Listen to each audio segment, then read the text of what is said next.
Detected that the host is looked down upon, the identity system has arrived, granting the host a powerful identity each week. The activation price is one nice. After you try, a prompt sound rings out. The identity system is activated, granting the host the first identity, chairman of Qinyun International. A powerful business mind, a commanding presence, and a calm demeanor. You are thrilled. Qinyun International is the leading enterprise in Jiang Province, a national sensation, and you've just transformed into its leader. You've become the boss of this company. Subsequent identities will only get more powerful, and each identity comes with its own exclusive tasks. Upon completing tasks, the host will receive special rewards. The current task for this identity is to investigate the death of Zhao Changming, chairman of Qinyun International, who died in a car accident. As the young chairman, you face the risk of being sidelined by the vice chairman. Please uncover the truth behind Zhao Changming's death within a month and reclaim control of the group. You take out your phone to check news about Zhao Changming, only to find that it has changed.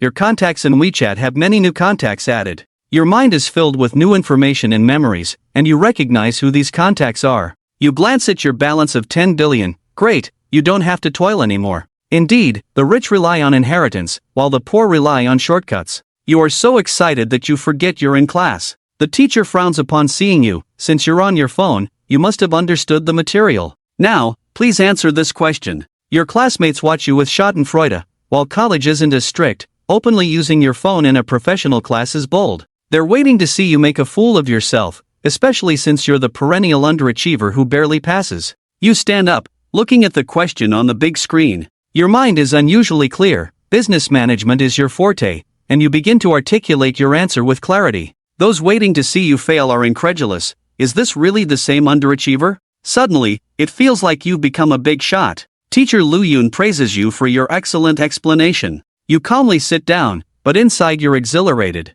The astonished gazes of your classmates and teacher make you feel extraordinary. Is this what it feels like to show off? It's exhilarating. After assuming the identity of chairman of Qinyun International, your mind suddenly feels sharp. You've gained all sorts of knowledge. After class, the class monitor, and Zijing, approaches you. I knew you were listening to me. You finally started to focus on your studies. You care about me too. Is that so? Hearing words that sound like a confession, everyone in the classroom is filled with envy and jealousy. They can't understand why someone as talented and well-off as Zijing would be interested in a country bumpkin like you. How could she possibly like this poor country boy? You feel a bit embarrassed. You've never really studied seriously and can't fathom why Zijing would like you. Since freshman year, she's brought you breakfast every day and stuck by you for lunch, helping you with everything. Aside from being as handsome as Yanzu, you have nothing. You know Zijing isn't a shallow woman who only values looks, which is why you never dared to accept her affection. It's due to your insecurity. You know reality isn't a novel, and the gap between you and Zijing is too vast for anything to come of it. But now, things are different. You've turned your life around. You pull Zijing into an embrace and kiss her. The entire class erupts in excitement, quickly pulling out their phones to take pictures. It's the first time they've seen you respond to Zijing's pursuit, and it's quite a spectacle. Zijing's face flushes bright red, and she closes her eyes to kiss you, her heart filled with sweetness as she finally accepts herself. In the corner, Wang Tang's face darkens. He has pursued Zijing for as long as you have, and when you didn't accept her, you posed no threat to him. But now, Wang Tang is furious, slamming the table and standing up to shout at you to let Zijing go. Your classmates look at you with a gleeful sense of schadenfreude. Wang Tang is a staunch pursuer of Zijing. He's in for a rough time now. You completely ignore Wang Tang and continue with Zijing. Seeing you dare to ignore him, Wang Tang grits his teeth and says, "Let Zijing go, or I won't go easy on you." "Oh really? How exactly will you not go easy on me?" Everyone is stunned. They can't believe you dared to speak to Wang Tang like that. They begin to wonder if you've been possessed. You're like a different person today. Wang Tang, furious, retorts, "I heard your family is from the countryside. Do you think you deserve Zijing? One of his outfits could pay your parents' wages for a year. Do you really think you can make her happy?" Zijing steps protectively behind you, her expression resolute. "I don't care about that. I'm happy being with him. If you're still a man, don't hide behind Zijing. I don't need you to worry about whether I can make her happy. Who do you think you are? A toad dreaming of eating swan meat? Look in the mirror. You're just a dirt poor country boy. Even if Zijing is foolish enough to like you, do you think her parents would accept you? You never responded to her affection before. I thought you had some self-awareness. Now it seems I've overestimated you." "Wang Tang, shut up. My business is none of your concern, we're not close. The more Zijing defends you, the angrier Wang Teng becomes. Poor people should live like poor people. You should struggle at the bottom of society your whole life. Don't think about climbing the social ladder or changing your fate by living off others. You hear this, and many faces in the classroom turn sour. Wang Teng's words insult a large crowd. After all, the wealthy are a minority in this world, while the ordinary make up the majority. Are you done talking? Wang Teng pulls out a stack of money and waves it around. This might be your living expenses for half a year, but it's just my pocket money for a day. This is the gap between us. Here, take it and disappear. Stay away from Zijing, you're not in the same world as us. After saying this, he throws the money on the ground, his face filled with mockery and disdain. This is a humiliation directed at you. You slap Wang Teng hard across the face. Everyone gasps in shock. They can't believe you dared to hit Wang Teng. Even Zijing is stunned, but she finds this display of masculinity even more attractive.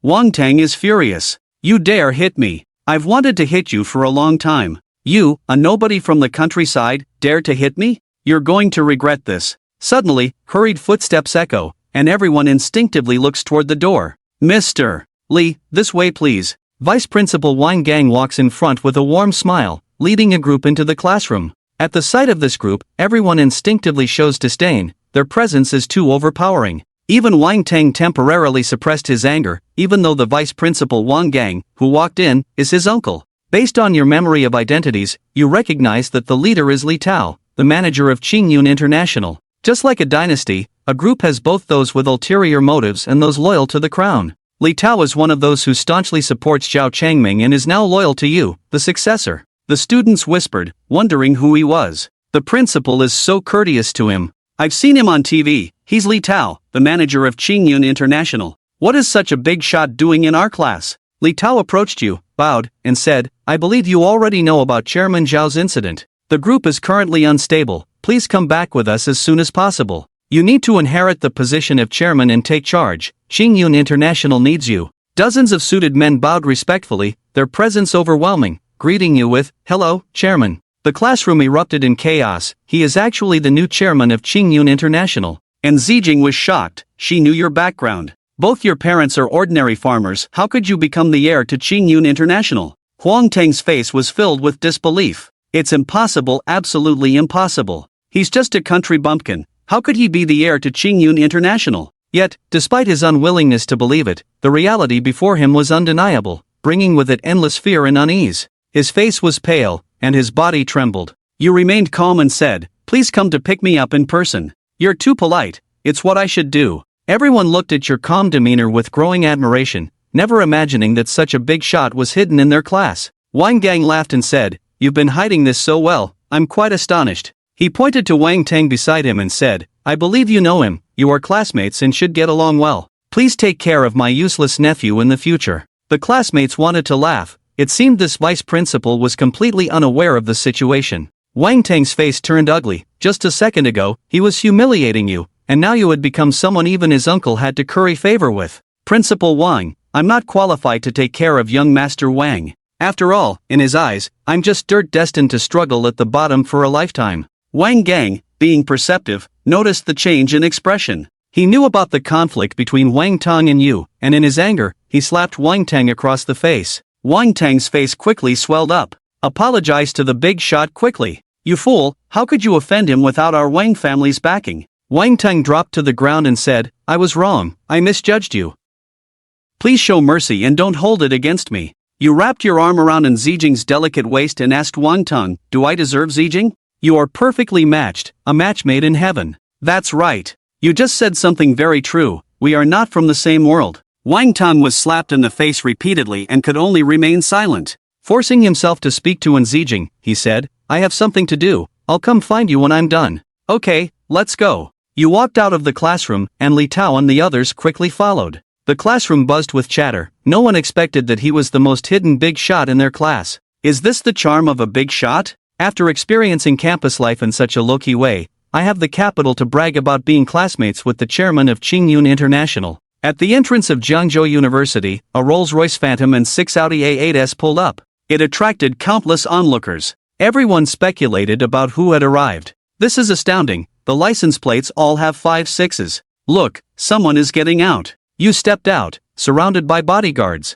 The main figure has arrived. Who is this person? Does anyone know him? Such a grand entrance, yet he's wearing cheap, no-name clothes. That's called Loki. Don't you see how he makes those clothes look like high fashion? That's charisma. He seems to be from our school. I've seen him before. I can't believe he's a big shot. I regret not acting sooner. Amidst the crowd's chatter, a bodyguard bent down to open the door. You calmly sat in the back seat of the Rolls-Royce. With the roar of the engine, the convoy drove away, quickly disappearing from view. You swirled the wine glass in your hand, gazing at the starry sky above while feeling the cool breeze. This kind of life is so wonderful, it's addictive. Once you experience it, you'll crave it for a lifetime. You don't want to live those poor days anymore. Chairman, your return to the company might not go smoothly. After the old chairman's death, many within the company are restless. Vice Chairman Chen Hua is ambitious and had been suppressed by the old chairman. Now, he no longer hides his desire to rise to power. Furthermore, I suspect that the old chairman's accident may not have been an accident.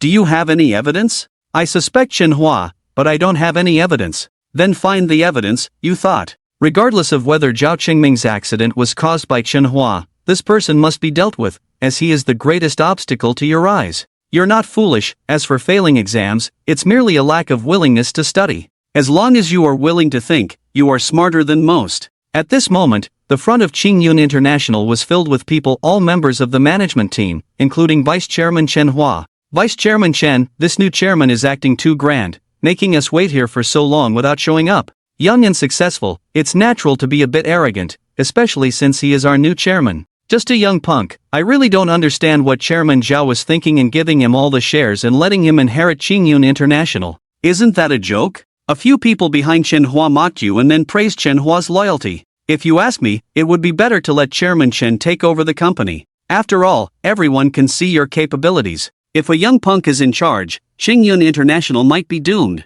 Qingyun International was founded by Chairman Zhao, and his decisions don't need your interference. You only need to execute them. When has Chairman Zhao ever made a wrong decision? I believe in him, and I believe in Chairman Zhao. A shadow flickered in Chen Hua's eyes. A group of annoying old-timers would eventually get kicked out of the company. Though he thought this in his heart, he maintained a calm facade, saying, yes, everyone should just follow Chairman Zhao's arrangements. There's no need for such strong emotions. At that moment, a convoy slowly approached and stopped at the entrance, causing everyone to instinctively straighten up. All eyes focused on the Rolls-Royce. The doors front and back opened first, and a dozen bodyguards stepped out, forming two rows along the sides of the Rolls-Royce, standing at attention. The door of the Rolls-Royce opened automatically, and Li Tao got out first, holding onto the roof, saying, Chairman, please step out. You stepped out of the car. Seeing you so young, the management team instinctively frowned. A smile crept onto Chen Hua's face. A young punk thinks he can outplay him? Qingyun International can only belong to him. With that thought, his smile became even brighter as he quickly approached with the higher-ups, saying, the meeting room is ready, let's go up first. This is Vice Chairman Chen. I apologize for making you wait with so many people. You shook hands with Chen Hua, emphasizing the title Vice Chairman as if to remind him of his status. He's merely a Vice Chairman. A young man behind Chen Hua looked at you mockingly and said, so you made us wait so long? Acting so grand while making us stand in the sun, I've already handled a lot of work during this time. His words made the atmosphere turn awkward. Everyone wanted to see how you would respond. Li Tao didn't come to your aid either, as he too wanted to witness how you would handle it. You were not the least bit angry. Instead, you smiled at the young man and asked Chen Hua, Vice Chairman Chen, is this your pet dog? The young man's face turned ashen upon hearing this. He didn't expect you would dare to humiliate him like that. Chen Hua frowned and said, that's not appropriate. Before he could finish speaking, you raised your hand and slapped the young man. Everyone's face went pale. You shook your hand and coldly stared at the young man, saying, where did this wild dog come from, being so arrogant? I thought you were a pet from Vice Chairman Chen's house. Since you're not, who gave you the courage to bark at me? The entire venue fell silent. They hadn't expected that someone who arrived at the company would not be low-key but instead so assertive. The young man felt the sting on his face and, being called a dog, gritted his teeth in anger. Chen Hua's face darkened. Zhou Chuan is the deputy manager of the HR department. He thought your words were somewhat inappropriate and expected an explanation. Chen Hua felt that you were not only hitting Zhou Chuan but also slapping his own face. Zhou Chuan was his man, and if he didn't stand up for him, it would be disheartening. Do I need to explain myself to you? Chen Hua was taken aback, not expecting you to be so arrogant and dismissive of him. Zhou Chuan said, although you are Chairman Zhao's designated heir, The company was built through our collective efforts. Your attitude is quite disheartening. Indeed, what General Manager Joe said is correct. Your actions are somewhat inappropriate. Where does that leave us? Chenhua's people chimed in, condemning you for being disrespectful and disregarding the company's contributors. Seeing this, Chenhua revealed a cold smile. A young punk is still just a young punk. He's ultimately still too naive.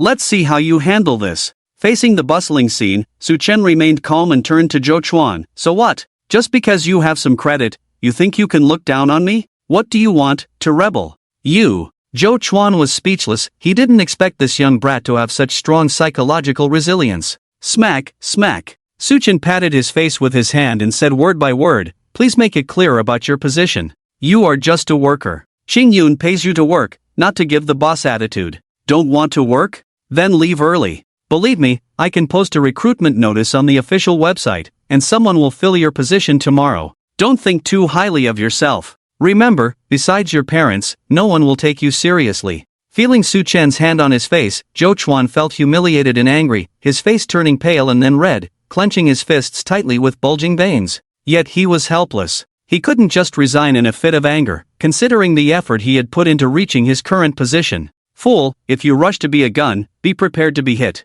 With those words, Su Chen ignored everyone, walked into the building, and without looking back, said, everyone, meeting in the conference room in 3 minutes. He was arrogant throughout because he knew he had to appear strong, or else not only would Chenhua find him easy to bully and take advantage of, but also his supporters like Li Tao would look down on him. Besides, he couldn't stand being belittled. He enjoyed this reckless feeling. It was only after his figure disappeared that the people present seemed to react. Vice Chairman Chen, see you in the conference room. Li Tao patted Chenhua's shoulder with a smile and left. A group of Zhao Chengming's staunch supporters gathered, chatting and laughing, satisfied with Su Chen's performance. If Su Chen had been too scared to even speak in front of Chenhua, he wouldn't be worth following. As for being too arrogant, that wasn't a bad thing. Young people should be bold and assertive, not always serious and dull. What's the point of being young then? Qingyun International needed a leader as sharp and assertive as Zhao Chengming to continue sailing in the business world. Chenhua's face darkened, and the laughter of Li Tao and the others sounded so grating to him.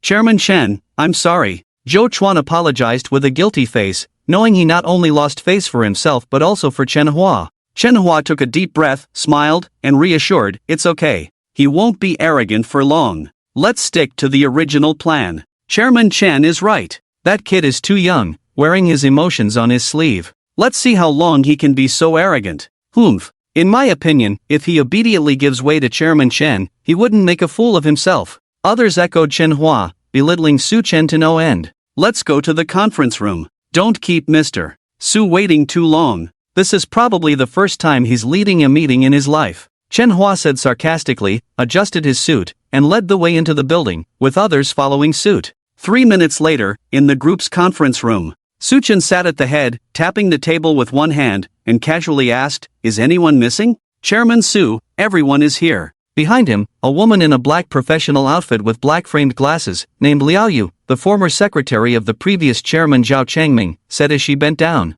Su Chen nodded, alright, let's begin. I'm not very familiar with the company, so today's meeting won't discuss company affairs. There's only one purpose, and that is to introduce myself to everyone. I'm Su Chen, the new chairman of Qingyun International. I hope we can get along well. Before he could finish his sentence, a middle-aged man suddenly stood up. Chairman Su, I have some objections about you becoming the chairman. Asterisk clang. Asterisk as soon as the middle-aged man's voice fell, a water glass flew over and smashed on his head, instantly shattering into pieces, with shards of glass scattered all over the floor.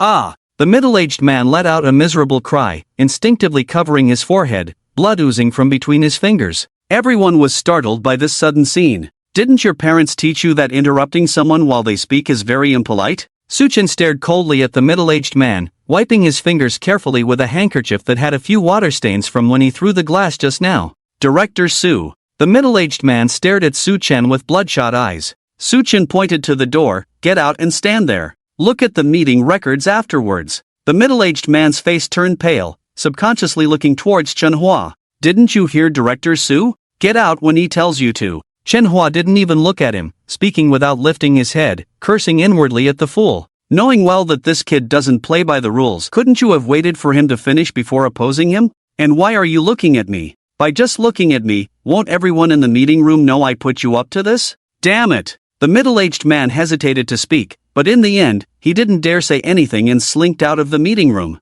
Thud, thud, thud. Su-chen tapped the table, his gaze sweeping over everyone, smiling slightly. Although there was a small incident, it's nothing serious. Let's continue the meeting. Where were we just now? Oh, right, we were talking about my assumption of the position of chairman of the group in the future. I hope. Well, I've finished speaking. Does anyone else have anything to say? The meeting room fell silent for about 10 seconds, then a middle-aged man in a blue suit stood up. Director Su, I have a few words to say about you assuming the position of chairman. Go ahead. Su-chen relaxed in his chair, gesturing with one hand, wearing a perfectly pleasant smile on his face. If it weren't for the water glass he had just thrown, everyone would probably mistake him for a clean and innocent boy next door. The man in the blue suit cleared his throat and said, Director Su, although Zhao handed over the group to you, you are too young and inexperienced. I find it hard to accept. That's right, Director Su, you haven't contributed anything to the company, yet you become chairman right away. It's hard for everyone to accept. That's reasonable. Even though we call you Director Su on the surface because of Zhao, few of us truly believe in you. Chen-Hua's followers nodded in agreement, as if it was a fair and just statement. This time, Li Tao and the others didn't know where to start in supporting Su-chen because everything the man said was true. This was Su-chen's weakness.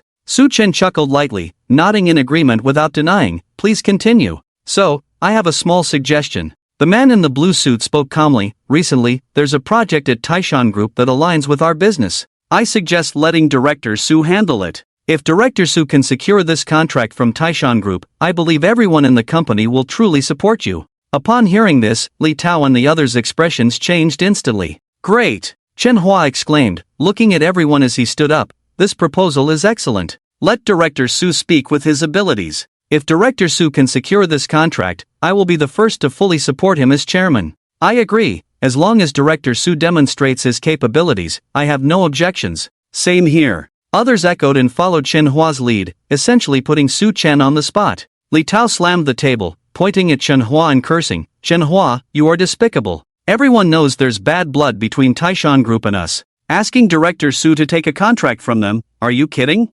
Exactly, Chen-Hua, we all know you're not happy, but there's no need to be so disgusting. It's ridiculous, Chen-Hua, are you out of your mind? They all knew that Chen-Hua was deliberately setting an impossible task for Su-chen. Mr. Li, you're mistaken, Chen-Hua coldly snorted and said indifferently, it's Zhao Dong and the Taishan Group who hold a grudge, not us at Qingyun International. Now that Zhao Dong has passed away, they surely wouldn't still be nitpicking about those trivial matters. Pausing for a moment, he looked at Su-chen with a mocking smile. Besides, Director Su wants to parachute in as the chairman of Qingyun Group. Naturally, he has to achieve what ordinary people cannot. What do you say, Director Su? You're right, I'll take on this project, Su-chen smiled faintly, speaking lightly as if it were a trivial matter. Director Su, Li Tao and the others exclaimed, looking at him anxiously. Su-chen raised his hand to interrupt them, calmly saying, don't worry, I'm confident. Director Su is indeed confident. Well then, I wish Director Su a successful outcome, Chen-Hua smirked, waiting to see Su-chen's failure. In his eyes, with the old grudge between Zhao Changming and the Taishan Group, Su-chen as his successor could never secure the contract from the Taishan Group. A greenhorn is just a greenhorn, young and arrogant, ignorant of the ways of the world. When you end up battered and bruised, you will realize how laughable your confidence today is. When you embarrass yourself in front of the whole group, let's see how you'll compete with me then. Let's adjourn the meeting. Su-chen casually dropped these words and then got up and left directly. Why did he take on this project that seemed impossible to Chen-Hua and Li Tao? Because Chen-Hua was right in saying that he needed to quickly establish his authority, make the people in the group believe in his abilities. Otherwise, if he relied solely on strong-arm tactics without demonstrating corresponding abilities, he would eventually incur people's disgust. As for why he was so confident in completing this task, firstly, because of the system he had, allowing him to draw a new identity every week, with a high probability that one of those identities could help him accomplish this task. Secondly, because the chairman of the Taishan Group was Zijin's father, making him his prospective father-in-law. This is an information gap. Chen-Hua and the others were unaware of his relationship with Zijin, or they would never have used this project to trouble him. After Su-chen left, the people in the meeting room had not dispersed yet. Haha, Mr. Li, it seems our Director Su is not very mature. Let's wait for his good news. Chen-Hua felt extremely pleased, patting Li Tao on the shoulder and laughing heartily. Director Su was so confident. It seems this contract must belong to our Qing Yun. If Director Su can achieve such great performance, becoming the chairman, I have no objections. Exactly. Looking at Director Su's confident demeanor, this matter is a piece of cake for him. Hala. Chen Hua and the others in his faction also laughed heartily, speaking sarcastically and mockingly. Li Tao and the others had very unpleasant expressions. They felt that Su Chen was too impulsive. Indeed, he was too young, couldn't resist a few taunts, thinking this matter was so simple. Mr. Li, we'll take our leave now. Leave the meeting room to you to calm down and carefully consider whether this Director Su is worth your support, Chen Hua said, laughing heartily as he walked out of the meeting room. The neutral parties shook their heads sympathetically, gave Li Tao a glance, and then left. In a blink of an eye, only Li Tao and 7 or 8 other senior executives who supported Su Chen remained in the meeting room. Ah, what do we do now? This Su Chen is far inferior to Zhao Dong. How could Zhao Dong have chosen him as the successor? A middle-aged man frowned and said. Indeed, another person sighed, disappointment written all over his face, so impulsive. How can he handle such a big responsibility? How could he possibly secure the contract from the Taishan Group, agreeing so recklessly without understanding the situation first? Well, let's take it step by step. Maybe he really has a solution. Li Tao rubbed his forehead wearily, even he didn't believe the last sentence. The others could only smile bitterly. Besides that, they had no other choice. After all, they had long been labeled by Zhao Changming and were already on board. It was too late to get off now. However, Captain Su Chen really disappointed them, making their lives miserable this time. Li Tao suddenly looked at a young man on the outer edge. Chanwen, why are you so quiet? What are you thinking? Ah. Su Changwen was obviously lost in thought, startled, his eyes flickering as he casually replied, nothing, just family matters. Li Tao nodded without much thought. Chairman's office. Show me the information about the project of Taishan Group. Su Chen sat behind the desk, instructing Liao Yu who stood before him. Although he inherited the memories of the extracted identity, he didn't really understand the current situation of Qing Yun Group. The extracted identity was permanent, meaning he could maintain this identity for a lifetime. Therefore, he naturally had to take Qing Yun Group seriously. After all, it was his industry. Director Su, I have prepared everything. Liao Yu smiled gently, placing a document on the desk from the side. She respected Su Chen very much, as she used to be Zhao Chengming's secretary and was afraid Su Chen would replace her. Su Chen looked down at the document, not even lifting his head as he said, you may leave now. Yes, Director Su, call me if you need anything. Liao Yu slightly bowed and then left. After reviewing the document, Su Chen understood what the project was about.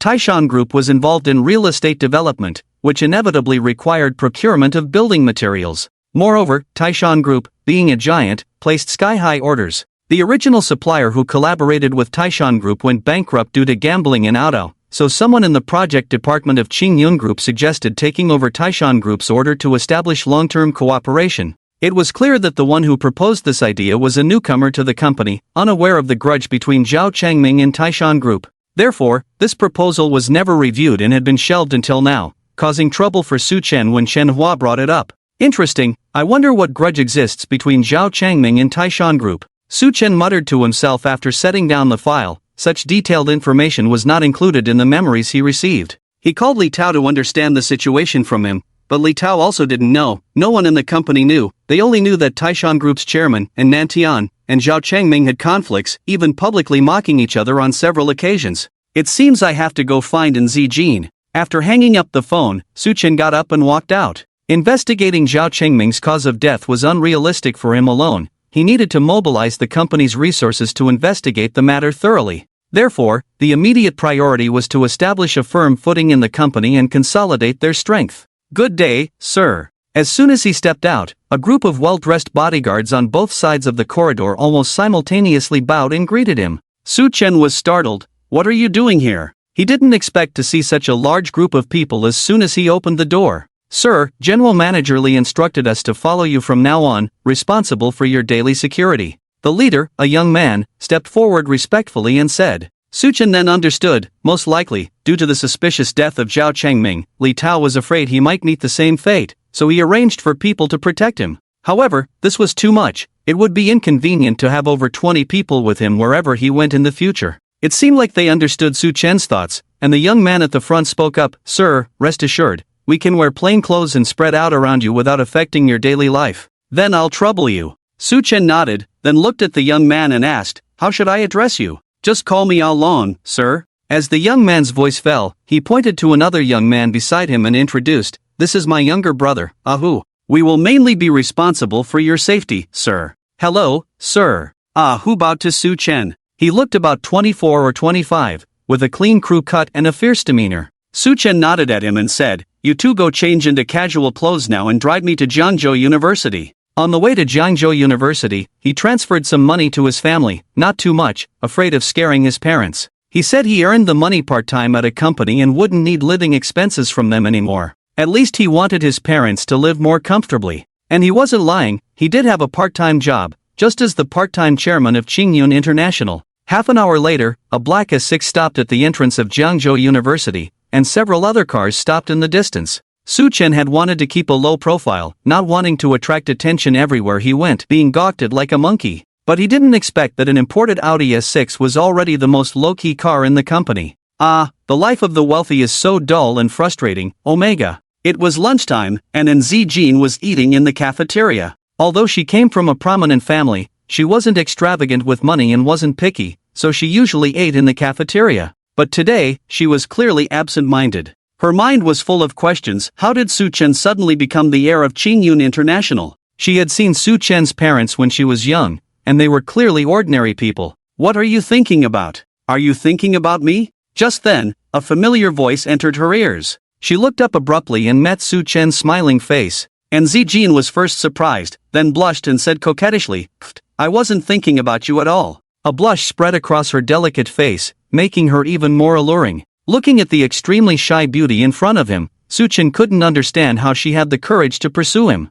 "Su Chen, you..." And Zijin was about to speak, but Su Chen interrupted her, smiling bitterly, "I know you have many doubts, but I don't even know how to explain to you. Anyway, as long as there's no danger, it's fine. Then there's no need to explain." And Zijin smiled and said softly, "As long as there's no danger to you. I have doubts too, but I never dared to ask." This time, and Zijin interrupted Su Chen, "Are you wondering why I like you? Actually, I've been waiting for you to ask me, but you never did." Su Chen nodded. "Why? Do you remember this?" And Zijin carefully took off a necklace from her neck and handed it to Su Chen. The necklace was rough, simply a heart-shaped stone strung on a red rope. But the moment Su Chen saw this necklace, his mind suddenly cleared, and countless memories rushed to his mind. He grew up in a rural area, went to elementary school in the city with his working parents when he was 8, and faced a lot of discrimination, which led to his later vague sense of inferiority. He remembered that his only companion at that time was a sniffling little girl. Because the girl was in poor health, she was nicknamed Medicine Bottle by others,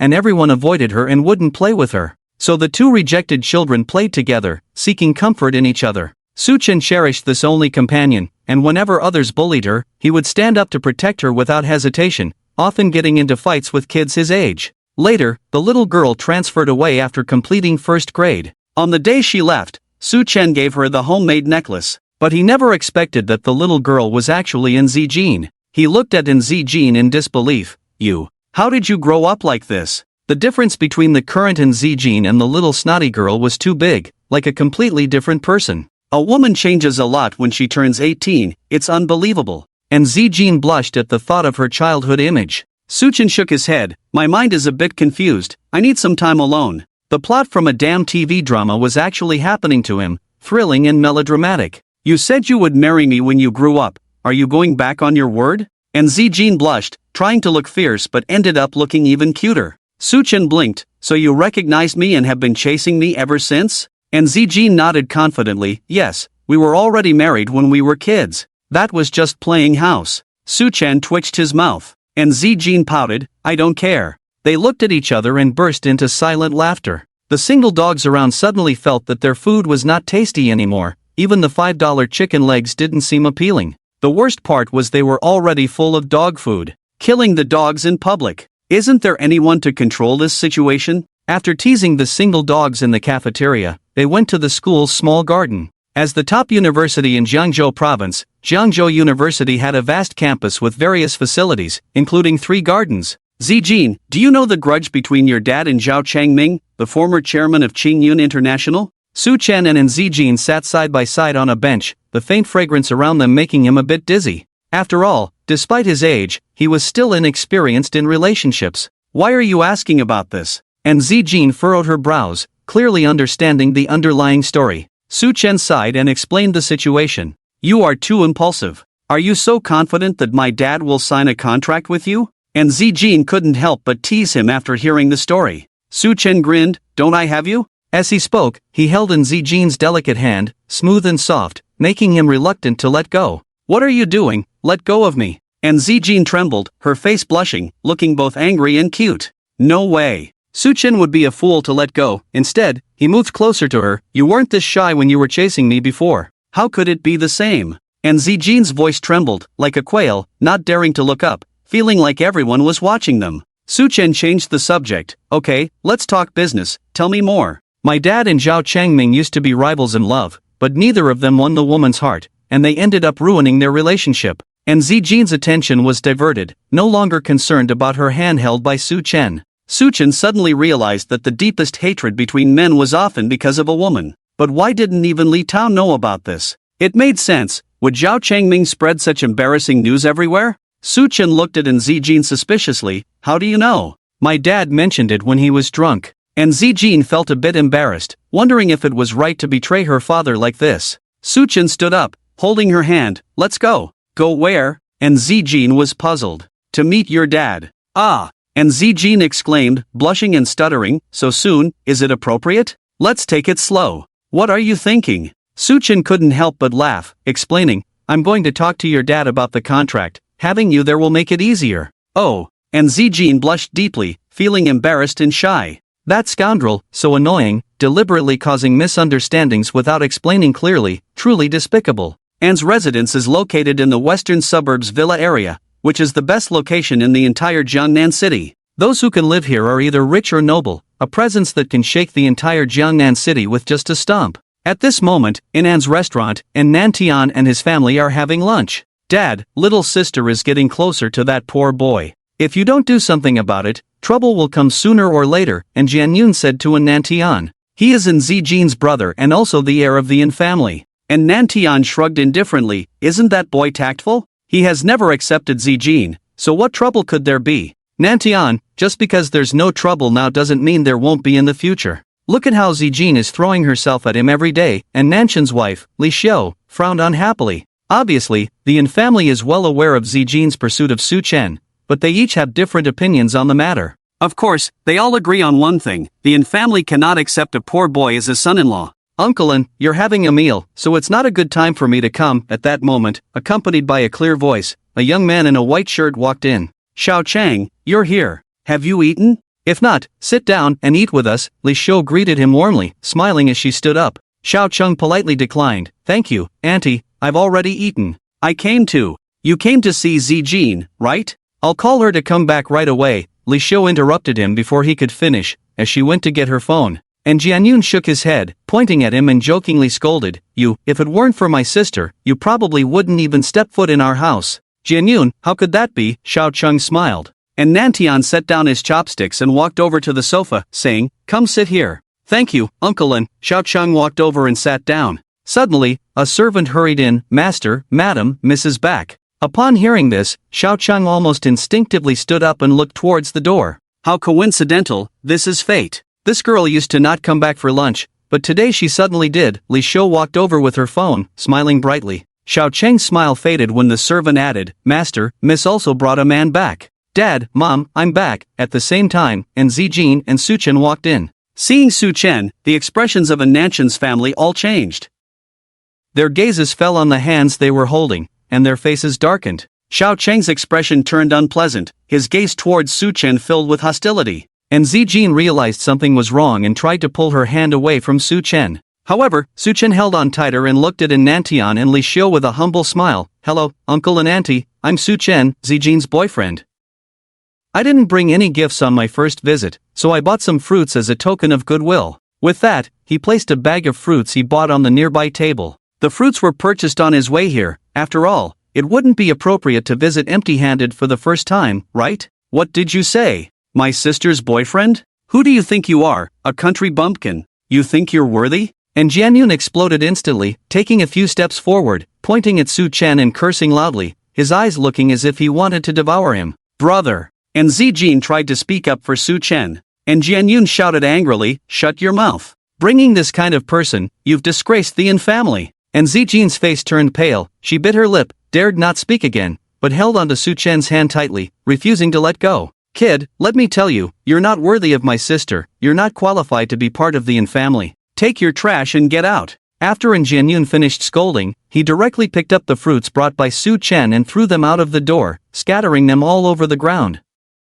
Seeing this, Su Chen smiled. He ignored Jianyun and instead looked at Nantian, who was sitting on the sofa with a calm demeanor. "Uncle An, you are a big shot after all. Is this how you educate your son? What did you say?" And Jianyun did not expect this poor boy to talk back, and he was instantly furious. "Shut up, you disgraceful thing." And Nantian gave him a cold glance, instantly silencing Jianyun. Unable to retort, Jianyun just coldly stared at Su Chen. And Nantian, with a calm tone, said to Su Chen, "Young man, how I educate my son is none of your business. As for you, I always thought you were sensible. Why are you suddenly acting foolish? You are not worthy of my daughter. Remember to stay away from her in the future, or as a father, I may do something irrational." His tone was calm yet firm, almost commanding Su Chen on what to do. The last sentence was a blatant threat or intimidation. "Sorry, even if you are Zijin's father, I cannot agree to this request." Su Chen shook his head calmly. He was no longer the same person he used to be,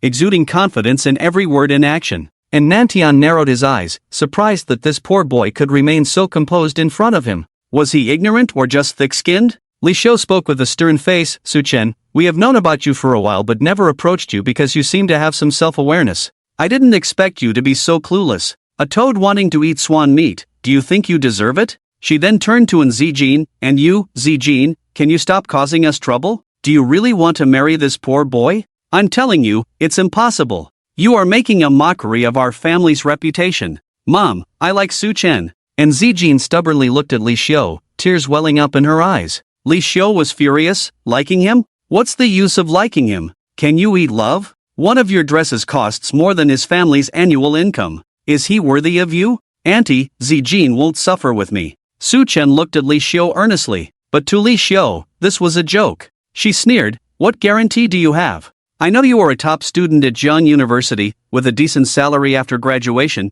but do you think you can compare to our family?" She paused, sighed, and looked at Zijin with a heavy heart. "Zijin, Mom is doing this for your own good. Look at Xiaochang, he is much more suitable for you. Why do you insist on liking that poor boy? Aunt, let me say something." Han Xiaochang, who had been silent all along, finally spoke. He had admired Zijin for a long time and was well aware of her pursuit of Su Chen at school. Like in Nantian, he had never taken Su Chen seriously because they were from different worlds, but he couldn't tolerate this boy's ignorance anymore. Han Xiaochang took a deep breath, walked up to Su Chen, and calmly introduced himself. "Let me introduce myself, I'm Han Xiaochang." Su Chen felt it was only polite to introduce himself as well. However, Han Xiaochang interrupted him. "I know everything about you. You don't need to waste time talking. Just listen to me. I am the Deputy Director of Tsangshan Steel Group and the future Chairman of Tsangshan Group. The market value of Tsangshan Group is 300 billion. Do you think you are worthy to be compared to me? Zijin may be young and naive to like you, but you, as a poor boy, cannot afford to be naive, can you? Don't accuse me of being too ruthless. Leave Zijin, leave Jiangnan City, and I'll give you 1 million. That should be more money than your family can earn in a lifetime. Is that all?" Su Chen looked at him with a smile. Han Xiaochang frowned, coldly saying, "Kid, learn to be content and not be insatiable." He thought Su Chen was trying to ask for more money. "Since you're done, let me speak," Su Chen said lightly, looking at Han Xiaochang. "Let me introduce myself, Su Chen, Chairman of Qingyun International." Since the other party was impolite, he saw no need to show any respect. As his words fell, the living room fell silent for about 10 seconds. "What did you say? You are the chairman of Qingyun International? Ha ha ha." And Jianyun burst into laughter as if he had heard a joke, full of mockery in his laughter. After a while, he restrained his laughter and mockingly looked at Su Chen. "Kid, Zhao Changming just died, and now anyone can impersonate him, right? You being the chairman of Qingyun International is truly laughable. Zijin, is this person full of lies really worthy of you?" Han Xiaochang also sneered, looking at Zijin. And Zijin stubbornly defended, "Su Chen didn't lie. He didn't lie? Do you really believe he is the chairman of Qingyun International? It's simply absurd." Li Xiu felt her daughter was incredibly naive to believe such a blatant lie. The more she thought about it, the angrier she became, venting all her anger on Su Chen, sharply scolding, being poor is one thing, but spouting lies for the sake of face, get out of here and don't be a nuisance. Faced with the mockery and ridicule of the others, Su Chen remained unfazed throughout. He ignored these gestures and looked at Nantian with a faint smile. Uncle, do you also think I'm lying? Li Xiu and Jianyun and Han Xiaocheng subconsciously turned to look at Nantian. They realized that Nantian's expression was serious, showing no sign of finding Su Chen's words amusing. After a moment of silence, Nantian looked at Su Chen and said in a low voice, "So, the young Su, the chairman of Qingyun International, is you?" As the chairman of Taishan Group, he was informed of what happened at Qingyun International immediately. However, he never expected that the chairman of Qingyun International would be Su Chen standing before him. "What? Dad, are you saying he is really the chairman of Qingyun International? How? How is that possible?" And Jianyun looked incredulous. How could a poor boy suddenly become the chairman of Qingyun International? Li Xiu also stared at Nantian intently. "Nantian, is it true?" "Yes." And Nantian nodded in confirmation. In an instant, the living room fell into a dreadful silence. Han Xiaocheng's face turned pale, feeling the heat rising on his face, embarrassed by the arrogant words he had just spoken. Qingyun International was far superior to Tsongshan Group, and his earlier words were no different from showing off in front of Guangong. Li Xiu and Jianyun were also at a loss, unsure of what to say. After all, in terms of status, Su Chen could now converse with Nantian on equal footing, and in the business world, Qingyun International surpassed Taishan Group.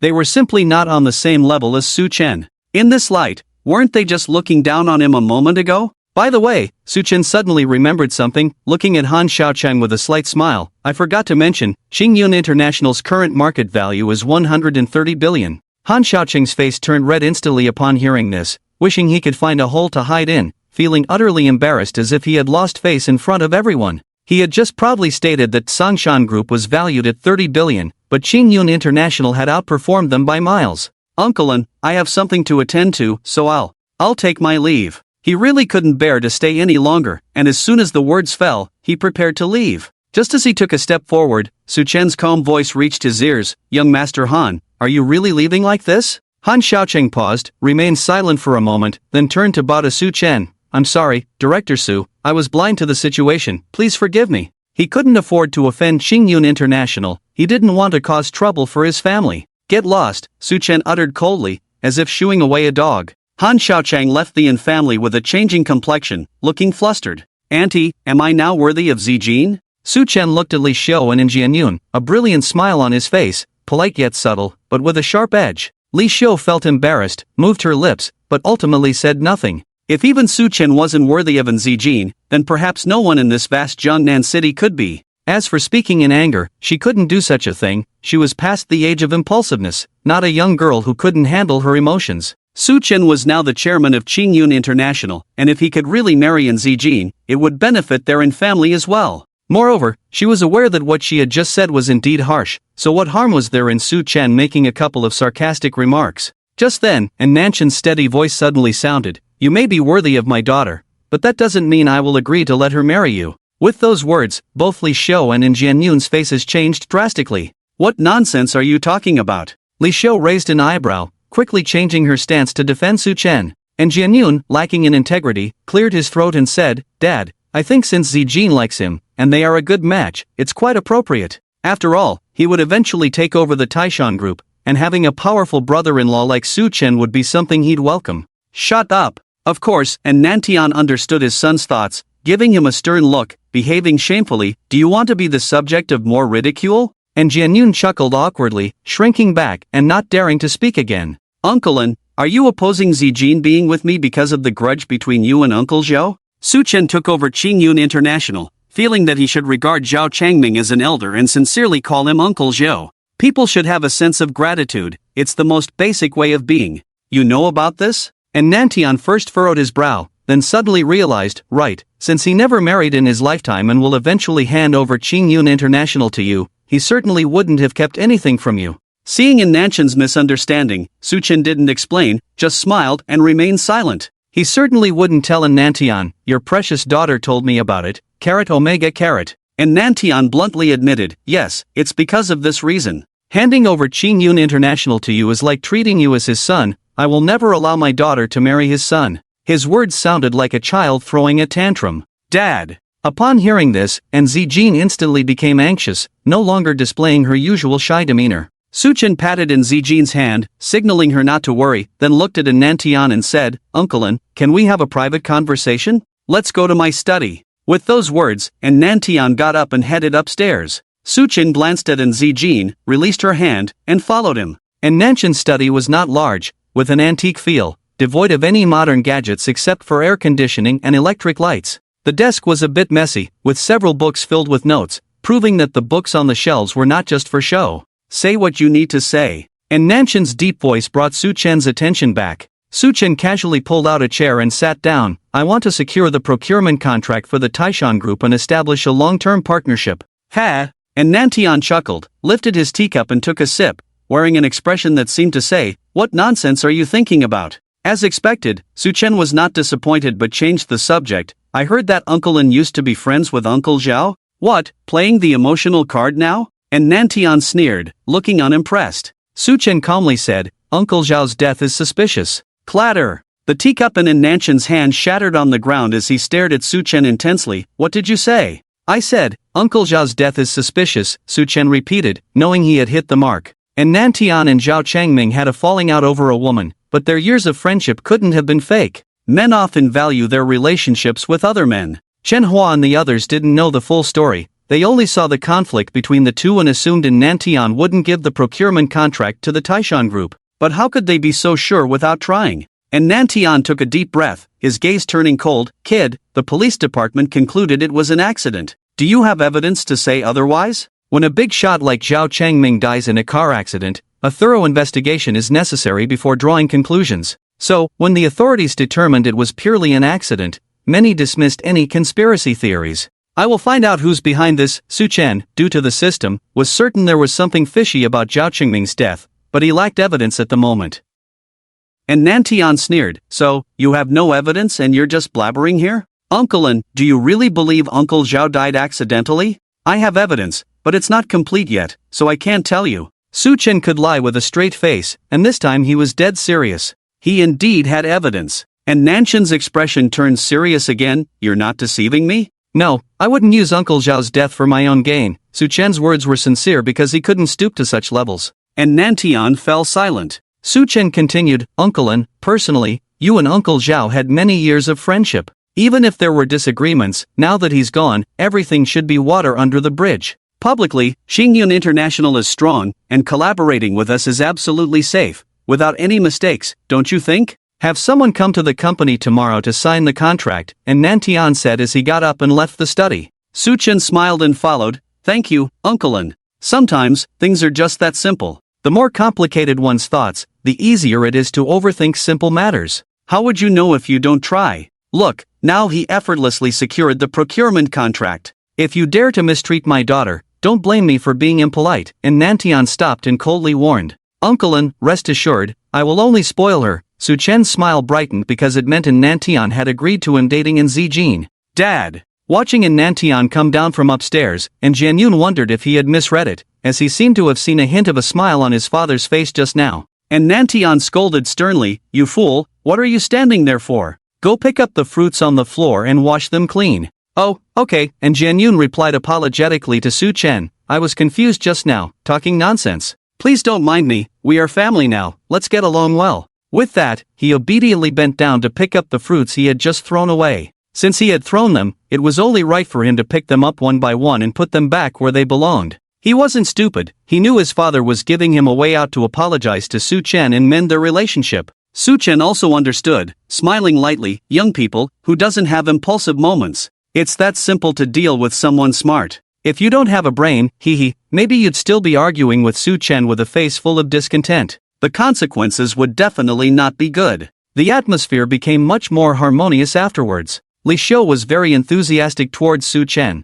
The drastic change in attitude was astounding. And Jianyun took the initiative to talk to Suchen, but there was always a hint of flattery in his words, as if afraid of offending him. The only normal one was in Nantian, looking at his useless wife and son, his face as dark as the bottom of a pot. When his gaze fell on Zijin, who was peeling grapes for Suchen, his expression darkened even more. His precious daughter had never been so kind to him before. There's something going on at the company, I'll go handle it. And Nantian casually dropped a sentence, picked up his coat and left, pausing briefly as he passed by Su-chen. He couldn't bear to see his lovely daughter being taken advantage of. In the living room, everyone looked at each other, not understanding what had angered in Nantian. Su-chen felt it was time to leave, so he stood up and bid Li Xiu goodbye. Auntie, we have classes in the afternoon, so we'll head back to school first. Sure, come over to play at our house often in the future. Li Xiu smiled and personally escorted the two out. After leaving the villa, and Zijin spoke up, we don't have classes this afternoon. I'm in a hurry to go back and pack things. I won't be staying in the dormitory anymore.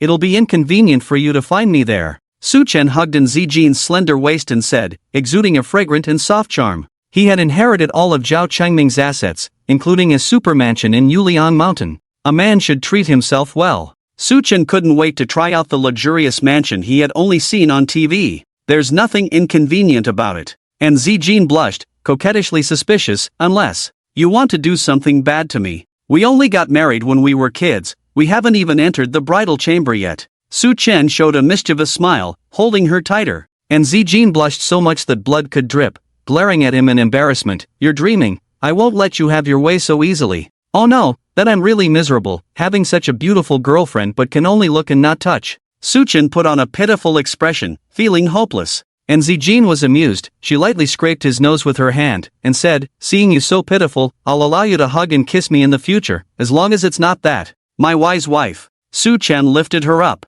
Ah, put me down. And Zijin was startled, punching Su-chen's shoulder with her pink fist. Don't call me that in the future, it's embarrassing if someone hears it. Call me darling? Su-chen asked. And Zijin shivered, feeling goosebumps all over. Oh, that's even more disgusting, just call me whatever. Then I'll call you wife, wife, wife. Su-chen showed a triumphant smile and kissed her on the cheek. I heard that, stop calling me that, there are so many people watching, they all know me. Oh no, now all the neighbors know, it's all your fault, so embarrassing. And Zijin blushed, burying her face in Su-chen's arms like an ostrich, feeling angry and embarrassed. When they arrived at the school, Su-chen took Zijin straight to the dormitory. He didn't have much stuff, just one suitcase would do, no need to ask Long and the others for help.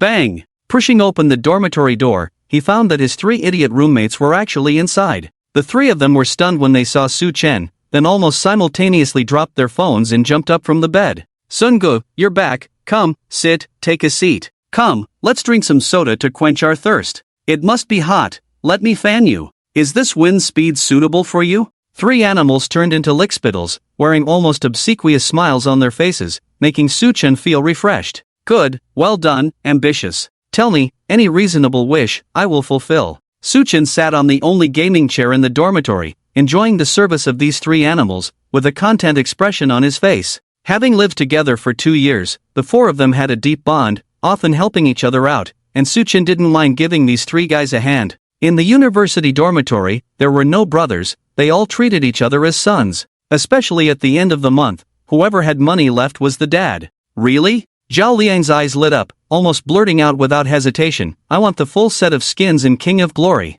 I want a PS4. Jiang Yun followed closely, staring at Su-chen eagerly. At the door, and Zijin, who was splendidly ignored, stood dumbfounded. She thought they would make some requests, but she never expected. Look at you guys, so lacking in ambition. Don't call me your dad when you go out in the future. Su-chen rolled his eyes, pointing at Chen Liang, who hadn't spoken, with his legs crossed. Learn from Liang. It's a rare opportunity, you should think carefully. Liang, tell me your wish. Chen Liang's chubby face showed a shy expression as he adjusted his glasses and hesitantly said, Su-ji, I have my eye on an imported gray mug, it's quite expensive, is that okay? In an instant, the dorm room fell into a dreadful silence. Too expensive? Then, a domestic one will do. Chen Liang, seeing the situation, considerately settled for second best. Big brother, you're really awesome, staying true to your roots. Zhao Liang patted Chen Liang's shoulder, admiringly giving him a thumbs up. And Zijin's face turned red with anger, stomping her foot. What are you guys talking about,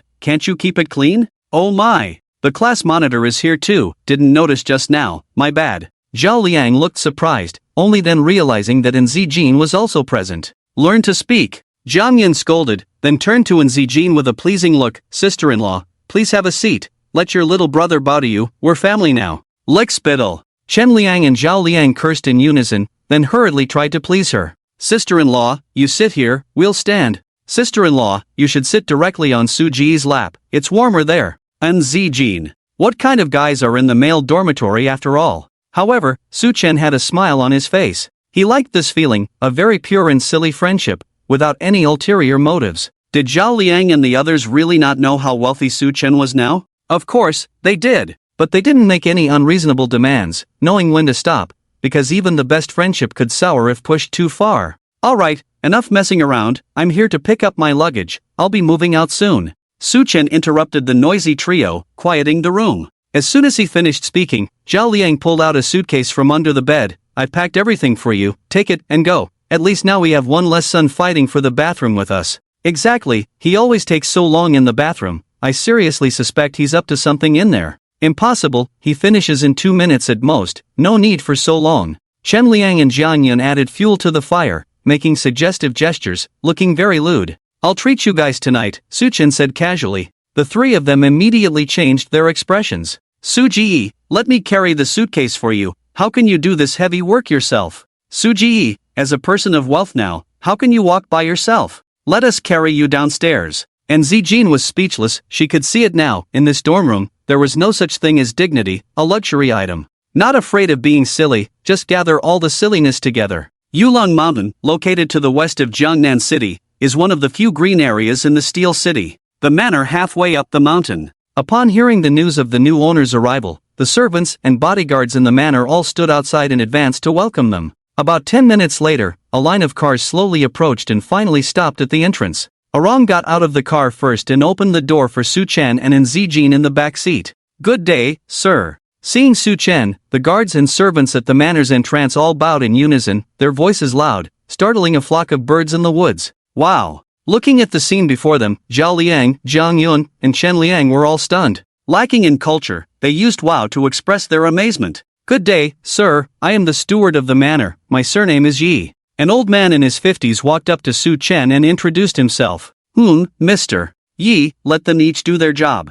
Su-chen nodded and said, leading everyone into the manor. Inside, the first thing that caught the eye was a path paved with blue stones. On either side of the path were 2 gardens, with various plants in full bloom, each one a precious flower or rare plant, butterflies flitting among them. At the end of the path was an open space with a large fountain, atop which was an exquisite sculpture. Walking past the fountain, there was a large white villa, the main villa in the estate. Entering the villa, one would find a spacious living room, with a variety of furniture, paintings on the walls, and antiques on display, all enchanting to the eye. Going out the side door led to a swimming pool, while the back door led to rows of neatly arranged small villas where the servants and bodyguards lived, also used to accommodate guests. Further on, there was an endless golf course, visible only from the back door of the main villa, a sea of green. This was just what they could see. The estate was vast, with many areas they had yet to explore. Su-chen was overwhelmed. Coming from a humble background, he had never imagined he would one day live in such a mansion. No, this could no longer be simply described as a mansion.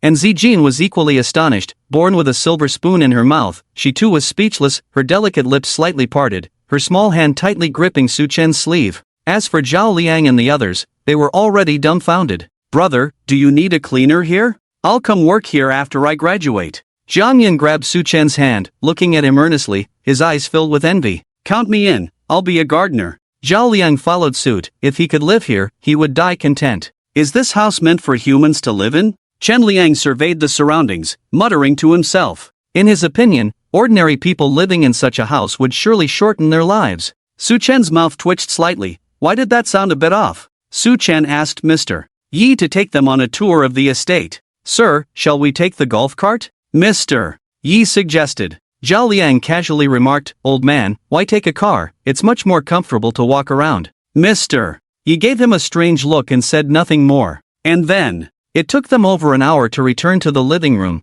exhausted in body and mind. Seeing the sofa, everyone pounced on it like mad, then lay down like corpses. Now I finally understand why Mr. Yi suggested taking the golf cart. And Zijin leaned against Su-chen, murmuring to herself, beads of sweat forming on her smooth forehead. Su-chen no longer felt like talking, lying quietly, not even wanting to move a finger. Zhao Liang gasped for breath, saying, forget it. In this house, I'm afraid I'll get lost. I'm afraid of getting lost too. Chen Liang closed his eyes and echoed. Jiang Yun took a deep breath. Being rich is not easy. The estate didn't look very big from the front, but once inside, one realized that this damn place probably occupied half of Yulong Mountain. At this moment, Suchin really wanted to say a word. You only see me getting money, but you didn't see what I lost. I've lost my worries. 5 o'clock in the afternoon. Suchen and his group were preparing to take a car back to the city, mainly to treat Zhao Liang and the others to a meal and give them a ride back to school. Let's go to Jiangnan restaurant. Before getting on the car, Suchen instructed Long. Upon hearing this, Zhao Liang quickly said, I know you have money now, but there's no need to go to such an expensive place. Just find a random place to eat. Yeah, Su, there's no need to be extravagant, we're not strangers. Chen Liang and Jiang Yun also chimed in. Jiangnan Restaurant was a very famous Chinese restaurant in Jiangnan City, specializing in high-end dining, where the minimum cost for a meal started at 4 digits. They all knew that Su Chen was not short of money now, but they also didn't want him to waste too much. Alright, shut your mouths. Su Chen glared at the three of them, then hugged in Zijin and said, I'm mainly treating my wife, you three are just extras, don't overthink it. With that, he got into the car directly. Damn, no humanity when there's an opposite sex around. Forget friends when there's beauty. The three of them raised their middle fingers at the car window, but their faces were still smiling. If Su Chen really wanted to treat in Zijin, how could he bring the three of them as third wheels? They had some emotional intelligence after all. Su Chen said that just to not burden them psychologically. Half an hour later, they arrived at their destination. Su Chen and the others entered Jiangnan restaurant, with Long and 10 bodyguards pretending to be customers following them in. In such a crowded place, they had to be even more vigilant, not letting their guard down at all.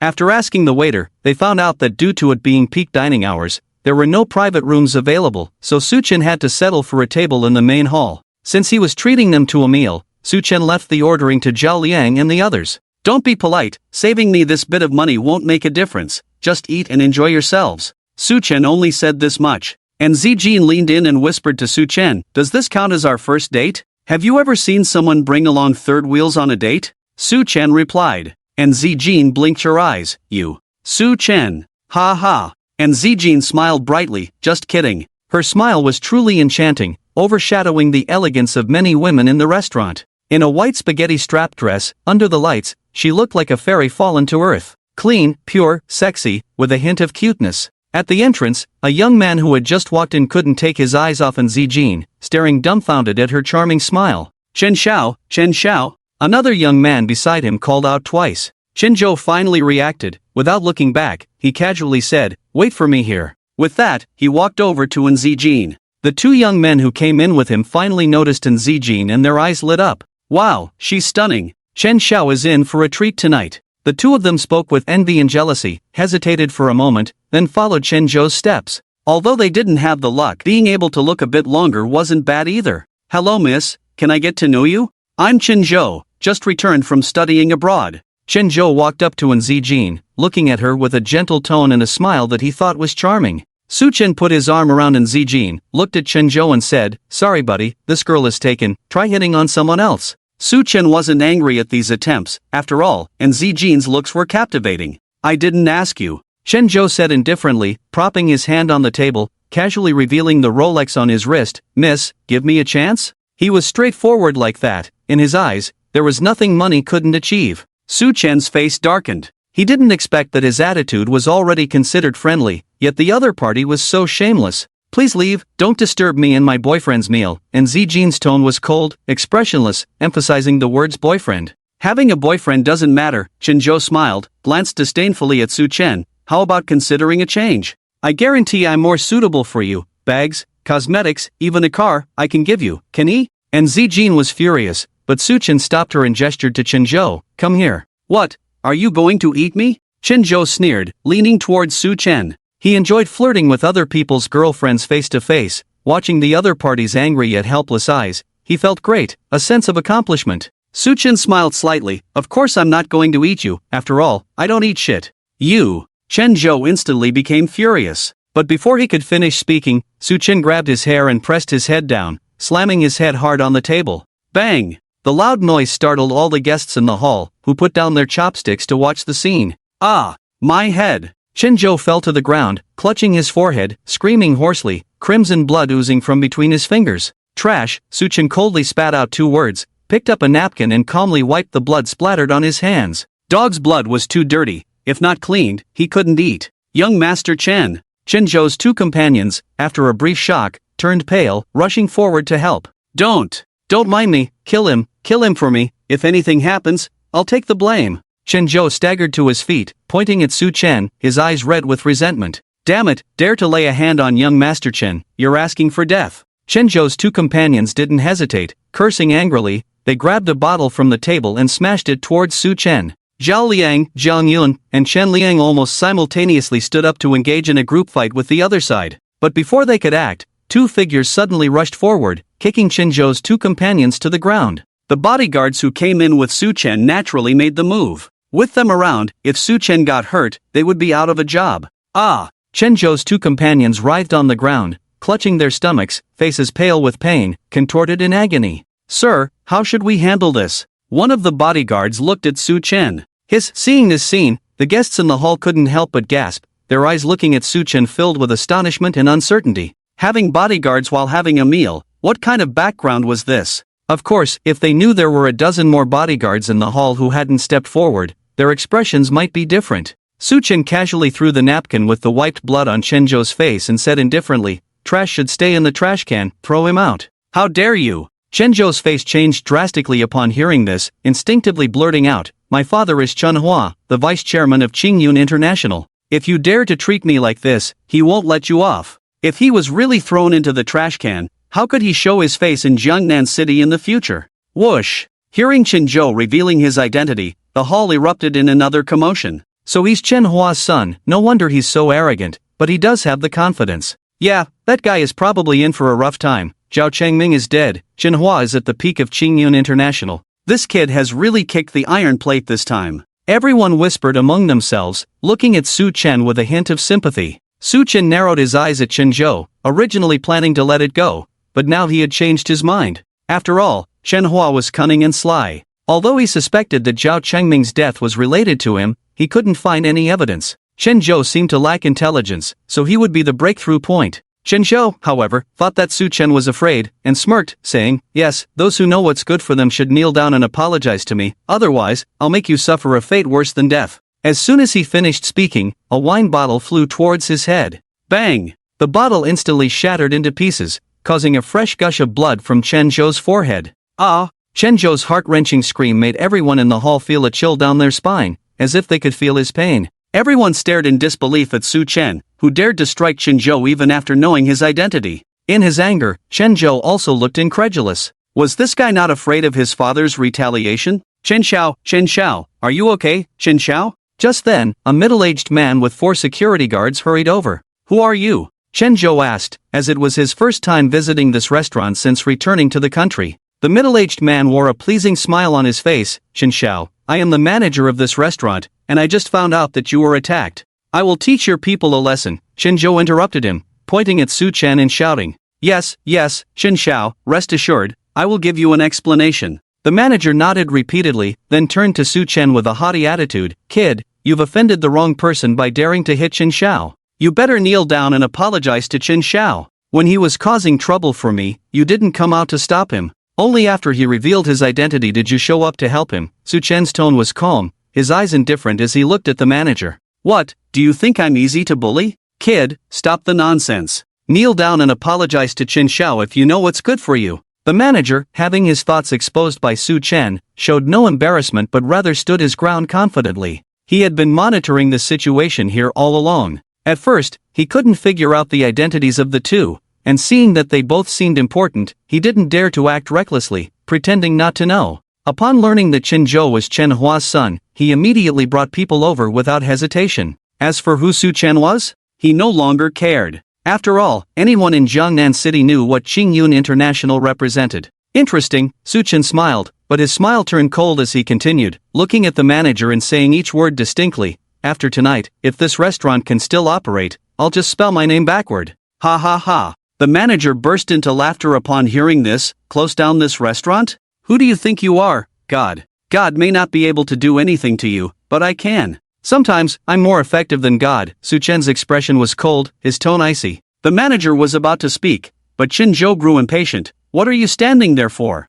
Make your people move, I'll take responsibility if anything happens. Didn't you hear Chen Xiao's words? Hurry up and take action. The manager turned to the 4 security guards behind him and shouted. The 4 guards raised their rubber batons and surrounded Su Chen. Swish, swish, swish, swish. At that moment, over a dozen burly figures in the restaurant stood up. This sudden change shocked everyone present. The manager was also stunned for a while. What does this mean, everyone? He thought these were customers here to dine. Was this a case of standing up against injustice? Long just gave him a cold glance, walked up to Su Chen, and respectfully called out, "Sir." The other bodyguards also bowed slightly towards Su Chen, silent but exuding a powerful aura. Seeing this scene, everyone felt a chill down their spine. No one had expected that 1/3 of the customers in this hall were actually Su Chen's bodyguards. Both the manager and Chen Zhou were dumbfounded. In the midst of a group of big men, they appeared weak and helpless. The 4 security guards couldn't wait to throw the rubber batons on the ground as if they were burning hot. The hall was eerily quiet, everyone even breathed cautiously. This was Su Chen's territory at this moment. Do you still find my earlier words funny? Su Chen looked at the manager with a smile that wasn't a smile, rhythmically tapping the table with his fingers. Thud, thud, thud. Every time his finger landed, it felt like a blow to the manager's heart. His face grew paler, sweat pouring down, lips trembling. Can an ordinary person dine with such a large group of bodyguards at all times? He wanted to beg for mercy, but when he met Su Chen's calm eyes, he couldn't say a word. Fear enveloped him, making his throat dry. He wanted to speak, but no sound came out. Su Chen then looked at Chen Zhou. Sensing Su Chen's gaze on him, Chen Zhou shivered involuntarily. Don't mess around, he said. Call your dad and have him come see me, Su Chen said casually. With a son like this, Chen Hua must have saved the galaxy in his past life. Chen Zhou's eyes lit up at these words, quickly calling his dad, "Dad, come save me." After hanging up, he felt more confident.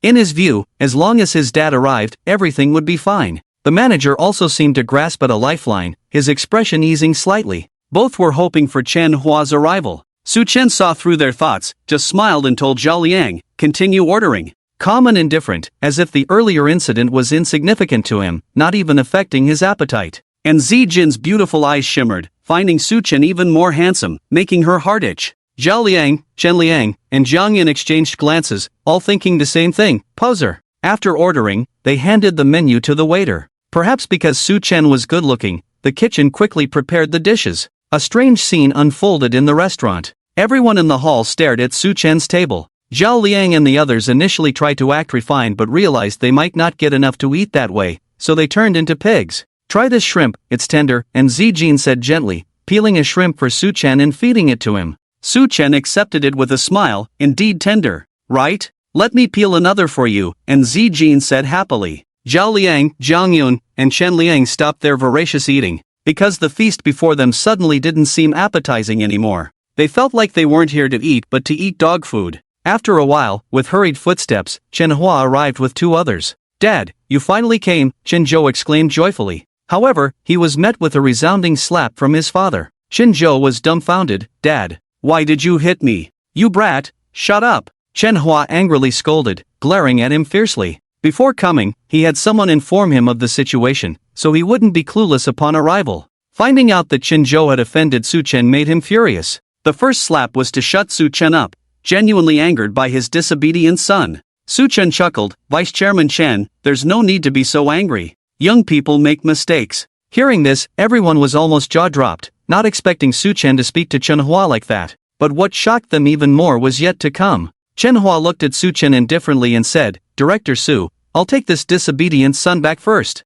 Boom! The hall exploded in an instant. "Su Dong." Chen Hua actually addressed Su Chen like this. Who exactly is he? The restaurant manager on the side was once again enveloped in despair, feeling like he was on a roller coaster ride, experiencing extreme ups and downs, too thrilling, almost causing a heart attack. Chen Dong needs to educate him well when he goes back. Today he encountered a family member. It wouldn't be good if he offends someone else in the future. Su Chen said to Chen Hua with a serious tone, as if educating a subordinate. Chen Hua's face twitched, raging inside, feeling utterly humiliated. In fact, the best thing for him to do was not to come tonight. As long as he showed up, once this matter spread, he would lose all his face. But this was his son, he had no choice but to come, and he knew that if he sent someone else, Su Chen would definitely not let them go. He was right in his thinking because Su Chen deliberately wanted him to come and make a fool of himself. "Su Dong, you should focus on how to secure the contract with Taishan Group." Chen Hua gritted his teeth. Su Chen smiled coldly. Vice Chairman Chen, I have already negotiated the contract with Taishan Group. Tomorrow, you will be responsible for signing it. He not only wanted to kill, but also to crush hearts. Su Dong is truly outstanding. In that case, I will visit Taishan Group tomorrow and take my leave. Chen Hua didn't believe a word of what Su Chen said. As soon as he finished speaking, he turned and left with Chen Zhou. He didn't believe that Su Chen could secure the contract with Taishan Group, especially since only half a day had passed. But since Su Chen asked him to sign, he would go tomorrow. After all, it would be Su Chen losing face. By then, he could also use this to challenge him. Can a chairman of a group who talks nonsense and lies to his subordinates bear heavy responsibilities? Su Chen, oh Su Chen, you are still too inexperienced. Walking towards the door with his back to Su Chen, Chen Hua's face revealed a brilliant smile. Unfortunately, he couldn't see it. Otherwise, he would have noticed that Su Chen's smile was even brighter than his.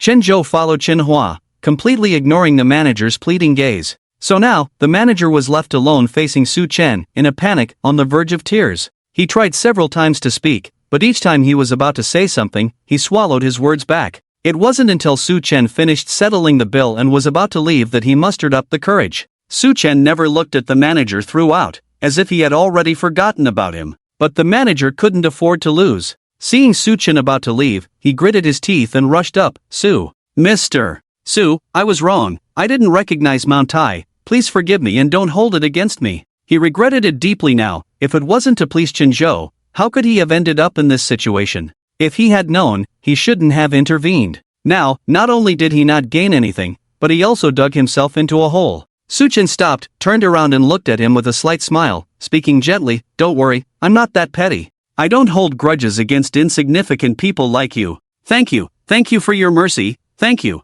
The manager was overjoyed, feeling like he had a new lease on life, thanking Su Chen incessantly. Su Chen patted his shoulder again, saying lightly, but it's better not to reopen this restaurant, after all, I always keep my word. With that, Su Chen left. The smile on the manager's face froze instantly, his body stiffened in place, and after a moment of realization, he rushed towards Su Chen as if he had gone mad. Unfortunately, he was stopped by two bodyguards, and could only watch helplessly as Su Chen left, shouting hysterically, Mr. Su, I was wrong. I really was wrong, please forgive me. However, Su Chen did not respond. The two bodyguards let him go, and the manager collapsed on the ground, crying uncontrollably. Ah Hu! Before getting into the car, Su Chen beckoned to Ah Hu and whispered a few words to him. Ah Hu glanced at the two companions of Chen Zhou in the restaurant and nodded. Sir, rest assured, I understand.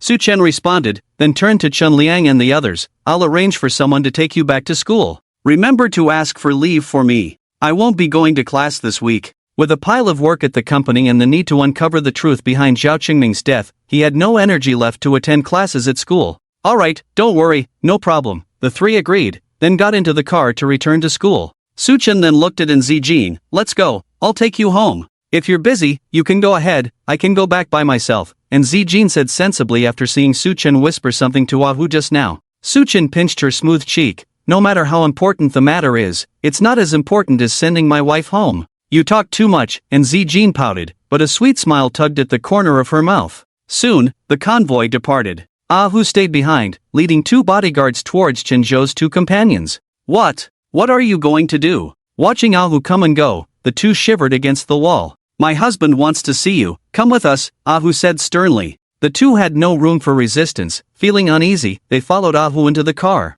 After more than 40 minutes, Su Chen dropped Zijin off at home and then returned to the Yuliang Manor. Welcome home, sir. Just as he entered the main villa gate, two tall maids approached, one helping him with his coat, the other kneeling down to change his slippers. Watching these two maids, as beautiful as celebrities, serve him like this, Su Chen couldn't help but marvel at how good it is to be rich. Moreover, according to Yi Bo, the maids in the manor all came from the island country. No wonder they were so good at serving. And they spoke Chinese so well. Please, sir. After changing his shoes, Su Chen walked into the living room, where two young men were kneeling on the floor. They were Chen Zhou's two companions. Su Chen and Li Tao suspected that Zhao Chengming's death was related to Chen Hua because he had the motive, and if Su Chen hadn't appeared, he would have been the biggest beneficiary. But they couldn't find any evidence because he was too cunning. If it was really him, he didn't seem to have left any loopholes. So Su Chen decided to find a breakthrough from Chen Zhou, who seemed much less intelligent than his father. Let's start with these two friends of Chen Zhou. Chen Zhou had just returned to the country, and these two people could have dinner with him. Presumably they were his best friends in the country. Mr. Su. The two men kneeling on the ground felt their scalps tingle as Su Chen looked at them, their bodies involuntarily stiffening. No need to be so nervous, get up and sit down. I called you here to ask you something. Su Chen's face lit up with a gentle smile as he sat down on the sofa. As soon as he sat down, two maids approached, one kneeling on the carpet to massage his legs, the other standing behind to massage his shoulders. The evils of capitalism, Su Chen felt like he was being corrupted. Mr. Su, we'd rather kneel, it's more comfortable. Whatever you want to ask, we'll tell you everything we know. The young man on the left said. Yes, as long as we know, we'll tell you everything. The young man on the right nodded and bowed. Su Chen smiled, enjoying the service of the two maids, and said, First, tell me how you both are called. I'm Zhang Yu. I'm Wang Yi. The two said their names. How are you both related to Chen Zhou? Su Chen asked. The two exchanged glances, hesitating. Seeing this, Su Chen said, Don't worry, I won't involve you. Just tell me everything. Finally, the two chose to tell the truth. It's okay, we were classmates before, got along well, but, because of his family background, we are actually inferior in front of him. Yes, he has always been arrogant, treating us like friends and dogs at the same time, we dare not offend him. Su Chen narrowed his eyes. No matter how he treats you, it means your relationship is good, right? Sort of, he is too arrogant, doesn't have many friends in the country, only us, Wang Yi said. Su Chen nodded. Has he ever mentioned anything about the death of Zhao Changming, the former chairman of Qingyun International, to you? No, he hasn't. Wang Yi shook his head. Wait, he did. Zheng Yu frowned, trying to remember, then looked at Su Chen and said, he mentioned something related when he was drunk once. What did he say? Su Chen's eyes became sharp, staring at Zheng Yu. At that moment, he felt a sense of anticipation, expecting to gain something significant tonight. The two maids, seeing the situation, tactfully stopped their actions, not daring to disturb Su Chen. Staring back at Su Chen's intense gaze, Zheng Yu felt as if a mountain was pressing down on him, making it hard to breathe. He said his father is about to become the chairman of Qingyun International, and then he will be the young master of Qingyun International. Zhang Yu finished, drenched in cold sweat, beads of sweat covering his forehead, feeling fearful. Initially, he didn't take this statement seriously, thinking it was just Chen Zhou's drunken talk and boasting. But now, thinking about Zhao Qingming's death, coupled with Su Chen's seriousness, he began to realize some chilling truths. When Chen Zhou said those words, Zhao Changming was still alive. But within 2 days of that conversation, Zhao Changming died in a car accident. There was something fishy about it, and he just couldn't believe it. Wang Yi, pale-faced beside him, could also connect the dots, understanding what Zhang Yu was thinking. Su Chen remained as calm as water, with a 90% certainty that Chen Hua was the mastermind behind Zhao Chengming's death. However, he needed to uncover the whole truth, gather evidence to complete his mission. The system had given him a month, which was quite generous. After a moment of contemplation, he asked, Does Chen Zhou often get drunk? No, he rarely gets drunk. The last time he did was because he was too happy to be back in the country. Zhang Yu shook his head. Wang Yi added, Yes, his father doesn't allow him to get drunk, and he listens to his father. Su Chen felt somewhat disappointed upon hearing this, realizing that Chen Hua knew what kind of person his son was, hence the alcohol restriction. With this restriction in place, his plan to extract information from Chen Zhou seemed to have hit a dead end. Suddenly, Zhang Yu remembered something else. Mr. Su, that night when Chen Zhou was drunk, he also mentioned someone named Liao Jun, but I can't remember the details. After all, it had been a few days since that night of drinking, and he couldn't recall everything clearly. Liao Jun. Su Chen raised an eyebrow. He knew about Liao Jun, the deputy general manager, Chen Hua's right-hand man. It made sense, such a big matter couldn't have been done by Chen Hua alone. Chen Hua would definitely not leave any evidence behind. But what about Liao Jun? The driver who caused Zhao Chengming's death in a drunk driving accident had already committed suicide out of fear. In this case, Liao Jun might be the only person besides Chen Hua and his son who knew the truth. As the saying goes, when the bird flies high, the good bough is hidden. When the cunning rabbit dies, the running dog is cooked. Liao Jun was 48 years old this year, 5 years older than Chen Hua, an experienced figure in the business world. He must also fear Chen Hua silencing him afterward. Being shrewd and experienced, would he not leave behind evidence for self-preservation or to bring down Chen Hua if necessary? The more Su Chen thought about it, the brighter his eyes became, realizing that he should focus on Liao Jun as the breakthrough point. After all, Chen Zhou was Chen Hua's son, and their fates were intertwined. He would never betray his father. But Liao Jun was different. Compared to the Chen family father and son, he was an outsider, and the only outsider who knew about Chenhua's crimes. Having witnessed Chenhua's ruthlessness, wasn't he afraid of being silenced by Chenhua? So it was much easier to deal with him. Suchen felt a sudden clarity in front of him, took a deep breath, and looked at Zhang Yu and Wang Yi. About today. We didn't say anything, and we don't know anything. The two of them cleverly spoke first, shaking their heads like a rattledrum. They truly dared not speak out, as not only would Suchen kill them, but Chenzhou would as well. Their lives were at stake, so they decided to keep the secret buried in their hearts forever. For safety reasons, Suchen didn't plan on letting the two leave so soon, saying, "How do you feel about staying here?" Yuliang Manor, famous for its reputation. The two blurted out without hesitation, as if they had rehearsed in advance. Satisfied then. Suchen nodded with a smile. In that case, stay here for a few more days. As soon as he finished speaking, without giving the two a chance to refuse, he beckoned to the bodyguard standing by the wall. "Go prepare 2 guest rooms and arrange for them to stay for a few days. Please follow me." 2 bodyguards stepped forward, looking down at Zhang Yu and Wang Yi. Just like when they were brought up the mountain earlier, they had no room to refuse, saying with a tearful voice, "Thank you for your hospitality, Mr. Su. Life is like a forced transaction, since there's no way to resist, just accept it." Watching tears fall from the faces of the two, Su Chen felt they must have been moved to tears by his warmth. Alas, he still hadn't gotten rid of this habit of being warm and hospitable. Soon, the two were escorted downstairs by the bodyguards. As they left, they seemed reluctant, taking 3 steps and looking back at Su Chen, hoping he would change his mind and let them go. Su Chen just smiled and said, "Reluctant to leave me? It's okay, I'll come see you tomorrow." Upon hearing this, the two's faces changed, hastening their pace to follow the bodyguards and leave. In the end, they even left faster than the bodyguards. Watching the backs of the two fleeing, Su Chen grinned, patting the smooth faces of the 2 maids. "Come, continue. This wicked capitalist life really makes people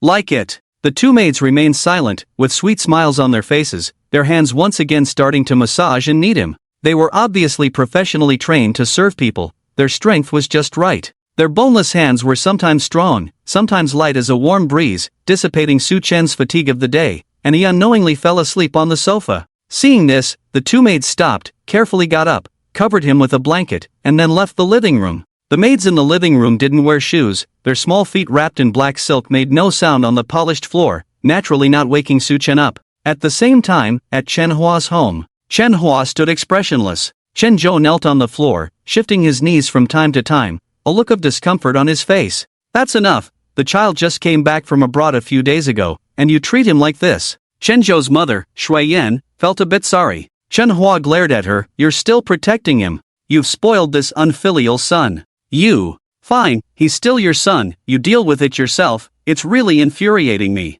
Shui Yan was angry, and with that, she stormed upstairs in a fit of anger. Chenhua snorted coldly, looking down at Chenzhou. "Do you know what you did wrong?" Chenzhou quickly nodded. "I know. Speak." Chenhua's face was expressionless. Chenzhou blurted out, "I shouldn't have let my mind wander when I saw a pretty girl." "Idiot." Chenhua angrily interrupted him, "Is that why I'm punishing you? No matter how many women you play with, I can't be bothered. Your mistake was messing with Su Chen. Dad, what's there to fear about Su Chen?" Chenzhou was dismissive, not understanding why his father, who held such high prestige in the company, would fear that young punk. "Bullshit." Chenhua cursed. "Of course, I'm not afraid of him. I'm afraid that you idiot, will slip up in front of him, reveal some flaw, and end up getting me into trouble." "Dad, how could I? I always listen to you and never get drunk even on alcohol." Chenzhou subconsciously ignored the drunken incident 3 days ago. As long as his father didn't find out, it didn't count as being drunk. He was indeed a clever little devil. Chenhua coldly said, "In the future, stay away from any place where Su Chen is. You idiot, are no match for him, so you don't get caught in his trap." "Yes, I understand, Dad." Although Chenzhou was somewhat resentful, he didn't dare to talk back. Chenhua looked at this rebellious son with annoyance, waved his hand. "Go to sleep. Dad, you should sleep early too." Chenzhou left a sentence and quickly ran upstairs. Chenhua rubbed his forehead, feeling somewhat weary as he sat on the sofa. The night was long, but he had no desire to sleep. As long as a person was tired enough, they could sleep soundly anywhere. Su Chen proved this saying with his actions. Even on the sofa, he had slept soundly last night. In the morning, as soon as he opened his eyes, he saw several maids bustling in the living room. "Sir, the water is ready. You can take a bath first before having breakfast." A maid walked over, folded the blanket, and said softly to Su Chen. "Thank you," Su Chen instinctively replied, stretched lazily, and headed towards the bathroom. "Sir, you're too polite." "It's our duty," the maid said, following Su Chen into the bathroom.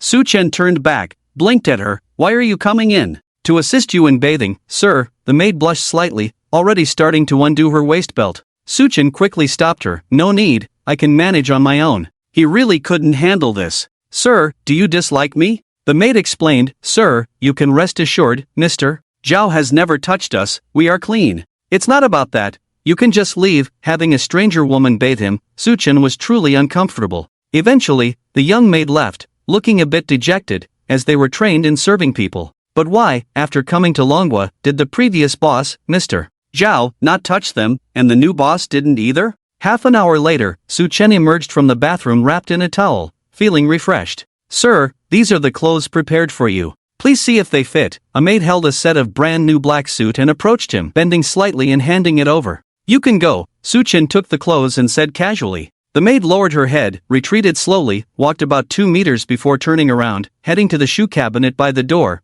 putting on high heels, and leaving. Su Chen entered the bathroom to change. Looking at his tall figure in the mirror wearing the suit, Su Chen couldn't help but marvel. Truly, clothes make the man. He was already handsome, but now he looked even more charming, exuding a sense of calm confidence and dominance. Breakfast was sumptuous, so much so that Su Chen didn't even know where to start. However, this problem didn't bother him for long. 2 maids stood by, serving him closely, putting food on his plate, almost feeding him directly. From initially feeling uncomfortable, Su Chen gradually began to enjoy this process. After breakfast, Su Chen left for the company. "Have a safe journey, sir." Over a dozen tall and beautiful maids, each with their unique charm, stood in 2 rows at the villa's entrance, bowing and calling out in unison. Hearing these sweet voices, Su Chen shivered, feeling his bones turn to jelly. "Fortunately, I have a strong will, otherwise, with these dozen or so maids, I probably wouldn't have the heart to leave the house today." By the time I arrived at the company, it was already past 9 o'clock.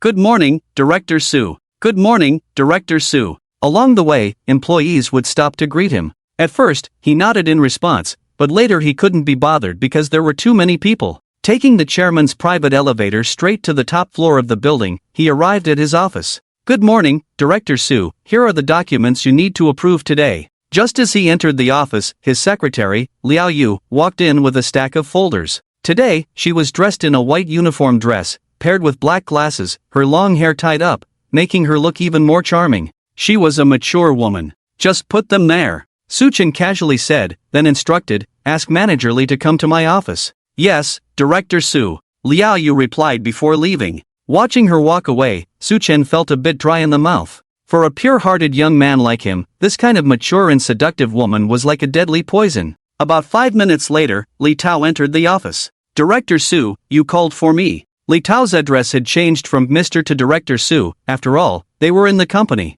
"Please, have a seat." Su Chen gestured for him to sit down and began to tell him about what he had learned from Zhang Yu and Wang Yi the night before, along with his speculations. After listening, Li Tao exploded in anger. That Liao Jun, he was originally brought into the company by Director Zhao. It was bad enough that he sided with Manhwa, but to do something so outrageous is beyond belief. "Manager Li, calm down. I'm just speculating based on bits and pieces of information from Zhang Yu." Su Chen quickly tried to calm down the agitated Li Tao. Although it was speculation, both of them felt that this speculation was leaning towards the truth, lacking only solid evidence. After a while, Li Tao finally calmed down. "Director Su, even if we are on the right track, it will be difficult to find evidence from Liao Jun." "Yes, that's why I'm just updating you on the progress. I'll figure out the specifics later." Su Chen sighed. Li Tao said, "Director Su, seeking revenge against Director Zhao shouldn't be rushed. You should think about the Tai Shan Group matter. You don't need to worry about that. The contract has already been negotiated, and Chen Hua might have already gone to the Tai Shan Group to sign it." Su Chen's face revealed a playful smile. Li Tao left the office with a skeptical look, finding it hard to believe Su Chen's words. Was the procurement contract with the Tai Shan Group really that easy to negotiate? And was it really Chen Hua going to sign it? It all sounded like a fantasy. Meanwhile, at the Tai Shan Group, Chen Hua's car stopped in front of the building. Chen Hua got out of the car with 6 or 7 people and headed towards the Tai Shan Group's entrance. Today, he had brought all the necessary people to sign the contract, just to witness Su Chen's embarrassment. "Gentlemen, our Director Su is truly outstanding. I underestimated him. I didn't expect him to negotiate the contract in just 1 day." Along the way, Chen Hua praised Su Chen, boosting his image, only to bring him down harder later. The others, unaware of the situation, truly admired Su Chen. Chen Hua's eyes flashed with a hint of mockery. Now you admire him, but soon you will despise him. Only Zhou Chuan knew Chen Hua's intentions and whispered, Director Chen, our Director Su is indeed talented. His tone carried a hint of mockery and disdain. In his view, Su Chen was foolish to fabricate stories in front of his subordinates, shooting himself in the foot, a true talent. He. Chen Hua couldn't help but laugh. If they couldn't even enter the building, it would be even more amusing. When these people report back to the company, Su Chen will truly lose face and credibility. However, what he didn't expect was that after they revealed their identities, they were let in by the security guards and even greeted by the manager of the business department of Taishan Group. Chen Hua and Zhou Chuan looked at each other in confusion, and they remained puzzled until they entered the Taishan Group building. Their minds were filled with question marks. Who could tell them what was going on? Manager Wang, did the contract really go through? Finally regaining his composure as they entered the elevator, Chen Hua looked at the manager of Taishan Group's business department with disbelief. Manager Wang shook his head. What contract? I'm not sure, but our chairman wants to see you. Zhou Chuan and Chen Hua almost simultaneously breathed a sigh of relief. They had said it. Everyone in Jiangnan City knew that in Nantian of Taishan Group and Zhao Changming of Qingyun International were at odds. How could Su Chen, now the chairman of Qingyun International, possibly secure the procurement contract of Taishan Group? However, Chen Hua then became wary. Why wouldn't Nantian want to see him? Could it be that even after Zhao Chengming's death, he was still unsatisfied and wanted to vent his anger on him, the vice chairman? No, even if he wanted to vent, he should be looking for Su Chen, who was the chairman now. With their minds in a fog, Chen Hua and the others entered in Nanshan's office. Chairman and, hello. Despite his confusion, Chen Hua remained calm and composed in front of Nantian. Vice Chairman Chen, I've heard a lot about you. And Nantian looked at Chen Hua with a smile that didn't reach his eyes. He was well aware of the current situation of Qingyun International and knew that this guy was going against his future son-in-law, so he naturally wouldn't be in a good mood. Chen Hua felt inexplicably puzzled. Had he offended him in any way? Was he really implicated by Zhao Changming? Pushing aside these messy thoughts, Chen Hua asked, May I ask Chairman and why you wanted to see me? To sign a contract. And Nantian said confidently. Chen Hua was once again puzzled. A contract? What contract? The procurement contract. Didn't your chairman Su discuss it with me yesterday? And Nantian looked at Chen Hua in bewilderment, seriously doubting how this guy with such poor business skills became a vice chairman. Did he rely on selling? That shouldn't be it. Zhao Changming wouldn't go for that. Chen Hua and Zhou Chuan stood dumbfounded, their minds blank. Zhou Chuan, in a fit of emotion, said, Chairman, have you made a mistake? How could you agree to cooperate with that brat from Qingyun International? Due to his fast speech, he even spat on Nanshan's face. Smack! And Nanshan's face darkened, and he raised his hand to slap Zhou Chuan. Who do you think you are? Do I need you to teach me how to do things? Then, he looked coldly at Chen Hua. Vice Chairman Chen, is this the quality of your company's employees? I don't know what position he holds in your company, but he dares to meddle in my affairs. Get out! Chen Hua glared at Zhou Chuan angrily, this useless guy who was more trouble than he was worth. Feeling the burning pain on his face, Zhou Chuan's mind cleared up a bit, and he didn't dare to speak again, obediently leaving the office. Chen Hua took a deep breath, then looked apologetically at Nantian. Chairman, I'm really sorry. He drank too much last night, hasn't sobered up in the morning, and spoke to you in a daze. Please don't take it to heart. Humph. And Nantian snorted coldly, saying indifferently, that doesn't sound like a proper excuse. Chen Hua's face stiffened. Why did it feel like you were cursing at me? Chairman, may I see the contract first? Chen Hua seriously doubted whether Su Chen had given up most of the benefits in the contract to make Nantian agree to cooperate with Qingyun International.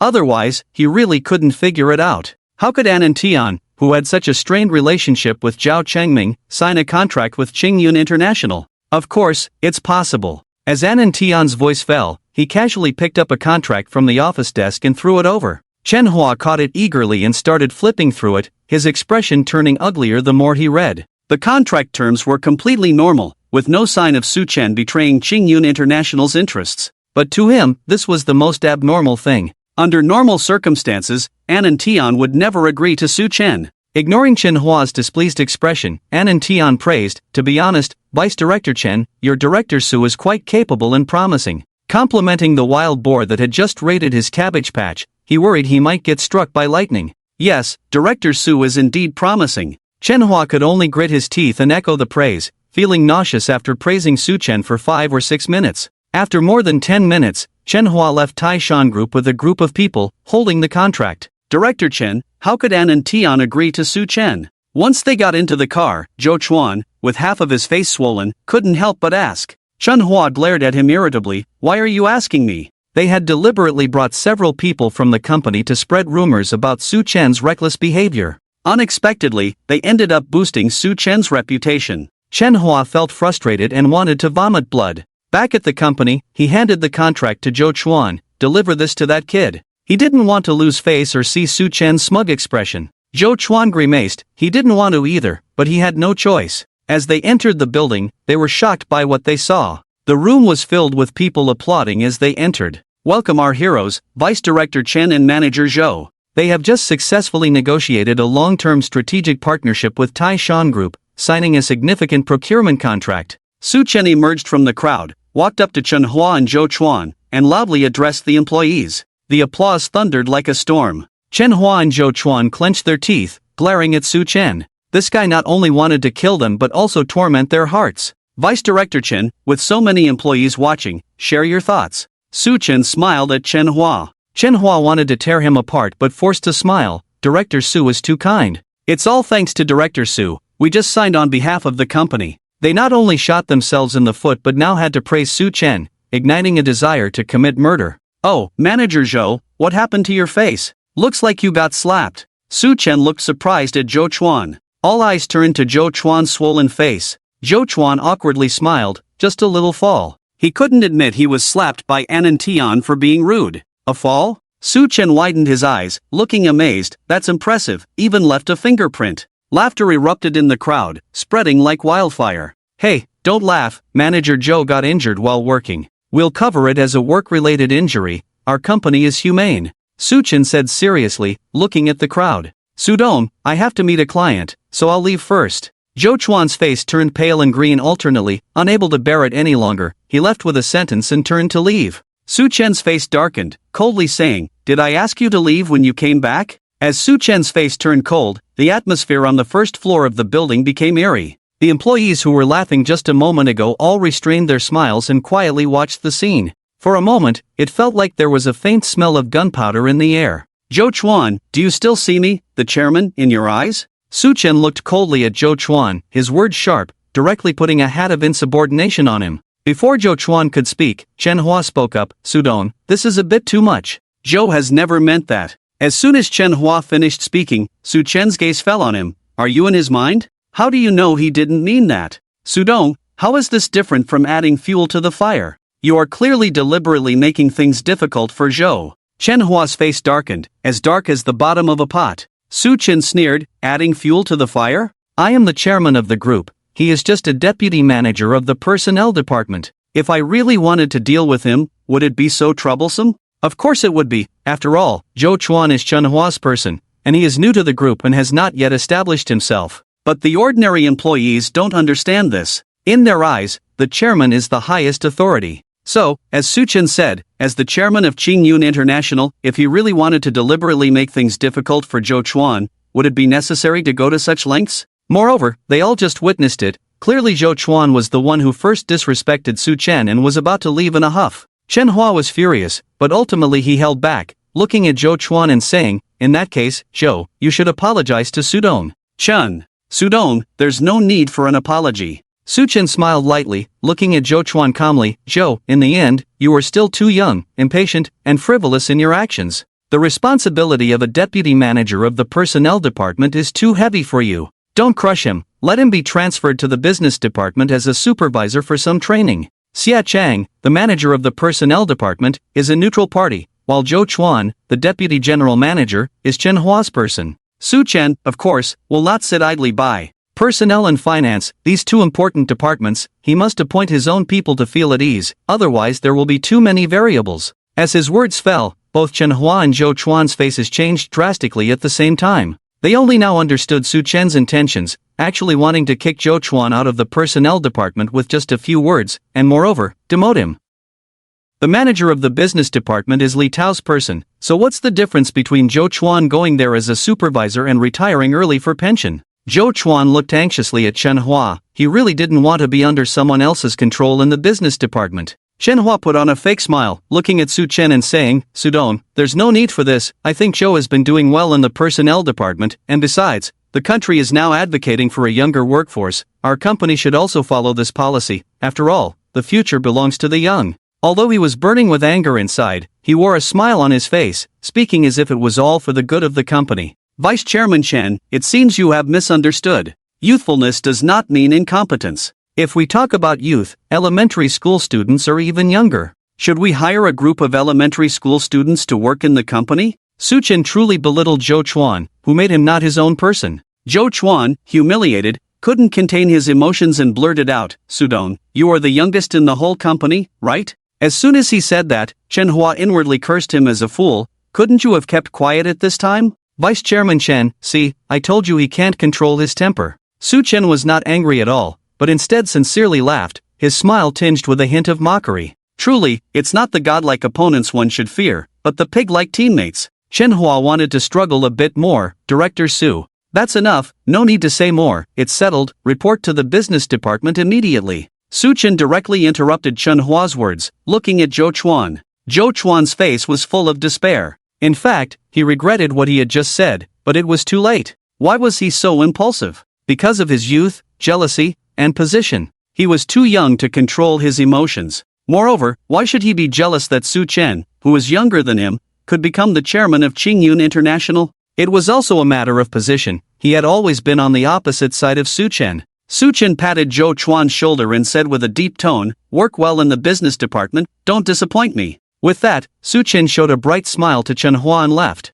As Su Chen departed, the employees gathered on the first floor also dispersed one after another. Director Chen. Zhou Chuan looked at Shenhua with a face full of grievance. Omega, sniff. Smack. Shenhua raised his hand and slapped him, angrily cursing, good for nothing. After cursing, he walked away in big strides without looking back at him. Zhou Chuan was finished, there was no need to waste any more time on him. He had put in so much effort to go against the tide and promote Zhou Chuan. He had planned to help him advance to the next level and become the general manager of the Human Resources Department. But this guy kept causing trouble repeatedly, making more mistakes than achievements. The immediate task was to figure out how Nantian agreed to cooperate with Su Chen and Qingyun International. If Su Chen really got the support of Nantian, a powerful ally, it would be even more difficult to deal with him. Watching Shenhua's figure disappear, Zhou Chuan was filled with despair. He knew he was done for and would become a marginal figure in Qingyun International. He regretted why he had to be so impulsive when there were so many people under Shenhua.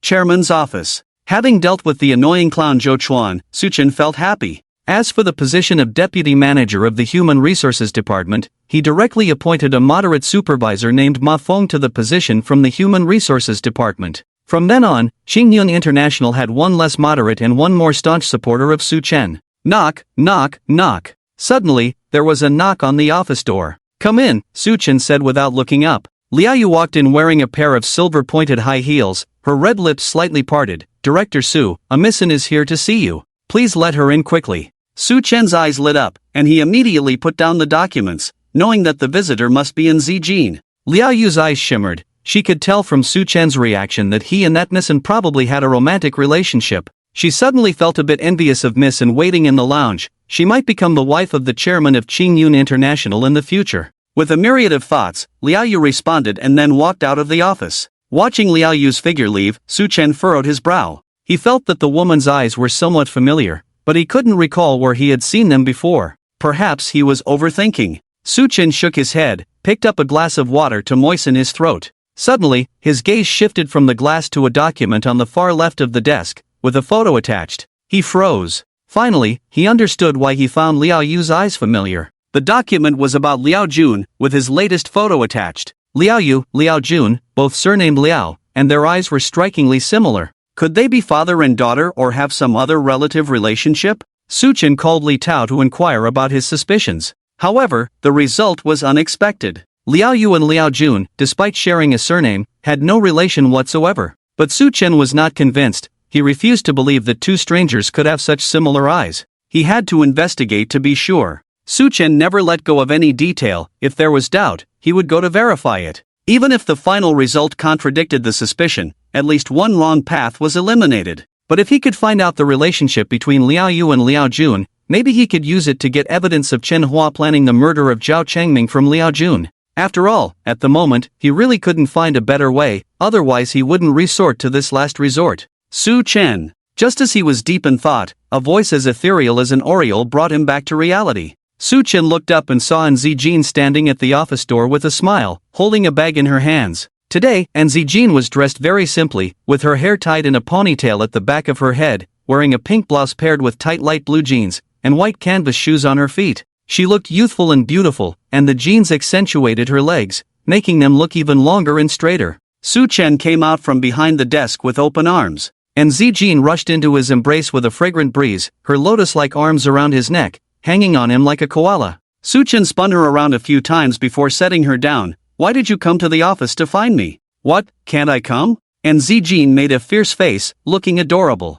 Su Chen kissed her on the cheek. Of course you can come, you're my wife, you can come whenever you want. Poof. And Zijin raised her chin proudly, then turned her eyes and casually said, your female secretary is quite pretty. Jealous? Su Chen stared at her with a smile, finding her cute in that appearance. And Zijin blushed, a bit angry and embarrassed, stomping her foot. My mom said men like you always mess around, so she asked me to keep an eye on you. Su Chen was speechless, realizing it was a mother-in-law's inspection. Do you think I would betray you? Su Chen held her shoulders. Yes. And Zijin nodded without hesitation, glancing down. Men like you can't control themselves when they have money. My dad is kept on a tight leash by my mom and still manages to keep 4 or 5 mistresses outside. Su Chen smirked, surprised that Nantian, with his thick eyebrows and big eyes, was also a ladies' man. So, what are you going to do? Su Chen curiously asked An Zijin. And Zijin sighed softly, what can a weak woman like me do? Just pretend not to know like my mom, as long as you end up marrying me, that's all that matters,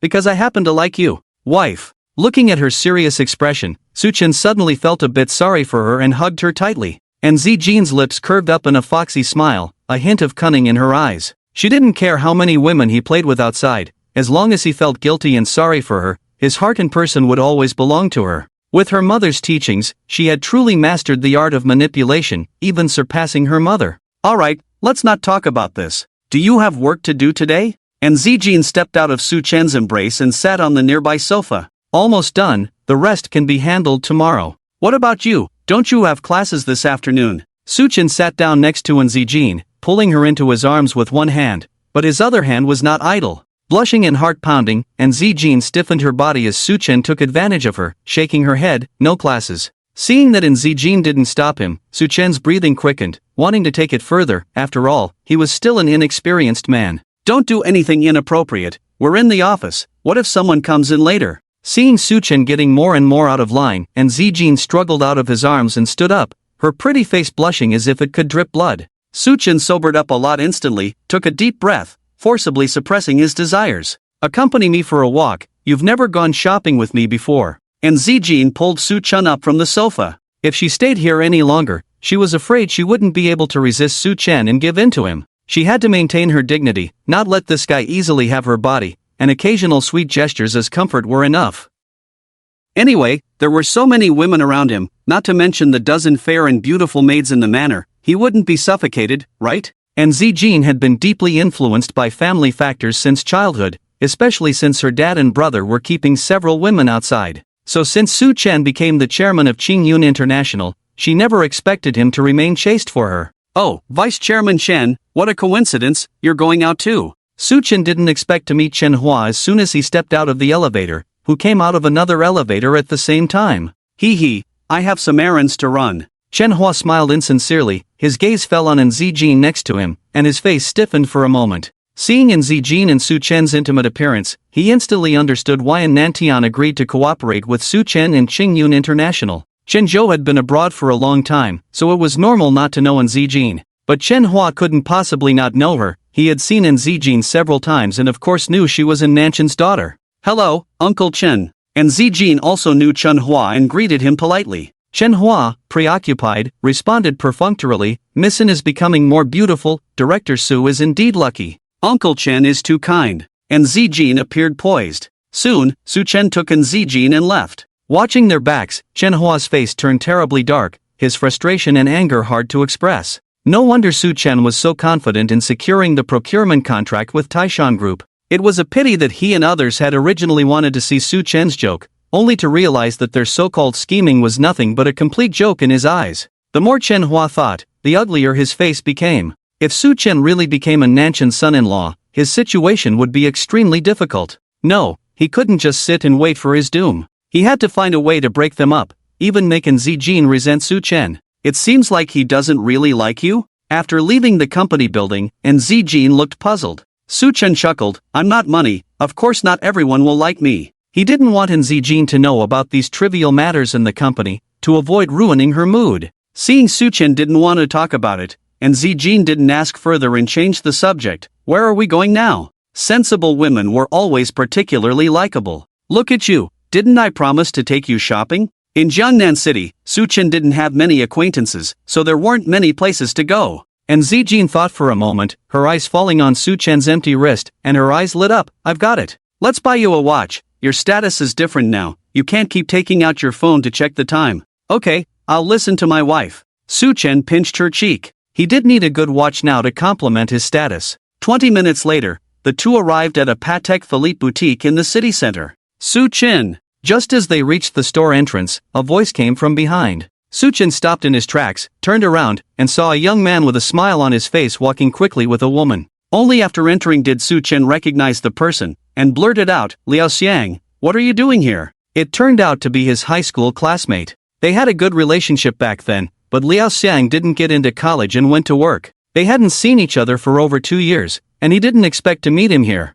Su Chen was somewhat surprised and taken aback. I work in Jiangnan City, today I'm out shopping with my girlfriend. Meeting his old classmates, Liao Xiang seemed very excited. He pointed to the woman beside him and introduced, this is my girlfriend, Luo Wan. Su Chen looked at Luo Wan and said, hello, I'm Su Chen. Liao Xiang often mentions you in front of me, Luo Wan said with a slight smile. Su Chen also introduced the woman beside him, and Zijin, my girlfriend, and Zijin. You actually managed to pursue such a beautiful girlfriend, you're quite lucky, Liao Xiang expressed his envy, then looked at Zijin, if this guy bullies you in the future, I'll help you get revenge. How could he not cherish such a beautiful girlfriend, he deserves a beating. Thank you, Liao Ge, and Zijin said with a smile. Liao Xiang asked, by the way, what are you guys here for? How about we go around together and have lunch together at noon? We're here to look at watches, Su Chen said. Liao Xiang exaggeratedly widened his eyes, wow, you, this guy, play with watches when poor and cars when rich. It seems like you're doing well now. It's not that exaggerated, just buying a watch for convenience to check the time, Su Chen modestly replied. Liao Xiang, however, became interested, let's go together, we're free anyway. I'll accompany you to look at watches, and then we'll have lunch together at noon. Sure, I'll treat you at noon, Su Chen nodded with a smile. Liao Xiang waved his hand, no, you're still a student, I'm already working, let me treat you guys. Obviously, his earlier exaggerated statement about Su Chen being well off was just a joke, as he knew Su Chen was still a student. How could he let Su Chen pay the bill? It might cost him half a month's living expenses. Let's talk about it later, let's go in first, Su Chen said, leading Zijin into the store.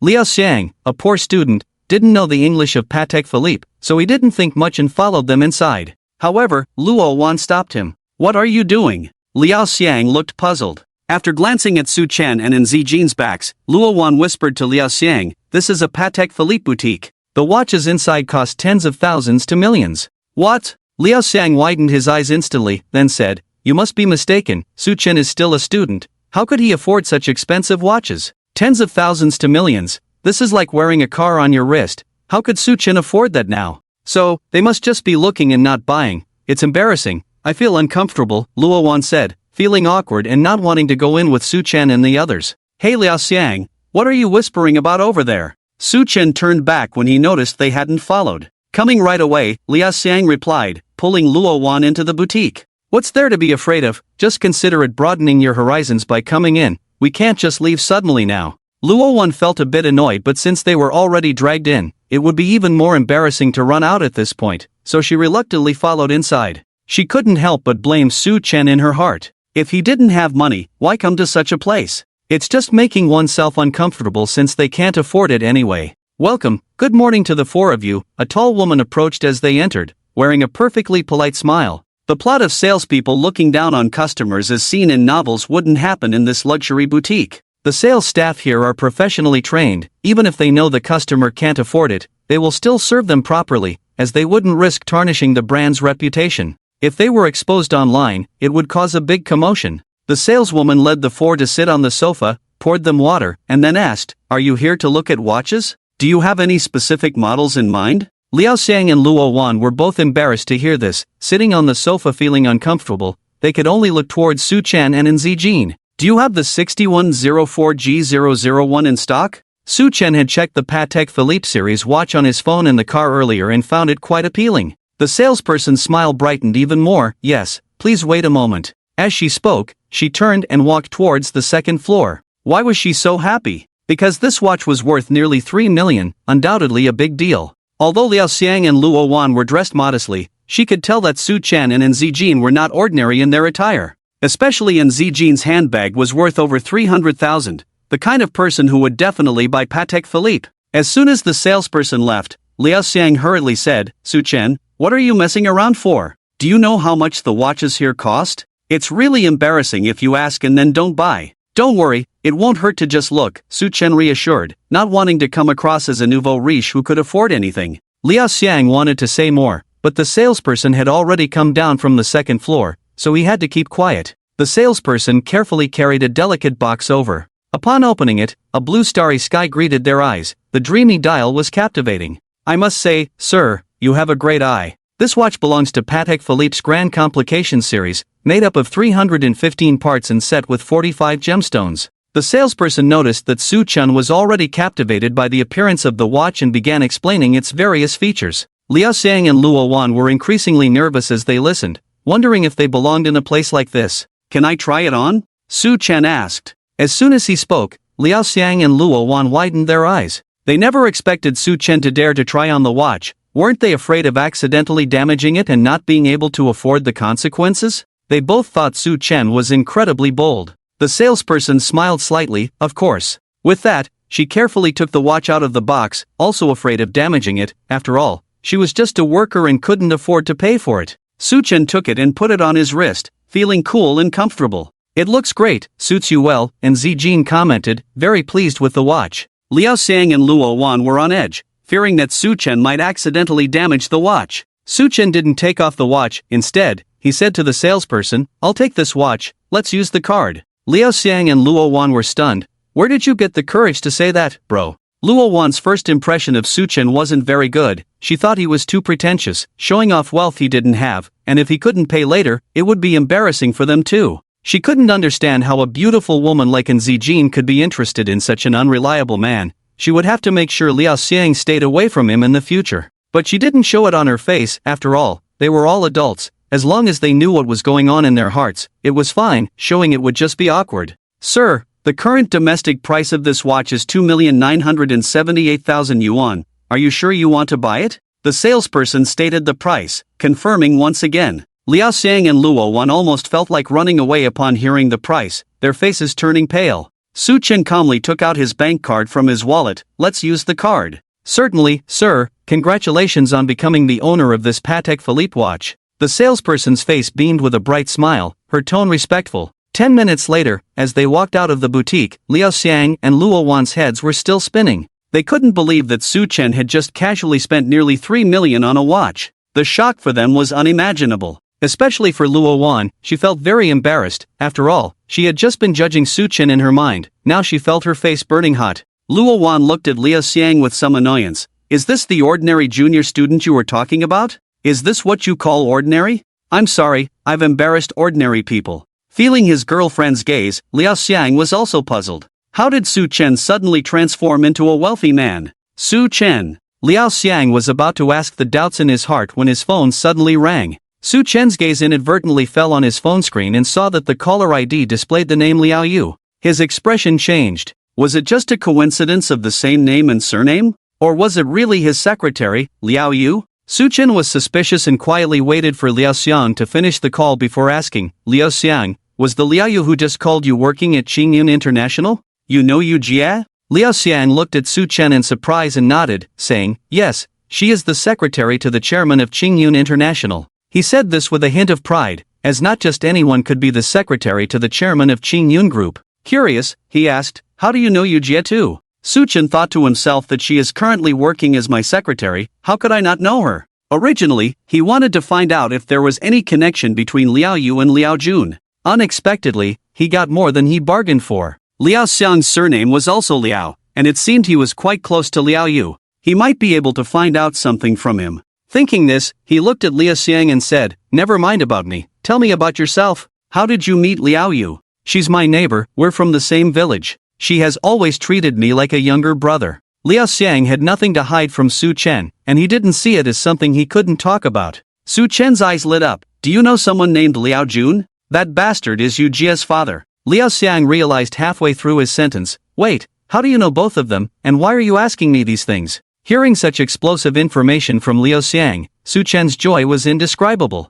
His speculations were indeed correct. Liao Jun turned out to be Liao Yu's father, but how could Li Tao and the others not know about this? What exactly had happened? "Liao Xiang, the next question is very important to me, please tell me the truth." Su Chen looked earnestly at Liao Xiang. Liao Xiang felt uncomfortable with his serious expression. "Don't do this, just ask. I'll tell you everything I know. Tell me about the relationship between Liao Yu and her father Liao Jun." "As far as I know, Liao Jun has a wife and children in Jiangnan City, but Liao Yu is not among them." Su Chen was interrupted by Liao Xiang's angry outburst before he could finish his sentence. Through gritted teeth, Liao Xiang said, "That bastard, after getting rich, the first thing he did when he returned to the village was to divorce Yu Jie's mother. Because of this, Yu Jie's mother fell ill and passed away. In the end, he took Yu Jie away, but Yu Jie told me that this bastard was afraid of his wife, so he never dared to let her show up, just rented a house for her in the city." After hearing this, Su Chen roughly understood the situation. Liao Jun and Liao Yu were indeed father and daughter. After Yu Jie's mother passed away, out of guilt, Liao Jun brought her to Jiangnan City.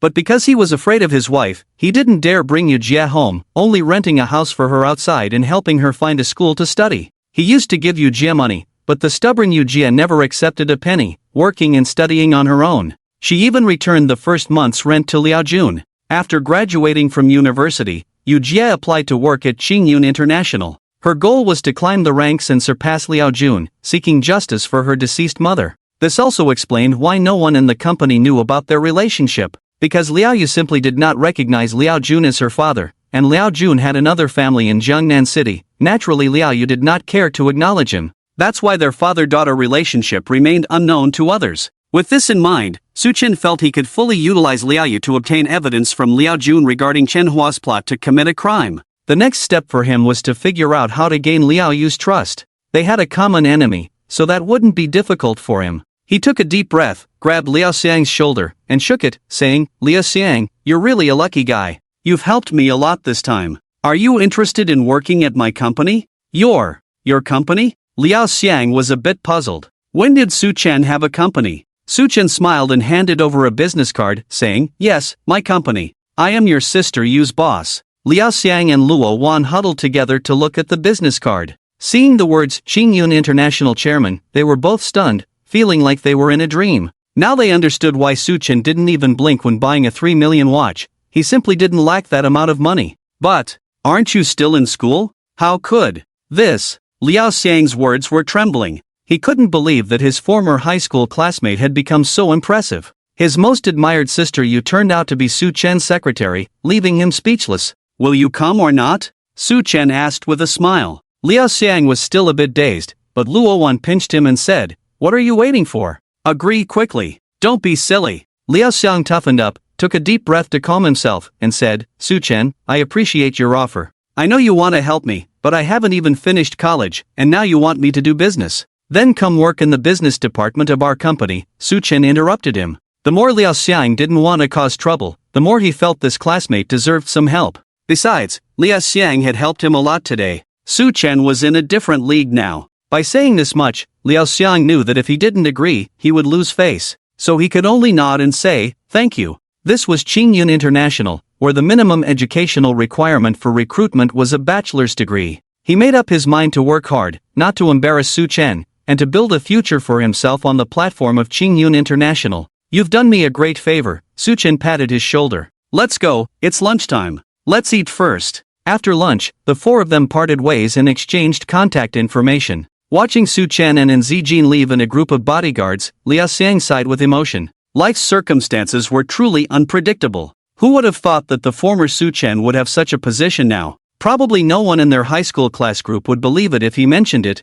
They would probably accuse him of bragging. Xiangge, this is your chance. You must seize it. As long as you show your abilities, Su Chen. No, Chairman Su will definitely promote you, Luo Wan said, her face full of anticipation, feeling grateful to Su Chen and embarrassed about her previous thoughts at the Patek Philippe store. Liao Xian nodded firmly and said, I know. This is probably the biggest opportunity of my life. If it weren't for Su Chen, I would never have entered Qingyun International. Su Chen might have just wanted to help out an old classmate, but for him, it was a great favor. So he would not let Su Chen down. In the following days, Su Chen did not rush to confront Liao Yu but instead focused on building a foundation of trust with her. The results were significant. In 3 days, although Liao Yu remained respectful in front of Su Chen, she was no longer as restrained. Sometimes she could even act coquettishly or make jokes, and the two got along very well. Why did their relationship progress so quickly? Firstly, because Su Chen's looks and age were deceiving, subconsciously causing Liao Yu to relax her guard. Secondly, it was because of Su Chen's identity. Liao Yu was willing to get along with Su Chen as it would benefit her promotion and ultimately help her achieve her goal of revenge against her scumbag father. Therefore, the rapid progress in their relationship was the result of mutual efforts. Su Chen remained calm, but Chen Hua was becoming impatient. In just a few days, Su Chen seemed to fit in effortlessly at the company, and if things continued this way, his position would become stable. It would be like a new Zhao Changming, untouchable even if someone wanted to challenge his position. So, he needed to make a move. Friday morning, Vice Chairman's office. The room was filled with smoke, 2 old smokers puffing away. It was Vice Chairman Chen Hua and Vice President Liao Jun. Regarding what we discussed last time, have you thought about it? We can't delay any longer. If we want to deal with Su Chen, we need to first eliminate in Nantian this external support, Chen Hua said, exhaling smoke, looking at Liao Jun. Liao Jun's expression changed constantly, remaining silent for a while before replying, I have an idea. Let's hear it. Chen Hua sat up straight, his eyes brightened. Liao Jun continued, and Nantian supports Su Chen because his daughter likes him. But what if his daughter hates Su Chen? For example, if Su Chen cheats, and then Zijin finds out, wouldn't a wealthy young lady like her be unable to bear such humiliation? Liao Jun finished with a cold smile, but he was wrong to assume An Zijin's thoughts based on common women's perspectives. And Zijin didn't care about such things. She only cared if Su Chen truly loved her and if he would marry her in the end. I've thought about it too, but it's not feasible. We can't find a suitable woman to get close to Su Chen in a short time, and those ordinary women can't be compared to An Zijin. Chen Hua shook his head, dismissing the plan. He was somewhat disappointed, expecting Liao Jun to come up with a better idea. Liao Jun then said, Chairman Chen, what do you think of Liao Yu? She's not inferior to An Zijin in terms of appearance and figure, and she's close enough to Su Chen, spending a lot of time together. Why would Liao Yu listen to you? Chen Hua furrowed his brows, well aware that Liao Yu never had a good relationship with Liao Jun. Liao Jun calmly replied, Chairman Chen, rest assured, I have a way to persuade her. Then act quickly. Chen Hua was reluctant to hand Liao Yu over to Su Chen. After all, he had been eyeing Liao Yu for a long time. Her figure, her appearance, especially that hint of mature charm, all made him itch. But now was not the time to think about these things. He could still distinguish between priorities. Hearing Chen Hua's commanding tone, Liao Jun felt a bit displeased but didn't show it, excusing himself and leaving. He was wary of Chen Hua, just as Chen Hua was wary of him. He held evidence of Chen Hua plotting against Zhao Changming to prevent being silenced, and Chen Hua was surely aware of this, which made him more cautious. However, neither dared to act recklessly, especially since the big plan had not yet come to fruition. So, their current situation was that they both knew the other harbored ill intentions but had to cooperate nonetheless, forming a strange balance. 10 minutes later. Group Vice President's office. Why did you call me here? Liao Yu looked coldly at Liao Jun. If he hadn't requested to see her under the pretext of work, she wouldn't have come at all. Seeing the scumbag who had abandoned his wife to the point of her death kneeling before her made her feel disgusted. Plop. Yet Liao Jun knelt directly in front of her. What are you doing? Liao Yu's expression changed, feeling confused by the scene, instinctively taking 2 steps back. Liao Jun looked pitifully at Liao Yu. Daughter, I know you hate Dad, but Dad had no choice at that time.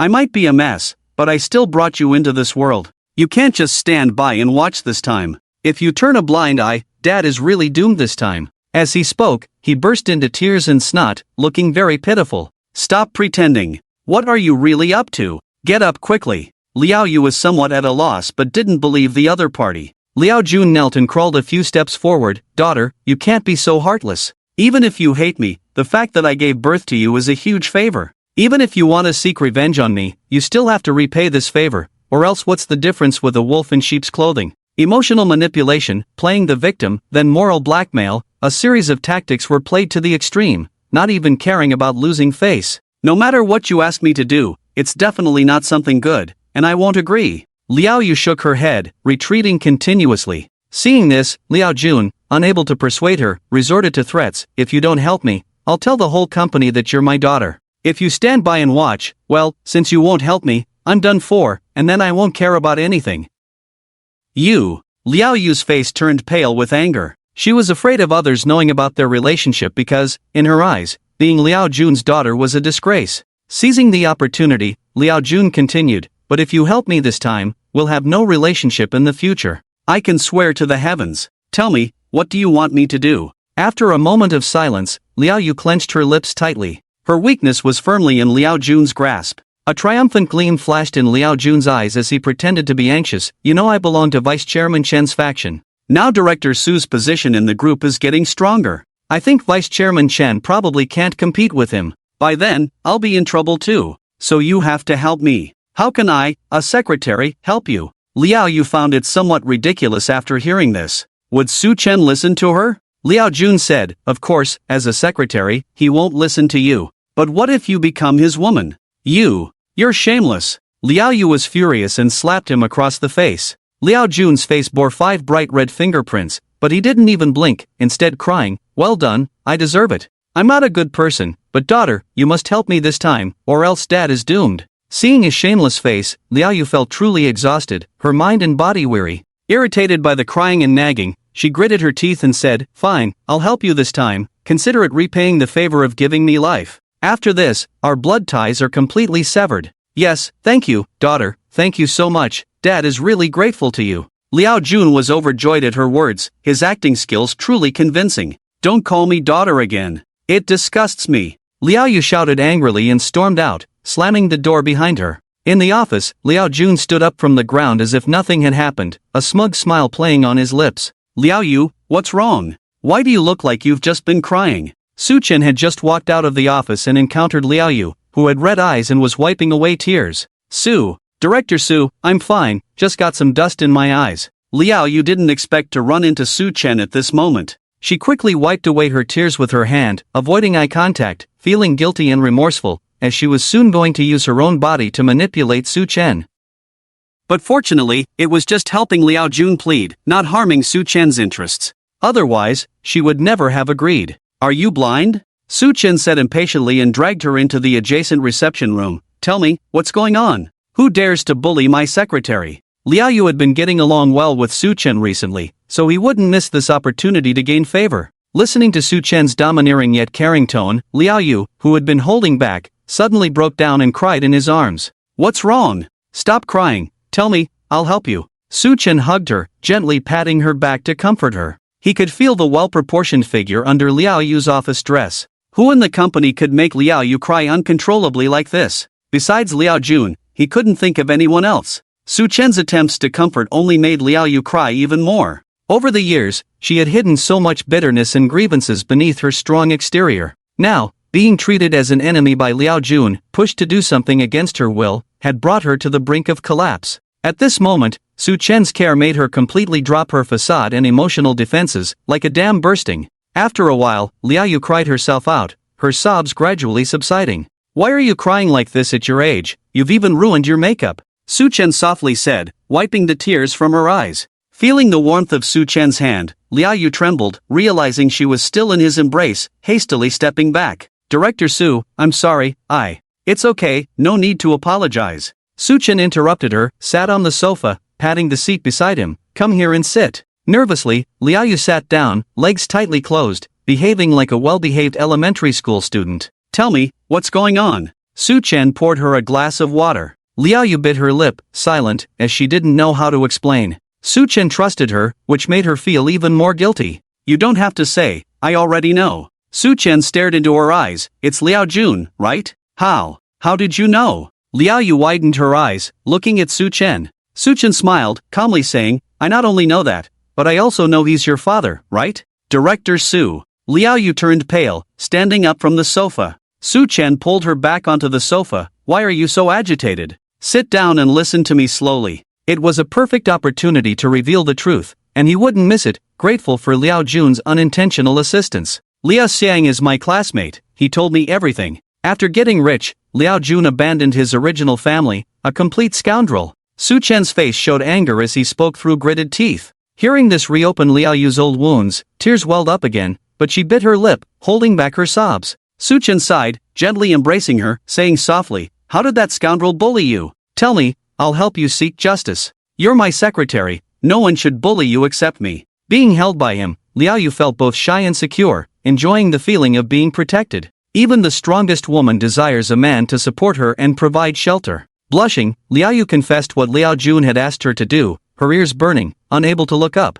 Su Chen coldly chuckled, that bastard is still deceiving you. Without much thought, he knew Liao Jun had lied to Liao Yu, likely with ulterior motives. What? Liao Yu instinctively looked up, blushing, then quickly lowered her gaze. Embracing her full and delicate body, Su Chen's mind was a bit unsettled. He composed himself and said, do you still want to seek justice for your mother? I've always wanted to, Liao Yu nodded, gritting her teeth. Su Chen caressed her silky hair gently, then I'll help you. Although he's deceiving you, he's right about one thing, I can't tolerate him. Su Director. Liao Yu hesitated, knowing that Liao Jun had once done her a favor. Su Chen understood her thoughts and continued, if you knew what he and Shenhua did, you wouldn't hesitate anymore.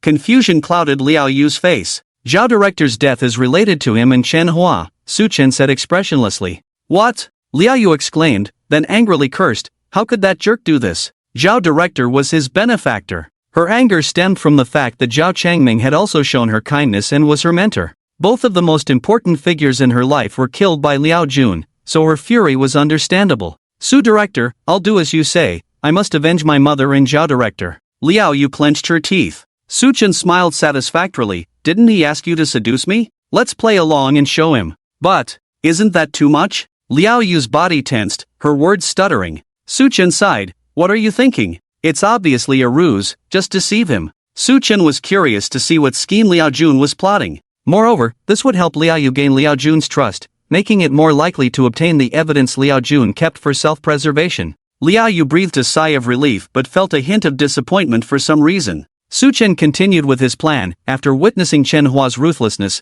Liao Jun must have kept the evidence of Zhao Director's murder for his own safety. You need to deceive him with your identity and find a way to get that evidence from his house. I've never been to his house, and he has a wife and children who wouldn't let me in. Liao Yu frowned, feeling it would be difficult. Su Chen smiled faintly, it's different now. You're useful to him, he's begging for your help. But I'm afraid I won't find where he hides the evidence. Liao Yu hesitated. Su Chen advised, bring a USB drive when you go to his house, then try to access his study, especially check for any offline computers. In modern society, important information is rarely kept in safes because it's too obvious. USB drives are small and easily lost or damaged. Offline computers are relatively safe, less likely to be hacked remotely, and suitable for storing crucial data. Liao Yu nodded firmly, determination in her eyes. She was determined to personally send that despicable man to prison. Unfortunately, she might be disappointed because Su Chen had no intention of letting Liao Jun and Shenhua end up in jail. Death should be their only fate. On Saturday morning, without informing Liao Jun beforehand, Liao Yu arrived at his house.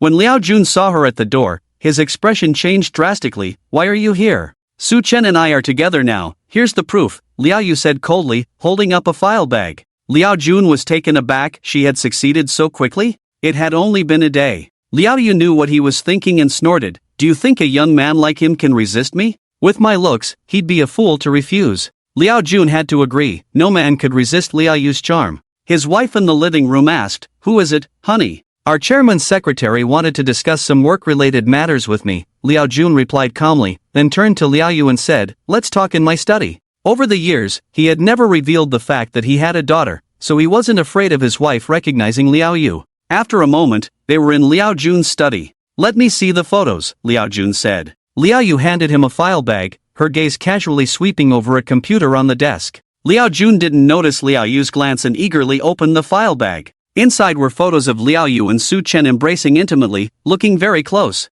A smile involuntarily appeared on his face, believing that Zijin would definitely lose her composure when she saw these photos. Click, just then, the study door was suddenly pushed open. Liao Jun's wife walked in, relieved to see Liao Yu and Liao Jun both well-dressed, and said with a smile, "Honey, help me hang up the clothes." Being naturally suspicious and seeing how beautiful Liao Yu was, she was afraid this seductive woman was having an affair with her husband, hence the surprise inspection. Liao Jun knew exactly what his wife was suspecting, his expression turning grim. However, he didn't explode in front of Liao Yu, instead asking her to wait in the study and then leaving with his wife, his face dark. As the study door closed, Liao Yu mentally thanked Liao Jun's wife's ancestors. She had been wondering how to distract him, and now, like a pillow arriving just as she felt sleepy, Liao Yu headed straight for the laptop on the desk, covered in a thin layer of dust indicating infrequent use. Nervously checking the door, she then turned on the computer, finding it not connected to the internet. She opened folders and finally locked onto one named Road, clicking on it.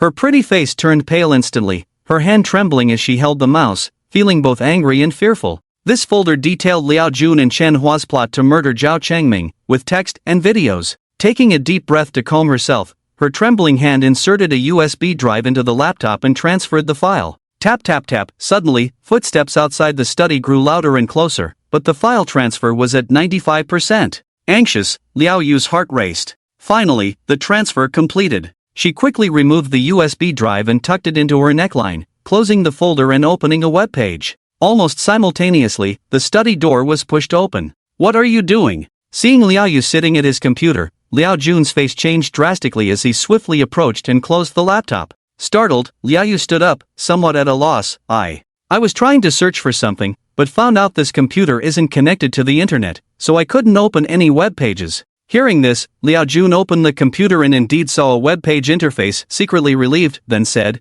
"I don't like anyone touching my personal belongings, and also, there's an issue with the internet at home. It's okay, I'll leave now, and we're even." Liao Yu seemed upset by his attitude, her face grim as she left the study quickly after those words. Once Liao Yu was gone, Liao Jun opened the folder and found his escape plan intact, feeling much more at ease. His gaze fell on the photos nearby, a smile appearing on his face as he took out his phone and dialed in Zijin's number. "Is this Missin?" When the call connected, Liao Jun asked, "It's me, who is this?" Liao Jun chuckled lightly, "Missin, I'm Liao Jun from Qingyun International. I have something you might be interested in. Let's meet and talk. Where shall we meet? Interested? Alright, I'm at the Starbucks on Zhongnan Road, come over." As Zijin hung up the phone, she looked at Su Chen across from her and blinked. "Liao Jun from Qingyun International mentioned he has something of interest to me. I've arranged to meet him here." Liao Jun. Su Chen was momentarily surprised, then chuckled with interest. He finally understood Liao Jun's intentions in involving Liao Yu to provoke him. It seemed like a plot to set him up. And Zijin, puzzled, asked, "What's so funny?" "Let me tell you." Su Chen explained the situation in detail. And Zijin, after listening, furrowed her brows in disgust. She hadn't expected such despicable men in the world. Su Chen said, "I'll leave first, you handle it your way. Watch my performance." And Zijin playfully blinked her eyes, ready to take action. About 10 minutes later, Su Chen changed seats to a corner. 5 minutes later, he saw Liao Jun entering the cafe, pausing briefly at the door before walking towards Zijin. He held the file bag given by Liao Yu. "Missin, hello, I'm Liao Jun, the Deputy General Manager of Qingyun International." Liao Jun introduced himself with a gentle smile as he approached Zijin. And Zijin didn't even look at him, stirring her coffee absent-mindedly, nodding casually in response. Her phone on the table was already recording. Feeling slighted, Liao Jun suppressed his annoyance and sat in front of Zijin. "I know you and Su Chen are dating, but Missin, do you truly understand Su Chen? What do you mean?" And Zijin paused her stirring, raising her eyebrows with a perfectly timed expression. Women truly were natural actresses. Liao Jun smiled faintly and handed over the file. "Missin, take a look at this." And Zijin opened the file bag, took out the photos, her expression turning increasingly grim. "For you to choose Su Chen is his fortune, yet he treats you like this. Even I can't bear to watch." Seeing in Zijin's cold expression, Liao Jun felt triumphant. And Zijin slammed the photos on the table, almost gritting her teeth. "This jerk, I want to break up with him." Missin, merely breaking up would be letting him off too easily. Liao Jun continued. And Zijin looked at him, "What do you mean?" "Missin, our Qingyun International Board meeting is on Monday. If you expose his true colors there, he will lose face in the company, and you can have your father support you." Liao Jun aimed to hit two birds with one stone, turning in Nantian against Su Chen for mistreating his daughter and making Su Chen lose face in the company. And Zijin, feeling overwhelmed, gritted her teeth. Alright, let's do it. Then, missin, pleasant cooperation. Liao Jun smiled satisfactorily, extending his hand. Splash, and Zijin picked up her coffee and splashed it directly on his face, coldly saying, "Get lost, I feel disgusted seeing men now." Liao Jun, unaware of Zijin's intentions, thought he was being blamed for Su Chen's actions. He awkwardly wiped the coffee off his face and left. After this coffee facial, he was certain that Zijin truly despised Su Chen. "Su Chen, we'll meet on Monday." Watching Liao Jun's car drive away, Su Chen finally sat down next to Zijin. "How was my performance just now?" And Zijin looked up at him, a look of anticipation in her eyes. Su Chen raised his thumb. "Great, Hollywood is missing out on not having you as an actress." That coffee at the end was the perfect touch. While speaking, he picked up Zijin's phone from the table, listened for a moment, and the voice was recorded very clearly. "How does it feel?" And Zijin suddenly asked. Su Chen was taken aback. "What feeling? Holding her, is she soft or not?" And Zijin threw the few photos in front of him and looked at him with a smile. In the photos, Su Chen was either holding Liao Yu in his arms, or on his lap, or the two of them lying on the sofa, intimate in every way. Su Chen's face looked a bit unnatural. He coughed a few times to disguise his unease. "It's all to deceive Liao Jun. Although I'm 100 unwilling in my heart, I have to make physical sacrifices." It must be said that when he and Liao Yu took photos, they almost crossed the line, but fortunately, in the end, Liao Yu stuck to her principles and pushed him away. Otherwise, **omega**. TCH. And Zijin spat disdainfully, not believing this deceitful nonsense, and directly tore all the photos. Ding! Just then, Su Chen's phone rang, and he took it out to see a message from Liao Yu. "Liao Yu, I've got the stuff." Su Chen's eyes lit up, quickly replied, "Well done, I'll come to see you tonight, we'll talk more then." Liao Yu didn't disappoint him. "Liao Yu, do you know where I live?" Su Chen, "Of course, let's not talk about it now, see you tonight." Liao Yu, "Okay, 3. Looking at the emojis Liao Yu sent, Su Chen could imagine her current mood was pretty good. After ending the chat, Su Chen put away his phone, a faint smirk tugging at the corner of his mouth. "Chenhua, Liao Jun, just wait for the surprise I have for you on Monday, just hope you don't get a heart attack from the shock." Su Chen, "Look, isn't that Zhao Liang?" And Zijin suddenly tugged at Su Chen's sleeve, pointing in the direction of the coffee shop entrance. Su Chen followed her gaze and indeed saw Zhao Liang walking in with a very mature-looking woman. "Damn, when did this guy start dating girls too? Lower your head, pretend you didn't see," Su Chen said to Zijin, then both of them quickly lowered their heads. Zhao Liang, who was on his first blind date, was still a bit nervous, completely unaware of Su Chen and Zijin, and sat behind them with the woman, each ordering a cup of coffee. "I heard you're still a student? Do you mind if I smoke?" The woman sat across from Zhao Liang, crossed her legs, took out a cigarette, lit it up, very casually. I don't mind. Zhao Liang waved his hand, feeling a bit repulsed inside. The woman smiled, somewhat disdainful. "If it weren't for a mutual acquaintance introducing us, I wouldn't waste my time meeting a little boy like you who's still in school. Let's get straight to the point. Do you have a car? A house? Savings?" Hearing this, Su Chen and Zijin finally understood that Zhao Liang was not on a date, but was arranged by his family to meet for marriage. "Yes." Zhao Liang nodded, then counted on his fingers. "My dad bought me a villa in the city for marriage. I have a BMW 5 Series for a car, and there should be several tens of millions in my dad's account." Su Chen was shocked. Damn, he never realized this guy was hiding so much. Turns out he's a second-generation rich kid. The woman's expression also changed. She stubbed out the cigarette in her hand, and for the first time, a smile appeared on her face. "I think we're quite suitable. We can look into it. Is there anything you want to know about me?" "No." Zhao Liang shook his head, looking at the woman with a slight smile. "I just wanted to show off. I'm not interested in you. You're not up to my standards. You can leave now." "You." The woman's face alternated between pale and red, glaring at him fiercely, then got up in frustration and left. As soon as the woman left, Su Chen jumped up and hugged Zhao Liang's neck. "Impressive. I didn't expect you to be a second-generation rich kid. You used to ask me for money every day." "Damn, squad leader, Su Chen, what are you doing here?" Zhao Liang was startled, almost spilling the coffee in front of him. Su Chen said, "Don't change the subject. I'm just a rich second generation." Zhao Liang rolled his eyes and said confidently, "I'm just showing off. It's better to look down on her than to be looked down upon by her for telling the truth. If she's not satisfied, it's okay, I can keep making up stories, it doesn't cost a thing." Su Chen and Zijin, both of them were dumbfounded. "Big brother, your move is really impressive. That woman might be regretting missing the chance to marry a rich second generation right now." On the other side, at Chen Hua's home, "Everything settled?" Chen-hua asked Liao Jun across from him. Liao Jun had a relaxed expression on his face, swaying a glass of wine in his hand. Of course, everything's settled. Just wait for the drama at the board meeting on Monday. I guarantee that guy won't be able to show his face. When Zijin causes a scene at the board meeting on Monday, once the news spreads, and Nanchen's reputation will be ruined, everyone will know that Nanchen's daughter was cheated on by Su Chen. If An's family loses face like this, if Nantian doesn't retaliate against Su Chen, then in the future, anyone can trample over An's family. As an old schemer, when he was instigating Zijin, Liao Jun didn't mention these things, only that it would embarrass Su Chen, without a word about tarnishing An's family reputation. But this was exactly the result Liao Jun wanted, tarnishing An's family reputation, and naturally, the blame would fall on Su Chen. Hearing this, Chen-hua couldn't help but reveal a sly smile, because Su Chen couldn't control what was in his pants, causing Taishan Group to unilaterally break the contract we signed with Qingyun International. Once this news spreads and the stock price drops, the shareholders will be enough to give Su Chen a headache. Ha ha ha. Liao Jun burst into laughter, excitedly saying, that guy won't have a good time for long, even if he's a major shareholder. If he can't stabilize the stock price, let's see how he explains to the other shareholders. Cheers, our good days are coming soon. Next Monday will be a great start. Chen-hua smiled brightly, picking up the glass of wine placed beside him.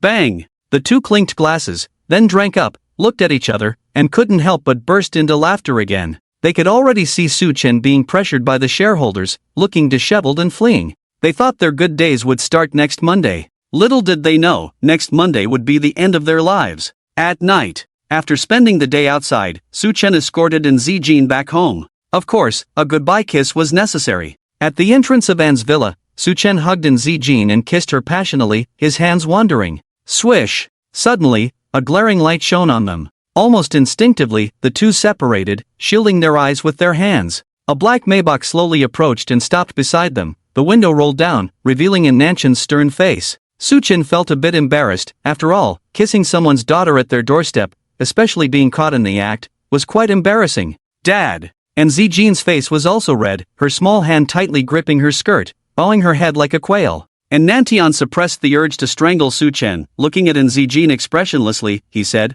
"What are you doing outside so late? Aren't you afraid of wild boars? Go inside." The wild boar he mentioned was self-evident. Oh. And Zijin blinked at Su Chen, then quickly ran into the villa courtyard. And Nantian looked at Su Chen. Su Chen awkwardly greeted, "Uncle, you're back so late." "Humph." And Nantian snorted coldly, ignoring him, and closed the car window. Watching Nanchen's car enter the courtyard, Su Chen turned and left. "Damn it, I'm just having a normal relationship. Why do I feel like I'm being caught and seduced?" 20 minutes later, he arrived at the residential area where Liao Yu lived. Ding dong, Su Chen rang the doorbell. After a moment, the door opened, and Liao Yu, wearing a white suspender dress, appeared at the door, smiling like a flower, saying, "I thought you weren't coming tonight." After saying that, she felt a bit ambiguous, blushing, and momentarily speechless. "Aren't you going to invite me in first?" Finally, Su Chen broke the awkward silence. Liao Yu then realized, hurriedly invited Su Chen in, and closed the door.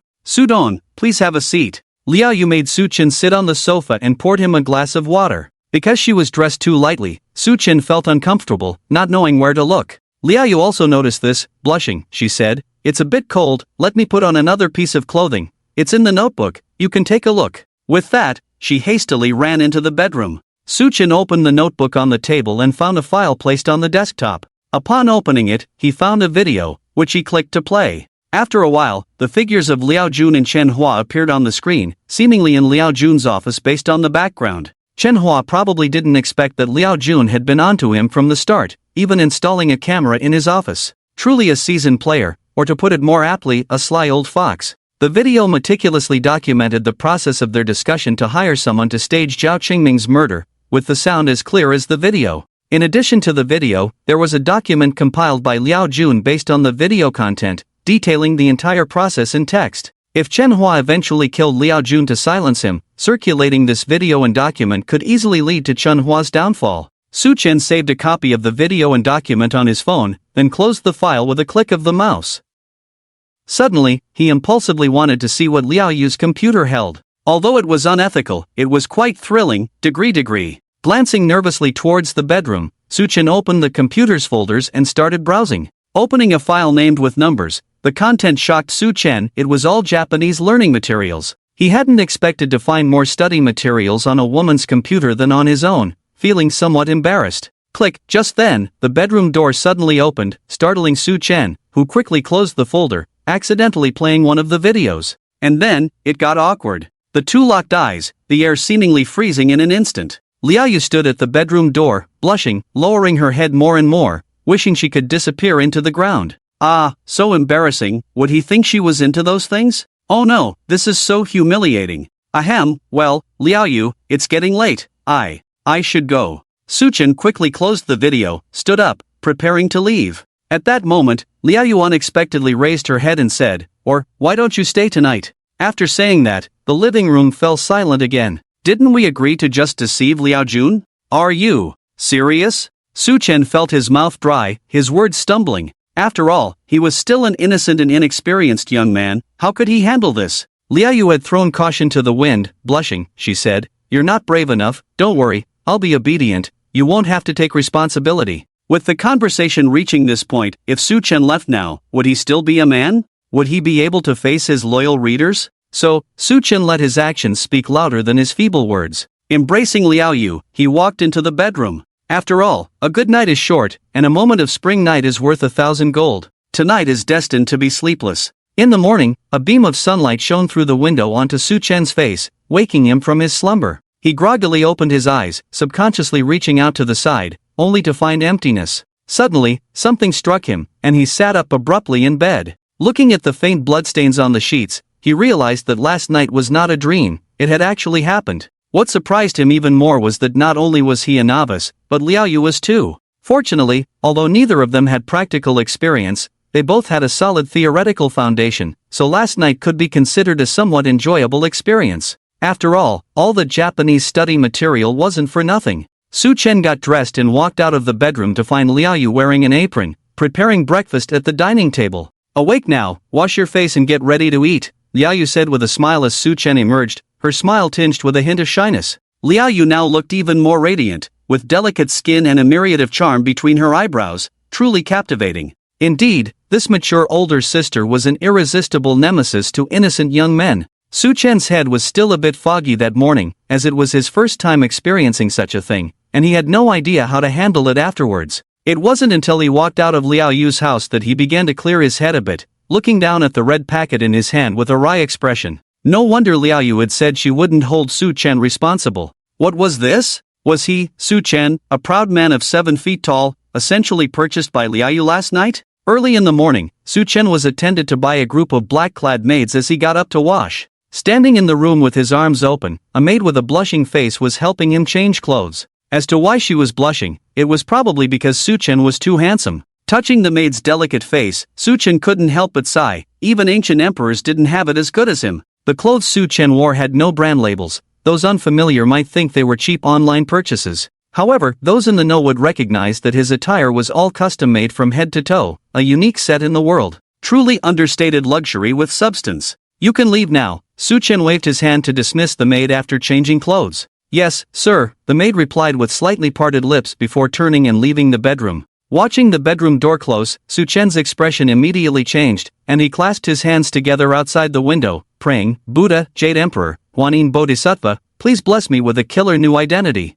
It was Monday today, time to draw a second identity, giving him a sense of gambling excitement, anticipation, thrill, nervousness, unease. If he drew a female identity, that would be a disaster. Su Chen only liked women, but he didn't have a hobby of becoming one. After praying to all the deities, Su Chen took a deep breath and said, "System, draw the second identity." With that, he closed his eyes, surrendering to the whims of fate. Drawing in progress. Drawing successful. Acquired identity, King of Assassins. Besides being the chairman of Qingyun International, you also have a secret identity as the King of Assassins, God. Your reputation once spread far and wide, striking fear into the hearts of many. Whether it be warlords, drug lords, politicians, once you set your sights on them, none escape unscathed. Later, tired of the daily life of killing, you retreated to Longwei and settled in Jiangnan City, living as an ordinary university student. You fell in love with a simple life, but now your enemies from your past career have traced your whereabouts, disrupting this peaceful existence. Identity abilities, stealth, disguise, rudimentary medical skills, firearms proficiency, martial arts mastery, keen senses. Identity mission, resolve the troubles brought by this identity, survive, this mission has no time limit. Note, once the identity is extracted, it will be permanently effective, and completing the task will permanently gain an identity ability. As the system fell silent again, a wave of unfamiliar memories merged into Su Chen's mind. At this moment, he had become an experienced killer. Faced with someone, he could come up with countless ways to either forcefully or silently kill the other party.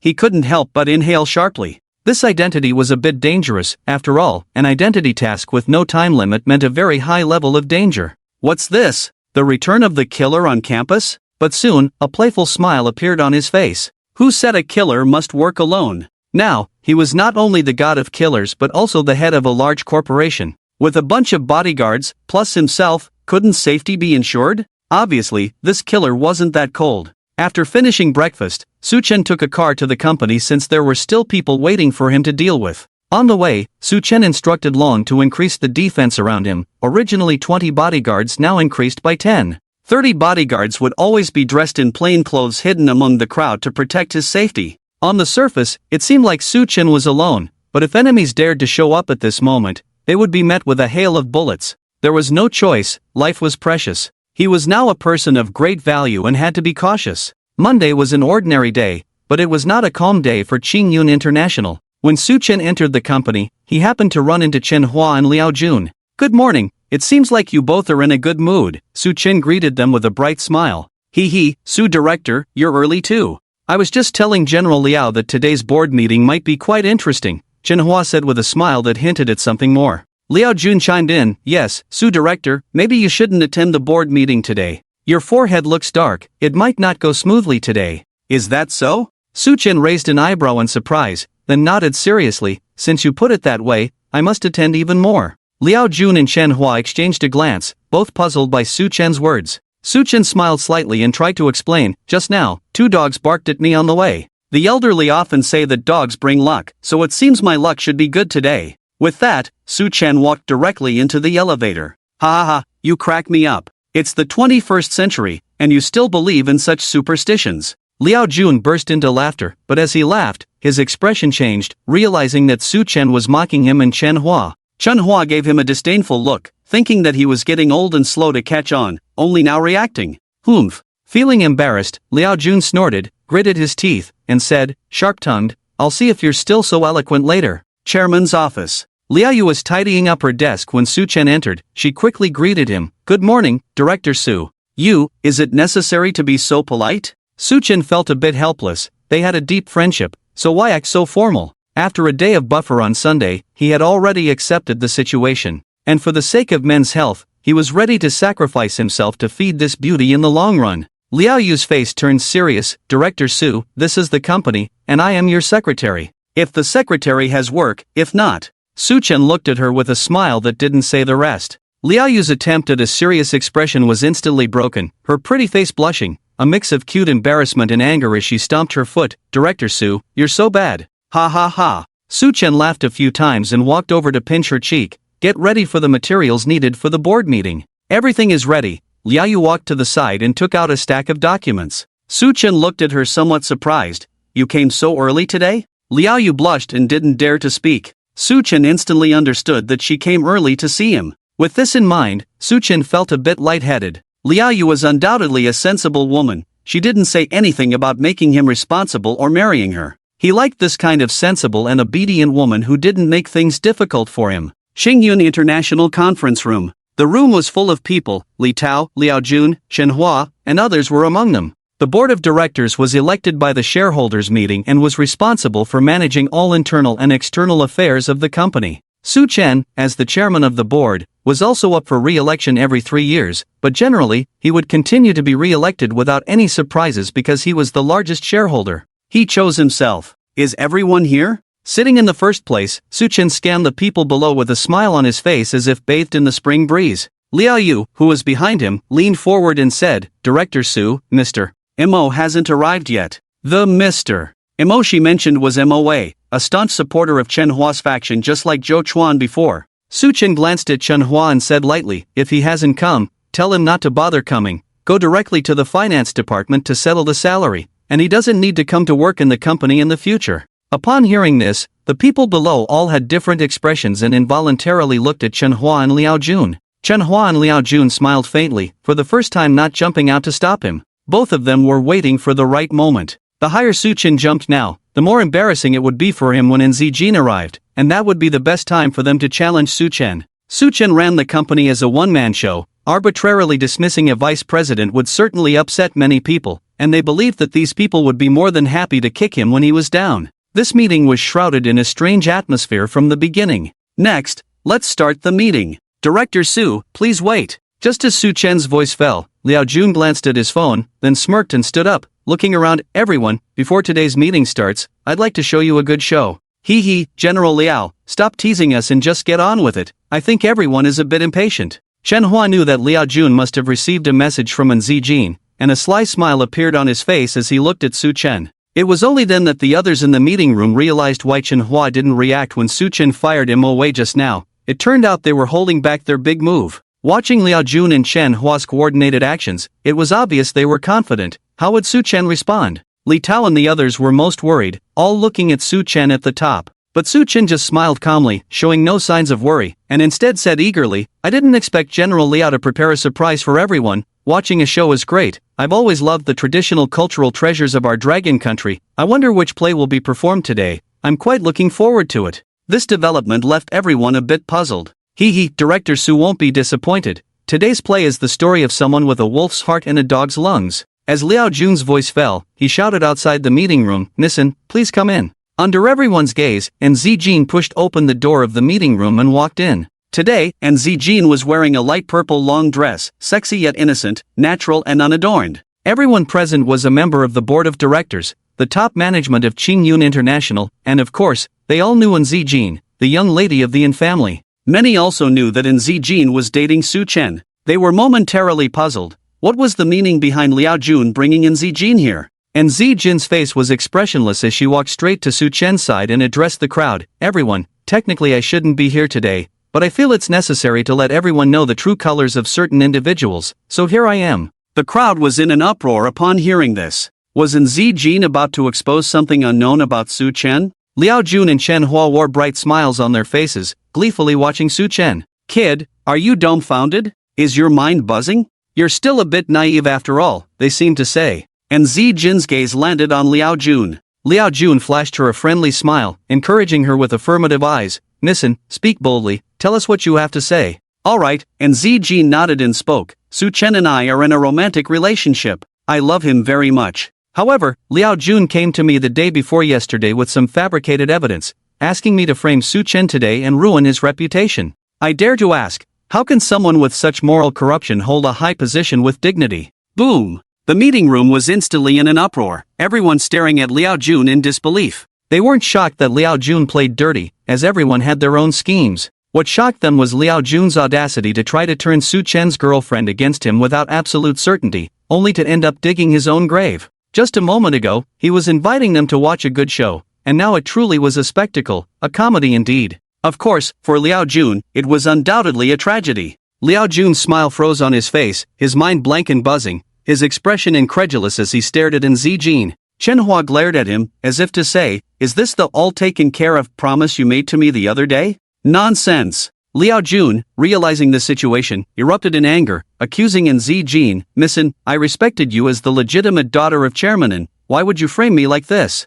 Where is your conscience? Being a seasoned player, he quickly turned the tables to portray himself as the victim. Nzi remained composed. I knew you wouldn't admit it, so I recorded it. With that, she took out a recording pen and played it. Nissen, I am Liao Jun, the vice president of Qingyun International. Liao Jun's clear voice echoed, reaching everyone's ears. Damn it! Liao Jun's eyes widened in fury. He never expected to be outmaneuvered from start to finish. Humiliated and enraged, he lunged to snatch the recording pen. Su Chen snorted coldly, stood up, and kicked him. Unexpectedly, the king of assassins' martial arts skills were put to use for the first time to deal with a dog. Ah! Liao Jun screamed in agony as his body flew backward, crashing hard on the ground. Su Chen glared down at Liao Jun, sternly rebuking, Liao Jun, you hold a high position, yet you commit such despicable acts. If Nzi hadn't seen through your deception, I would have been utterly defenseless today. You. Liao Jun trembled with anger, unable to comprehend how Wen Zijin could accept Su Chen's infidelity. It just didn't make sense. But he knew he had no way to explain himself today, so he turned to Chen Hua for help. Chen Hua, with a stern face, coldly snorted, "Liao Jun, I never expected you to stoop so low. I was almost deceived by you. You have truly disappointed me." He then turned to Su Chen and said with righteousness, "Chairman Su, Liao Jun's actions are foolish and disgraceful. It would be a laughingstock and damage the company's reputation if this were to spread. I suggest he be suspended for a period of reflection before further action is taken." He first cleared himself, then proposed suspending Liao Jun for reflection, a milder approach compared to what Su Chen might have suggested. Su Chen just smiled lightly, addressing the crowd, "No rush, Vice President Liao's show for me is over. Indeed it was splendid. What goes around comes around. Next, let me treat you all to another show." Here he paused for a moment, casting a meaningful glance at Liu Juan on the ground. "Vice President Liao, my performance and yours are somewhat similar. Both tell stories of deceit and betrayal. Unfortunately, your act flopped, while mine is quite unforgettable." Liao Juan stiffened, looking towards Liao Yu behind Sick Hen, realizing what was happening. Chen Hua's expression changed. Damn it, Liao Juan must be hiding something. The others in the meeting room were puzzled, not expecting this turn of events. They all knew Sichen's retaliation was imminent. There was a man, born in poverty, who married early and had children. He was later discovered in the city, rose to prominence, but as they say, fine clothes do not make the man. This man returned to his roots, and the first thing he did was divorce his wife, leaving her and his daughter behind. The wife, in anger, eventually fell ill and passed away. Sick-Hen narrated calmly, as if telling a story, but Liao Juan's face grew paler by the moment. Finally, Sick-Hen finished the story, gazing at Liao Juan. "Vice President Liao, do you think this man is heartless and cruel?" After hearing the story, everyone suddenly realized that Sick-Hen was talking about Liao Juan, and Liao Yu was Liao Juan's daughter. No wonder Liao Yu never looked kindly at Liu Juan in the company. Now they understood why. The onlookers' gazes towards Liu Juan were filled with contempt and disgust. Abandoning his wife and daughter after achieving success, leading to his wife's death, such despicable behavior was condemned by both men and women alike. Liu Juan, pale and speechless, stammered, "You're slandering me. I never did such a thing." "Liu Juan, you still won't admit it? Aren't you afraid my mother will come for you tonight?" Liao Yu shouted angrily, tears streaming down her face. Liao Juan trembled, looking to Chen Hua for help. He had hoped to humiliate Sick Hen, but now he found himself in disgrace. Chen Hua wanted to scream, "What a lousy teammate!" But he couldn't ignore Liao Juan, fearing he might retaliate and ruin everything. So, he took a deep breath, suppressing the urge to strangle Liao Juan, and said to Sick Hen, "Director Su, let's set aside Vice President Liao's character for now. The contributions he has made to the company over the years are undeniable." Before he could finish, Sick Hen, expressionless, interrupted him. "The contributions you speak of, are you referring to his assistance in the murder of Zhao Changming, Director Zhao? If so, that is indeed quite a contribution to you." Boom! With these words, the meeting room exploded. Whether from Chen Hua's faction, the neutral party, or Li Tao and others, everyone's faces turned pale. Chen Hua and Liu Juan also experienced a brief mental shutdown, a chill running down their spines, feeling their scalps tingle. "Su Chen, what do you mean by that? Stop slandering us. I, Chen Hua, have never done such a thing. It's ridiculous how you're framing Vice President Liao and me just to eliminate opposition." Chen Hua's reaction was intense, his face comically angry, but inside, he was filled with fear. How did Su Chen find out? After much thought, he could only conclude that Liao Juan was the source of the problem. Liao Juan, by now, was dumbfounded, realizing that Liao Yu had tampered with his notebook the day she brought him the photos. Whether you admit it or not doesn't matter. We've seen the play, heard the story, now let's watch a documentary. Su Chen's expression remained unchanged as he pressed a button on the remote control. Suddenly, a video appeared on the screen behind him, showing Liu Juan and Chen Hua plotting the murder of Zhao Changming in the office. Seeing this video, Liu Juan and Chen Hua turned ashen, collapsing weakly into their chairs. They knew they were finished. Looking at the mournful expressions of the two, everyone knew that watching the video was meaningless. "Chen Hua, your ambitious nature is clear to all. Zhao Dong has always tolerated you, but I never expected you to do something so insane. And you, Liao Jun, if it weren't for Zhao Dong back then, you would still be a laborer. This is outrageous." Everyone was furious, even those in Chen Hua's faction were raging, as Zhao Changming, the founder of Qingyun International, held a special significance for everyone. This was why Chen Hua and Liao Jun had to kill Zhao Changming. As long as he was alive, they could never seize power. A group of angry people is irrational, rushing forward to punch and kick the two, cursing loudly. Ah! Stop, stop! Ah! My leg! The sounds of shouting, fistfights, and the two screams filled the meeting room. Su Chen and Zijin and Liao Yu stood by, watching coldly. After 7 or 8 minutes of fighting, the anger in the group subsided somewhat, and they calmed down from their rage. Su Dong, take them to the police station. They must pay for Zhao Dong's death, Li Tao said to Su Chen. Everyone looked at Su Chen, knowing that Liao Jun and Chen Hua were finished, and now Su Chen truly held the power, becoming the undisputed leader of Qingyun International. You all leave first, I will talk to them. Su Chen waved his hand, dismissing everyone, then walked step by step towards Liao Jun and Chen Hua, looking down at them. Want to avenge Zhao Changming? Heh, even if we go to the police station, we won't be sentenced to death. Chen Hua, with a defiant smile and blood on his lips, looked at Su Chen. Su Chen shook his head. I never intended to send you to the police station. Chen Hua and Liao Jun were stunned. 2 choices. Su Chen raised 2 fingers, glanced at the window, and calmly said, First, you jump from here yourselves, and I won't trouble your families.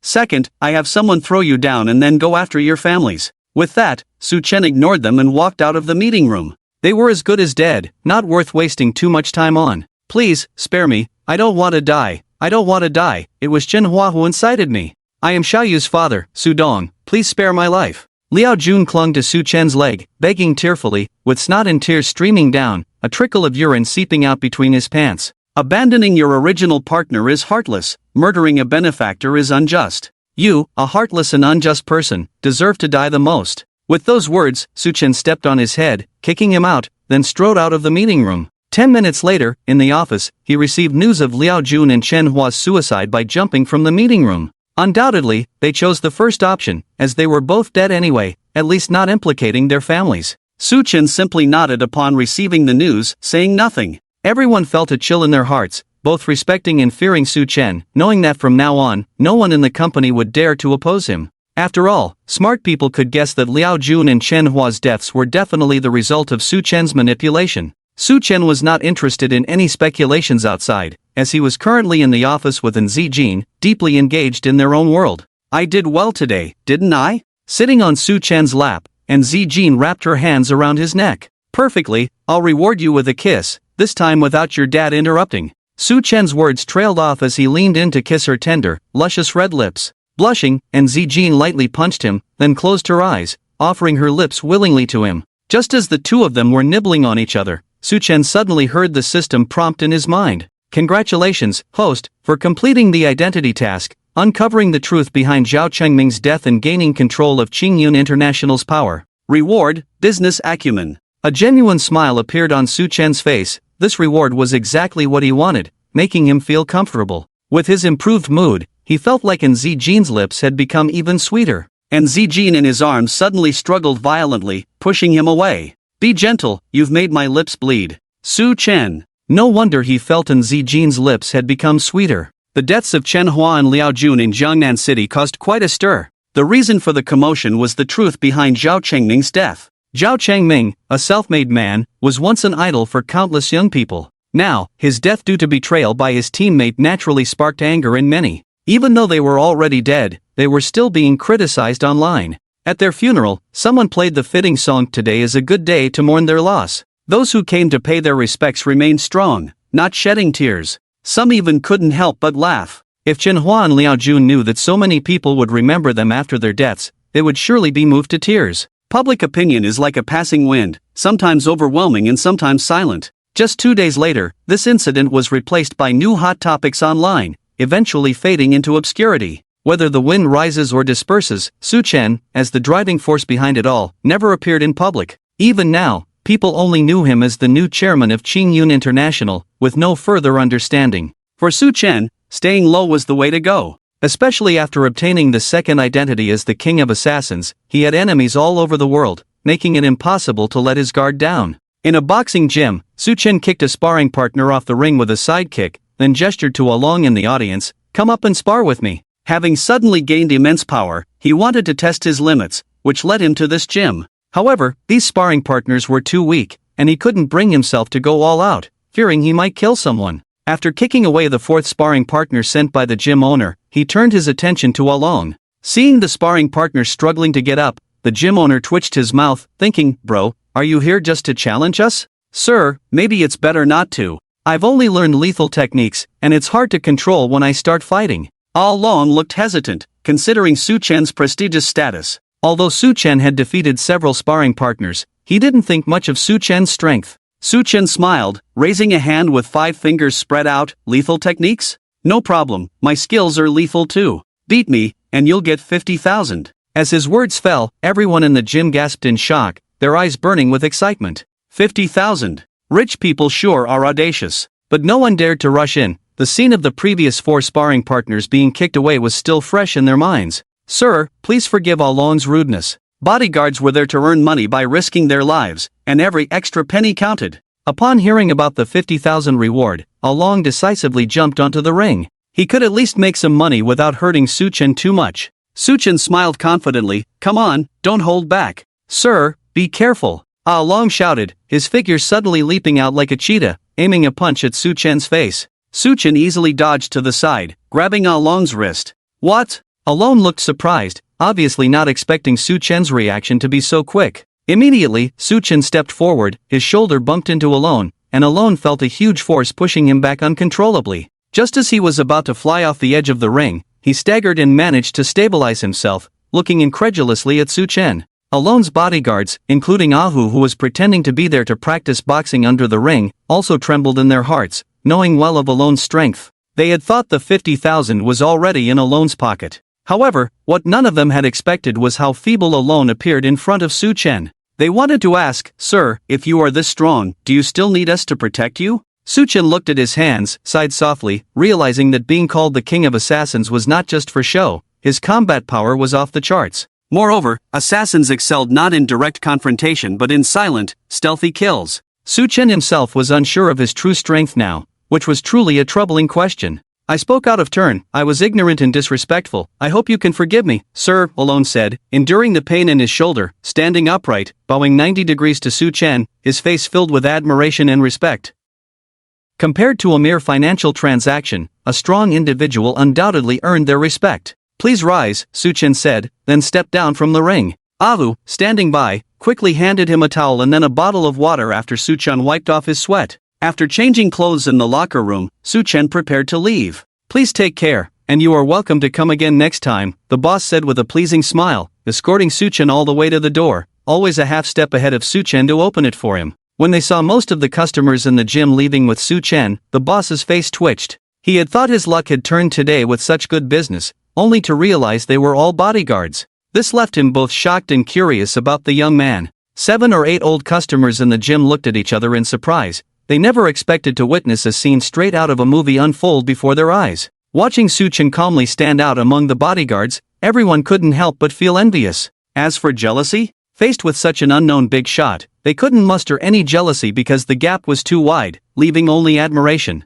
Of course, witnessing the big shot in action was also rewarding for them. At least, they had more material to boast about in the future. As soon as they left the gym, the bodyguards dispersed into the crowd, and Su Chen once again appeared as a lone figure. He walked towards a blue Pagani Huayra parked in a roadside parking spot, a car priced around 30 million, completely outclassing Lamborghinis and Ferraris. Several people had already gathered around the car, taking photos. Hey buddy, could you step aside? First come, first served. I'll take my photos first, then it's your turn. A young man taking pictures with his phone shouted at Su Chen as he approached the car. Seeing this, a few bodyguards prepared to intervene, but Su Chen stopped them with a glance, taking a step back and smiling at the young man. In the past, he would also stop to take a few pictures of nice cars on the roadside, even if he knew he couldn't afford them. So he didn't dislike these photographers because he used to be one of them. The young man took pictures from different angles, admiring the car with delight. Are you done? Su Chen asked. The young man waved his hand without looking up. I'm done, now it's your turn. Su Chen smiled, took out his keys, pressed a button, and the 2 doors of the Pagani rose upwards like wings. Then Su Chen stepped in, closed the door, and with the roar of the engine, the Pagani slowly drove away. In place, the young man taking photos stood dumbfounded, not even noticing his phone falling to the ground. Damn, this car is actually his. I thought he was just taking photos too. But this guy seems pretty cool, no hint of arrogance from a rich person. It serves him right to be able to drive a sports car. Damn, comparison really kills. I can't even afford a tire, and someone younger than me is driving a 30 million car. Being born into wealth is quite a skill. As the onlookers in place reacted, the scene instantly exploded into a buzz of discussions. The Pagani was fast, with over 700 horsepower, accelerating from 0 to 100 kilometers per hour in less than 3.2 seconds. However, in the city, no matter how fast a car is, speeding is not allowed, let alone running red lights. So, Suchin drove steadily, unknowingly attracting the attention of many girls along the way. If someone observed closely, they would notice that there were always 7 cars following around the Pagani. 7 cars with 30 bodyguards armed with guns, in addition to his own combat abilities.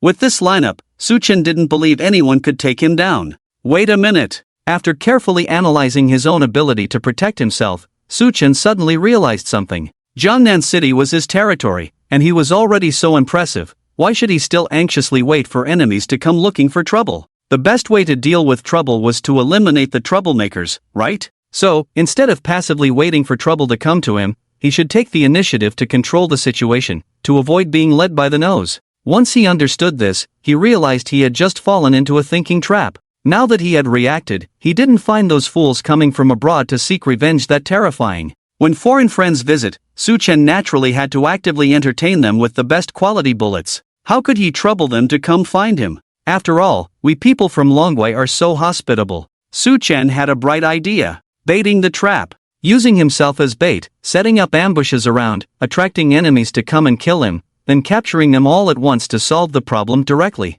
It was almost May Day in 2 days, and he had to visit his hometown in the countryside, the perfect place for action. Thinking quickly, with only 2 days left, he needed to make arrangements in advance. Driving with one hand, he called Aho on the phone, get 50 people and arrive at the Su family village in Yutian County before tonight. Xingyun International had its own security company, lacking nothing but bodyguards willing to sell their lives for money. Just as he hung up, he received a call from Liao Yu. Xiao Yu, what's up? Suchin used to call her sister Yu, but Liao Yu felt it made her sound old, so he called her Xiao Yu.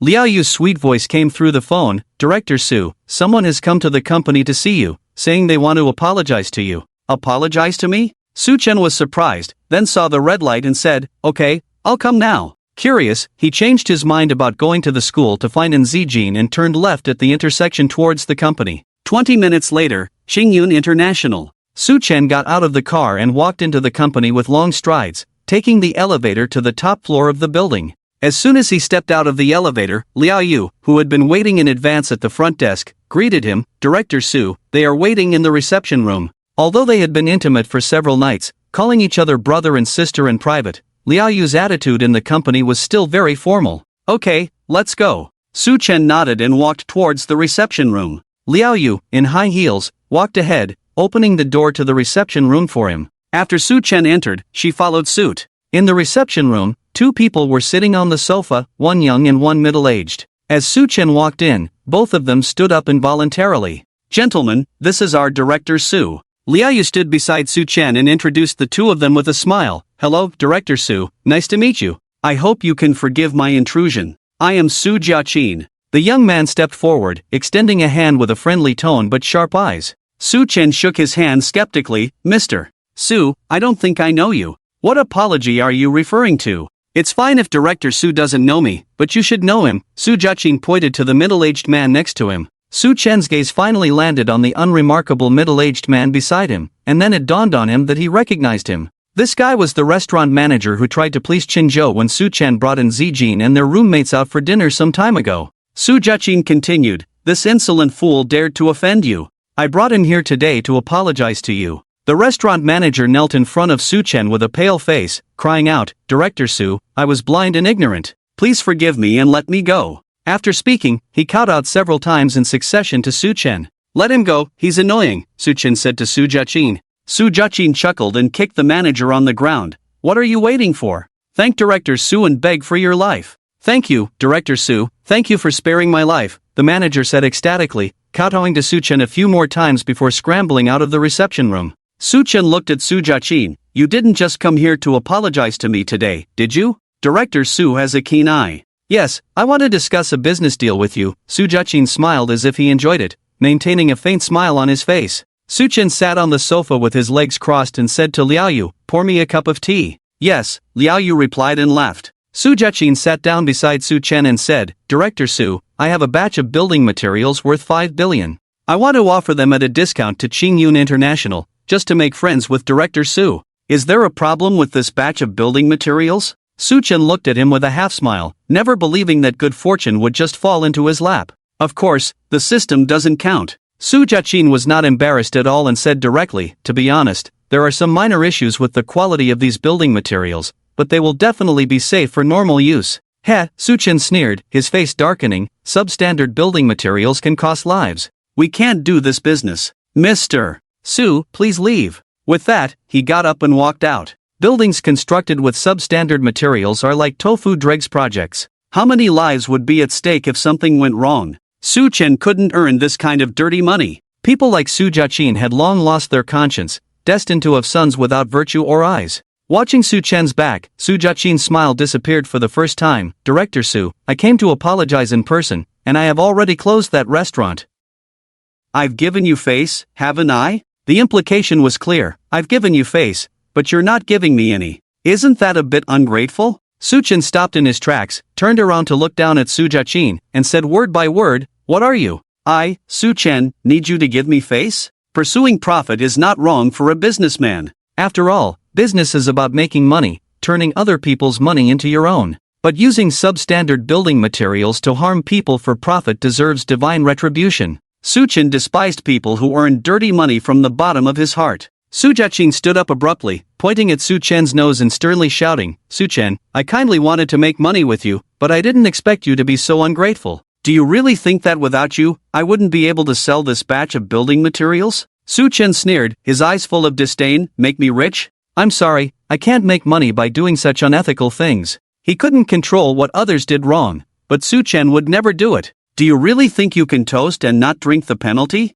Su Jiaqin's face turned terrifyingly dark. He thought he had given Su Chen enough face, but he didn't expect this brat to be so ignorant. The amount of building materials in his hands was too large. In Jiangzhou province, besides Qingyun International, there was hardly any other company that could handle it. Otherwise, he wouldn't bother coming to find Su Chen. Su Chen looked at Su Jiaqin with a smile, opened his hands, and casually said, So what? What can you do to me? Seeing the provocative smile on the other party's face, Su Jiaqin was burning with anger, but he forcibly suppressed it, gritting his teeth and saying, Su Chen, with such a large amount of building materials, it's not just me who has a stake. If you take advantage of it, let's be friends, deepen our cooperation in the future, and get rich together. If you don't, believe me, your building materials from Qingyun International won't be able to leave Jiangzhou province in the future. These building materials had to be sold off, otherwise, it would be worth several billion in his hands. Prevent the building materials of my Qingyun International from leaving Jiangzhou province?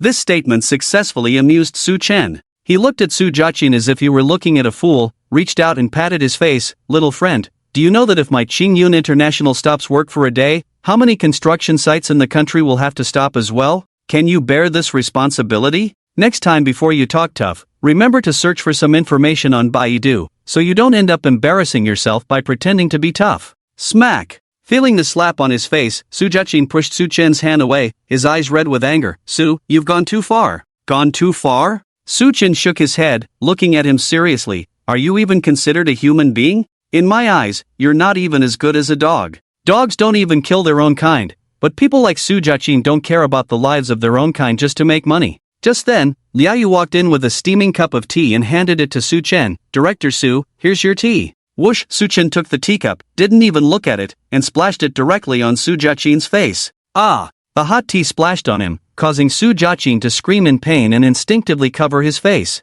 Handing the teacup to the bewildered Liaoyu next to him, Su Chen looked at Su Jiaqin and said indifferently, Originally, you could make your dirty money without involving me, but you shouldn't threaten me.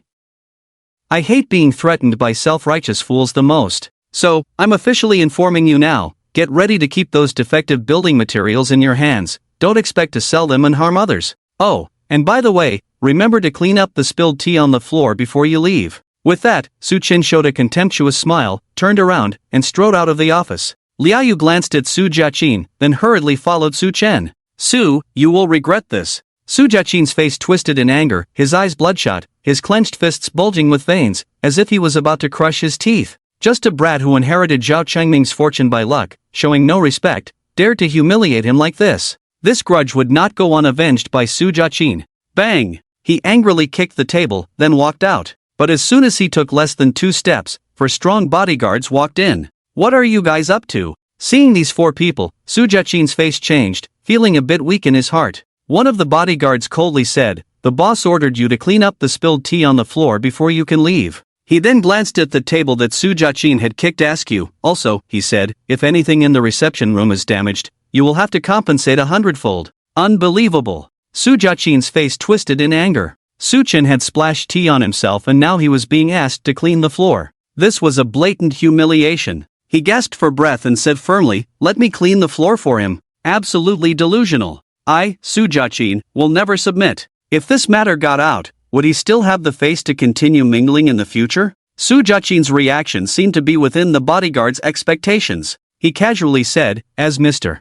said, if you refuse, then let us persuade you in our own way." Ha ha ha. Su Jiaqin burst into laughter upon hearing this, full of disdain. Laughable, trying to persuade me? Should I say Su Chen is naive or stupid? The 4 bodyguards exchanged glances and then walked towards Su Jiaqin in unison. What are you going to do? Su Jiaqin's face changed color at the sight and instinctively took a few steps back. 10 minutes later, Su Jiaqin, with a swollen face and 3 missing teeth, obediently knelt on the ground using his expensive suit to wipe the floor. As he cleaned, he cursed Su Chen and his ancestors in his heart, vowing countless times to avenge this humiliation. This was the bodyguard's most effective way of persuasion, the physical persuasion method. 15 minutes later, Su Jiaqin limped out of the Qingyun building. "Young master, what happened to you?" On the roadside, the driver in a car was shocked to see this scene, quickly got out of the car to help. Su Jiaqin, with a grim face, didn't say a word, opened the car door, struggled to get in, then took out his phone and dialed a number. Gritting his teeth, Su Chen from Qingyun International refused.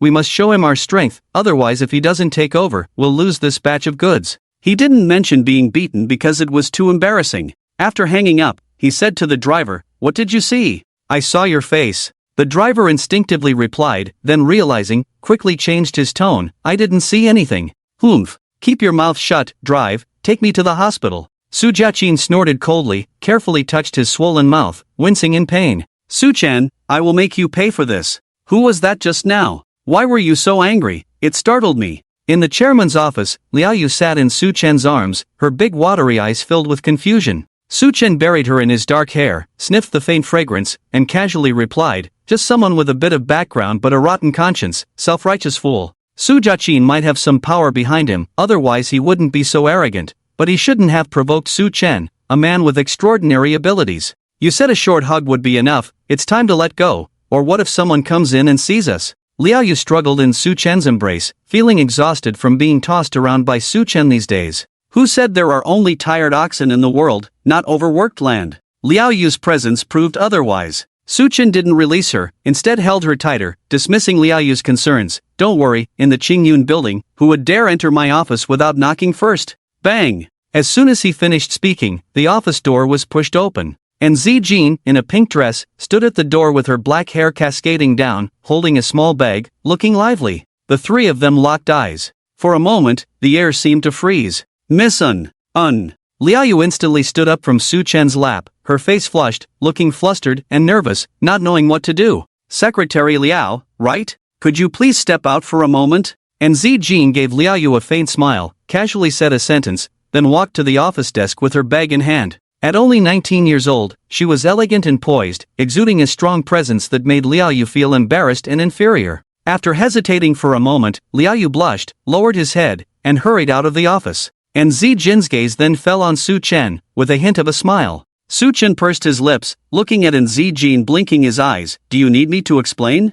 "I don't want to hear those boring excuses," and Zijin said casually as she placed her bag on the office desk. It was as if she hadn't seen her boyfriend holding another woman in his arms just now. This indifferent attitude made Su Chen a bit uncomfortable. "Aren't you jealous? Will you stop being jealous next time?" and Zijin asked. Su Chen was speechless. And Zijin rolled her eyes at his reaction. "So why should I be jealous? Isn't that just causing trouble for myself?" She was generous towards people like Liao Yu, who posed no threat to her position. With her pride, she didn't even consider Liao Yu a rival. In her eyes, she was the only one Su Chen would marry in the future. As for those mistresses who served Su Chen well, she just hoped they would behave and not cause trouble. Although what you said makes sense, your calm demeanor just annoys me. Su Chen straightforwardly expressed his feelings to Nzijin. Nzijin bent down and pinched Su Chen's cheek, saying through gritted teeth, "That's your male chauvinism at work. Why are you looking for me?" Su Chen grabbed Nzijin's hand, pulled her into his arms, and embraced her slender waist. Nzijin's beauty was different from Liao Yu's. Liao Yu exuded maturity, professionalism, and a gentle, charming elder sister vibe. Nzijin, on the other hand, was like a pure lotus flower, exuding a youthful and innocent aura. One was a sweet and tender first love, the other fulfilled his teenage fantasies. As an adult, Su Chen naturally wanted both. Nzijin softly said, "Today is my birthday." "Ah, why didn't you say earlier?" Su Chen's expression changed instantly upon hearing this. His girlfriend's birthday was no small matter. Nzijin, feeling annoyed, pinched his thigh. "How dare you ask why I didn't say earlier? Can't you remember?" Okay, my bad." Su Chen didn't try to explain because he genuinely hadn't thought about it. Nzijin stood up from his embrace, grabbed his hand, and started walking out. "I don't care, you forgot my birthday, I'm mad, you have to make it up to me." "How do I make it up?" Su Chen stood up as well, finding Nzijin's half-pouting, half-angry expression quite amusing. Nzijin picked up her bag from the desk,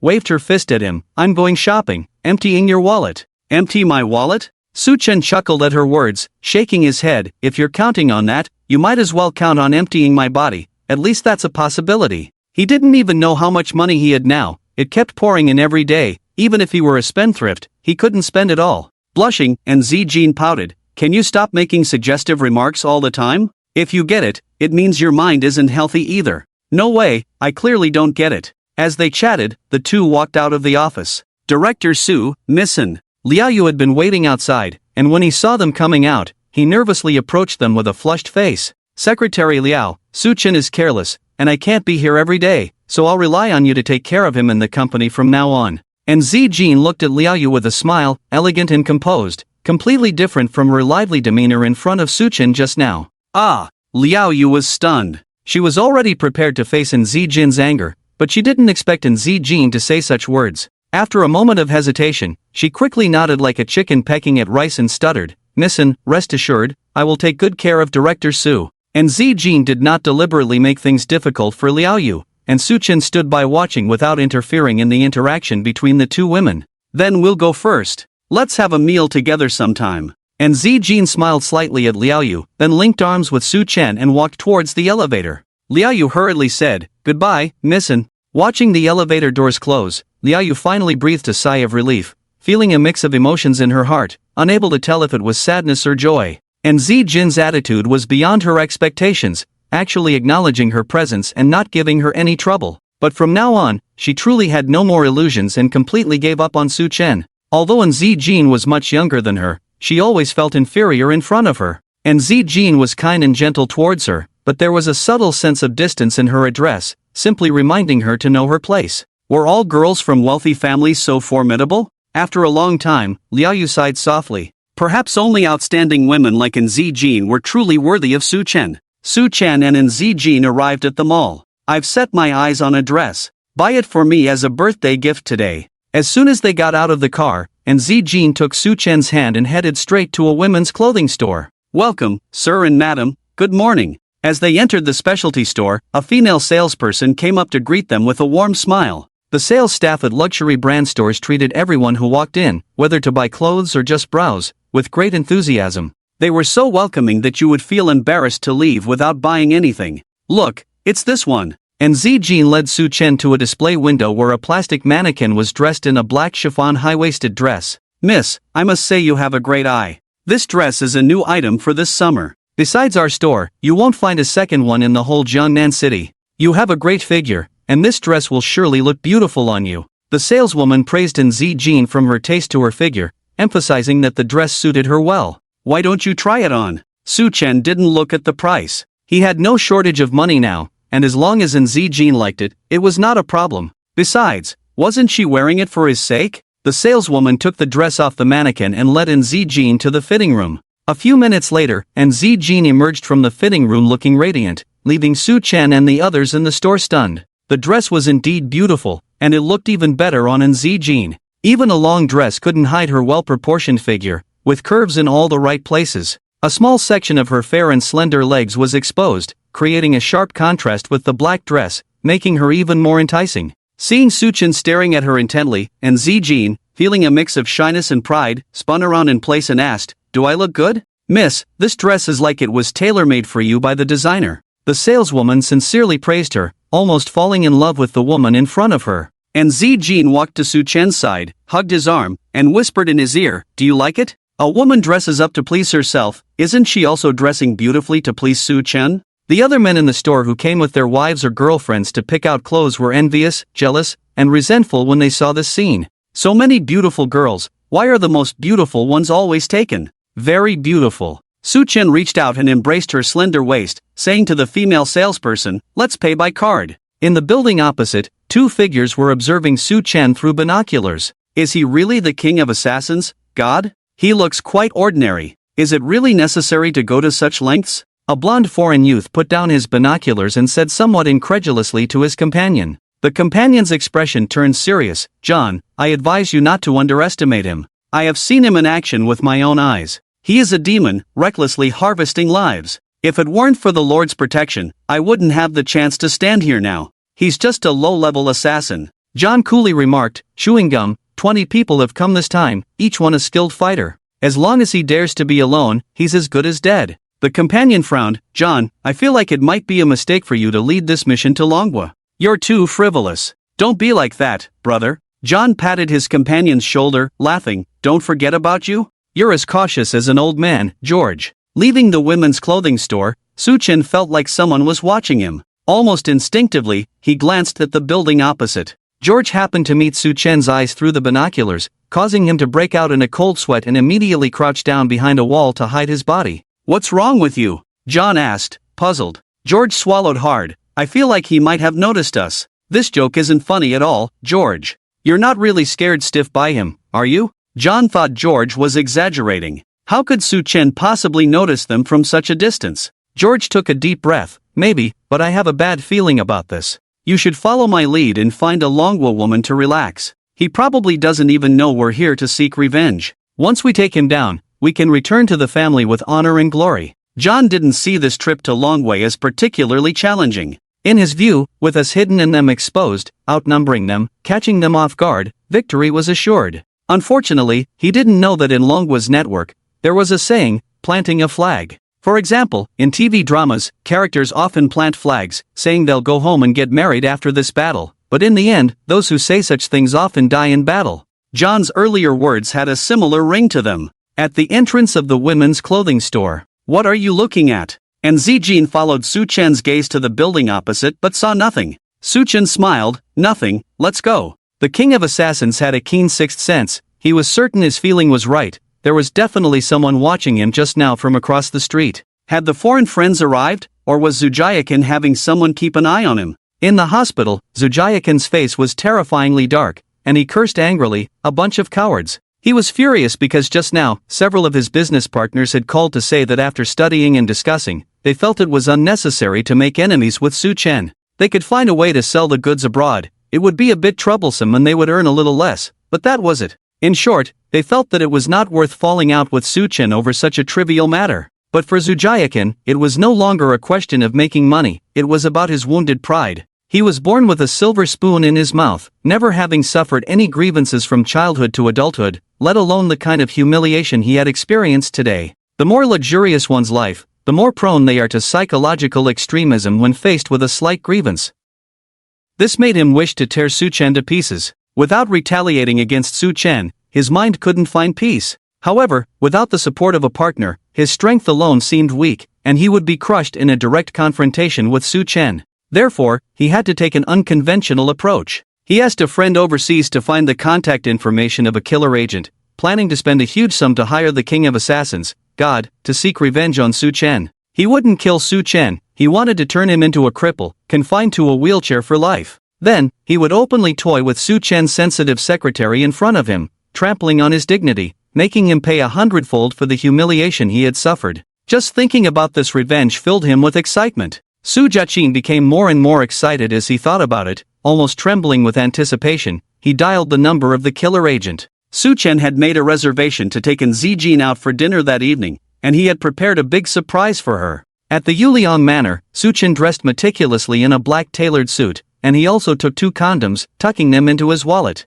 In case Zijin was deeply moved by the surprise he had prepared for her that evening, these 2 condoms would come in handy. Ding ding ding. Suddenly, his phone rang. He picked it up and saw an unfamiliar foreign number, furrowing his brow as he answered. Who is this? God, hearing your familiar voice again truly brings me joy. It means you're still alive, my friend. How have you been lately? A poorly translated voice came through the receiver, and based on his memory as the king of assassins, Suchen remembered who was calling. It was Tony, his agent from his time as an assassin abroad. However, they hadn't been in touch since Su Chen returned to the country. Many assassins had agents who helped them find jobs, with the agent taking a percentage of the payment as a fee. The relationship between agents and assassins was intimate and mutually beneficial, as they both relied on each other to make money. Are you calling just to ask how I've been? Su Chen replied casually, curious about why this guy suddenly contacted him. Well, you're as direct as ever. I happen to have a job from Manhwa, your homeland. This time, it doesn't involve killing, just injuring the target. I believe you wouldn't mind making some pocket money back in your hometown. Su Chen felt insulted by this request. Tony, are you joking with me? He was the king of assassins, a revered figure in the assassin world known as God. How could someone hire him for such petty tasks? Come on, buddy, be nice. This is a good job for you, simple but highly paid. Su Chen raised an eyebrow. How much? 13 million. Tony stated a figure and then added, in US dollars. Despite not wanting to take on such a low-level job, the amount of money offered was too tempting for Su Chen. Even though he was already wealthy, he couldn't resist the allure of more money. Tell me about the target. Su Chen wanted to know more before deciding. If the target was nearby, he might as well make some easy money. Buddy, I knew you wouldn't refuse money. The employer has provided me with all the target's information, which I've sent to your email. Take a look, and if you decide to accept, contact me. Okay. Su Chen hung up and logged into a very obscure email account on his phone, where he found a new message.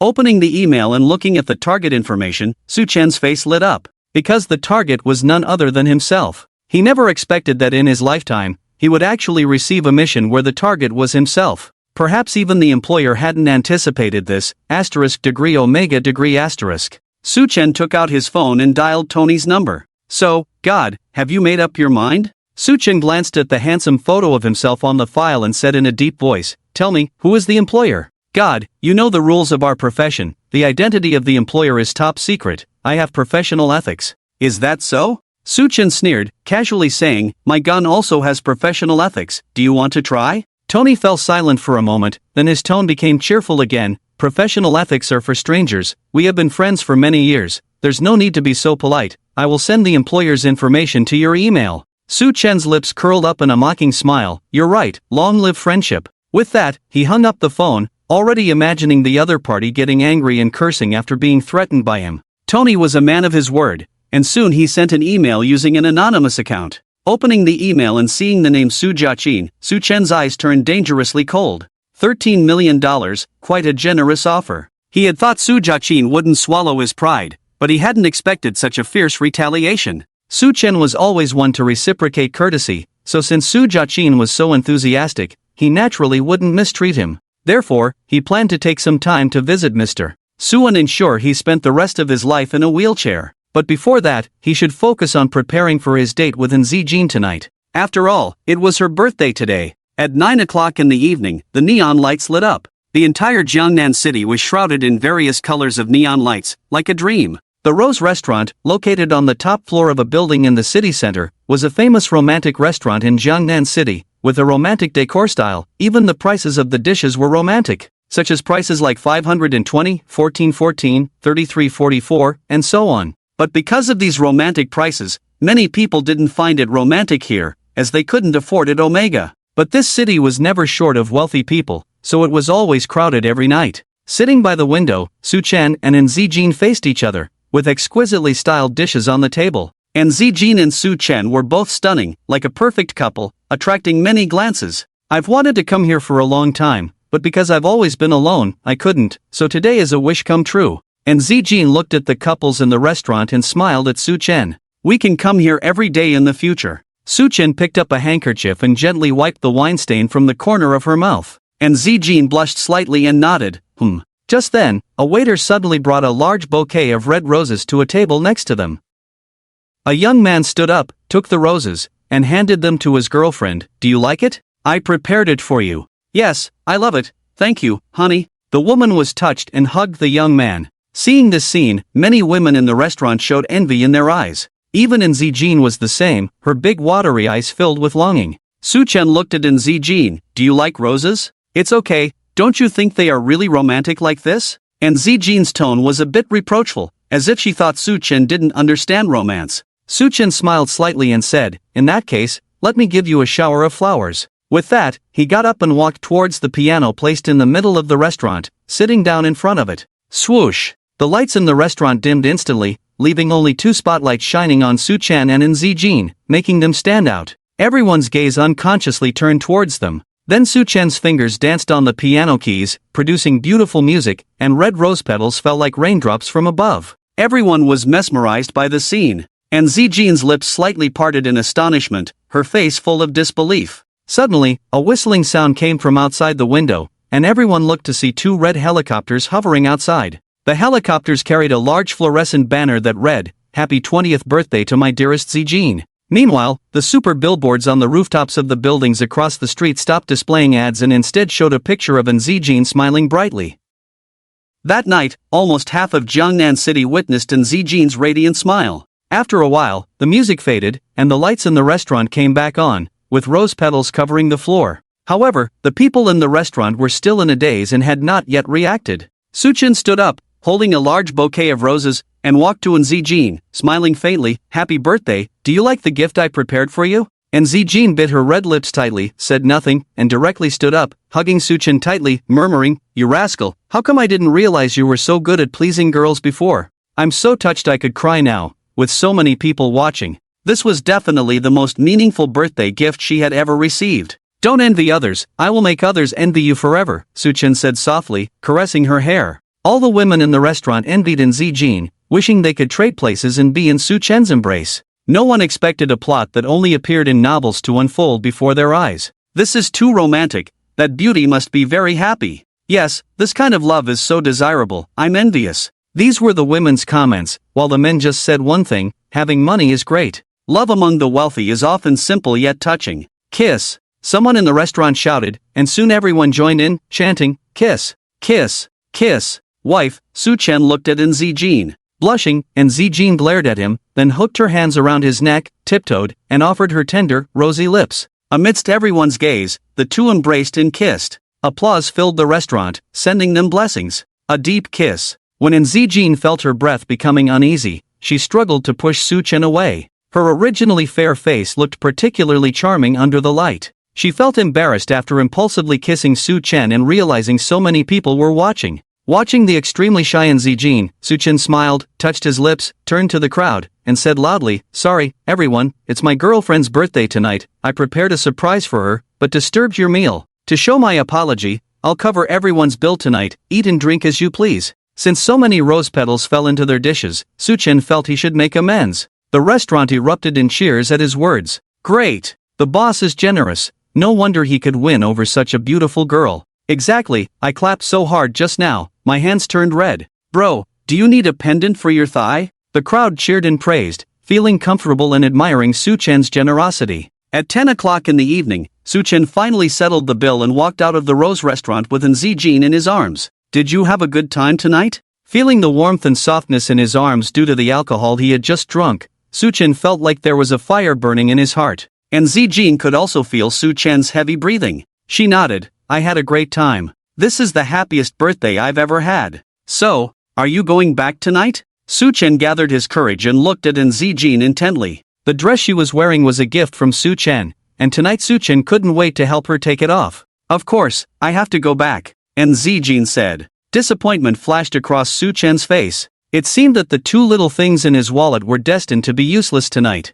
Just then, blushing, In Zijin whispered, But you can come with me. My parents are not at home tonight. Really? Su-chen stared at In Zijin with a mix of surprise and joy. And Zijin chuckled, lightly tapped Su-chen's forehead with her slender jade-like finger, and coquettishly said, Look at you, so eager. Let's go with this plan tonight. No time to explain, get in the car quickly. Ecstatic, Suchin drove in Zijin towards the Yin family. After about 15 minutes, they arrived at the Yin family. Seeing the large living room pitch black and empty, Suchin felt relieved. Without even turning on the lights, he eagerly pushed in Zijin down onto the sofa under the moonlight. Slow down, hey, you're messing up my hair. Damn, what a lousy skirt. Don't tear it, the zipper is at the back. The two of them rolled into a mess on the sofa, turning the once tidy couch into chaos. Click. Just then, the sound of a switch suddenly rang out, and all the lights in the living room turned on, illuminating the room as bright as day. Suchen and Zijin on the sofa also stopped, almost simultaneously looking towards the door. They met the shocked gazes of three people, and Nantian, and Jianyun, and Li Xiao. Mom, Dad, you said you wouldn't be back tonight, right? And Zijin panicked, quickly tidying up her disheveled long skirt, her face blushing. She grabbed a pillow to cover her face, feeling utterly embarrassed. Oh my goodness, how can I face them at home in the future? Oh no, this is so embarrassing. And Nanshan's face went from shocked upon entering to gradually turning dark, as if he was on the verge of exploding at any moment.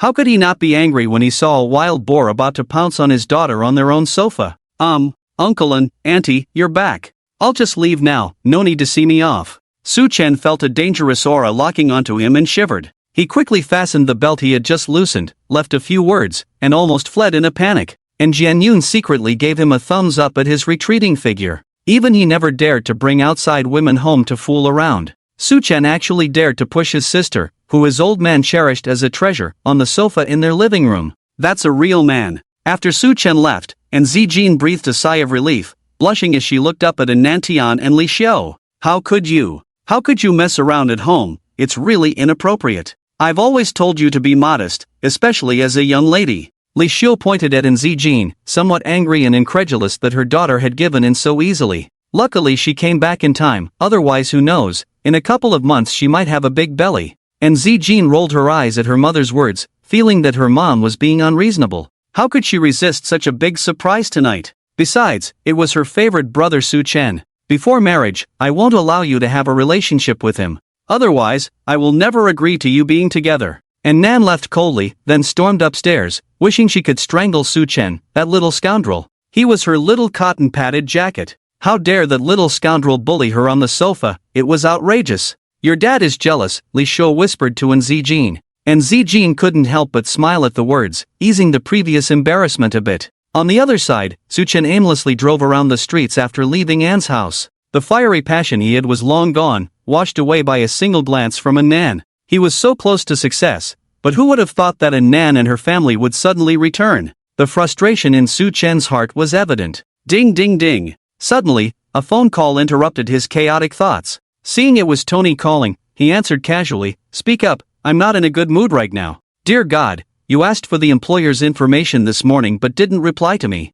Are you taking on that job or not?" The employer just followed up. "You don't need to worry about this job anymore, consider it cancelled." With that, Suchen hung up the phone, flashed his car lights twice, and a black Passat behind him accelerated and drove alongside him. The window rolled down, revealing Ahu's stern face. "Boss, what are your orders?" "Find out where Su Juqin lives, I want the address in 20 minutes, Suchen casually ordered, stepping on the gas, and the Pagani roared away. His plans for the night were ruined by An's family, putting him in a bad mood, but he couldn't vent his anger on his future father-in-law. So, as the hired king of assassins, he decided to discuss the mission objectives with the employer overnight. Jiangnan City Grand Hotel, in a presidential suite. Damn it! After the third unsuccessful call, Su Juqin cursed angrily, threw his phone on the bed, and ranted, "What the hell is this damn assassin agent? I just wanted to check on the progress, and now they won't even answer the phone. These foreigners are so unreliable." After contacting the other party during the day, he had been waiting expectantly. But with no response, he couldn't help but call to urge them,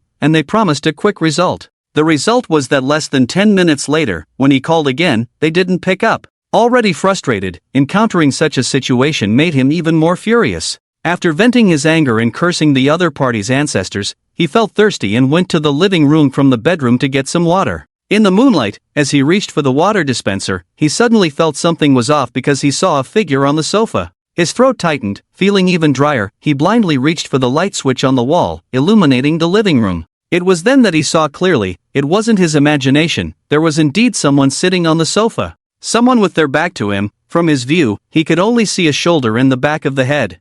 Who are you? What do you want? Su Jiaqin panicked, pressed against the wall, trying to keep his voice calm but couldn't help the trembling. After all, having someone suddenly appear in the silent living room late at night was enough to scare anyone. As for shouting? Sorry, even if he screamed his lungs out, no one would hear him. The soundproofing of the presidential suite was top-notch, worth every penny. I have many names. Which one are you referring to? Su Chen, facing away from Su Jiaqin, said lightly, taking a sip of the red wine he just poured. This guy had good taste, the wine tasted pretty good. Su Jiaqin pursed his lips, stop playing tricks, who are you really? Since you're so eager to know, you can call me God. Su Chen swayed the wine glass in his hand, his tone casual. God? Su Jiaqin initially thought the name was ridiculous, but then something struck him, his eyes widening. God. The king of assassins, God. To be able to sneak into the presidential suite of a five-star hotel without a sound and without being noticed, he must be the legendary king of assassins, God. Su Chen's smile carried a hint of mockery. Yes, did you hire me? Hearing the confirmation from the other party, Su Jiaqin was ecstatic. He thought the so-called order had been forgotten. He didn't expect the other party to act so quickly, truly a professional in this field. As for why the other party didn't come to Su Chen directly but approached him first, he hadn't considered that. Su Jiaqin couldn't wait to say, yes, it's me. Help me cripple Su Chen, and $13 million can be transferred to any account you specify at any time. Su Chen, oh Su Chen, your days are numbered. You can look forward to spending the rest of your life in a wheelchair. Thinking about Su Chen's miserable future, he felt a surge of excitement. If the situation had been different, Su Jiaqin might have burst out laughing. Do you hate me that much? Su Chen said, getting up from the sofa and turning around slowly, looking at Su Jiaqin with a half-smile. What? Su Jiaqin, still immersed in fantasies of revenge against Su Chen, didn't react at first. When he saw Su Chen's face clearly, his expression changed drastically. Su Chen, it's you, how is it possible? Wasn't it the king of assassins, God? How could it be Su Chen? How could he be here? Su Chen shrugged helplessly. Even I didn't expect it to be me. It's the first time in my life I've received such an order. Surprised? Boom! Hearing this, Su Jiaqin's mind exploded, blanking out, his face filled with disbelief. The king of assassins, God, was actually Su Chen. He actually paid $13 million to have Su Chen cripple himself? For a moment, his mind buzzed, his face a colorful display of emotions, unsure whether to laugh or cry. $13 million is indeed a lot, but to break my own legs, TSK, I just can't bring myself to do it. Looks like I won't be making this money after all. Su Chen shook his head at Su Jiaqin, feigning disappointment, his eyes full of amusement. Looking at Su Jiaqin now, he felt like he was observing a monkey in a zoo. Su Jiaqin's face gradually turned pale, sweat beading on his forehead. Su Chen, it's a misunderstanding. All a misunderstanding. Now you say it's a misunderstanding? Su Chen smiled, then shook his head regretfully. Too late. With that, he stepped closer to Su Jiaqin. Su Jiaqin panicked. What? What do you want to do? Don't come any closer. What do I want to do? Of course, it's what you want to do to me. I just want to do it to you. It's only fair. I've always been particular about reciprocity. Su Chen wore a gentle smile on his face, then lifted his foot and kicked. Bang! Ah! Su Jiaqin's body collided heavily with the wall, then crashed to the ground. But this was just the beginning, not the end. Su Chen walked over, looking down at him, a contemptuous smile on his face, and raised his foot to step on Su Jiaqin's right shin. No! Su Jiaqin glared in anger. Crack! Accompanied by a crisp sound, Su Jiaqin's right shin was forcefully broken. Ah! Su Jiaqin's face contorted, letting out a heart-wrenching scream. Su Chen remained composed, not showing any change in expression, and proceeded to break his left shin in the same manner. By this point, Su Jiaqin couldn't even scream anymore. The pain had rendered him unconscious. Su Chen smacked his lips, surprised at the strength of his own kick. It was truly delightful. Su Chen took out his phone and dialed a number. After a moment, the door of the suite opened, and Long walked in carrying a middle-aged man with a face full of fear and anxiety. This middle-aged man was Su Jiaqin's driver. Young master, the middle-aged man exclaimed when he saw Su Jiaqin unconscious on the floor. Su Chen waved his hand. Long took a few steps forward with the middle-aged man and stood in front of Su Chen. Su Chen looked at the middle-aged man and said calmly, "Take him out of Jiangnan City and tell your boss that I said to keep a close eye on his son. If he dares to let him out to bite people again, I will make sure he is buried in Jiangnan City forever. Oh, and the wheelchair at the door is a special product of Jiangnan City that I specifically sent to him. Tell him not to be polite with me." With that, Suchin patted the middle-aged man's shoulder, smiled, and walked out of the suite with his hands in his pockets. According to Suchen's information, Su Jiaqin was not a local of Jiangnan City. Having a family restaurant here was just a temporary arrangement. He probably now had a psychological shadow over Jiangnan City, and this profound lesson would surely prevent him from provoking Suchin in the future. Suchin always believed in tit for tat and could not bear the slightest grievance. After all, in this day and age, who isn't a tough cookie? Stepping back, I'm not your father, so why should I spoil you? It was already past 11 o'clock at night when Suchen left the hotel where Su Jiaqin was staying. Suchen didn't feel like going back to the Yuliang Manor. There was still a long way to go, so he decided to drive straight to Liao Yu's house. Downstairs, Suchen saw the lights on in Liao Yu's living room window, indicating she was still awake. He took the elevator upstairs, arrived at her door, and rang the doorbell. Ding dong. After a moment, the door opened, and Liao Yu appeared in a white silk nightgown. Seeing Suchen, Liao Yu was surprised and delighted. Why are you here? What, not welcoming me? Suchen asked with a smile. No. Liao Yu quickly waved her hand and stuttered, don't you need to accompany Nissen? Don't mention it. Suchen explained the situation with a dejected expression. Liao Yu couldn't help but laugh after hearing it, finding it amusing. After laughing, Liao Yu coyly said, so, are you here to ask for help? Do you think you're a firefighter coming to put out a fire? Suchen rolled his eyes and casually asked as he walked into the living room, what are you busy with? It's late, why aren't you sleeping? Hearing this, Liao Yu, who was about to close the door, suddenly remembered something, hurriedly closed the door, and rushed to tidy up the things on the sofa. Nothing, just finishing up some work. What are you hiding? Let me see. Suchen reached out his hand. Liao Yu was very nervous, hiding behind herself tightly. No, you can't see. Oh, what's that? Suchen suddenly looked out the window, looking puzzled. Liao Yu subconsciously followed his gaze. In that instant, Suchen made a move and snatched the thing she was hiding behind her. Liao Yu's face changed drastically, anxiously saying, don't look, give it back to me quickly. Suchen dodged back, looked at the item in his hand, and found it was a black sweater that was not yet finished knitting. He looked at Liao Yu, for me? Yes. Liao Yu replied with her head down, blushing, and then somewhat angrily said, is it ugly? It's my first time knitting, I told you not to look, but you still wanted to see. Ugly? Not at all. Although it's not finished yet, I can already tell it's a beautiful sweater. It's better than any designer brand. Holding the unfinished piece, Suchen praised earnestly. Liao Yu couldn't help but laugh at his words, then quickly snatched the sweater back. Curiously, Suchen asked, but it's summer, why are you knitting a sweater for me? This. Liao Yu felt a bit embarrassed, hesitated for a while before timidly saying, because I just learned how to knit, it's slow progress. By the time I finish, it will be almost sweater-wearing season. Xiao Yu. Suchen suddenly called out.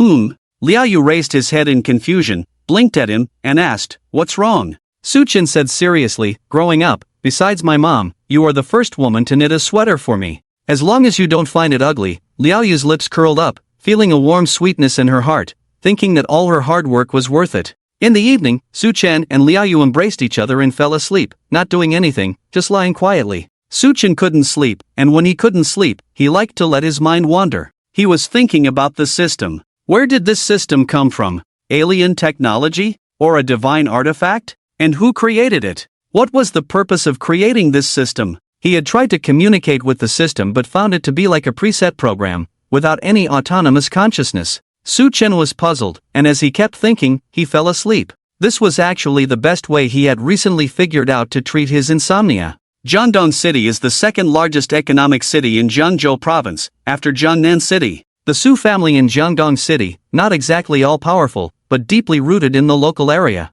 Su Jiaqin, as the only son of the Su family, had his legs disabled by someone, which made the Su family furious. In the hospital ward, Su Jiaqin lay pale on the hospital bed, his legs already operated on. Sanqing, Shiner has been bullied to this extent, his legs are disabled, we must avenge him. Su Jiaqin's mother, Zhao Shui, cried and gnashed her teeth, as if she wanted to tear Suchen apart. Su Sanqing's face turned terribly dark. Don't worry, even if he is the chairman of Qingyun International, or even the king of heaven, I will find a way to hold him accountable. No, don't seek revenge. Su Jiaqin just woke up and heard this almost subconsciously, almost speaking out. Awake, Shiner, you're awake, mom and dad are here. Sheen, besides your legs, do you feel uncomfortable anywhere else? Tell dad, dad will call the doctor for you. Zhao Shui and Su Sanqing, seeing Su Jiaqin wake up, both hurriedly approached him with concern. Su Jiaqin couldn't take in anything, just anxiously and fearfully said, "Dad, Mom, don't seek revenge, I give up. Please don't go after Su Chen for revenge."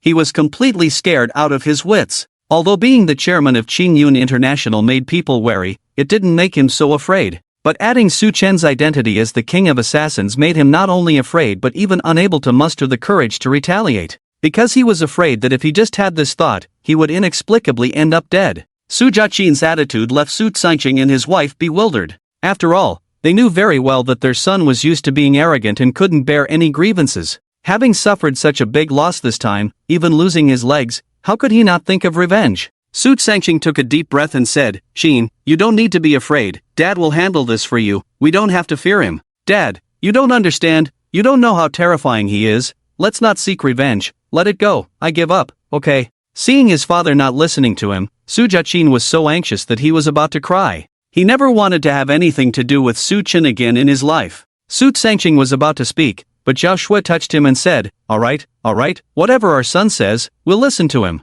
"Okay, then let's do as Qiner says." Su Sanqing nodded, swallowing back the words he was about to blurt out. Su Jiaqin finally breathed a sigh of relief, as if he had just escaped death's door. "Qiner, you just woke up, rest well first. We'll go find the doctor and come back to check on you," Zhao Shui said to Su Jiaqin with a gentle smile, then signaled to Su Sanqing. The two of them walked out of the ward one after the other. As soon as they stepped out, Su Sanqing asked, "Why did you stop me just now? Didn't you see how injured our son is? We can't let his emotions fluctuate too much." Zhao Shui gave him a cold look and said, "Agree with him on the surface, but we'll help him get justice in Jiangnan City behind the scenes."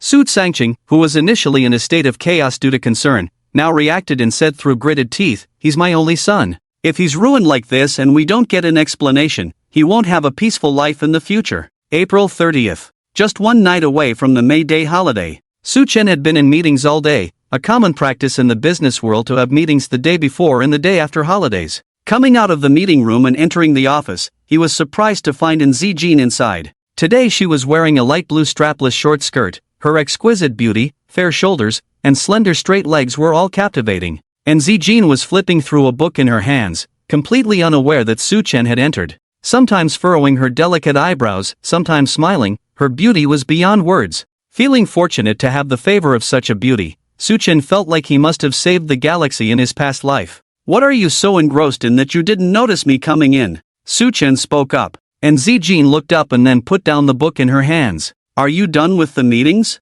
"Yes, it was a day full of meetings, almost killed me," Su Chen said, stretching lazily and sitting down next to Zijin. And Zijin handed him the water glass on the table and said, "Teacher Lu mentioned there will be a May Day party tonight. He asked me to inform you since you haven't been to the school in a while." There was a light red lipstick mark on the glass, obviously left by Zijin, but Su Chen didn't mind and drank the water in one go. "Where will it be held?" Su Chen asked after finishing the water. And Zijin handed him 2 tissues and gently wiped the water stains from the corner of his mouth. "Of course, it will be in the classroom." "That's boring. Let me arrange a better venue," Su Chen said, grabbing Zijin's hand. And Zijin tried to pull away. "What are you doing? Stop it. Can we continue from last night?" Su Chen stared at her expectantly. And Zijin blushed slightly, blinked playfully, and said, "My dad said if we do anything before marriage, he won't approve of us being together." "Ah!" Su Chen's expression instantly turned desolate upon hearing this, and he let go of her hand.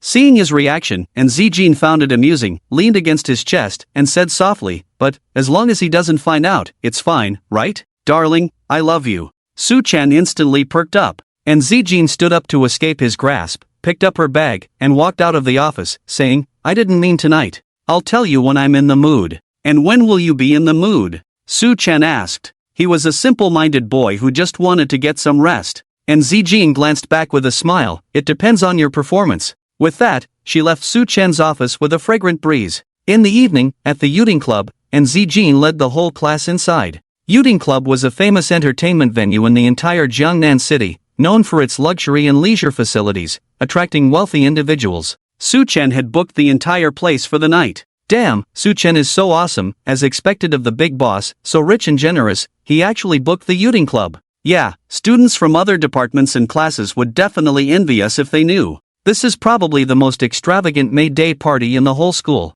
I heard that the minimum spending here is several thousand. I've wanted to come here several times but never dared to enter. As they entered the club, everyone whispered, their eyes filled with curiosity, excitement, restraint, and anticipation. Except for a few from wealthy backgrounds, the rest felt like country bumpkins entering a grand mansion. They knew Su Chen was rich, but billions and trillions were just numbers to them, without a concrete concept. But now, experiencing it firsthand, they truly understood what being wealthy meant. Since the private rooms couldn't accommodate everyone, Su Chen had turned the hall into a party venue, specially decorated for the occasion. As people entered, he was chatting with the owner of the Jade Pavilion Club, exchanging business cards. "Teacher Lu, you're here." Su Chen greeted Lu Yun first. Tonight, Lu Yun surprisingly wore the same outfit she wore to class, a small suit with a step skirt. Although it looked stylish and tasteful on her, it might not be entirely appropriate for tonight's occasion. Lu Yun seemed to realize her attire was a bit off, and sheepishly nodded. Su Chen, we could have just gathered for a meal, no need to spend so extravagantly." "It's fine, Teacher Lu, the most important thing is for everyone to have a good time," Su Chen said, then turned to the others. "Don't you agree?" "Yes. Su Chen is awesome, I'm already so happy." Everyone echoed in admiration, looking at Su Chen with reverence. "Director Su, I'll take my leave now, I won't disturb you. If you need anything, just instruct the manager. I've already informed them that we won't be open tonight." The owner stood up to bid farewell to Su Chen. After he left, the entire hall was left with only Su Chen and his companions. Su Chen and Zijin and Lu Yun sat at a table, while the others tactfully kept their distance. When the drinks were served, there was another round of gasps as each bottle cost no less than 4 digits. Many couldn't even afford a single bottle with their monthly expenses. People took out their phones to snap pictures for their social media, not wanting to miss such a great opportunity to show off. "How does it feel to be with a rich classmate? A bottle for 48.88, thanks to my buddy.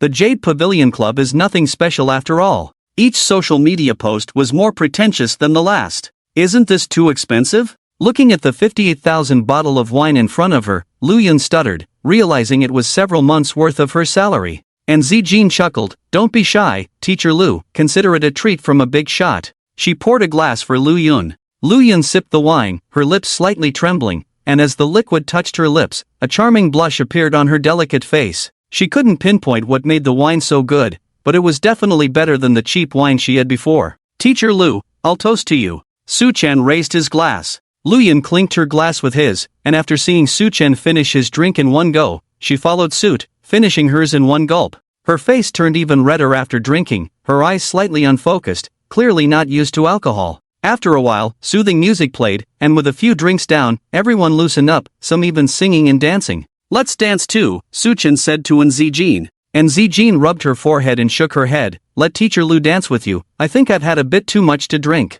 I don't know how." Lu Yun was also a bit tipsy, her speech slurred. Su Chen took Lu Yun's hand. "It's okay, Teacher Lu, it's simple, I'll teach you." Watching Su Chen gracefully dance with Teacher Lu, everyone felt a sense of admiration. He had done things that many of them had wanted to do but didn't dare to. Su Chen held the slender waist of Lu Yun, the faint fragrance emanating from her body made him feel a bit swaying, as if he was a little intoxicated. Lu Yun, 27 this year, was not very tall, even in high heels. She was shorter than Su Chen by a head. However, her body proportions were excellent, petite and full, curvaceous, especially her magnificent bosom that was different from ordinary people. Sensing Su Chen's burning gaze, Lu Yun felt a bit shy and couldn't meet his eyes, only able to follow his rhythm in a daze. She felt that something was off between them, with increasing physical contact, but she hesitated to push Su Chen away, afraid of embarrassing him in front of others. Finally, as the music ended, Lu Yun saw Su Chen release her, and she finally breathed a sigh of relief. "Teacher Lu, you have great talent. You could keep up with my rhythm on your first dance. We should dance together sometime," Su Chen said to Lu Yun with a smile. Hearing this, Lu Yun rolled her eyes inwardly. "Dance with you? Who knows where we'll end up if we keep dancing. Little rascal, thinking I don't know what's on your mind. You should think about how not to fail your final exams," Lu Yun said with a stern teacher's authority, her pretty face turning cold. "Su Chen, Teacher Lu, is this the right time to say that? Also, let's not talk about exams, we are still good friends." May 1st, Labor Day. Schools and companies were on holiday. After arranging company matters, Su Chen bid farewell to Zijin and Liaoyu, and took the train alone back to his hometown in Yutian County. And Zijin wanted to go with him, but Su Chen made up an excuse to keep her away. After all, his main purpose for returning home this time was fishing, and not just any fishing, but fishing for imported foreign fish, ring and equal to. The fishing nets and hooks were set up a few days in advance, with himself as the bait, luring the fish into the nets. Then, he would catch them all in one go, feeling content, carrot oh carrot. As for why he took the train instead of driving, it was because he was afraid those guys wouldn't fall into his trap and might attack him on the way. After all, he didn't even bring a bodyguard with him to attract the fish. He didn't believe that those foreigners wouldn't make a move on him when he returned alone to his remote mountain village. As expected, John and his group had finally figured out Su Chen's deliberately leaked travel arrangements yesterday. So, John and George, disguised in simple attire, followed the train. The two of them were in the same train carriage as Su Chen, separated by 7 or 8 seats. I really want to go up and take him out now, so we don't waste any more time, John said in English to George, lowering his voice while holding a book and staring at Su Chen's figure. George frowned. Don't act recklessly. There are too many people here. We have to wait until there's no one around. This is the Dragon Kingdom. Of course, that's why I'm just thinking about it. Anyway, he won't live much longer, John shrugged, seemingly indifferent, as if Su Chen's fate was already in his hands. Faced with John's obvious arrogance, George felt somewhat helpless. He felt that something was off, as if everything was going too smoothly. He had several doubts in his mind. For example, Su Chen was not short of money, so why did he choose to take the train back? Also, Su Chen was the king of assassins. Was his vigilance a bit weak? Alright, don't overestimate him. John patted George's shoulder, disdainfully saying, don't forget, he's no longer the assassin who walked in darkness and death. He's now a capitalist, a tycoon. He may have already fallen into the life of debauchery and forgotten his killer instincts. He no longer maintains constant vigilance. His will has been corrupted by money and beautiful women. George thought about it when he heard this and felt that John had a point. Maybe he was overthinking it. Let's talk about something else. John closed the book in his hand and looked at George, saying, Father is inspecting business in Manhwa. After we take care of this guy, we don't need to return home immediately. We can show our faces to Father first. Are you crazy? George's voice unconsciously raised a few decibels at the words.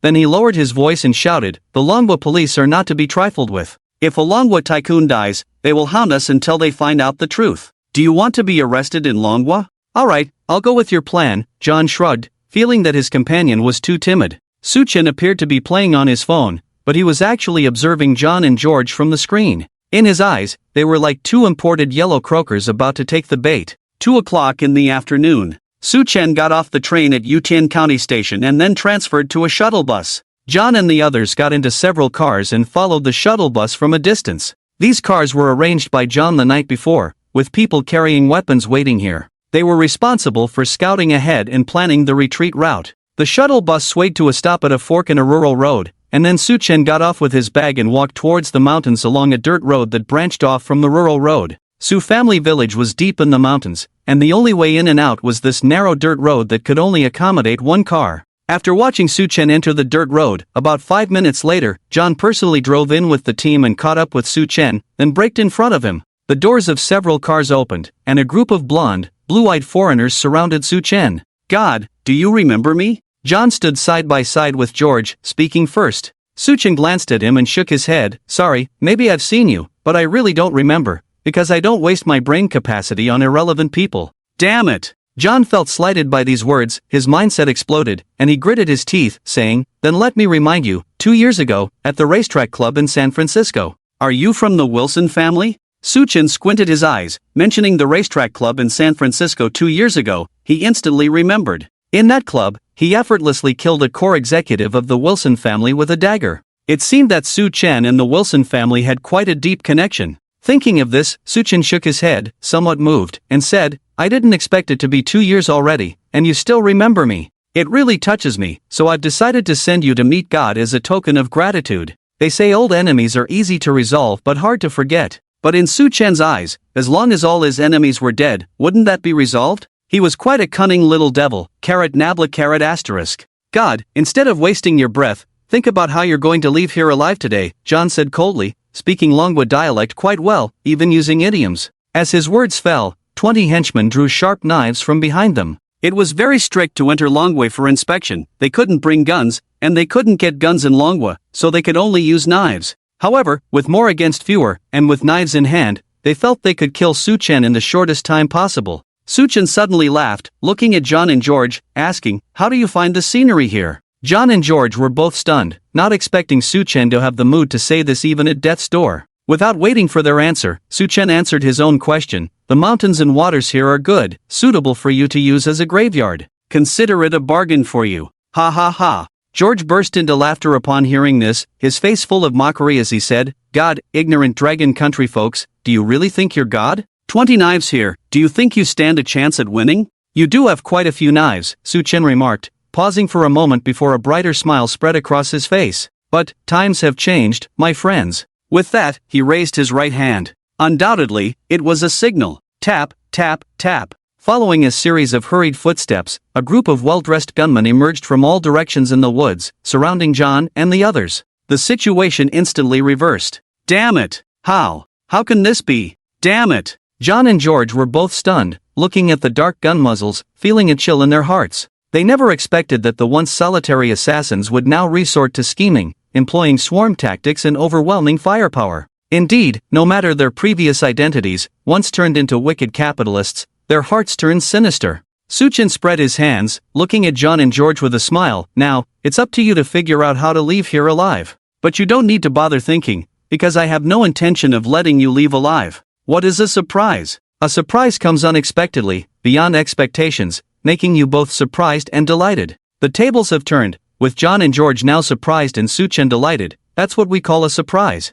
The dragon country's culture is profound and vast. This explanation should suffice, my friends. We can talk. George looked at Su Chen, his voice hoarse, sweat beading on his forehead. Su Chen shook his head, interrupting him with a smirk. Sorry, but this ignorant dragon country fellow doesn't want to talk to you. George's face turned pale and then red upon hearing this, as he had just used this term to insult Su Chen. You bunch of scum should consider it a blessing that you can be buried in the beautiful rivers and mountains of our dragon country. Be grateful, like dogs should be. Su Chen wore a smile as gentle as a spring breeze, speaking lightly. John's eyes were bloodshot, gritting his teeth. God, the Wilson family won't let you off. Rest assured, if they come looking for me, I'll send them to accompany you, so you can reunite in heaven. After all, as the saying goes in our dragon country, a family should be united. I am naturally kind-hearted and can't stand bloodshed, so I won't watch. Let's send them on their way. With that, Su Chen turned and left, humming an unknown tune, walking briskly towards Su family village. After walking a few hundred meters, firecrackers sounded behind him, followed by a few screams, startling the birds in the forest. A minute later, everything returned to calm, with a few insignificant trash removed from the world. Su Chen stopped in his tracks, closed his eyes in a moment of silent mourning, hoping that heaven has no bullets. Amen. He even felt he was too kind-hearted, as merciful as God. Meanwhile, Li Chaoyuan, the leader of Yutian County, learned from friends in the city about the low-key return of Su Chen, the chairman of Qingyun International, to his hometown. He saw this as an opportunity not to be missed, immediately taking the county government officials in a car to Su family village to meet Su Chen. After all, as long as Su Chen was willing to spare some money, it would be a significant investment for Yutian County. Yutian County was too poor, with no one coming for investment promotion. In their eyes, Su Chen, a native of Yutian County, might be willing to contribute something to his hometown. Even if he didn't invest in developing a business here, donating to a school or repairing a road would be good. On the other side, Su Chen walked for about 20 minutes, and Su family village was already visible in the distance, with many people busy in the fields on both sides. Oh, Xiaoshuan is back, must be for the May Day holiday. Yes, Grandpa 3, you are still in good health. Xiaoshuan is back. This college student is really different, the clothes on him are so nice. Along the way, many people greeted Su Chen, and when he met elders, Su Chen also greeted them proactively. Su family village had about 40 to 50 households in total, all surnamed Su, and everyone was somewhat related. Su Chen's house was at the end of the village, relatively secluded, with a large bamboo forest behind, offering a nice view. Big brother, you are going too far. When Dad passed away, none of you cared. We took care of the funeral, and you all said that Dad's old house belongs to us. Now you want to split it equally. Isn't this bullying? Just as he reached the door, Su Chen heard his mother Zhang Yan's indignant voice, and he was stunned. Shayan, you can't say that. Who could have thought a boss would come to our remote place to set up a breeding farm? Dad's old house is being demolished, we should at least get a share. Yes, it must be divided. This was followed by a chaotic argument, and Su Chen furrowed his brow, pushed open the courtyard gate, and walked in. The main hall was filled with people, including his parents and uncles. At this moment, everyone was arguing heatedly, but when they saw Su Chen come in, they subconsciously stopped. Xiaoshuan, Why didn't you call ahead when you came back? Look, I haven't even cooked dinner. Yes, why didn't you give us a heads up? I could have gone to town to buy some good food. Su Chen's parents were the first to react, rushing out of the main hall with joy to receive what he was carrying. Oh, the college student is back. Going to college really makes a difference. At least he dresses like a proper person now. Just then, a sarcastic voice interrupted the family reunion. Su Chen looked over and saw that it was his cousin, Su Dong, the son of his uncle Su Xiang. Su Dong had only graduated from elementary school before going to work. He became a small contractor in the county and had a decent income. Hee, big brother, that watch on your hand looks pretty. Did you buy a fake one from a street vendor? Big cities are indeed different, even the fakes look so good. Su Chen, here's $10 for you, bring me a fake watch next time you come back, okay? Another younger man chimed in, looking at Su Chen with disdain and mockery. He was Su Zhao, the son of Su Chen's other uncle, Su Yuan, and also Su Chen's cousin. Dressed in a suit and shoes, he actually sold insurance in the county. Su Zhao and Su Dong both looked down on Su Chen. In fact, Su Chen knew they were just jealous. Jealous that he could get into the best university in the province. Some people were like that, unable to achieve something themselves, so they didn't want others to achieve it either. When others did, they became envious, sour grapes. What are you two brats talking about? Say one more word and see what happens. Su Li scolded with a stern face. He was easygoing and didn't like to nitpick, but he was particularly protective of his son, Su Chen. Humph. Su Yuan snorted disdainfully and said, Lao San, why are you so angry? Aren't Xiao Dong and Xiao Zhao right? What's the use of going to college? It's just a waste of money.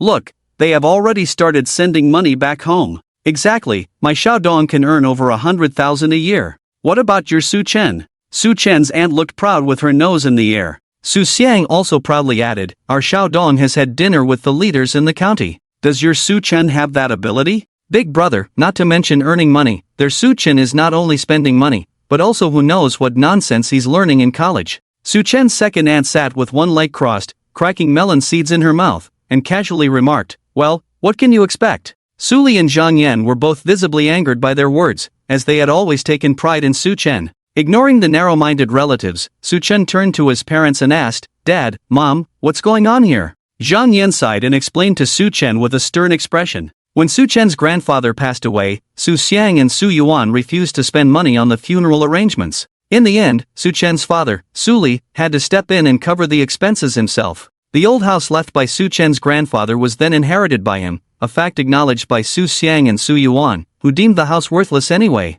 Unexpectedly, a businessman from the city wanted to start a farming project there this year, and the old house's location was crucial, so they were willing to pay for its demolition. While the amount wasn't substantial, it was still a good sum, almost like free money. Su Xiang and Su Yuan couldn't sit still and kept demanding an equal share. Today, they even brought their sons back from the county town to support them, leading to the scene Su Chen witnessed upon entering. Uncle, Aunt, when Grandpa passed away, you didn't care, but now that there's an opportunity to gain, you're all here. Isn't that a bit inappropriate? Su Chen looked at Su Xiang, Su Yuan, and the others indifferently, with a hint of mockery in his words. Honestly, with his current wealth, he didn't care about this small amount of money. However, that didn't mean he would let these two greedy relatives off the hook. He couldn't swallow this insult. I can give you what's mine, but you can't come and snatch it away. That's my stance, Su Chen declared. Su Xiang was furious upon hearing this and lashed out at Su Chen. What are you talking about, kid? Get lost. Do you have a say in adult matters? You're still wet behind the ears. What do you know? After scolding Su Chen, he turned to Su Li and Zhang Yan. Is this how you educate your son? No manners at all, talking back to elders like this. Su Yuan and the others chimed in, mocking Su Chen and his family. Exactly, he's a university student, but what's the use? Will he earn more than my son after graduation? You spend so much money on university education, is it worth it? Will my son earn more than yours after graduation? Su Li, your family is so disgraceful. Do you even care about us, your elder brothers? Su Xiang and Su Yuan's families were extremely sarcastic and harsh, spitting venom as if Su Chen and his family had committed some heinous act. Su Li and Zhang Yan were furious, not for themselves, but they couldn't tolerate their precious son being insulted. Shut up! Zhang Yan scolded sharply, protecting Su Chen like a mother hen, facing off against Su Xiang and the others. Your own son couldn't make it to university, and now you envy my son, who's making some money. My son is more promising than yours. Su Dong sneered disdainfully, looking at Zhang Yan with mockery. Aunt, do I, who earns tens of thousands a year, need to envy Su Chen? Nowadays, there are so many university graduates, earning just a few thousand a month. Pausing for a moment, he then looked mischievously at Su Chen. With so many graduates around, if Su Chen can't find a job in the future, out of family ties, I can have him come to the construction site and work for me. Ha ha ha. Su Zhao burst into laughter upon hearing this, gloating as he said to Su Chen, Su Chen, Big Brother is offering you a favor, you should thank him. At least you won't have to worry about finding a job after graduation. The two of them bantered back and forth, singing in harmony, belittling Su Chen to no end, exuding a sense of accomplishment in their words. The two couples, Su Xiang and Su Yuan, watched this scene with smiles on their faces, feeling proud of their son, boosting their own reputation. Su Chen simply ignored it. With his current status, he had long disregarded these insignificant people and naturally couldn't be bothered to get angry with them. In Su Chen's eyes, they were like mud while he was a delicate piece of porcelain. Would porcelain lower itself to the level of mud? But he wasn't angry, it was his mother who was furious. Zhang Yan was burning with anger. I'm so mad, say one more word and see what happens. Just then, the courtyard door was suddenly pushed open, and a middle-aged man rushed in, panting, Hey, why are you arguing? Li Shuji from the county is on his way here, get ready to welcome him, don't make a fool of yourselves. Everyone in the courtyard was stunned upon hearing this, taking a while to react. Uncle Wu, why is Li Shuji coming to our Su family village? What is he here for? Yeah, why is Li Shuji here? A group of people kept asking. As for them, the county leader was already a high-ranking official. I don't know, the village chief asked me to inform you in advance. Li Shuji is on his way here. After the middle-aged man finished speaking, he looked at Su Li with suspicion. Su Li, did you do something? Why would Li Shuji specifically come to your house? I didn't do anything. Su Li looked innocent and confused. No need to guess. Just then, Su Dong stepped forward, a smug smile on his face. Li Shuji must be here to see me. He must have heard that I'm here, so he came to Uncle San's house. A few days ago, he had managed to get into Li Shuji's dinner party through a friend, showing his face in front of Li Shuji and casually inviting him to visit their Su family village if he had time. He didn't expect Li Chaoyuan to actually come, making him both surprised and pleased. Oh, right, how could I forget? Xiaodong, you had dinner with Li Shuji. Su Xiang suddenly realized, pride evident on his face, after all, it was his son. Su Yuan tried to please, Big brother, you and sister-in-law have a great son. Xiaodong is the most promising person in our village. Yes, at least more promising than a certain university student. Su Yuan's wife added sarcastically, clearly throwing shade. Su Zhao also chimed in with a smile, Big brother, even Li Shuji came to see you. You're really doing well, don't forget about me in the future. Su Dong was basking in the praise, enjoying the feeling, and patted Su Zhao on the shoulder. Don't worry, we're family, we understand each other without saying much. With that, he walked confidently towards Su Chen's family, smiling broadly. Uncle San, Aunt San, tell me, what's so great about going to college? Will Su Chen have a better future than me? Su Li and Zhang Yan looked displeased but remained silent. Ha ha ha. Su Dong laughed triumphantly, then turned to Su Chen. Come on, Su Chen, tell me, do you think he'll have a better future than me? He felt a surge of satisfaction, a sense of superiority. What's so great about being a university student? It's all because his father was formidable. I won't compare myself to you. Su Chen shook his head. Su Dong's smile widened, at least you have some self-awareness. Su Chen gave him a faint smile and said the next words, because you're not worthy. I won't compare myself to a pile of rotten dog poop, because even if I win, there's nothing to be proud of. The smile on Su Dong's face froze, instantly burning with anger. What did you say? Who did you call a piece of crap? Alright, stop arguing. Seeing another argument about to break out, the middle-aged man, somewhat annoyed, said impatiently, What are you all standing around for? Get moving, come with me outside to meet Li Shu, remember. As soon as he finished speaking, a deep and steady male voice echoed among the crowd. Meet who? No need to bother, I have legs, I can walk by myself. With those words, a composed middle-aged man walked in. He was the top official of Yutian County, Li Chaoyuan. Accompanying him were the village head and party secretary of Su family village, along with several leaders from the county. Li Shu, remember, why did you come? Seeing Li Chaoyuan enter, Su Dong changed his previous arrogance, his face now wearing a pleasing smile as he extended a hand to greet him. However, Li Chaoyuan completely ignored him, warmly walking towards Su Chen instead.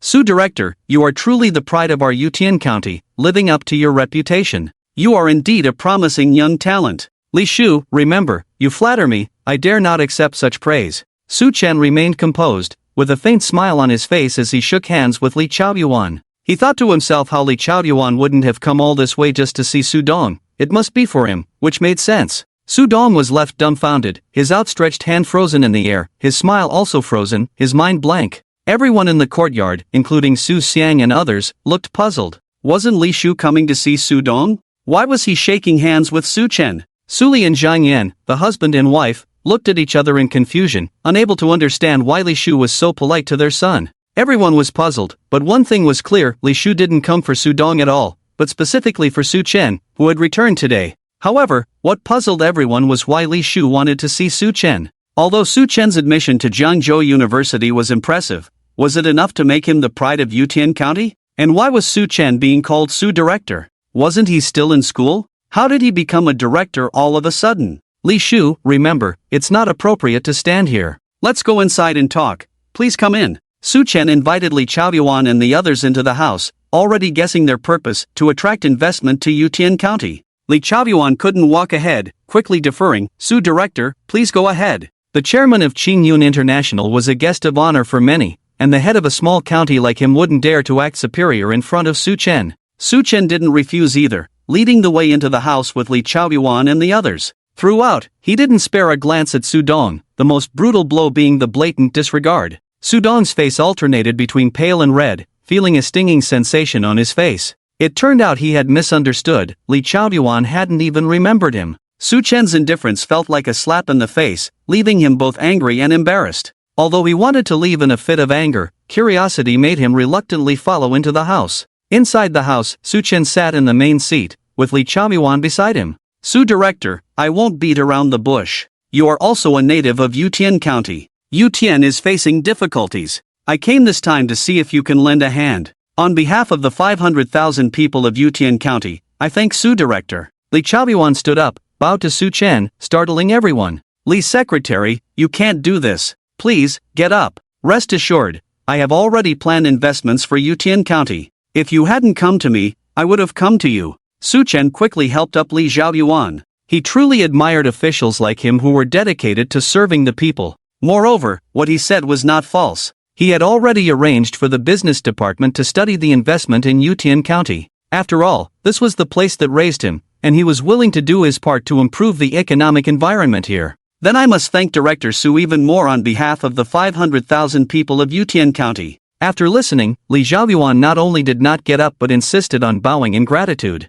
In the end, Su Chen had no choice but to accept this gesture. After expressing his attitude towards investment, Li Xiaoyuan stopped dwelling on this topic and instead chatted with Su Chen about the international economy. They shared many similar views and conversed very harmoniously. In the blink of an eye, more than half an hour had passed, and Li Xiaoyuan got up to bid farewell. Before leaving, he shook hands firmly with Su Li, saying, Su Laoge, I want to thank you and your wife for raising such an outstanding young man as Director Su. What? Li Shuji, what are you talking about? I didn't understand. Su Li seemed a bit at a loss, feeling as if she had just heard something incomprehensible. Ha ha ha. Li Shuji laughed heartily, looking at Su Li and saying, Su Laoge, your son is now a big boss, a nationally renowned big boss with assets in the billions. Do you understand now? Boom! With Li Xiaoyuan's words, the not-so-spacious hall instantly erupted. Everyone stared wide-eyed, looking at Su Chen in disbelief, as if they were meeting him for the first time. No one doubted that Li Xiaoyuan was joking, as his attitude just now had already proven everything. Su Chen had indeed become a billionaire big boss. The most incredulous were Su Li and Zhang Yan. The couple was completely stunned. They thought their son had potential, but they never expected him to be this successful, a billionaire. Oh my goodness, counting money might even break their hands. As for the Su Xiang and Su Yuan families, their expressions were even more complex, filled with mixed emotions. Su Dong and Su Zhao, the two brothers, who had just been feeling superior, now wished they could dig a hole and bury themselves, feeling utterly embarrassed. No wonder Su Chen always maintained an indifferent attitude towards their flaunting and mockery, treating them like a joke. Speaking frankly, does Su Dong earn in a year what Su Chen earns in an hour? After Li Xiaoyuan left, the village chief and the party secretary of Su family village personally went to see him off, leaving only Su Chen's family and his uncles in the hall. For a moment, it was eerily quiet. Ahem, ahem. Su Xiang cleared his throat and, adopting an elder's tone, said to Su Chen, You, child, causing such a stir outside without telling the family.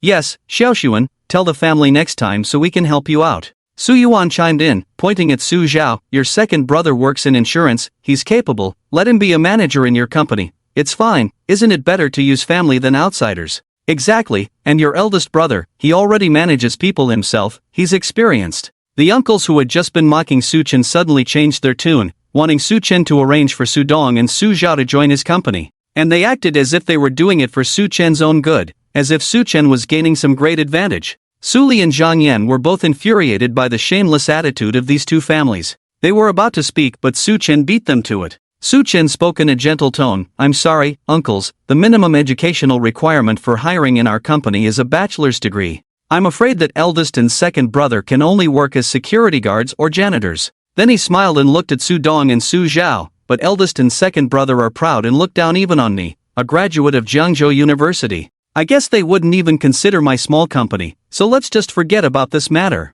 As long as one is a person, they can hear the sarcasm in his words. Su Dong and Su Zhao were once again suspended and whipped, their faces turning red with embarrassment, feeling utterly ashamed. What kind of words are these? Now that you have money, you look down on us poor relatives, is that it? We kindly asked your eldest brother and second brother to give up their careers to help you. If you don't appreciate it, fine, but to say such things, do you have any conscience? Su Xiang truly had a thick skin, daring to speak such self-righteous words, standing on a moral high ground to criticize Su Chen. Shut your mouth. Su Chen's face darkened, his voice filled with anger. As his expression darkened, even the temperature in the hall seemed to drop, everyone feeling a strong sense of oppression, making it hard to breathe. Su Chen's sharp gaze swept over his uncles and others, coldly saying, I won't argue with you, so don't push your luck. If you don't have the manners of an elder, don't act like one, just get out. Su Xiang wanted to speak, but under Su Chen's icy gaze, he couldn't utter a word, and in the end, the group left dejectedly.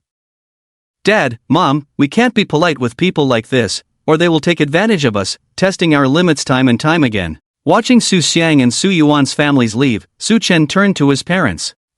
Suddenly, he felt a sharp pain in his ear, quickly bowing down and pleading, Ouch, Mom, what are you doing? Let go of me. You little rascal, tell me the truth. What's going on? You scared me and your dad as soon as you came back. Zhang Yan grabbed his ear, lifting him onto a chair, scrutinizing him. Su Chen could only say the excuse he had prepared long ago, that he had been adopted as Zhao Chengming's godson, and since Zhao Chengming had no heirs, he handed over Qingyun International to him. After hearing this, Zhang Yan and Su Li both looked serious, with Zhang Yan saying sternly to Su Chen, You must not forget such a great favor, you must live up to their trust and not ruin the company. Mom, haven't I always been your and Dad's pride? Can't you trust my abilities? Su Chen rolled his eyes in exasperation. Zhang Yan said impatiently, Of course not, can they be the same? Every child is their parents' pride, but maybe just trash in someone else's eyes. Su Chen. Alright, it's confirmed, she's definitely my real mom _. He could only look at his father, realizing that a father is always the best. Ahem, ahem. Su Li coughed twice, then finally managed to say, Your mom may be rough, but she's right. Son, don't blame me, your old man just doesn't want to sleep on the floor tonight, it's uncomfortable. Su Chen. Su Li, my old partner, I never expected that during the time I was away, this guy with thick eyebrows and big eyes would betray me. Facing his son's incredulous gaze, Su Li turned guiltily away. There's nothing I can do, son, in the long-standing struggle between you and your mom, and with you away at school, I've borne all the blame. I just can't take it anymore. Humph. Watching her obedient husband, Zhang Yan snorted proudly and said to Su Chen, Stop looking, your dad is on my side now. Traitor. Su Chen sneered out the words. Su Li raised an eyebrow, displaying his fatherly authority, You little rascal, say it again.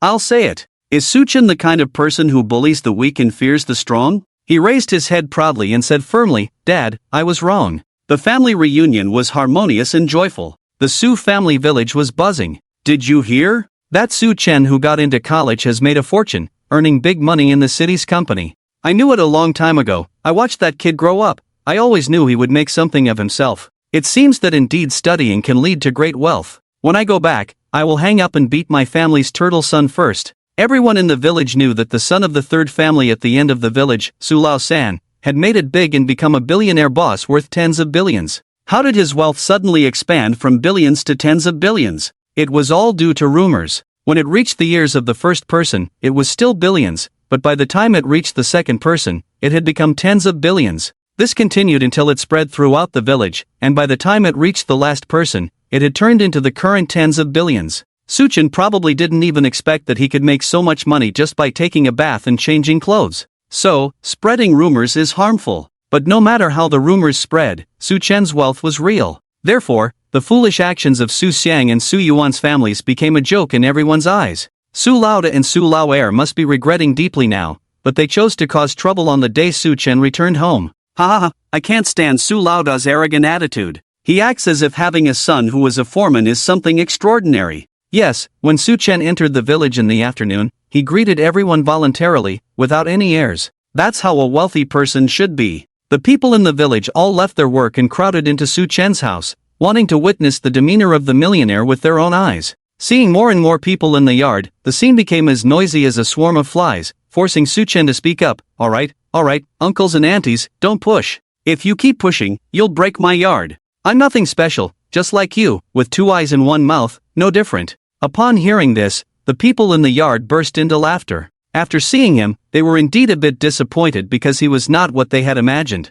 While everyone is here, I want to inform you all that I have already discussed with the county. I will fund the construction of a road from our village to the county. It will make it easier for everyone to go to the city in the future. Upon hearing this, everyone smiled with joy. They knew very well what building a road meant. It was not just a simple road. They could imagine that just with this road, the living conditions in their Su family village would greatly improve. For a moment, everyone praised Su Chen endlessly, almost turning him into a flower, making Su Chen blush just by listening. After spending more than half an hour, Su Chen finally managed to send everyone away. He jumped off the stone table in the yard, sweating all over. His bath earlier had been in vain. In the evening, Zhang Yan prepared a table full of dishes, all of Su Chen's favorites. The meat was from their own pigs, the vegetables from their own fields, green and pollution-free. Su Chen felt that the food at home was even more delicious than what he had at a 5-star hotel outside. A cute rabbit from home was killed and braised, and he ate 3 big bowls with tears in his eyes.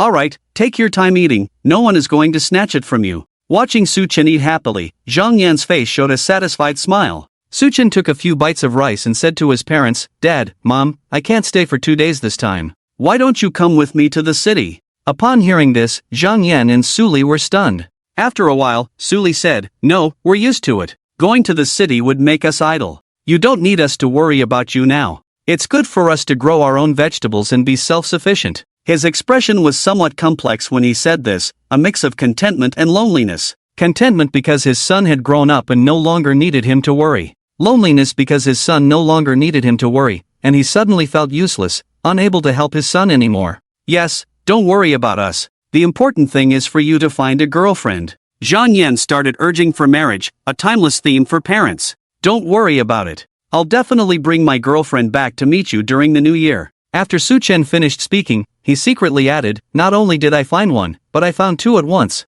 He didn't dare to say the last sentence, afraid that if he did, his parents would team up and beat him to death. Su Chen left all the investment matters in Yutian County to the company's specialist, and he wouldn't show up himself. Li Xiaoyuan invited him to give a speech at Yutian County High School, but Su Chen declined. He didn't want to expose himself to the public eye because becoming a public figure would mean being scrutinized by netizens in everything he did, which would be very inconvenient. As long as he didn't actively participate in interviews, no media in Jiangzhou province would dare to write about him, let alone post his photos online. It's not that these media outlets are afraid of him, but it's just unnecessary to offend him. 2 days before May Day, Su Chen helped with farm work during the day and video called in Zijin and Liaoyu at night. Each video call lasted 1 to 2 hours, causing him to lose sleep for 2 consecutive nights. So, he came up with a sly move and created a group chat, adding in Zijin and Liaoyu, and they would have group video calls at night directly. This behavior perfectly illustrated what it meant to be favored and fearless. And Zijin and Liaoyu were spoiling him, and if it were another woman, she might climb out of the internet and castrate him. Is this something a human would do? Throughout the world, only Su Chen could pull off such a thing. On May 3rd, 2 days before the end of the May Day holiday, Su Chen broke his habit of having group video calls with the 2 beautiful women. He received a call from Tony. God, happy May Day, Tony greeted in his awkward Longwa dialect, which had a unique charm. Su Chen sat on a stone bench in the yard, casually saying, You know it's May Day, why bother calling me? Tony usually wouldn't call him unless it was for a big business deal that required his expertise. The employer this time is your old friend, and the target is also your old friend. I believe you won't refuse this order, Tony said cheerfully, with a hint of teasing and mischief, and a touch of schadenfreude. Su Chen raised an eyebrow, curious. Tell me more, who's the target? The new head of the Wilson family, who is visiting Longwa. I want you to personally escort him back to his family. I don't think it's a difficult task for you, after all, you are like a god. I'll take this order. When Su-Chen heard the words Wilson family, he decided to end his May Day holiday early. After sending John George and the others to heaven yesterday, he didn't receive the completion notification, indicating that the trouble was not over yet. He estimated that this task might not be completed in the short term because in his career as an assassin, he had taken out countless big shots, and the list of enemies could probably circle the earth like Xiang Pia Pia milk tea. So, to warn those foreign small fries not to disturb him in the future and to express his sincere gratitude for the Wilson family's ambush yesterday, he decided to take on this order. After all, one should be grateful, especially when one is as merciful as a god. Okay, God, that's why I like you, decisive and straightforward. Su-Chen chuckled, you like me because I can make you more money. As the world's highest paid assassin, it cost a lot to hire him, so Tony naturally earned more from the commissions. After a moment of silence, Tony said somewhat helplessly, you've killed the mood, I'll send you the details to your email. Good luck. With that, he hung up the phone. Doot. Hearing the busy tone coming from his phone, Su-Chen closed the call interface and opened the mailbox with the black ghost icon. Inside lay a file quietly, detailing the target's age, appearance, and recent activities. Tony had prepared all the information he needed, all Su-Chen had to do was to send the target back to the afterlife. Karen Wilson, 45 years old, 185 centimeters tall, weighing 95 kilograms, the direct bloodline of the Wilson family, and the current head of the Wilson family group. She had arrived in Longhua Yunling City a day ago with the aim of expanding into the Longhua market and preparing the family business for entry into Longhua. Su-Chen meticulously read through all the information, as it was necessary caution, neglecting even a word or two could lead to losing control of the entire situation. After reading, Su-Chen deleted the email, yawned, and lazily hummed a tune as he went back to his room to sleep. In Su-Chen's eyes, Karen Wilson was already a dead person. May 4th, in the morning. Su-Chen's family was having breakfast, with 3 people enjoying 7 dishes, a very sumptuous meal. Breakfast in the countryside was indeed a true breakfast, not much different from lunch. Farmers needed to work in the fields after breakfast, requiring a lot of energy, so breakfast couldn't be taken lightly. Isn't there still one more day of vacation before you have to go back? Why are you in such a hurry to leave? Zhang Yin chattered, feeling somewhat reluctant that her son was leaving again after just returning for 2 days. Su Li retorted impatiently, what are you mumbling about? With such a big company, can't you trust your son to handle it? You women are short-sighted. Su Li felt like he had reached the peak of his life. It had been a while since he had been so assertive at home. This was what being the head of the family meant. What did you say? Zhang Yan raised an eyebrow, then held back. Your son is at home, so I'll let it go today. Are you trying to rebel? Su-Chen gave Su Li a sympathetic look, thinking, good luck, Dad. After breakfast, Su-Chen was escorted by his parents to the village entrance. 3 Mercedes-Benz G-Class cars were parked there, specifically there to pick up Su-Chen. By now, many villagers had gathered around. Xiaoshuan is leaving already? Didn't he just come back 2 days ago? Xiaoshuan is a busy man, haven't you watched TV? Big bosses are busy all the time. This car must cost 2 to 300,000. 2 to 300,000? Are you kidding? This is a Mercedes-Benz G-Class, don't you know? I bet it starts at $1 million. Is that true? Xiaoshuan, drive slowly on the road, we'd be heartbroken if anything happened. Everyone greeted Su-Chen one after another. Su Xiang and Su Yuan's families were also in the crowd, their expressions complex, unable to tell if they were envious or jealous. They could have been riding on Su-Chen's coattails to success, but due to their short-sightedness, they now regretted it deeply. Alright, Mom and Dad, you can go back now. Transportation is so convenient nowadays, I can come back anytime. Su-Chen instructed the bodyguards to load a bunch of local products into the car and turned to his parents. Why come back? Su Li said sternly, men should develop their careers outside, running back home every few days is not the way to go. Fine, I'll listen to you. Su-Chen just smiled at this, finding his father's serious demeanor quite amusing. Zhang Yan rolled her eyes, bluntly exposing Su Li, what are you pretending for? Every time Xiaoshuan leaves, you're always nagging at home with me. What nonsense are you talking about? Su Li blushed, looking at Su-Chen and said, don't listen to your mom's nonsense. Do you think I'm that kind of person? You are. Su-Chen replied seriously, then got into the car. With the roar of the engine, the tires kicked up a cloud of dust. Su Li and Zhang Yan watched the convoy drive away, both sighing almost simultaneously. What parents don't want their children by their side? Yunling City is located on the east side of Long Kingdom, by the sea, with a developed economy and thriving tourism industry. The city has a permanent population of over 20 million. In the market of Yunling City, a tall and handsome young man with extraordinary presence emerged, dragging a suitcase behind him. Along the way, he unknowingly attracted the frequent glances of many women, such as the power of good looks. This person is Su Chen. The reason he was dragging a suitcase was that he had come to Yunling City for a tour during the early May Day holiday. It's easy for an assassin to take out a target, but the challenge lies in how to escape, and even more so, how to clear suspicion. Su Chen used to not care about these things. After all, he used to operate overseas. But things are different now. He is settled in the Long Kingdom, with a big family and business. Can he afford to be caught in a compromising situation? Therefore, he can no longer act recklessly like he did abroad. He needs to use his intelligence. With the mind of the chairman of Qing Yun International combined with the experience and strength of the king of assassins, this is not a problem for him. Tonight, Karen Wilson is attending a private cruise party, and that will be Su Chen's opportunity to strike. Hailing a taxi, Su Chen arrived at the 5-star hotel he had booked online in advance. After reaching the hotel, he went straight to sleep because he was already feeling tired after a morning flight. He needed to maintain his physical and mental peak for the night ahead. Waking up in the afternoon, Su Chen left his room and went to the hotel restaurant for a meal. The restaurant was crowded, indicating the skill of the hotel's chefs. Finding a table, Su Chen ordered his food and waited quietly, engrossed in his phone. "Hello, can I sit here?" Suddenly, a soft voice reached his ears. Su Chen looked up to see a woman standing in front of him, smiling at him. The woman was young, with delicate features like a porcelain doll, sporting a bob haircut. She had a tall figure, and her white short-sleeved top accentuated her curves, while black tight pants outlined her slender legs, paired with high-heeled boots. At the sight of this woman, Su Chen thought of a certain adjective, baby-faced beauty. The moment of astonishment was fleeting. Su Chen remained composed, responding calmly, "Please, go ahead." And Jin and Liao Yu were already beautiful enough, so Su Chen could stay calm in the presence of any woman now. Of course, except for Jin, that adorable little elf. There were no cheesy pickup lines, no heroic rescue scenarios, and no plot twists involving a stand-in pretending to be a boyfriend. The baby-faced beauty simply wanted to share a table due to the lack of seating in the restaurant. After the meal, they exchanged nods and went their separate ways. At 8 o'clock in the evening, the neon lights shone brightly on the streets.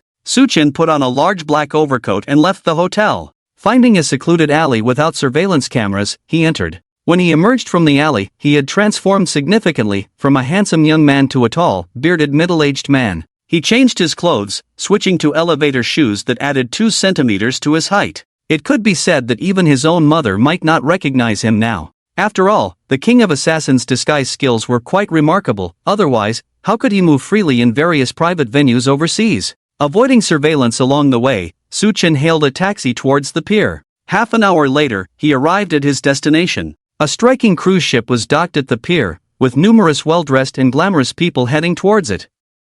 To board the cruise, one needed an invitation, which had to be confirmed by the staff. Su Chen didn't have an invitation, but others did. After circling the crowd twice, Su Chen ended up with an invitation in his hand and successfully sneaked onto the cruise ship. Meanwhile, a middle-aged man with a big belly was staring blankly at a stack of cash in his hand. This stack of cash was just taken out from his pocket, and the invitation letter that was originally inside had disappeared. After a while, he blinked his eyes and muttered to himself, "Has the education system done so well that even thieves nowadays have such professional ethics?" He was somewhat annoyed, as he didn't lack the money, but the invitation letter had cost him a great deal of effort to obtain. Now that it had been taken from him, he felt like 1,000 horses running wild in his heart. However, he could only curse under his breath, feeling resentful as he turned and walked away. After all, he was not a significant figure, and he had asked many people for that invitation letter, so losing it meant he couldn't ask for a replacement. Besides accepting his misfortune, he had no other choice. After successfully boarding the cruise ship, Su Chen finally understood why the ship had to sail into international waters. It was because there was a casino on board. Gambling was illegal in Manhwa, and organizing gambling activities was strictly prohibited. Hence, the cruise ship had to venture into these international waters with unclear jurisdiction. As the departure of the cruise ship was still some time away, Su Chen, disguised as a middle-aged man, held a glass of red wine and observed the surroundings. "Mr. Karen is here. Hello, Mr. Karen. Welcome, Mr. Karen, to invest in our Manhwa. Have a pleasant evening." Suddenly, the group of people who were chatting and reminiscing together became noisy, all rising to greet someone. Accompanied by several middle-aged men, a blonde foreigner with a smiling face walked onto the first floor of the cruise ship. Suchen squinted his eyes. This guy was his target, Karen Wilson. Karen spoke Manhwa fluently and conversed smoothly with everyone. After a brief stop on the first floor, the group moved to the second floor of the cruise ship.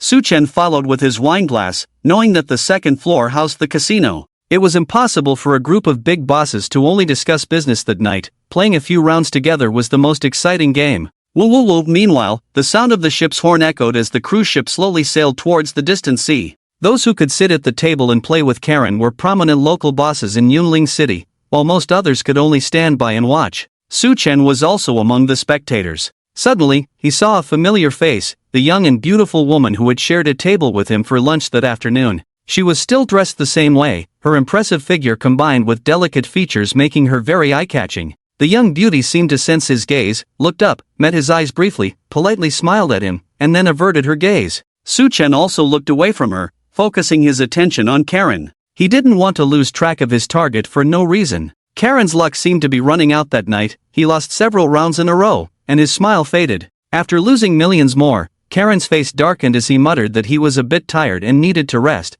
then got up and left his seat directly. Even a fool could tell that this group of people had teamed up against him as he cursed silently. These damn Longwa people. At the gambling table, a few middle-aged men exchanged glances, revealing a faint smile tinged with disdain. Damn, did this foreigner really think he could come to Yunling and compete for business with them? They thought he must be out of his mind. Therefore, the apparent harmony was all fake. After all, how could capitalists like outsiders reaching into their territory to make money? Faced with the threat of the powerful external force of the Nelson family, these companies, usually at odds with each other, suddenly became united. Watching Karen's figure as he walked away, Suchen set down his wineglass, knowing that his opportunity to act had arrived. He didn't rush, but waited for a moment before catching up. The first floor of the cruise ship was the leisure area, the second floor was the casino, the third floor was the restaurant, and the fourth and fifth floors were the rest areas. Each person boarding the ship could have their own bedroom on this huge cruise ship with their respective invitation letters.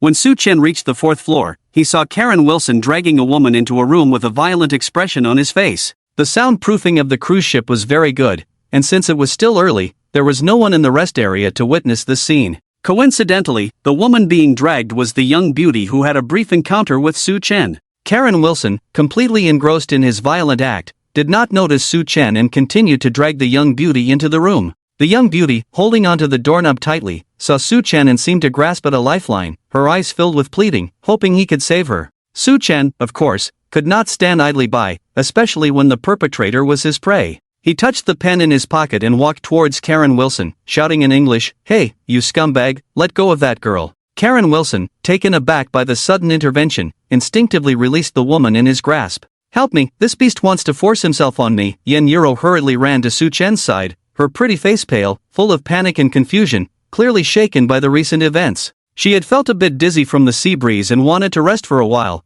coincidentally encountering Karen Wilson who had come up later, so she politely greeted him. However, she did not expect his lewd advances, and when she rejected him and slapped him, Karen Wilson resorted to force, trying to have his way with her, leading to the scene Suchen had just witnessed. "Sir, listen to me, I swear this is a misunderstanding, a rather unpleasant one, I can explain. I am willing to compensate this lady." Karen Wilson raised his hands and stepped back to show his sincerity, sweating on his forehead. Having been targeted by a group of Longwa people at the casino on the second floor, he was already feeling frustrated, and encountering the alluring figure of Yen Yuro fueled his twisted thoughts. He had thought that with his status, this Longwa woman would be willing to engage with him. To his surprise, not only did she refuse, but she also struck him, igniting his anger and violent tendencies, leading him to attempt force. However, at this moment, Suchen unexpectedly intervened, witnessing his violent act, leaving Karen Wilson feeling flustered. After all, if this matter were to be exposed, he would be in deep trouble, not only jeopardizing his business prospects in Longwa but also facing potential legal consequences.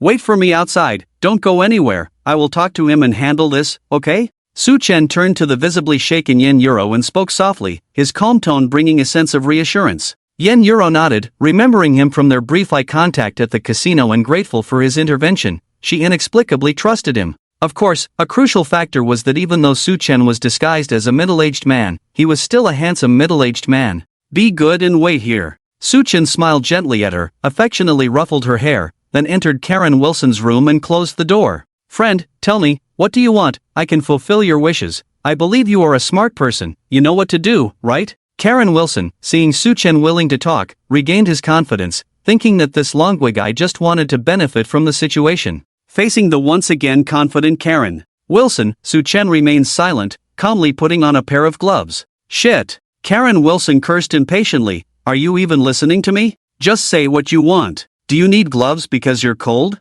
Suchen smiled, then suddenly embraced Karen Wilson's neck and grabbed a pen from his pocket, the sharp tip aimed at his neck. "Damn it, no!" Karen Wilson panicked, trying to struggle but couldn't move. Pfft! The pen pierced his body, blood splattering, a few drops landing on Suchen's face. However, Suchen remained unfazed, maintaining a faint smile as he mechanically pulled out and stabbed the pen repeatedly. Pfft, pfft. After a few stabs, Suchen released him, and Karen Wilson slowly fell to the ground, still breathing. His eyes were confused, not understanding why this man from Longwa wanted to kill him. Was it because he had been forceful with the Longwa woman outside? If so, he couldn't rest in peace. Looking down at him, Suchen calmly removed his gloves, saying, "Mr. Karen, let me introduce myself. It's a pleasure to meet you. I am God." Karen Wilson widened his eyes at these words, filled with regret and unwillingness, cursing before taking his last breath. Like his three predecessors, he died inexplicably and cleanly. Suchen took out a handkerchief, carefully wiping the blood off his face,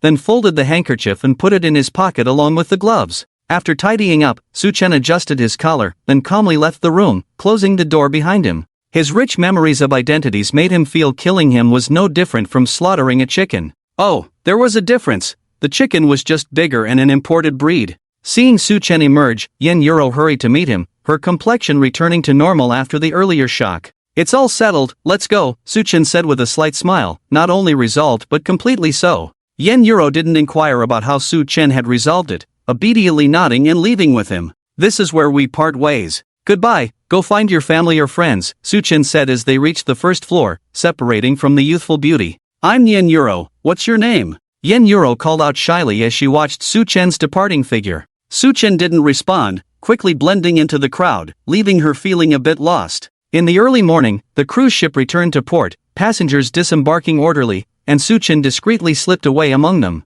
Finding the alley from the previous night, he changed clothes to restore his original appearance, burning the disguises and tools used for his transformation. He then took a car back to the hotel, checked out, and headed directly to the airport to fly back to Jiangnan City. Meanwhile, the cruise ship staff found Karen Wilson's door closed, assuming he was still asleep and went to wake him. However, upon opening the door, they discovered Karen Wilson's lifeless body, causing a commotion among everyone. In a seaside villa, Yen Yuro looked out the window at the sky, murmuring to herself, "So, this is what you meant by settling it?" She felt she might never forget that charming uncle. Gentle, humble, yet with a hint of wildness and brutality, a smile that made her blush and her heart race. Moreover, a man who can kill for himself makes her heart tremble. She wanted to find him. It can only be said that imagination is harmful. The Yin family has been rooted in Yunling City since ancient times, with deep local connections and involvement in various industries. It can be said that with the power of the Yin family, finding someone in Yunling City is a piece of cake.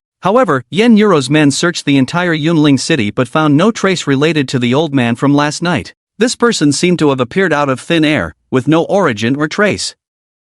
Yen Yuro felt empty inside, as if something important had been lost, tightly pursing her red lips in silence. "Miss, fate will bring you together again." The middle-aged man reporting the situation saw the lively young lady turn into this state and felt a bit sorry. As an experienced person, he could tell that his young lady was nursing a one-sided love. Yen Yuro suddenly remembered something, got up and went to the easel to mix paints. She didn't even know the name of that old man, so she had to rely on memory to paint his likeness. Otherwise, she was afraid that over time, she would forget what he looked like. In any case, she didn't want to forget this most special person in her memory. The middle-aged man sighed at the sight, shook his head, and then walked out. Let the boss worry about it. 12 noon. A flight from Yunling to Jiangnan landed smoothly at Jiangnan Airport. Su, who left after a brief encounter, dragged his luggage out of the airport. He had no idea that his unintentional actions had kept a young girl awake all night, tossing and turning. Otherwise, being as kind as he was, he would have flown back to Yunling immediately to comfort her. As he walked outside the airport, Su Chen's eyes scanned the surroundings. Today, returning to Jiangnan City, he had informed Zijin and Liaoyu in the group chat, they wouldn't both miss picking him up, right? Sure enough, he saw the dazzling treasure girl among the crowd and Zijin. It was within Su Chen's expectations that Liao Yu didn't come. Both women were smart and knew when and where to appear. It was only natural for Zijin, the main wife, to pick him up. Liao Yu would probably prepare a table full of dishes at home and wait for Su Chen to come over in the evening. And Zijin had clearly dressed up carefully today, exuding even more charm than usual. Her long black hair cascaded down, light makeup on her face, a apricot-colored spaghetti strap dress making her look ethereal, with a slender waist, the hem of the dress reaching her knees, her long jade legs appearing even more delicate and smooth under the silk embellishments. She wore a pair of milky white high heels, looking like the female lead stepping out of a fairy tale, captivating yet not daring to approach rashly. Su Chen's lips curved up in a smile, striding towards Zijin. And Zijin also saw him, her eyes brightening, running up to him and directly throwing herself into Su Chen's arms, her lotus-like arms tightly wrapped around his neck. Seeing this scene, several men who had been hesitating whether to approach felt their hearts shatter. A beautiful love story had ended before it even began. If looks could kill, Su Chen would have been torn apart by the jealous gazes around him. Feeling the envy and jealousy of the onlookers, Su Chen felt a bit smug, deliberately kissing in Zijin's red lips, then another, and the two of them started kissing in front of everyone. Onlookers. Is it even human to kill a dog in broad daylight? Aren't we single dogs too? Don't you understand caring for animals? After kissing for a while, Su Chen finally let go of Zijin, his gaze falling on the necklace around her neck, saying, "It looks good." "The necklace?" And Zijin asked. Su Chen smiled slightly, "I mean you look good." And Zijin's lips curled up, her eyes crescent-shaped with sweetness akin to eating honey. "Let's go, my car is in the parking lot, let's grab a bite first." And Zijin held Su Chen's hand as they walked towards the parking lot, her steps light and brisk. And Zijin's ride was a white BMW 5 Series, quite understated considering her status. Despite being a simple girl, and Zijin's driving skills were a bit rusty, but her driving was steady, although not as good as Su Chen's. He, being an experienced driver, was used to driving right over people's faces. Suddenly, the phone rang, interrupting his thoughts. It was a call from the Yulong Manor. After answering the call, Chen Bo's voice came through the phone, calm and steady. "Sir, 2 people have arrived at the manor with bodyguards, insisting on seeing you. I told them you were not in Jiangnan recently, but they refused to leave without seeing you. How should we handle this? Did they mention who they are?" Su Chen furrowed his brow, wondering who these troublemakers were to come to his home. After a moment of silence, Chen Bo's voice came again. "Sir, they claim to be the parents of Su Jiaqin, coming from Jiangdong." Su Chen was surprised that Su Jiaqin's parents had come looking for him. Were they seeking justice for their son? He had already shown mercy by not finishing Su Jiaqin off. He thought Su Jiaqin would have learned his lesson, but it seemed the young master was still not satisfied. Su Chen chuckled and said casually, "I just got off the plane, I'll head back to the manor now. Instruct the kitchen to prepare a meal, I haven't eaten yet." "Yes, sir," Chen Bo acknowledged before asking, "Do you have any other instructions?" As a seasoned butler, he was undoubtedly competent. "That's all," Su Chen said before hanging up and turning to the female driver beside him. "Darling, let's change the dining place, cancel the reservation, and go to my place." "Okay," and Zijin understood from the call that Su Chen had urgent matters to attend to and didn't insist on going to the restaurant. Turning right at the intersection, the white 5 Series headed towards Yulong Mountain. After over half an hour, the car arrived at Yulong Manor. As the car stopped, the bodyguard waiting by the roadside quickly approached, opening the door and gesturing, "Sir, please step out." Su Chen responded, getting out of the car followed by Zijin. "Sir, you're back. Those 2 people are still waiting in the living room." Chen Bo hurried over to report to Su Chen, then greeted Zijin, "Nissen, hello." "Hello, Chen Bo," and Zijin smiled gracefully, exuding an elegant and refined demeanor. "Instruct the kitchen to start serving, I'm hungry," Su Chen casually ordered before leading Zijin towards the villa. Stepping into the living room, Su Chen noticed a group of bodyguards surrounding a middle-aged couple on the sofa. "Hello, sir," all the bodyguards greeted in unison upon seeing Su Chen, making way for him and Zijin. "Mr. and Mrs." Su Sangqing sat expressionless on the sofa, with 4 burly men standing behind them. "Mr. Su, it's not easy to meet you. The leader of Jiangzhou province shouldn't be too busy, right?" Su Sangqing remarked, revealing his sly nature from the very start. Su Chen smiled indifferently and said sincerely, "I'm really sorry, but I'm usually quite busy and can't just meet anyone who wants to see me." He spoke with the most sincere and humble tone, yet his words carried a hint of arrogance towards the two.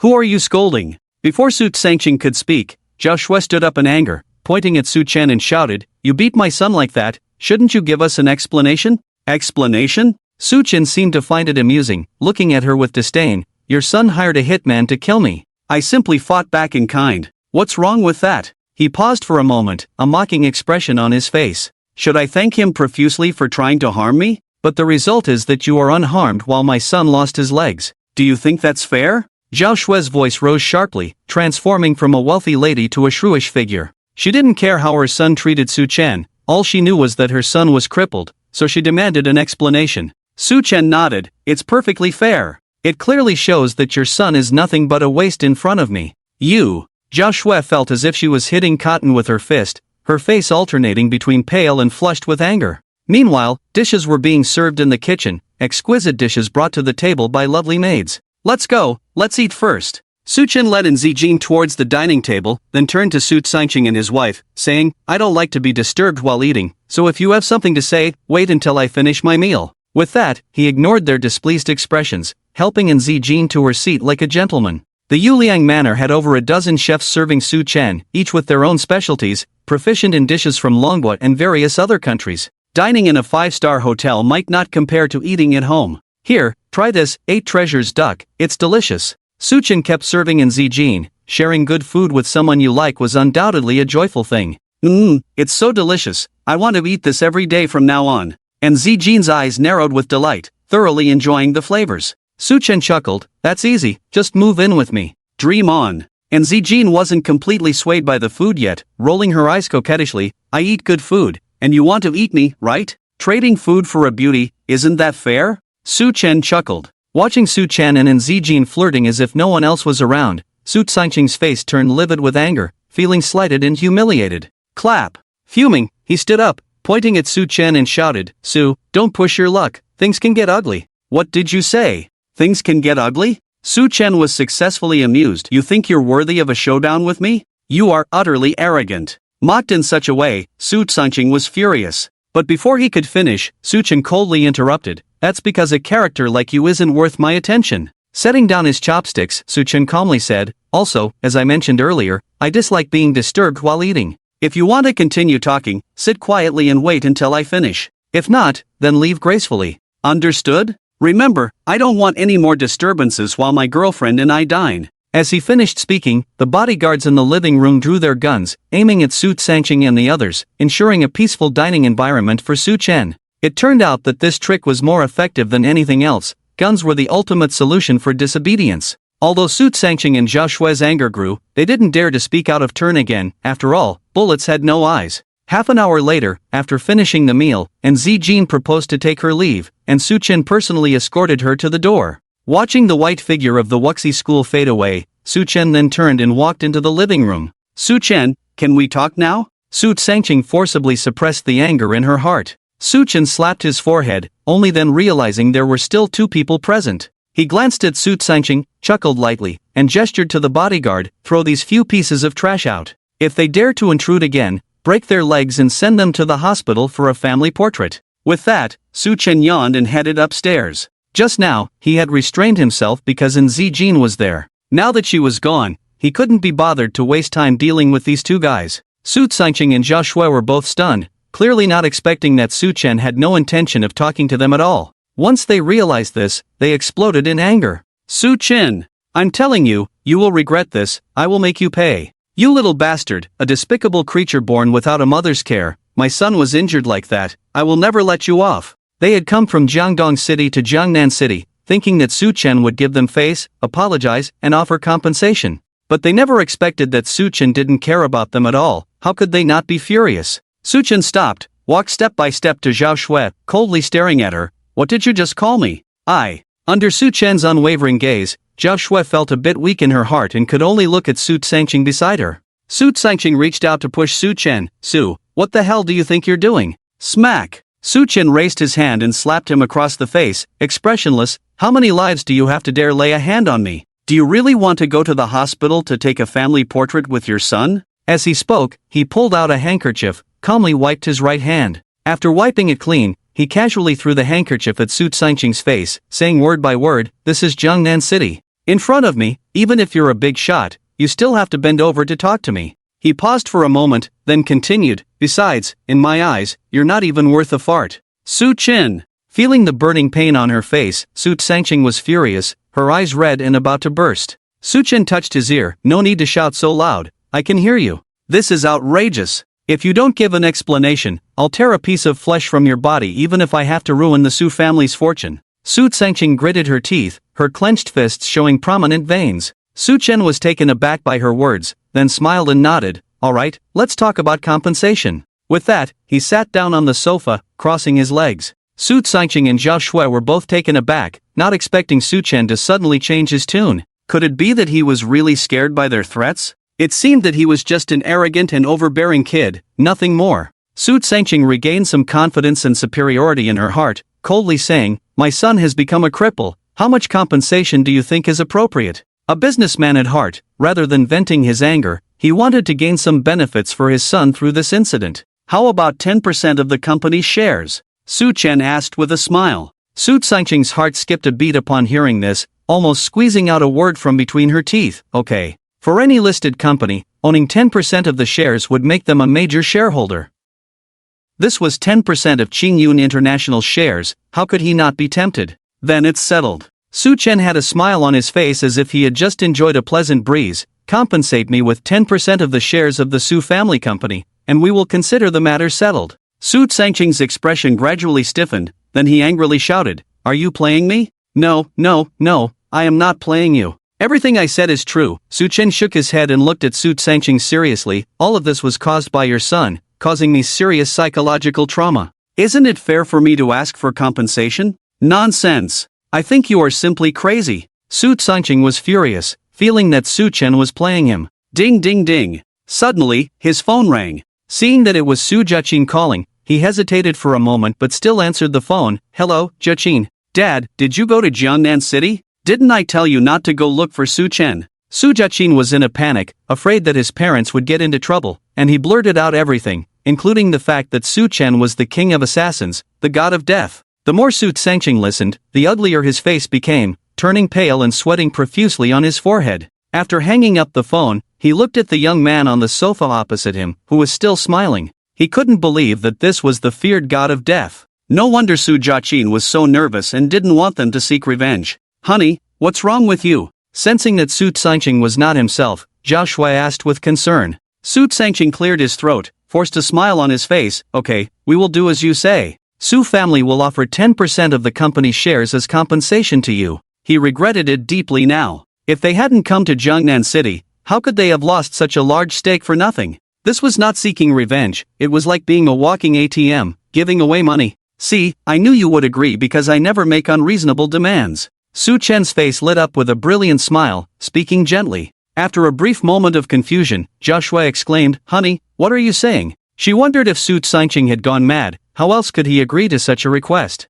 They came to ask Su Chen for compensation, but in the end, they were the ones paying. Su Sangching, feeling exhausted, said, I'll explain when I get back. No! Give me a reason now and take back what you just said. Zhao Shui insisted, well aware of what 10% of the shares represented. Su Sangching, feeling irritated by her questioning, angrily shouted, Shut up! Zhao Shui was rarely scared by her husband's outburst, and for a moment, she didn't dare to speak. Feeling a bit calmer, Su Sangching took a deep breath and said to Su Chen, Director Su, I will have the share transfer contract sent over. I apologize for the intrusion today, I will take my leave now. With that, he turned and walked out. Wait! Su Chen called out to him, took a cigar from the cigar box on the table, and threw it to him. Don't think I'm stingy. Take this cigar with you as a token with the 10% of the shares. Thank you, Director Su. Holding the cigar, Su Sangching's smile was somewhat bitter. This was a cigar bought with 10% of his company's shares. A single cigar worth billions,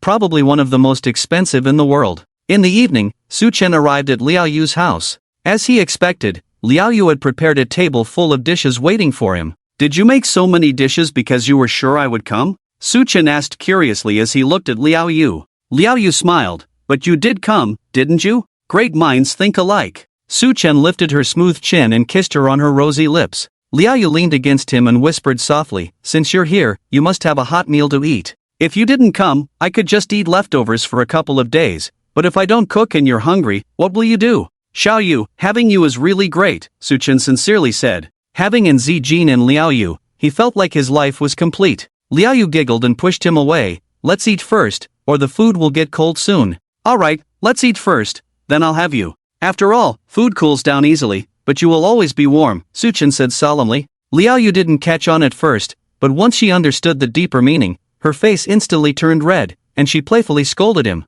After dinner, Suchen stayed overnight in Liao Yu's room, engaging in passionate activities until the early hours of the morning. The next day, despite the busy night before, Suchen woke up early. It was Monday, another exciting day because he could draw a new identity. Although he had done it twice before, he still felt nervous and excited, just like the first time. Drawing an identity felt like opening a blind box. Before it was opened, no one knew what was inside. He hoped for something amazing this time, maybe a fantastic identity. Taking a deep breath to calm his excitement, he glanced at the sleeping Liao Yu and silently prayed, "System, draw the third identity." Drawing. Success. New identity obtained, a fortune-telling master with unparalleled strategies. You appear as an ordinary college student, but your true identity is the chairman of Qingyun International, the king of assassins, God. Additionally, you have a hidden identity as a natural-born psychic, able to sense the forces of nature and predict events up to 300 years ahead. Identity ability, psychic. Identity task, become famous as Master Su, spreading your unparalleled fortune-telling skills throughout Jiangzhou province within 7 days. Note, early completion of this task will bring mysterious rewards. Su Chen blinked his eyes in surprise. Wow, this identity even comes with hidden rewards? Is this trying to tempt me into trouble? Wait a minute. They gave me the identity of a fortune teller but not the ability to predict. Instead, they gave me psychic abilities. Are they asking me to predict for ghosts? And without the ability to predict, how can I even fool ghosts? In short, they gave me the identity but not the ability, making me predict with a hammer? Su Chen felt like the system was deliberately setting him up. No wonder there are hidden rewards. This task is impossible to complete. How can a fortune teller who can't predict accurately become famous in Jiangzhou province? By fooling people and getting exposed as a fraud online? What will happen to Su Chen's reputation then? Damn it! Su Chen muttered through his teeth, expressing his warm regards to the system. Let's leave it for later in the morning. Come back in the evening. Liao Yu, who had woken up at some point, said with a slightly flushed face, pulling the blanket over her delicate and soft body. She thought Su Chen's word was meant for her. After the long night, she couldn't handle more in the morning. Su Chen knew she misunderstood. Feeling helpless, he shook his head without explaining and casually asked, "Xiaoyu, how can someone who can't predict fortunes do it accurately?" After asking, he realized it was a pointless question. It was like asking someone who can't cook to apply for a 5-star hotel chef position. Even he couldn't figure out how to operate it. Could Liao Yu come up with a solution? Liao Yu pondered for a moment, then blinked her beautiful eyes playfully and said, "Well, you can just say that you only count things that happen within a day, and then make them happen artificially. For example, if someone's fortune is predicted for today, you can say that their financial luck is great and they will receive a windfall today, then have someone give them $10,000, isn't that accurate?" After saying this, Liao Yu thought for a moment and added, "Oh, and to prevent the other party from repeatedly seeking fortune-telling, let's make it a rule that each person can only be told once. This way, it will seem even more mysterious and increase credibility." Su Chen, */omega**, brilliant. Why didn't I think of that? Selective fortune-telling, artificially making predictions come true. As long as you make all the predictions you come up with come true, wouldn't that truly make you a master of accurate predictions? Stir up some publicity, and then I can truly become the renowned Master Su, right? As it turned out, he overestimated his own intelligence and underestimated the whimsical thoughts of women. He pulled the blanket off Liao Yu, gazing at her intently. "Xiaoyu, you are truly my wise helper. It's still early, let me reward you again." "Ah, no, brother, let go of me. I don't want to." Soon, the room was filled with sounds of chaos, eventually turning into melodious music. Half an hour later, Su Chen left Liao Yu's residence looking neat and refreshed. He called Ah Long and asked him to prepare an outfit for a fortune teller. When Ah Long received the call, he was a bit puzzled, but his professionalism prevented him from asking questions. An hour later, a fortune-telling stall was set up under a bridge in the East City district. The stall owner was a handsome young man in his 20s, dressed in a loose black robe, giving off an air of elegance. Next to the stall was a flagpole with a flag known in the industry as a fortune-telling flag, made of a bamboo pole and a long cloth flag. The flag read, "Be happy and know your fate, worry not about wealth and marriage, all can be predicted." It was 9 o'clock in the morning, and there were already many Taoist priests and elderly men with beards in business around. Su Chen, a newcomer in the industry, stood out because he was the youngest and most handsome among them all. "Oh, a newcomer, huh? Why would a young person like you choose to do this kind of deceitful business? A middle-aged man in a blue robe with a beard walked up to Su Chen, looked him over, and seemed somewhat disapproving. Su Chen's mouth twitched slightly, and he calmly said, "Brother, you've misunderstood. I make a living by my skills, not by deceit." The middle-aged man chuckled, disdainfully saying, "Come on, kid, your tricks are only good for fooling the gullible. We're in the same business, don't think I don't know. I've been deceiving people here for 3 years. With that, he shook his head and started arranging his stall, feeling that the world was getting worse and people's hearts were no longer pure. There were fewer fools in modern society, and this meal was already hard to come by. Now even young people were coming to compete for their livelihood. Listening to the middle-aged man's self-righteous words, Su Chen felt a bit puzzled. Damn, do swindlers talk so tough these days? The middle-aged man in the blue robe sat down in front of his stall, feeling it necessary to give this young man some advice, so he said, "Kid, you have a good appearance, why not try doing live streaming or something? But in our line of work, a young man like you with no experience is not popular, no one will believe you."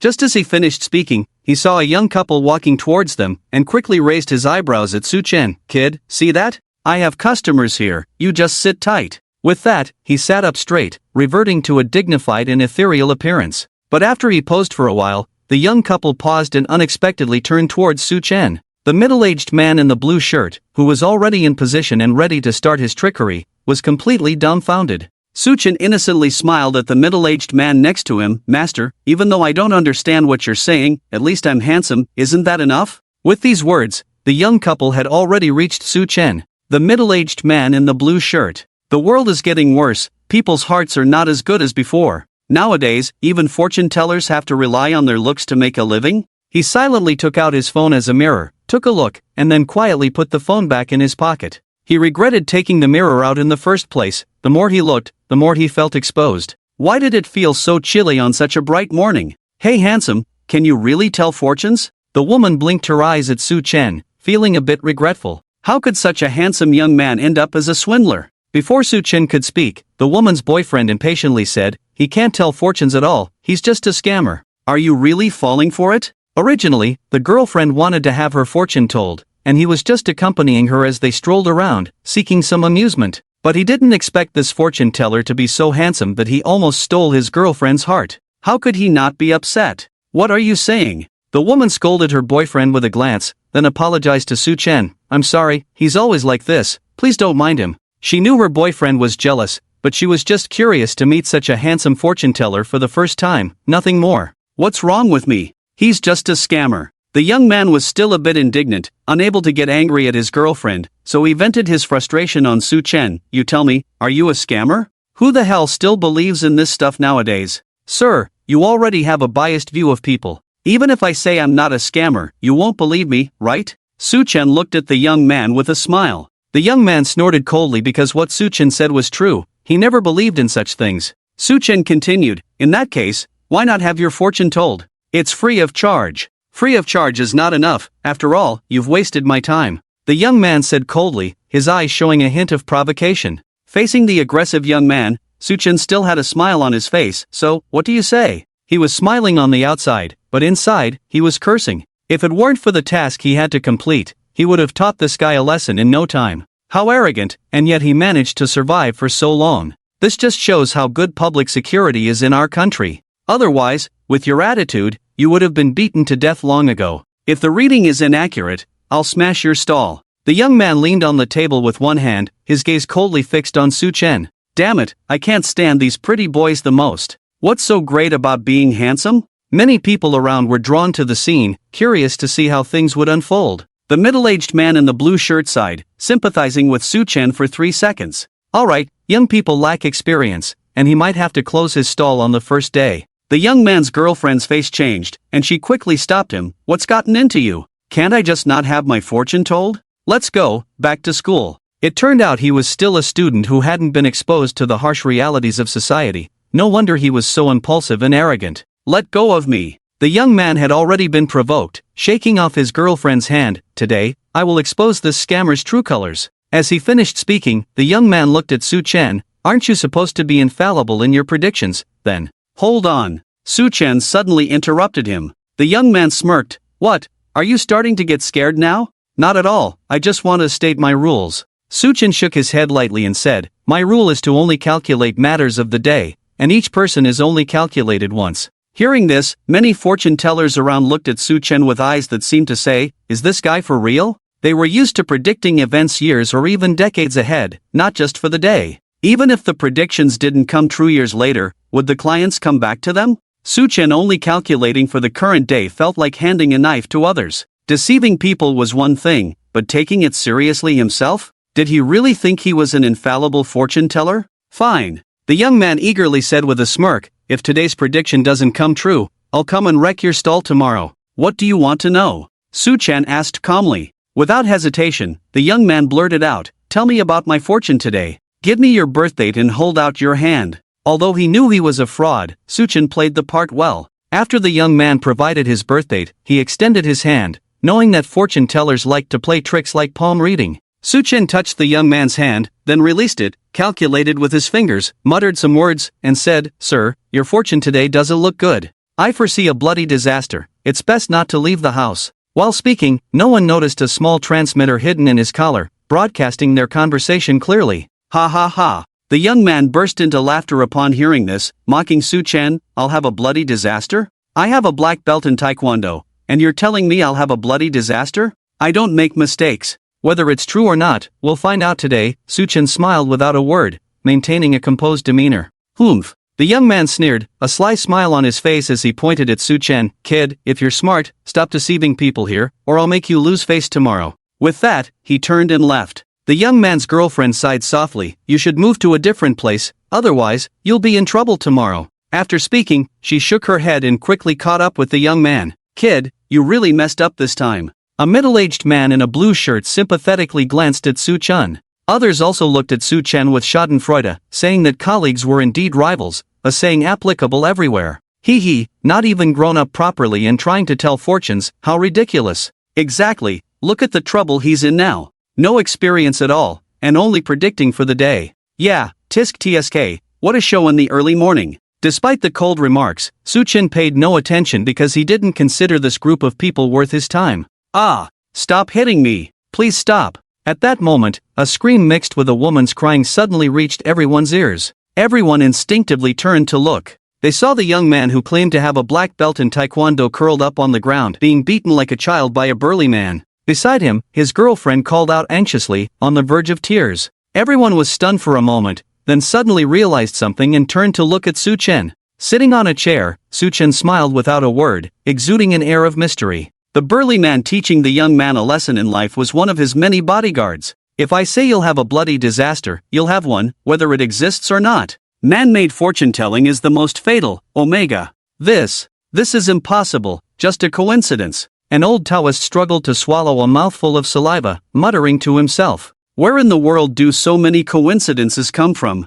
Damn it, we really misjudged." Yeah, no wonder he dares to set up a fortune-telling stall at such a young age. That bearing, that demeanor, clearly a person with real skills. They were all old fraudsters in this line of work, well-traveled and knowledgeable, aware of the powerful masters of metaphysics in the world, people who couldn't be judged by common sense. Su Chen's indifferent attitude before was seen by them as ignorant and arrogant, but now, in their eyes, it was a sign of a master's bearing and style. "That's how real it is, Omega." The middle-aged man in the blue shirt pursed his lips in loneliness, thinking everyone was a fraudster and wanting to give you a few pointers. Unexpectedly, after all this, I'm the fraudster, and you're a hidden big shot. The feeling is like being an insurance salesman and meeting a new recruit wanting to show off in front of him for a sense of superiority. But the next moment you suddenly find out that this new recruit is the son of the company's chairman. How bittersweet and mixed emotions that would be. Not far away, the bodyguard kicked the young man a few times again, cursing, "Watch where you're walking in the future. Damn it, stepping on my shoes, you're blind as a bat." With that, he angrily turned and walked away. "Zhang Jian, are you okay? I'll take you to the hospital right away." His girlfriend standing nearby hurried forward to help the young man on the ground, her face full of worry and concern. "No, don't." Zhang Jian shook his head to calm himself down a bit, then staggered towards Su Chen. The woman stood still for a moment, then suddenly realized something, her jade lips slightly parted, unable to help but exclaim, then quickly followed. Zhang Jian ran unsteadily to Su Chen, not caring that he was still bleeding from his nose, and directly took out his wallet and slapped it on the table. Master, I was wrong, Master, I misunderstood you. You are different from those flashy, cheap goods. You really have real skills. Please help me with another fortune-telling. I'll pay whatever you ask. Just finished predicting a bloody disaster, turned around and walked less than 10 meters, stepped on someone's shoe, and then got beaten up. His black belt in Taekwondo was as useless as a little chick in front of the other, completely defenseless. How could such a coincidental thing happen in this damn world? Better to believe it than not. He felt like he had encountered a true master, his opportunity had come. And me, Master, help me with a fortune-telling. I want a fortune-telling too. The onlookers who were still hesitating and eating melons around immediately rushed forward when they saw this scene. Many of them were colleagues nearby, also shouting for the master to help them with a fortune-telling. Their thoughts were all the same, since it won't cost much anyway, let's seize the opportunity first. Moreover, after what happened to Zhang Jian, everyone looked at Su Chen more and more like a mysterious and profound master. Quiet, everyone quiet. Looking at the noisy scene in front of him, Su Chen felt a bit overwhelmed, but also somewhat pleased. At this rate, Master Su would soon be famous throughout Jiangzhou province. As his words fell, everyone surprisingly became obedient, all falling silent. Su Chen then looked at Zhang Jian and said, I've already said the rules, each person only gets one reading, you may leave. If Zhang Jian hadn't been so arrogant just now, Su Chen might have predicted that his luck was good today and rewarded him with some money. But Zhang Jian was too arrogant, so Su Chen could only predict that he would have a bloody disaster and teach him a lesson. Omega. Master. Zhang Jian was somewhat unwilling. Su Chen's face turned serious. Don't linger, I tell fortunes not for money, only for fate. Our fate has come to an end. As Su Chen's expression changed, everyone felt a strong sense of oppression coming at them, making it hard to breathe. Everyone increasingly felt that Su Chen was indeed an extraordinary figure, and their eyes were filled with admiration. This was the imposing aura of Su Chen, the chairman of Qingyun International. When he got angry, even those shareholders worth billions had to keep silent, let alone these ordinary people. Young man, we all saw it just now. Disrespecting the master is one thing, but now you want to disrupt the master's rules? Yeah, move aside quickly, don't block the way. Step aside, we still have calculations to do. Everyone started to urge Zhang Jian to leave, as he was standing in front blocking everyone. Zhang Jian was now regretting deeply, wishing he could go back 5 minutes and strangle his foolish self. What a great opportunity wasted. He used it to calculate some nonsense fortune. And to make it worse, he didn't even believe the result, ending up beaten and offending the master. What a regretful mistake. Master, can I have a fortune-telling? A weak voice spoke up, and it was Zhang Jian's girlfriend. Su Chen nodded, you may. Zhang Jian's eyes lit up, realizing he couldn't do it, but his girlfriend could. Excited, he urged her, Xiao Qian, ask him how I can make a fortune today. Can I? Xiao Qian hesitated, looking at Su Chen. Su Chen shook his head, I just checked his fortune. He has no wealth luck today. You better ask about yourself. He quite liked this girl. After hearing this, Zhang Jian looked dejected. Was he destined to be poor for life? Xiao Qian bit her lip, then hesitantly asked, Master, can I know if I will have wealth luck today? Money was something both men and women liked very much. Give me your hand, your birthdate, and full name, the more details, the better, Su Chen said. Xiao Qian reached out her hand and provided all her information, including her school and major. Su Chen held her smooth hand, felt her bones, then let go, smiling lightly. You will have some wealth luck today, you will earn a small sum, and it should come true very soon.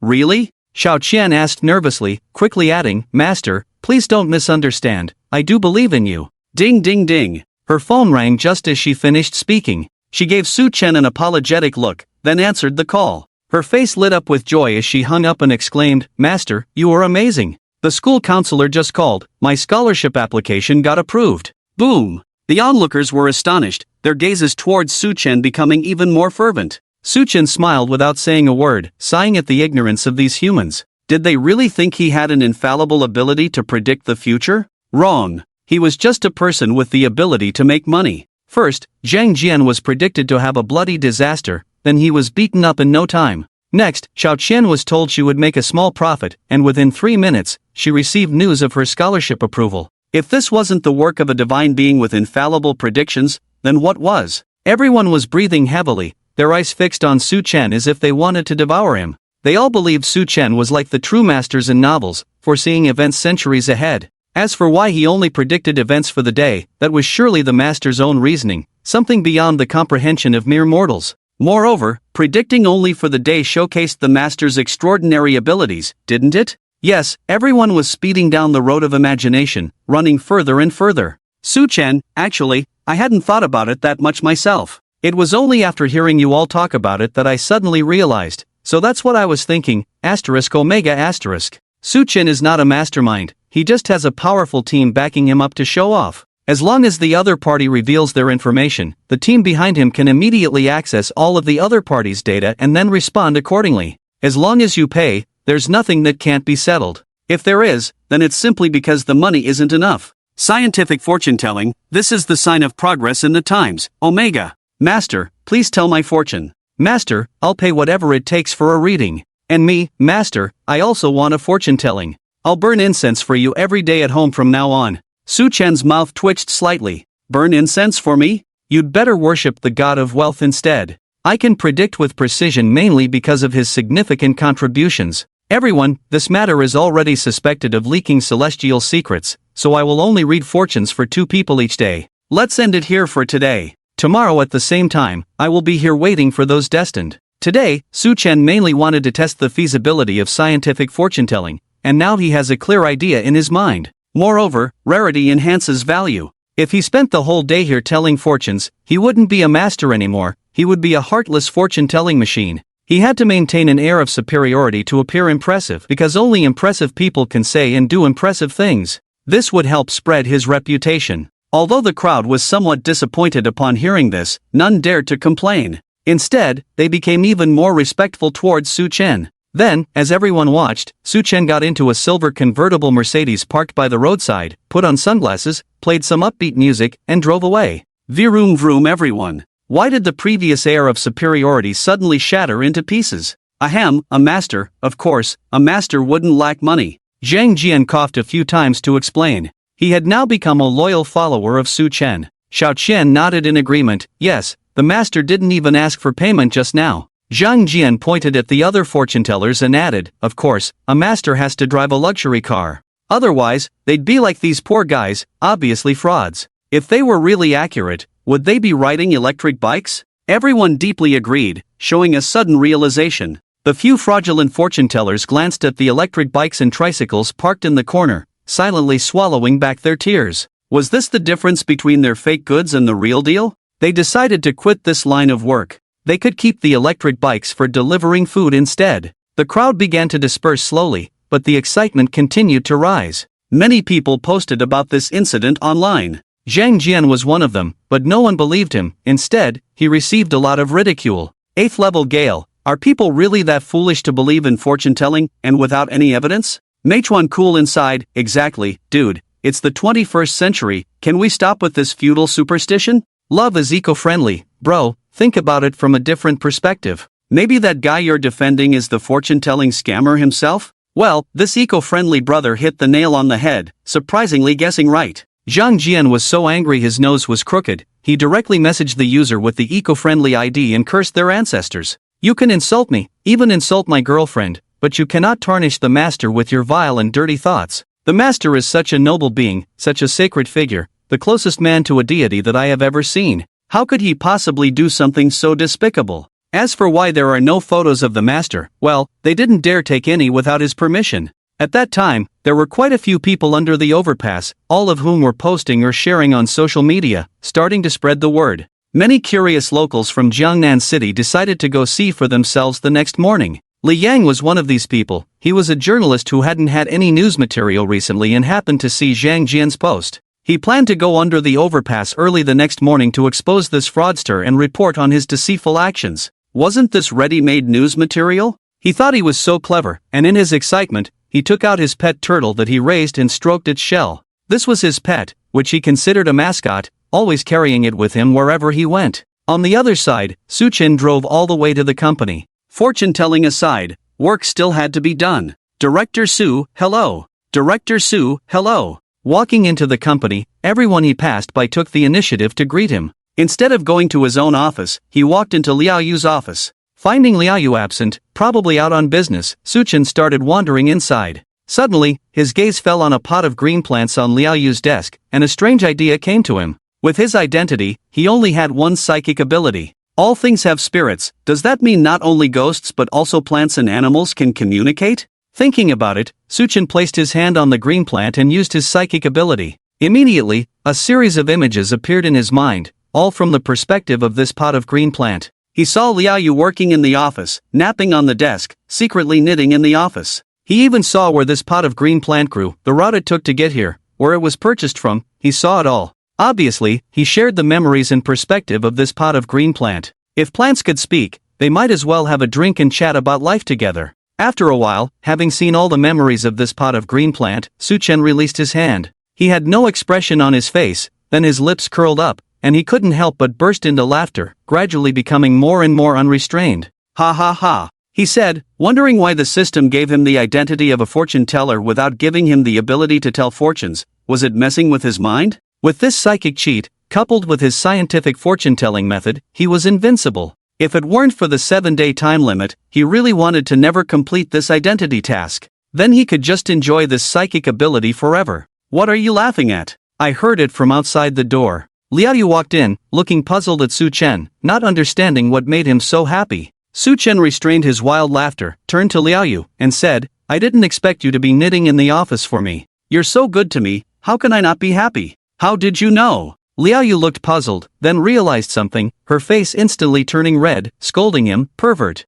Su Chen? How did I suddenly become a pervert? Liao Yu stared at him with a mix of embarrassment and anger. Did you install surveillance in my office? Take it down immediately. Otherwise, she couldn't figure out how Su Chen knew she was knitting in the office. And she knew that some wealthy people, second-generation rich kids, had these strange hobbies. So she immediately suspected that Su Chen had installed surveillance in her office and had been peeping at her daily life. Although she hadn't done anything embarrassing in the office, the thought of being watched by Su Chen all day made her feel uncomfortable. Su Chen was speechless. What are you thinking? Am I the kind of person who would do such a thing? Yes, Liao Yu nodded, affirming him. Su Chen. Alright, no love lost. After Su Chen confirmed it again, Liao Yu also checked in detail before believing that there was no surveillance installed in his office. Then, the situation reversed, and Liao Yu had to coax Su Chen. Alright, can I be wrong? It's just a misunderstanding, I apologize, isn't that enough? Liao Yu looked pitifully at Su Chen, truly charming and captivating.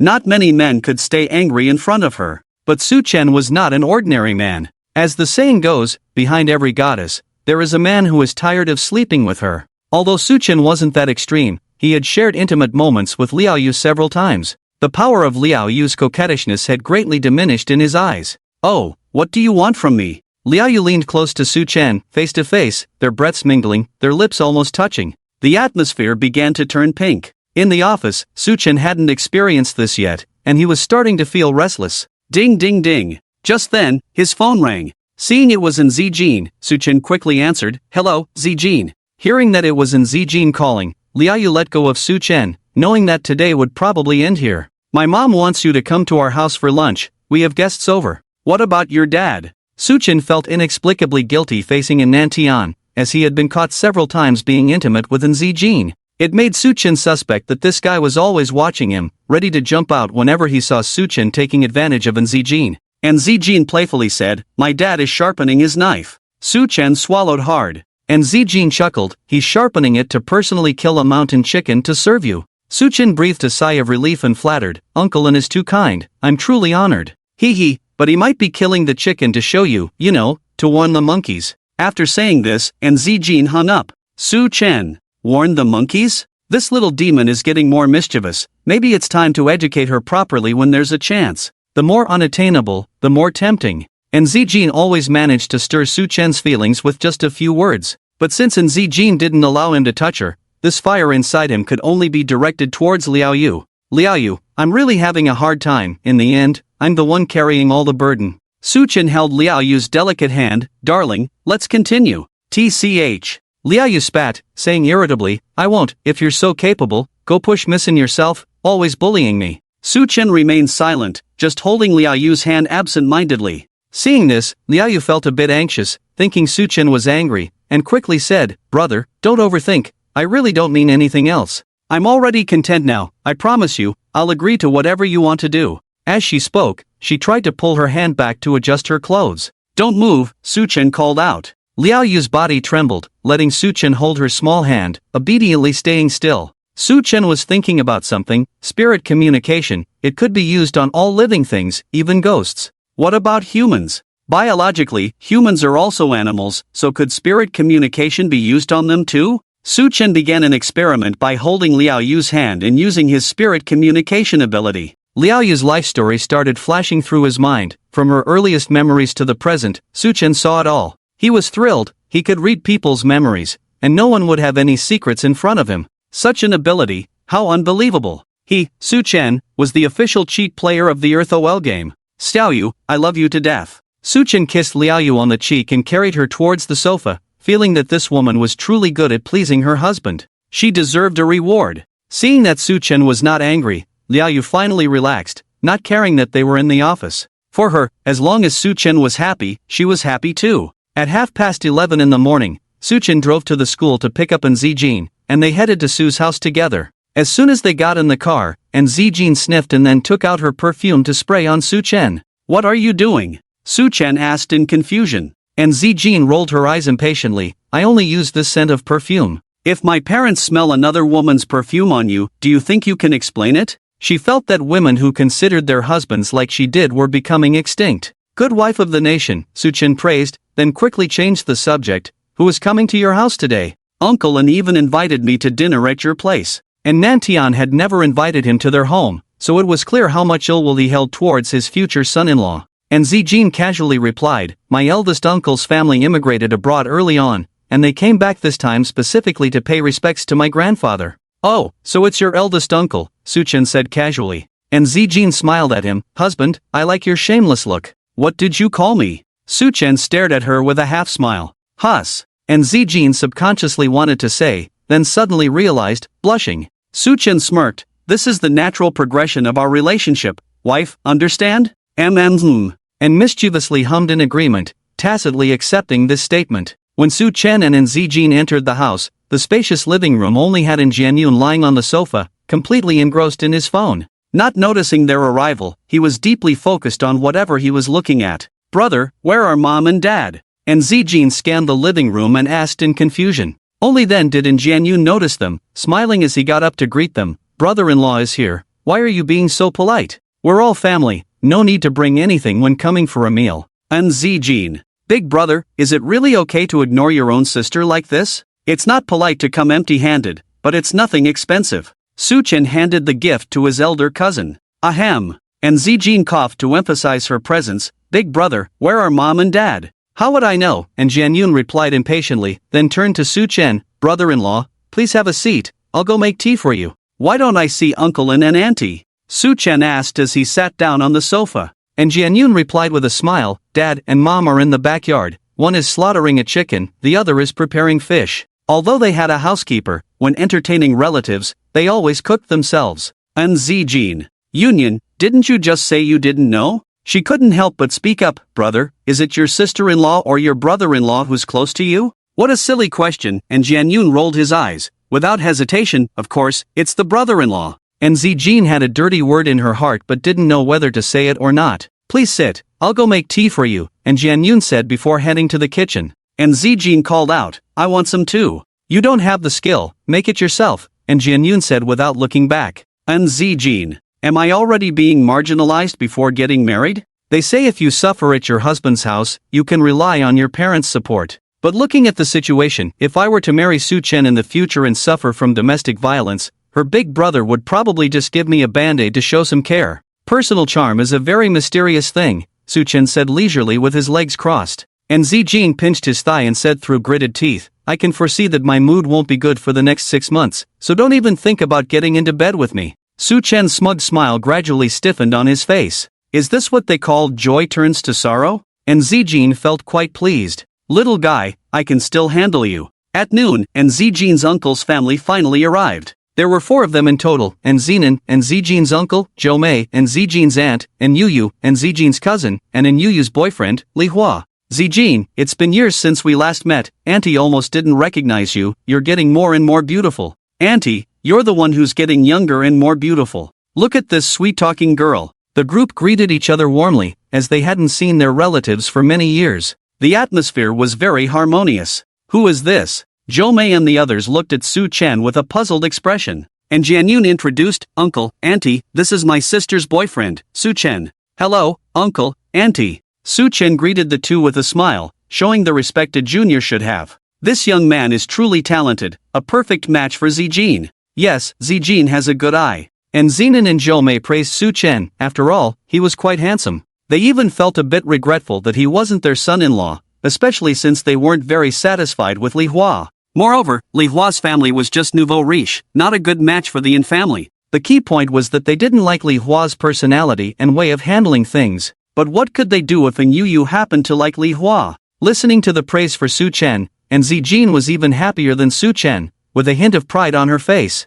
Li Hua looked at Su-chen with some jealousy, realizing how much he paled in comparison to Zijin. And Yu's smile was also forced because, like Li Hua, she valued looks and felt that Li Hua fell short compared to Su-chen. So, these two were indeed a perfect match, simply made for each other, like-minded individuals. Li Hua smiled gently and extended his hand to Su-chen. "Xiaoshuan, we're family now, we should keep in touch more often. I'm also planning to develop in the country, so I'll need your help in the future." A hypocrite, who could guess his true intentions just by looking at him? He was already eyeing Zijin, even thinking about having both sisters. How exciting. "It's not about helping, we should assist each other." Su-chen shook his hand lightly, speaking casually. Li Hua's smile didn't fade. "By the way, Xiaoshuan, where did you graduate from?" "I started my own small company." Su-chen felt a bit annoyed. Why did it feel like this guy was checking his background? And calling him Xiaoshuan, did he ask for that? Su-chen mentioned a small company, and Li Hua actually believed it was a small company, looking somewhat proud. "No worries, take it slow, Rome wasn't built in a day. We're family, so if there are any business opportunities in the future, I'll definitely come to you first. You know about Qingyun International, right? My family has cooperated with them." As he said this, the people in the living room all had strange expressions, and Nantian and his wife remained expressionless, not liking Li Hua. And Jianyun and Zijin looked at Li Hua as if he were a fool, pretending to be impressive about Su-chen's company in front of Su-chen. Were they fools? The Yin family and Yu didn't look good because Li Hua's behavior had embarrassed them. Li Hua came from a humble background and lacked sophistication, but they knew that just by looking at the watch on Su-chen's wrist, it was enough to prove that he was no ordinary person. Li Hua was trying to show off in front of Su-chen. Wasn't he just asking for trouble? Yet Li Hua felt good about himself, blabbering on. "Qingyun International is quite powerful in Jiangzhou province, you must have heard of it." Su-chen finally understood what this guy was up to, trying to show off at his expense. But Su-chen couldn't figure out why he was doing this. They had no grudge, right? "Zijin, you should know about Qingyun International, right?" Li Hua started talking to Zijin, trying to make her see the difference between Su-chen and himself. And Zijin nodded, of course. Li Hua then took the initiative to chat with Zijin, thinking he was being humorous. Su-chen's face darkened as he realized why this guy was behaving this way. Without a word, Su-chen extended his hand to Li Hua. "I'll be counting on you in the future, Li Gu." "Ah, sure." Li Hua and Su-chen shook hands, both wearing satisfied smiles. Su-chen used his psychic ability while shaking hands with Li Hua, and indeed found some interesting things from his memories. Su-chen's lips curled up in a mischievous smile. "This little guy, trying to play games with me, I'll make him regret it first." What did Su-chen discover from Li Hua's memories using his psychic ability? Let's start with the most interesting and disturbing point. He found out that Li Hua was actually impotent. Yes, the kind of improper impotence you're thinking of. Men who have issues in that department often have twisted minds, and Li Hua was no exception. His sexual orientation was normal, he liked women, especially beautiful ones. But unfortunately, his tool couldn't function properly. His mind became twisted, dark, and violent, resorting to other methods to satisfy his perverted desires on women, thanks to his nouveau riche family background that facilitated his actions. However, he dared not touch Yu, as she was an Nanfei's daughter, and he knew he would face dire consequences if he dared to harm her. Despite his strong desires, he couldn't lay a hand on Yu, nor reveal his secret inadequacy. So, in front of Yu, he had to pretend to be a decent gentleman, always refusing to engage in premarital relations, which ironically gained him Yu's favor. What Yu didn't know was that every time Li Hua felt desire for her, he would restrain himself, only to indulge recklessly with other women later. Later on, mere abuse of women no longer satisfied his perversions. He turned to abusing men. And when that no longer sufficed, he switched things up, trying out different roles, being dominated by men, even engaging in mutual acts, always exploring new boundaries. In short, his sexual orientation was normal, but his preferences were far from ordinary. Su Chen could only marvel at the creativity of the city folks, thinking, you city people really know how to have fun. This was just one aspect of it. Another interesting point that caught Su Chen's attention was that Li Hua had ulterior motives when approaching in Yu. Their hero saves the beauty encounter was actually orchestrated by Li Hua himself,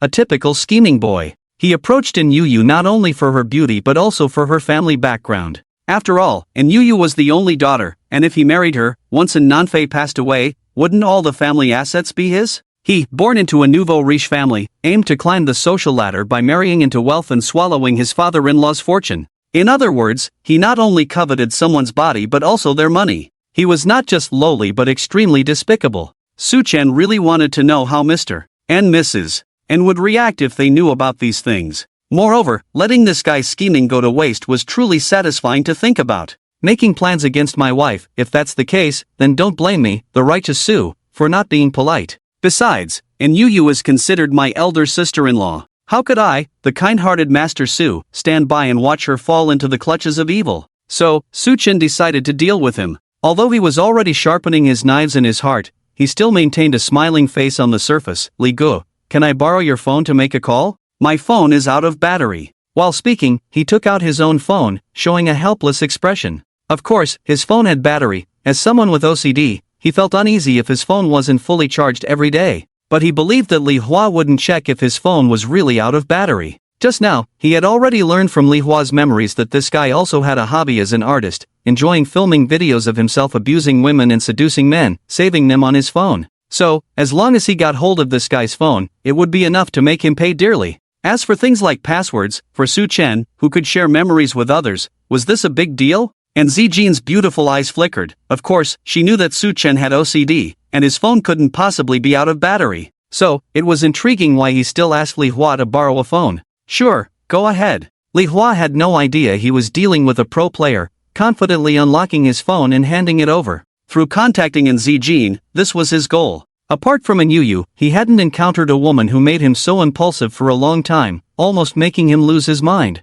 He even fantasized that if he could have both these cousins in bed together, under intense mental stimulation, he could regain his dominance and masculinity. After all, what could be more important for a man than this aspect? Thanks, Li Gu, I'll give it back after the call. Su Chen showed an innocent smile, took the phone, thanked him, and started operating it. To onlookers, he appeared to be dialing a number, but in reality, he was entering a file password. Come, everyone, have a seat first. Mr. and Mrs. and invited everyone to sit on the sofa, while In Jianyun busied himself making tea. As for In Zijin, she sat still on the sofa, curious to see what her future husband was up to. Zijin. After sitting down, Li Hua was about to strike up a conversation with In Zijin. Just then, Su Chen, who was playing with his phone, suddenly exclaimed, "Oh my god, Li Gu, your tastes are quite wild. How can you be into this?" Instantly, everyone's attention was drawn to him. Li Hua was first stunned, then suddenly realized something, his face changing drastically as he rushed forward to grab the phone. "That's not mine, it's a friend's, I'll delete it."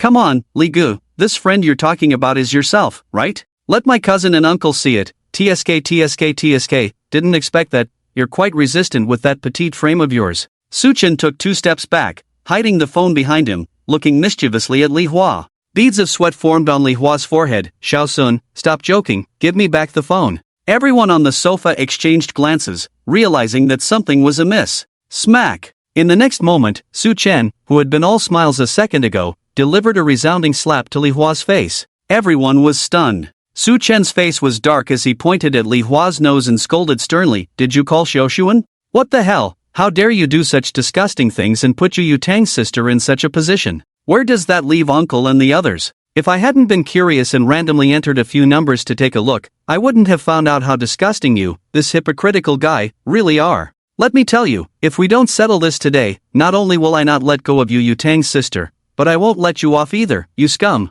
At this moment, Su Chen was not fighting alone, he was the embodiment of justice, the defender of morality. Unexpectedly, Su Chen, this two-faced scumbag, could one day stand at the pinnacle of morality and rebuke others. This feeling is truly wonderful. Give me back my phone right now. Li Hua was furious, flustered, and anxious, raising his voice several decibels with a strong demeanor. He suspected that Su Chen was deliberately messing with him. But how did Su Chen know his file password? What's going on? Li Hua, are you hiding something from us? And Nanfei on the sofa scowled angrily, as Li Hua's state indicated that the contents of his phone were very unfavorable to him, and it was something he didn't want to see the light of day. Li Hua was sweating profusely. Uncle, no, absolutely not. Yes, uncle, see for yourself. Su Chen interrupted him and threw the phone to Nanfei. And Nanfei took a glance, his face instantly turning livid with anger, his breathing becoming rapid due to fury. And Nan Tian and the others were also curious and gathered around. Upon seeing it, they were all furious.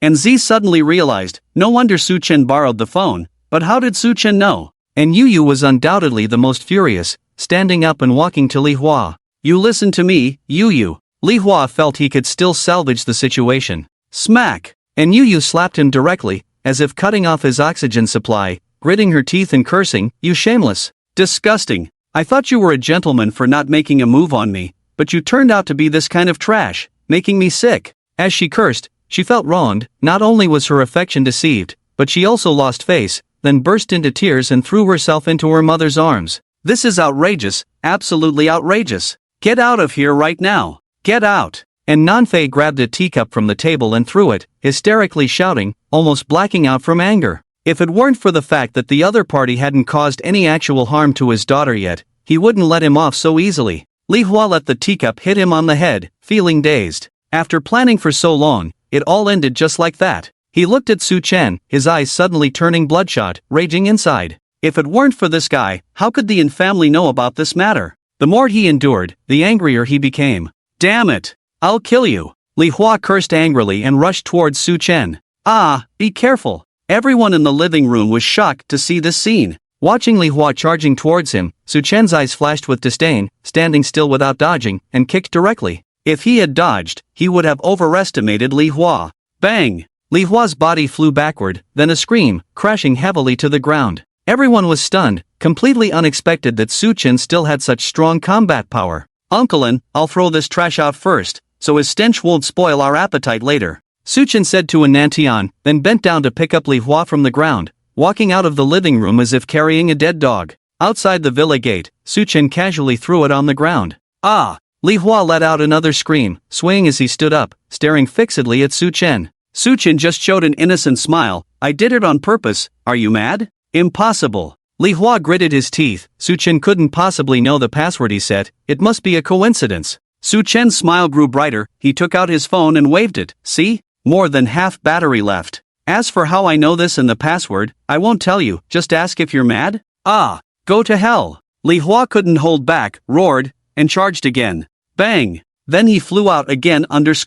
He tried to get up, but this time Su Chen stepped on him and pushed him back. Su Chen stood on him, looking down at him, and said lightly, thinking about my woman? Look at yourself in the mirror before you pee. Are you worthy? By the way, about that Qingyun International you mentioned, I'm familiar with it. With that, Su Yun threw a business card on his face and walked away. Li Hua grimaced as he took the card off his face, his fierce expression stiffened as he read it. The card read, Su Chen, chairman of Qingyun Group, in small golden letters. Li Hua's face gradually turned pale, thoughts of revenge vanished without a trace, leaving only fear. After glancing at the Yin family villa, he crawled up like a wild dog and fled in embarrassment. Why did he mention his family's cooperation with Qingyun International at the Yin family? Because he knew how powerful Qingyun International was. Even his so-called cooperation was a contract his father had to pull strings to secure. So he was well aware of what the chairman of Qingyun Group represented, the power to easily crush him. As long as he wasn't stupid, he knew this was a situation he had to swallow his pride and endure. When Su Chen entered the living room again, and Yu had stopped crying, her eyes just slightly red. Uncle, that guy has been driven away by me. He won't dare to bother Yu cousin again in the future. Su Chen smiled, speaking calmly without any hint of self-congratulation. And Nantian just responded with a non-committal And Nanfei looked ashamed. I'm sorry for the trouble, you've all witnessed a joke today. I've always said that Li Hua doesn't seem like a decent person. Zhou Mei said indignantly. And Yu wiped her tears, stood up, and said to Su Chen, thank you. You're welcome, Yu's sister, you're Jing's cousin, naturally my cousin too, it's what I should do. While speaking, Su Chen also observed in Yu, who bore a resemblance to Jing but was slightly inferior in figure, still a beauty. She wore denim shorts, her long legs exuding a youthful vibe. However, Su Chen wasn't interested in her, after all, she was Jing's cousin. Damn, why did mentioning this relationship make him more excited? Omega. Okay, just kidding, he definitely couldn't touch this woman, otherwise Jing would definitely be furious. He was well aware of that. Due to the incident with Li Hua, the atmosphere at the following lunch was subdued and quickly concluded. After the meal, Su Chen took his leave, and Jing, as his girlfriend, insisted on seeing him off. How did you figure it out? As soon as they stepped out, Jing couldn't wait to ask her lingering question. I have my ways, Su Chen replied. Jing rolled her eyes coquettishly. I don't believe you. Tonight I'm going to find ghosts, care to join? Su Chen casually added. Jing didn't even bother to respond, waved her hand, and went straight back into the villa. Su Chen sighed helplessly. I really am going to find ghosts tonight, but who would believe me if I told the truth? Having gained the ability to communicate with spirits, not engaging with ghosts always made him feel somewhat incomplete. So tonight, he wanted to go and communicate with a ghost. After all, when it came to spirits, it truly fell within the realm of metaphysics. Therefore, Su Chen was somewhat excited about his actions tonight. At 10:30 in the evening, Yunling City. The night in Yunling appeared even more bustling under the cover of neon lights, with people coming and going on the streets. Inside the seaside villa, Yen Yuro's mood was still enveloped in a faint sadness. Holding her phone, she absent-mindedly scrolled through Weibo, but her eyes were not focused on the screen. Suddenly, she unintentionally came across a post, which happened to be the one by Zhang Jianfa, astounding fortune teller spotted under the Tianqiao Bridge in Dongcheng District, Jiangnan City. Yen Yuro smiled. If such a gifted person truly existed, she could ask for help in finding out where that old man was. She casually clicked on the post, but as she read on, the smile on her face gradually faded, replaced by a serious expression. She realized that the post was written very realistically, and there were several IDs commenting below. Subsequently, she searched online and found dozens of similar posts appearing today, all discussing the same thing. Was it a publicity stunt? Yen Yuro checked the profiles of these posters one by one and felt that it didn't seem like a publicity stunt for a fraud. Perhaps, that master truly possessed such abilities? Regardless of whether it was true or false, Yen Yuro felt she had to personally visit Jiangnan City. It was better than sitting at home waiting for something to happen. If the master turned out to be a fraud, she could just treat it as a trip to Jiangnan City to relax, nothing too serious. Thinking about it, she started packing her bags, preparing to fly directly to Jiangnan City tomorrow.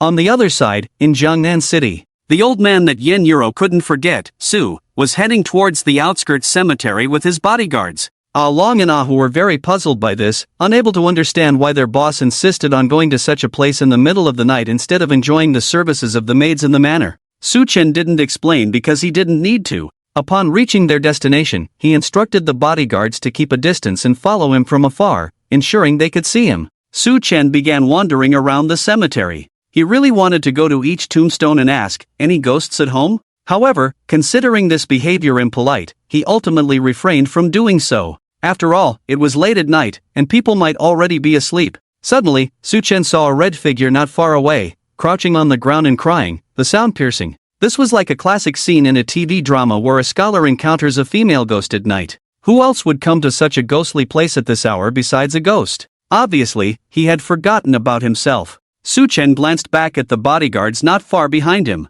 Seeing that they showed no signs of noticing anything, it was clear that only he could see that figure. In conclusion, that definitely wasn't human. Su Chen pursed his lips and took a step towards the figure, saying, Miss, what troubles you so much that you're in tears? Why not share it with me and lighten your heart? Men who hang around are just that audacious. The red figure, who was crying, suddenly stopped, with her mouth twitching. Wait, was this person speaking human language? She decided she had to scare this guy tonight, otherwise, she wouldn't be able to ease her grievances. At that moment, Su Chen spoke again. Miss, if I'm not mistaken, you're a ghost, right? Indeed, aren't you afraid? Xin Zhu turned around, her face looking at Su Chen with a ghostly and eerie expression. Hissing, Su Chen took a sharp breath. Because her face was too beautiful, coupled with an unnatural paleness, it gave her a sickly feeling, making her more endearing. Thinking Su Chen was dumbfounded, Xin Zhu smiled smugly, stood up gracefully, approached him, and hooked her arm around Su Chen's neck, exhaling, Are you afraid?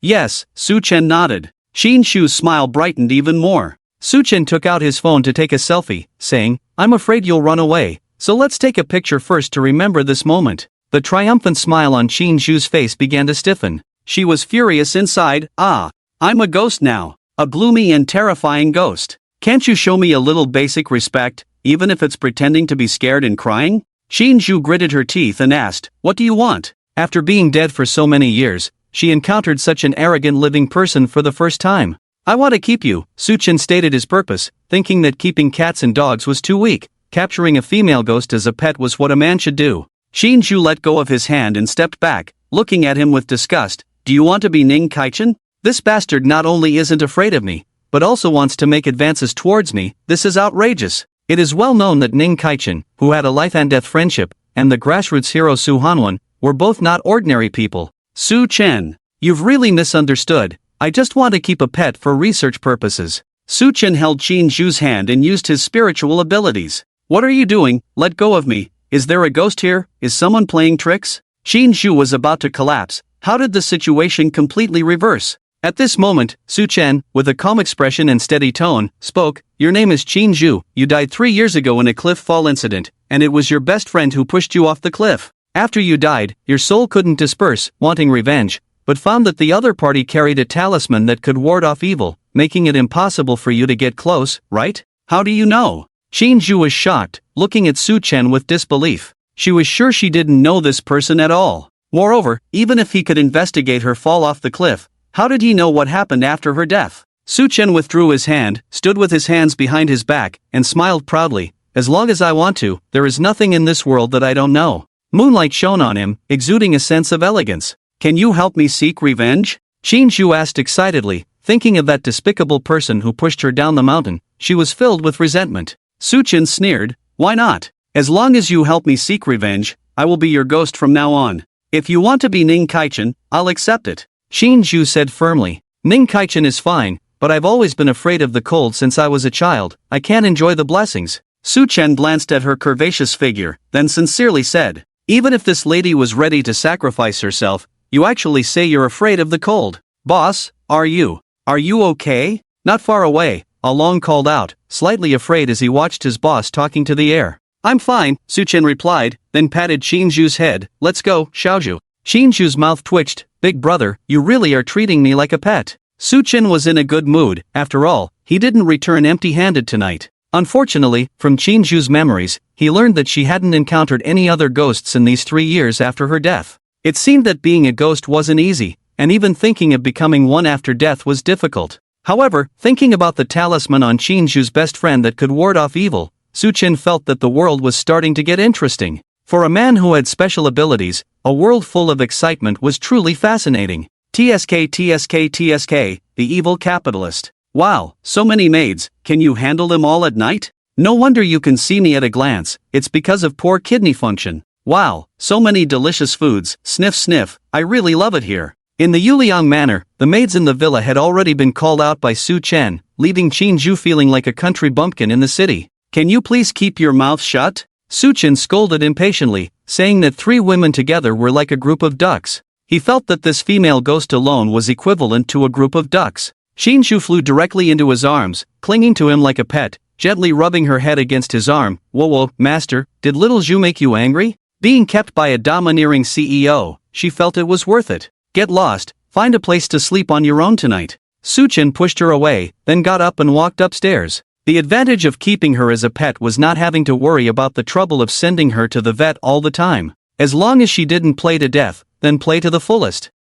I never thought that this lady would one day live in a luxury mansion. What's wrong with being a pet? I'm happy, In the living room, Shinju floated around, laughing like a pig. This laughter could only be heard by Su Chen. To others, it sounded like the wind blowing. In the morning, Su Chen was having breakfast. Have you ever seen a pet eating at the same table as its owner? Su Chen looked at Shinju across from him, sniffing the aroma crazily. Ghosts couldn't eat, they could only smell the food, and after smelling it, it was equivalent to eating it, making the original food tasteless. Without lifting her head, Shinju replied, I'm different, I'm a capable pet. Su Chen, is what you said really considered capable? After breakfast, Su Chen changed into his fortune-telling outfit and took his pet out. Why are you so rich but still telling fortunes for people? Shinju couldn't understand. Was this the so-called eccentricity of the wealthy?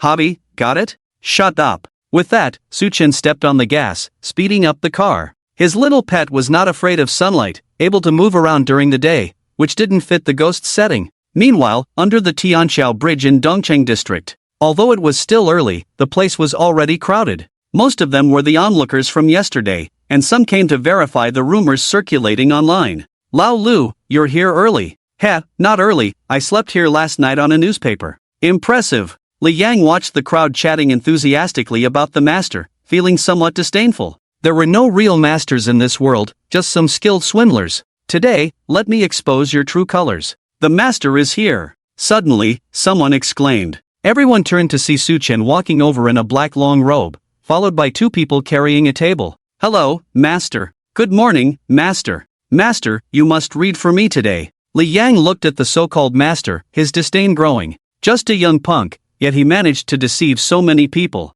It seemed that the intelligence of these people was really questionable. Indeed, in this world, intelligent people like himself were in the minority. Soon, everything was set up, and Su Chen sat behind the table, starting to play the charlatan. Master, read for me first, I was here first. Nonsense, I clearly slept here last night. Read for me first. The crowd squeezed in, cursing as if a fight could break out at any moment, creating chaos. Li Yang was a bit confused because he was pushed to the front. Sir, what would you like me to read for you? Su Chen asked Li Yang. The noisy crowd suddenly quieted down, realizing they had been played. After a brief moment of confusion, Li Yang quickly reacted. It seemed that fate had chosen him to expose this fraudster. Otherwise, why would he be the first in line? At the thought, a cold light flashed in his eyes as he looked at Su Chen and said, I don't want to calculate today's matters, nor the future's matters. I just want you to calculate my past. Can you? Everyone could tell that this guy was here to pick a fight. Otherwise, why would he waste this opportunity to calculate something that had already happened? Not calculating the future was because he couldn't be sure if what the other party calculated was true or false. But calculating the past, as long as the other party was a fraud, he would definitely know. Challenging others like this will bring retribution, and my rule is to only calculate the current day, Su Chen said with a smile. Li Yang sneered, Master, could it be that you can't calculate at all? Forget it, since you're not afraid of retribution, how about I calculate a hexagram for you? Su Chen sighed. He really wanted to report the other party for deceiving people. He couldn't predict the future accurately, and he had to cheat even for the current day. But to calculate the past, wasn't that giving away the answer? Li Yang had read about Su Chen's rules online, so he handed over his hand without being asked and provided his birth details. Su Chen pretended to read his bones, using his psychic abilities, and slowly began, Li Yang, born on. As Su Chen spoke, the expression on Li Yang's face changed from a cold smile to disbelief, then shock, and finally confusion. Was my calculation correct? Su Chen withdrew his hand, looking at Li Yang with a smile. Li Yang, full of disbelief, said, How is this possible? This is unscientific, how could this be? Whoosh! Seeing the scene, everyone knew that Su Chen's calculation was accurate, causing a stir and reinforcing their belief that Su Chen was extraordinary. It's fake! Li Yang refused to believe that anyone could predict the future, looking at Su Chen and saying, You must have investigated beforehand, that's for sure. Mr. Li, if you have nothing else, you can leave. Remember what I said, deliberately challenging others will bring retribution. Su Chen began to usher him out, not interested in wasting more words. Li Yang sneered, Retribution? I don't believe in any retribution. With that, he turned and walked away, his worldview shaken, feeling confused, needing time to gather his thoughts. Ah! As he turned, he fell flat on the ground, his nose bleeding. Xin Shu smirked triumphantly, retracting her foot that had tripped him. Coincidence, it must be a coincidence. Li Yang wiped his nose and continued walking. Xin Shu extended her foot again. Ah! Li Yang fell once more. Despite his persistence, Li Yang got up again. Ah! And fell again, repeating this cycle a total of 4 times. Onlookers had distanced themselves, fearing they might be struck by lightning if they stayed close to him. This is retribution. Someone muttered, and others agreed. Li Yang felt like crying, trembling as he stood up for the 5th time, his legs shaking, his face pale. This time, he didn't dare to leave but crawled back to Su Chen, tears streaming down his face. Master, I was wrong, I really was wrong. Please save me, if this continues, I'll be thrown to death sooner or later. Su Chen cast an approving glance at his little pet Qinju. Man-made retribution is the most deadly. Remember, the gods are 3 feet above your head. For your first offense, a small punishment serves as a warning. Leave. Su Chen's expressionless face and cold words made Li Yang believe that he was indeed a master of divination. He was gradually losing himself on the path of pretense. Yes, thank you, master, thank you, I'll leave now, right away. Li Yang expressed gratitude, took a cautious step forward, relieved only when he didn't fall. Just as he was about to take the second step, he remembered something, stopped, turned back to Su Chen, and asked with genuine fear, "May I ask for the great master's name and surname?" "How come? Are you planning to remember my name and come back to bother me later?" Su Chen raised an eyebrow, looking at him with a smile that was not quite a smile. Li Yang's face changed drastically, waving his hands repeatedly. No, master, you've misunderstood. I never had such an idea." He had originally come to expose Su Chen, intending to use it as material for his news. Now he was convinced of Su Chen's authenticity and planned to spread this as material. Surname Su. Su Chen lightly uttered 2 words. Everyone secretly noted this surname. "Master Su, then I'll take my leave." Li Yang quickly turned and ran off, now more fearful than respectful of Su Chen. After Li Yang left, others immediately crowded around. After all, Su Chen had said he would only accept 2 people a day, and this was the last spot. Everyone wanted to be chosen. "I was here first, don't push, I was here first." "Nonsense, who was here first? Clearly I was in front." "Damn it, who the hell just pinched my butt?" Seeing the chaotic scene in front of him, which seemed like it could erupt into a fight at any moment, Su Chen had to step in to stop it. "Everyone calm down, you are all too enthusiastic, so let me choose someone with fate." "Yes, the one I choose will be the one with fate, no problem. I say who has fate, then they have fate." Hearing this, the previously noisy crowd instantly quieted down, each one nervously staring at Su Chen. Su Chen's gaze swept over the crowd, finally landing on a woman with a cute bun hairstyle, and he smiled slightly. "Miss, please come forward." Me? The woman with the bun hairstyle seemed a bit incredulous, her eyes wide open. The others all groaned in disappointment. The woman with the bun hairstyle nervously walked up to Su Chen from the crowd, her face full of shyness, and said, "Master Su, I want to know how I can find my true love today. Give me your hand, tell me the criteria of your ideal partner." Su Chen took the woman's hand and began to play the part. "Isn't this just about assigning a boyfriend? What's so difficult about that? Your love life is now in my hands." After a moment of contemplation, the woman said, "Tall, masculine, handsome, caring and filial, that's all." Su Chen smacked his lips after hearing this. "Girl, you are quite easy to please. It seems like every one of my bodyguards fits your ideal partner criteria. Go east and you will meet your true love," Su Chen said to the woman with the bun hairstyle. Her eyes lit up. "Really? Thank you, Master Su. Off you go." Playing Cupid for a moment, Su Chen revealed a mischievous smile. The woman with the bun hairstyle nodded like a little chick, then hurriedly ran towards the east. In a commercial van at the intersection to the east, there was a screen displaying the scene in front of Su Chen. This was because the camera was on the button of Su Chen's suit. Long took off his earpiece, sprayed some cologne, checked himself in the mirror, and prepared to get off the van to meet his love. "Brother, what are you doing?" she said, tall and handsome. Clearly she meant me. Tiger pulled him back and then showed a confident smile, ready to get off the van. "Do you still see me as your big brother? Am I not suffering enough? I've been single for so many years, can't you let me find a sister-in-law first?" Long's face darkened as he tried to assert his authority as the elder. Brotherly love runs deep, unless it's about a woman. Tiger turned to his big brother with a serious look. "You've always let me have my way since we were kids, can't you let me have my way this time too? You know I've always let you have your way since we were kids, can't you let your big brother have his way this time? My hand is getting calloused from all this waiting," Long said with a serious tone, raising his calloused right hand. Tiger's expression changed. "Big brother, are you going to fight me over a woman?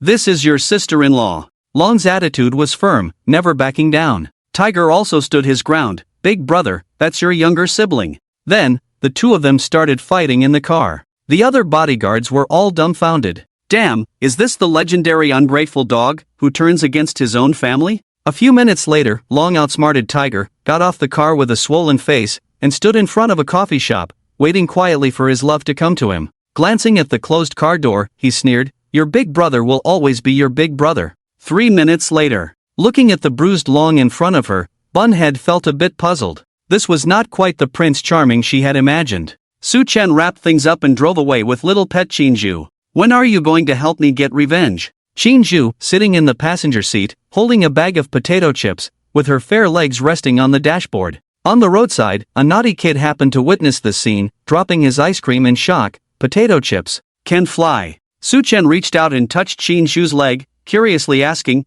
"Aren't ghosts supposed to be intangible? Why do you feel cold and everything else is no different from a human?" This was something he couldn't understand. Apart from being able to turn invisible, walk through walls, having a cold body, and not being able to eat, Chinju was no different from a living person. This totally contradicted the typical ghost setting. How would I know? I haven't seen any other ghosts. I always thought ghosts were like me. Shinshu said nonchalantly, not minding Su-chen taking advantage of her. A pet should act like a pet. She had been corrupted by this wicked capitalist life, enjoying being pampered by a domineering CEO, is identical to. Anyway, it was much more comfortable than living alone in a graveyard. Su-chen asked again, I'm curious, can you still have children? Why don't you try? Shinshu smiled mischievously, feeding him a piece of potato chip. Su-chen rolled his eyes, I'm afraid of the cold. Shinshu pursed her lips, skipping this unhealthy topic, and rubbed Su-chen's arm with her icy 32D, coquettishly saying, Master, when will you help me get revenge? Now. Su-chen uttered flatly, even with your 32D, I, Su-chen, will not be tempted. Shinshu then realized that they were heading towards her best friend's house. Su-chen already knew all about the grudges between Shinshu and her best friend. Women's conflicts often revolved around men. Shinshu's plastic best friend was named Wang Jiao. They both studied acting and had been good friends since their freshman year. In their junior year, Wang Jiao fell for a senior named Xiefeng, who happened to like Shinshu instead. However, Shinshu had no interest in dating. Wang Jiao was Xiefeng's lapdog, but he ignored her affections. Xiefeng was Shinshu's lapdog, but she paid him no attention. Women are emotional creatures, prone to extremes, especially pampered women like Wang Jiao. She envied Shinshu, believing that without her, Xiefeng would surely choose her. So, jealousy turned into a desperate move. She tricked Shinshu into going hiking in the wilderness and pushed her off a cliff. With no witnesses or surveillance in the wilderness, combined with Wang Jiao's acting skills and some family money, the police failed to gather evidence proving Wang Jiao was the culprit, and Shinshu's death was ruled as an accidental fall off the cliff. Shinshu was an orphan, and her death quickly faded into obscurity, causing no ripples. Wang Jiao hypocritically mourned her, arranged the funeral, and bought a burial plot for her. Ironically, a murderer gained a reputation for being loyal and righteous. How ironic. But Xiefeng still did not accept Wang Jiao afterward, making Shinshu's death even more unjust. You died a tragic death. Su-chen drove while sincerely saying, I used to truly consider her my best friend, even family. Shinshu's eyes dimmed. I used to think of her as a true friend, even family. Despite being an orphan, she was not reclusive but rather more optimistic than most, yet very sensitive. She would reciprocate kindness twofold. Unexpectedly, Wang Jiao would betray her for a man, causing her deep heartache and a profound hatred towards her. That's just your one-sided view. If she considered you a friend, she wouldn't harm you, Su-chen disdainfully remarked, understanding Wang Jiao's mindset all too well. To him, Wang Jiao and Shinshu's friendship was not genuine. It was merely a way for Wang Jiao to feel superior to the beautiful Shinshu. After more than 10 minutes, the car stopped in front of a standalone villa in Hongjin Mountain, Wang Jiao's home. Su-chen escorted Shinshu out of the car and rang the doorbell. Ding-dong. After a moment, the door opened, and a middle-aged woman with a luxurious air furrowed her brows at Su-chen. Whom are you looking for? She was Wang Jiao's mother, Jiao Wei. I'm looking for your husband, Su-chen said, pushing past her and striding in.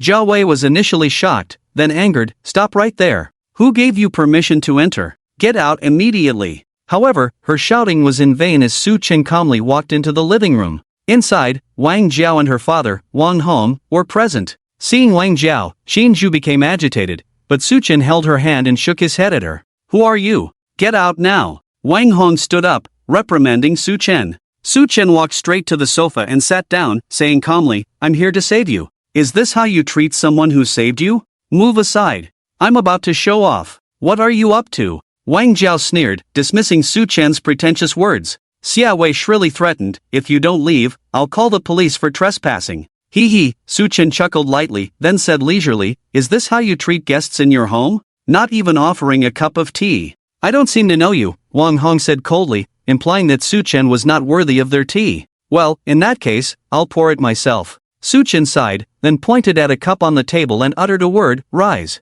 To the astonishment of the Wang family, the cup levitated, the tea leaves opened, fell into the cup, then it flew to the water dispenser for hot water. Finally, the cup flew into Su-chen's hand. Witnessing this, the three were shocked, their faces filled with disbelief, as if they had seen a ghost. Su-chen took a sip of the tea, smiled faintly at them. The tea is good. Although it seemed impressive, it was actually Shinshu using her invisibility to help Su-chen brew the tea. However, the Wang family was unaware, believing Su-chen possessed magical powers. Their worldviews shattered instantly, losing 3 atheists. Can we talk now? Su-chen asked calmly, looking at Wang Hong. Gurgle. Wang Hong swallowed hard, then looked at Su-chen with fear and respect. Esteemed one, we were ignorant and offended you. Please forgive us. Yes, Xiaowei and Wang Jiao nodded vigorously like chicks pecking at food. If anyone dared to accuse Su Chen of being a fraud, the three of them would defend him vehemently. He was clearly a living deity. Ignorance is forgivable, Su Chen said lightly, exuding an unshakable aura. Thud. Wang Hong knelt directly in front of Su Chen. I beg the master to save me. Wang is deeply grateful. Just now Su Chen said he came to save him, so he knew he must have encountered some big trouble, and now he was in a panic. Xiaowei and Wang Jiao also quickly knelt down, the three of them neatly kneeling in front of Su Chen. Qin Zhu, sitting next to Su Chen, felt inexplicably pleased when he saw this scene. Su Chen looked at the three and said calmly, just passing by here, I suddenly saw a surge of bloodthirsty energy, so I came to investigate. Your family is the source of this bloodthirsty energy. Within 3 days, disaster will befall your family. Hearing this, the three were shocked and pale. Although they didn't know what bloodthirsty energy was, they understood the words disaster and death. Please, master, help us. Wang Hong is willing to establish a longevity tablet in the house for the master, to be worshipped by future generations. Wang Hong's face was pale, his body trembling. After witnessing Su Chen's abilities, he now firmly believed in Su Chen's words. Su Chen sighed, today's consequences are due to past actions. The bloodthirsty energy is too strong. Even I cannot fully dispel it. What should we do? Wang Hong was terrified, his heart pounding, cold sweat running down his back. Su Chen calculated for a moment, then looked at Wang Jiao with a furrowed brow. This bloodthirsty energy is attracted by a valuable object. What did this valuable object do to keep its soul from dispersing after death, causing such intense resentment? As he finished speaking, Wang Jiao turned pale. It's Qin Zhu. It must be Qin Zhu. Wang Jiao seemed certain, immediately pointing the finger at Qin Zhu. Wang Hong and Xiaowei's expressions changed drastically as they all looked at Su Chen, pleading, Master, please help. You cannot stand by and watch us perish. You all know? Su Chen narrowed his eyes, staring at Wang Hong and Xiaowei. Wang Hong's expression was uncertain, but after a moment, he admitted that they knew about Wang Jiao's crime of killing Qin Zhu, including their involvement in covering up the murder. Killing for personal gain, humph. Su Chen's face darkened as he coldly snorted after hearing the story. He stood up, ready to leave. Wang Hong and his family were in a panic. If Su Chen left, would they just wait for their doom? Master, save us, please. Saving a life is more meritorious than building a 7-tiered pagoda. You cannot ignore our plea. Yes, Master, the dead are already gone, but the living must go on living. Evil spirits harm people. You must save us. Save us, please. The three of them crawled to Su Chen, grabbing his legs, bowing incessantly, their voices trembling with tears, looking utterly miserable. Well, fine. Su Chen seemed persuaded, sighed helplessly, heaven has the virtue of saving lives. Since we have met, I cannot stand idly by, otherwise my conscience will be troubled. With that, he sat back on the sofa. He had a hammer of a conscience. Thank you, Master, thank you so much. Wang Hong and his family were ecstatic, relieved, feeling like they had narrowly escaped disaster. Su Chen looked at Wang Jiao. Technically, Qin Zhu has been dead for over 3 years. It's impossible she hasn't come to find you during this time. Do you have any talismans or protective objects on you? Talismans? None. Wang Jiao shook her head in confusion. No, there is. Xiaowei spoke up. She has a protective amulet that the master blessed. Yes, I have a protective amulet that I always wear. Wang Jiao remembered. Oh, may I see it? Su Chen raised an eyebrow, looking genuinely interested. Beside them, Qin Zhu rolled her eyes. She didn't consider herself a performer. Her master was the true actor, the king of shadows. Of course, Wang Jiao quickly took out a sachet, opened it, and handed a yellow peace charm to Su Chen. The moment Qin Zhu saw the charm, she hurriedly moved away, clearly afraid. Su Chen examined the peace charm in his hand. He looked closely but couldn't see anything special. However, judging by the reaction of his little pet, this peace charm indeed had the power to ward off evil, not some cheap trinket sold for $10 at a tourist spot. Good stuff, I like it. Su Chen chuckled lightly, saying casually, this peace charm has some power, but its spiritual energy is fading. It's not very effective anymore. Then, he looked at Wang Hong. Where did you get this peace charm from, Mr. Wang? It was given to me by Taoist Qingyang from the Qingyang Temple in Yunling City 8 years ago, Wang Hong answered without hesitation. He trusted Su Chen completely, considering Su Chen's ability to manipulate objects from a distance even more powerful than Taoist Qingyang, a true immortal in his eyes. Su Chen nodded. I can help your Wang family escape this disaster without asking for a penny, but I need to keep this peace charm for research, is that okay? Despite his calm demeanor, he made a mental note of the Qingyang Temple. Of course, this peace charm is a gift to the expert, and we will give you a reward as a token of our gratitude. Please don't refuse, Wang Hong thought to himself, wanting to establish a good relationship with this expert for future interactions. Suchen smiled, casually pocketed the peace charm, and said, 3 years have passed, and Qin Zhu has completely transformed into a fierce ghost. Even I can't handle this bloodthirsty situation properly. I have only one way that might work, but it depends on your determination. Please, go ahead, Wang Hong said respectfully. Suchen pointed at Wang Jiao and said to the couple, Qin Zhu's death was a result of a grudge. She turned into a fierce ghost because she couldn't let go of her resentment. If you can make her daughter, Ling Qian, surrender, it will ease half of her grudge. Then, I can easily deal with the rest. Sacrificing one person, Ling Qian, can ensure the safety of your Wang family. It depends on Mr. and Mrs. Wang's decision. With that, he picked up his teacup, seemingly detached from the situation. Qin Zhu once considered Wang Jiao a sister, a family, but Wang Jiao killed her. Now, Suchen wanted Wang Jiao to experience the betrayal and hurt from a loved one. No,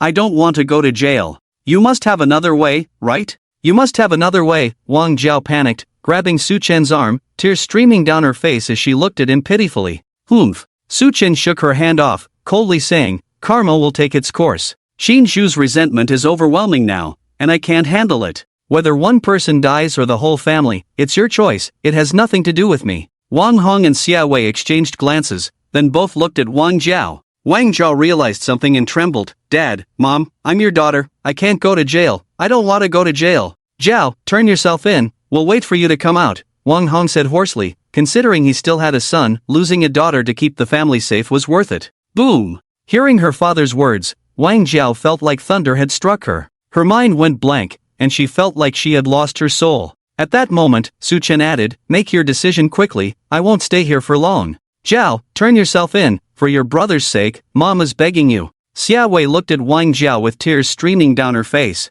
How could someone as selfish as Wang Jiao possibly turn herself in? She cared more about her own life than the lives of her family. I don't want to confess, I don't want to go to jail, I don't want to, Wang Jiao muttered like a mad person, trying to run outside as she got up. However, as soon as she took a few steps, she felt like she bumped into someone and fell to the ground. When she looked up, she saw nothing in front of her, thinking she might be losing her mind. Qin Zhu stood in front of her, expressionless, looking down at her. Hold her, call the police. Wang Hong rushed over to hold Wang Jiao, shouting at Xia Wei. Suchen watched this whole farce with a mocking expression, finding the human comedy quite amusing. Qin Zhu, seeing the smile on Suchen's face, felt a chill in her heart, thinking that compared to herself, Suchen seemed more like a ghost. A ghost who played with people's hearts in just a few words, manipulating human nature mercilessly. Wang Jiao wanted to run, but she was held tightly by her own father, unable to move. Xia Wei called the police to report Wang Jiao. TSK, what a bizarre family,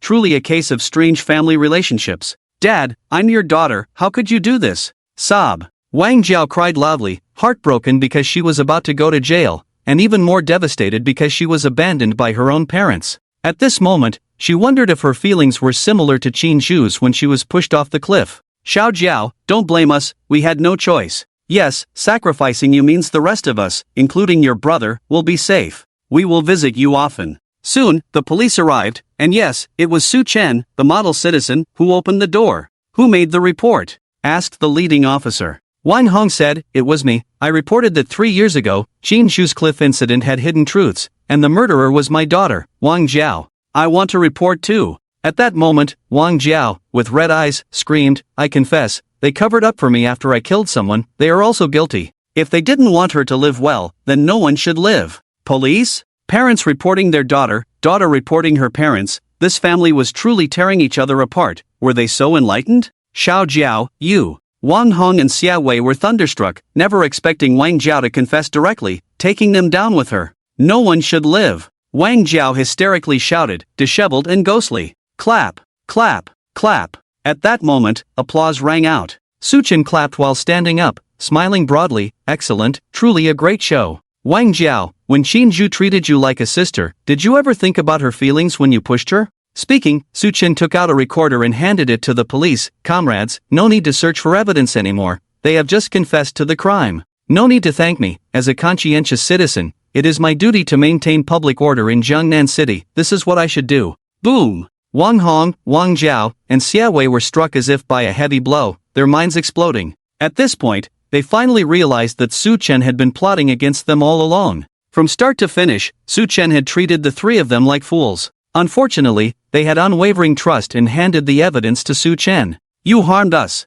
Why? Why would you do this?" Wang Jiao screamed in agony, unable to understand why Su Chen, whom she didn't even know, would go to such lengths to harm them. "You bullied my pet. As the owner, I naturally had to stand up for my pet," Su Chen said with a slight smile, patting Qin Zhu's head beside him, looking at Wang Jiao with indifference. At the same time, Qin Zhu's figure appeared in front of Wang Hong's family of three. "Ah, it's you! Ghost, there's a ghost! Comrade police, there's a ghost! A ghost!" The three of them were shocked and pale when they saw Qin Zhu, screams filling the air. "Alright, don't think you can escape responsibility by pretending to be crazy. Come with us." The leading officer remained expressionless because they couldn't see Qin Zhu at all. This was one of Qin Zhu's abilities, only those she wanted to see her could see her. "Wang Jiao, I wish your family a pleasant prison life." Qin Zhu smiled, feeling much happier now that she had avenged herself. The three now understood that Su Chen was not some expert, and what happened earlier was not some telekinesis. It was all Qin Zhu's doing, and they had been deceived, ultimately playing themselves.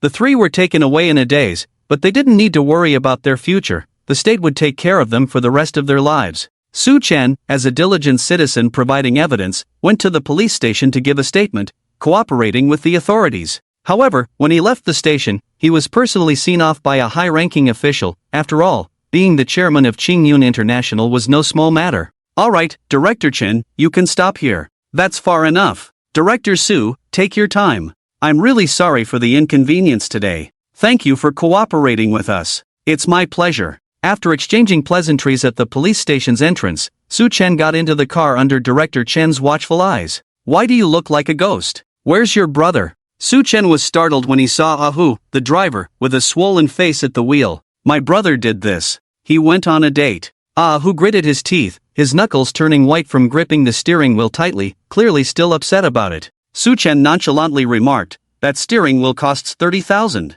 "Ah!" Ahu exclaimed, quickly loosening his grip on the wheel to check it carefully. After confirming that the wheel was fine, he breathed a sigh of relief. Su Chen. He already paid them a decent salary each month, but Ahu and Along were incredibly stingy. Despite their well-dressed appearance, their socks were full of holes. "How do you feel now that you've avenged yourself?" Su Chen asked Qin Zhu beside him. "Boss, what are you saying? Why can't I understand?" Ahu, still at the wheel, thought Su Chen was talking to him. Without looking up, Su Chen replied, "I wasn't talking to you. Just focus on driving." Ahu pursed his lips, thinking, he wasn't talking to me, then who was he talking to? What a joke. Little did he know, Su Chen was indeed talking to a ghost. Qin Zhu puffed out her cheeks, exhaling deeply, and said somewhat confusedly, "It feels like suddenly losing a goal, losing hope." "Your biggest goal is to serve me well." Su Chen pinched her cold face, feeling the chill. Ahu, driving, stiffened, swallowing hard. Was the boss hinting at something? Was he supposed to sell his body for a better future? Qin Zhu looked at Su Chen with a mischievous smile, stripping off half of her red dress. "Aren't you cold? Want to try something new? It's my first time. Put your clothes back on." Su Chen awkwardly averted his gaze from her alluring figure, surprised to see that Qin Zhu was only wearing a red dress, nothing else. At that moment, he could only think, this dress is really big and really white. "Ahu, my clothes are on. Is the boss implying that I should take them off? And then it would be easier to serve him." "No, Ahu, a dignified man of 7 feet, will never accept any hidden rules." With that in mind, he stepped on the brake, gathered courage, and turned to look at Su Chen, saying, "Boss, I work for money, but that doesn't mean I'll do anything. Sorry, I don't like men." "Su Chen? What are you talking about?" Su Chen looked at Ahu with a puzzled expression. He couldn't quite understand what this guy was saying. Qin Zhu, on the other hand, understood and couldn't help but laugh, whispering a few words to Su Chen. Su Chen's face instantly turned as dark as the bottom of a pot, looking at Ahu and spat out a word, "Get out." "Boss, I really don't like men." Ahu thought the boss was angry after being rejected by him. Su Chen gritted his teeth and said word by word, "I don't like men either." "Boss, you're just saying that out of anger." Ahu felt like he was being too cruel, bluntly rejecting the boss. Su Chen, speechless, rubbed his forehead and could only resort to the ultimate weapon. "If you dare say another word, I'll deduct your salary." Ahu instantly fell silent, turned around, and quickly started the car. This time, Su Chen learned his lesson and directly pulled up the small partition between the front seat and the middle of the back seat. A Rolls-Royce is meant for the driver, The ultimate enjoyment is sitting in the back. After closing the partition, Su Chen took out the peace charm from his pocket. Qin Zhu's pretty face changed slightly, almost instinctively moving aside, clearly still wary. Are you afraid even holding this? Su Chen asked Qin Zhu, then quickly looked away. Didn't I tell you to put on your clothes? Oh. Qin Zhu replied, pulled up her red dress, and then timidly said, this peace charm is triggered passively. It will stop me only if I show malicious intent, otherwise it won't. It's very powerful, it left me traumatized, I almost lost my soul that time. Su Chen suddenly realized, no wonder Qin Zhu was unafraid despite him carrying this item, it was like a passive skill. Playing with the peace charm in his hand, Su Chen became very interested in the Qingyang Taoist from Yunling City. To be able to create such talismans, it seemed like a person with true skills and not like Su Chen, who was just a charlatan. He would have to find time to visit this old Taoist in Yunling. Little did he know, while he was becoming interested in the Qingyang Taoist, the Taoist had also taken notice of him. Su Master's reputation had spread in just 2 days, although it was far from echoing throughout Jiangzhou province. It had already caused quite a stir online, even reaching people from other provinces. Nowadays, even cultivators couldn't stay away from the internet. The Qingyang Taoist had noticed Su Chen through the internet. As someone with real skills, he was well aware that there were many extraordinary individuals in the world like him. He also practiced physiognomy, but compared to the rumors about Su Master on the internet, he was far behind. Could there really be someone in the world who could see through everything with just a glance? Where there's smoke, there's fire. He felt it necessary to personally visit Jiangnan City, pay a visit to this fellow Taoist, and also see an old friend. Jiangnan City, Jiangnan Daily. Li Yang sent out the news article about Su Master through the official account. Jiangnan Daily could be considered the leading media outlet in Jiangnan City and had some reputation throughout Jiangzhou province. After this controversial article was published, it sparked a significant reaction, with the comments section almost exploding. Li Si, I've heard of this master. My classmate said he's very powerful, only reads 2 people a day, and many people wait all day and still don't get a turn. Wang Xiaoer, is the person above a shill? He would have made his fortune long ago if he were that amazing. Does he really need to come out and tell fortunes? Pighead 3, upstairs idiot, I saw it with my own eyes. Master Su drives a sports car, he's richer than you. Wang Xiaoer, that just proves he's a fraud. Otherwise, where did he get the money to buy a sports car? Pighead 3, are you the legendary troublemaker? The two sides argued incessantly, one side insisting that the so-called master was a fraud, while the other side firmly defended Master Su. Just as the two sides were deadlocked, a comment from an ID caused a sensation. Fortune-teller Zhou Chengxian, there are too many fools these days, are there not enough scammers? If they are so good, why aren't they up in the heavens? Damn, front row tiger touch big shot, Master Zhou said he's a fraud, that guy must be a fraud. Upstairs, I agree, Master Zhou is the real deal, that guy surnamed Su is just trash. Why did Zhou Chengshuan's comment cause such a stir? Because Zhou Chengxian is a famous metaphysical master in Jiangzhou province, very accurate in physiognomy. Many wealthy people consult him for fortune-telling and feng shui, known as the #1 metaphysician in Jiangzhou. So as an authority in the field of metaphysics, when he spoke out that Su Chen was a fraud, naturally everyone believed him. However, those who had witnessed Su Chen's skills still firmly defended Master Su, with many diehard fans like Zhang Jian even privately messaging Zhou Chengshuan's female family members. Zhou Chengxian was furious. He posted screenshots of others' private messages insulting him, saying, these days, telling the truth gets you insulted. I really don't know if these people are internet trolls or just have something wrong with their brains. Enough, I can't just watch more people being deceived, and I can't just watch these scoundrels tarnish the reputation of my metaphysical world. Tomorrow morning, I will personally go and see this Master Su. The comments below the post were all in support of him, because those who didn't support him and criticized him had already been deleted by him. Support Master Zhou to expose the fraudster's ugly face on the spot. Support, it's these trash people who are ruining the reputation of our study of metaphysics. We must support Master Zhou. Tomorrow I will go to the scene to watch Master Zhou expose the fraudster. Seeing all these supportive comments, Zhou Chengshuan's face showed a satisfied smile. As long as I delete fast enough, it means no one is opposing me. The online debate continued, while Master Su was completely unaware. At this moment he was in the office listening to Liao Yu report on work. Director Su, there's a bit of trouble on the Su family's side in Jiangdong City. Liao Yu looked at Su Chen and said, not knowing why, she always felt like there was a third person in the room. But indeed, there were only her and Su Chen. And a ghost was giving Su Chen a shoulder massage. Oh, what's going on? Su Chen raised an eyebrow. Su Sangqing promised to give him 10% of the shares as compensation. It had been several days and it still hadn't been fulfilled. Was he trying to back out? Liao Yu said. Su Sangqing said that this move has been opposed by the company's shareholders, so it has not been implemented. He gave away his own shares for free. Can the company's shareholders still have a say in this? Su Chen laughed after hearing this. Su Sangqing was still the boss of the company after all. Liao Yu explained, the company's shareholders are all his relatives. The Su family is a family business. Su Chen suddenly realized, no wonder, he had said, when did these shareholders have such a say? Suddenly, an outsider came into a family business. These people were definitely not happy. But did it matter whether they were happy or not to Su Chen? Did he need to consider their thoughts? As he enjoyed the shoulder massage from the little pet, Su Chen felt relaxed all over, closed his eyes contentedly, and said somewhat absent-mindedly. Liao Yuqing said vivaciously, why don't you talk to him yourself? Su Sangqing is outside. He's in Jiangnan? Su Chen opened his eyes. Liao Yu nodded. Not just him, several major shareholders of the company are here, and they are coming aggressively. Call them in, you don't need to come in. Su Chen said indifferently, about to show off again. Life as a high roller is truly as lonely as snow. Liao Yu looked at him suspiciously, her intuition telling her that Su Chen was sending her away to start something. After all, this young man, besides being good at teasing her, was best at causing trouble. Soon, Liao Yu swayed her slender waist and left.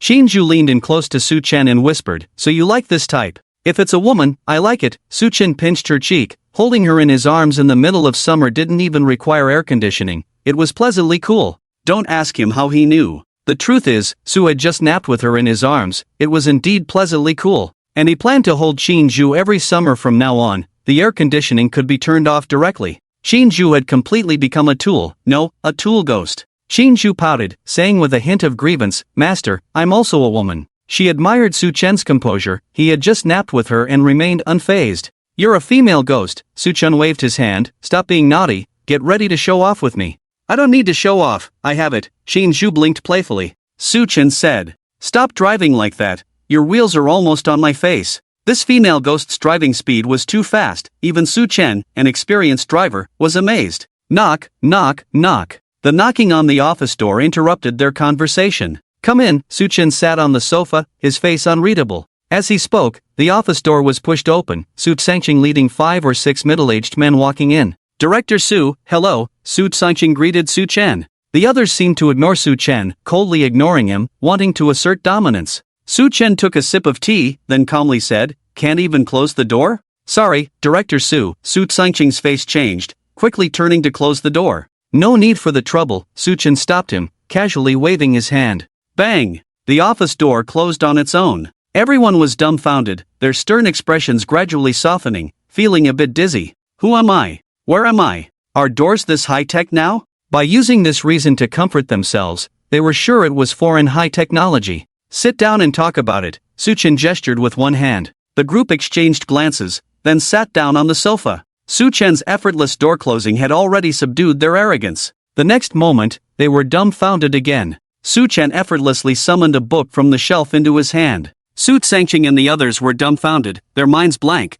their jaws almost dropping to the floor.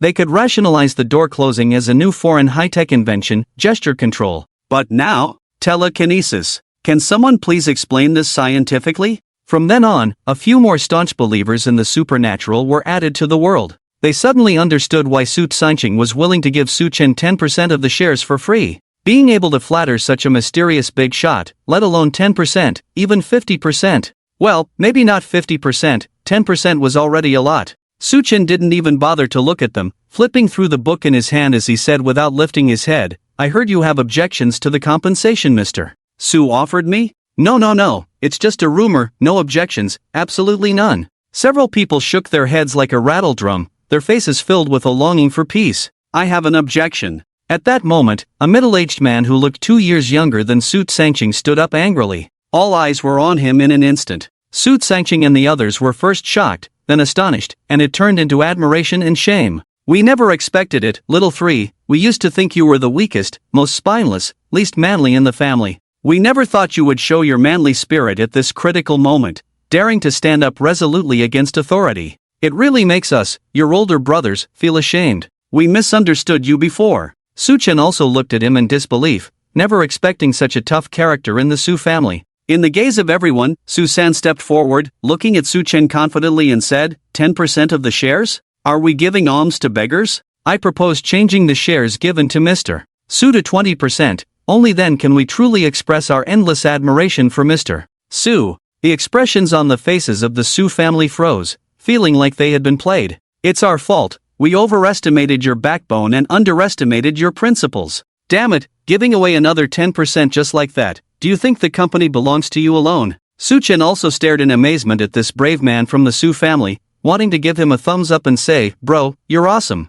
Why are you all looking at me? Su-san turned to Su Sanqing and the others, throwing back, brother, do you have any objections to my proposal? No. No objections, why would we have objections? I've been wanting to make this suggestion for a long time. Yes, I also think 10% is too little, 20 is just right, just right. Right, as long as Mr. Su doesn't mind. Su Sanqing and the others forced a difficult smile on their faces, appearing to agree on the surface but actually grinding their teeth in frustration. They were already thinking about where it would be more appropriate to bury Su-san when they got back. Better to send this kind of brother to reincarnate early. Damn, what could have been settled with 10%, now pushed to 20%, even as a bootlicker, you shouldn't lick like this. Since that's the case, I can only reluctantly accept it. Not accepting it would seem like I'm not giving you face, right? Su-chen sighed, looking at everyone with a slightly embarrassed expression, still so kind-hearted that he didn't know how to refuse. Yes. Su Sanqing squeezed out a word from between his teeth, clearly smiling,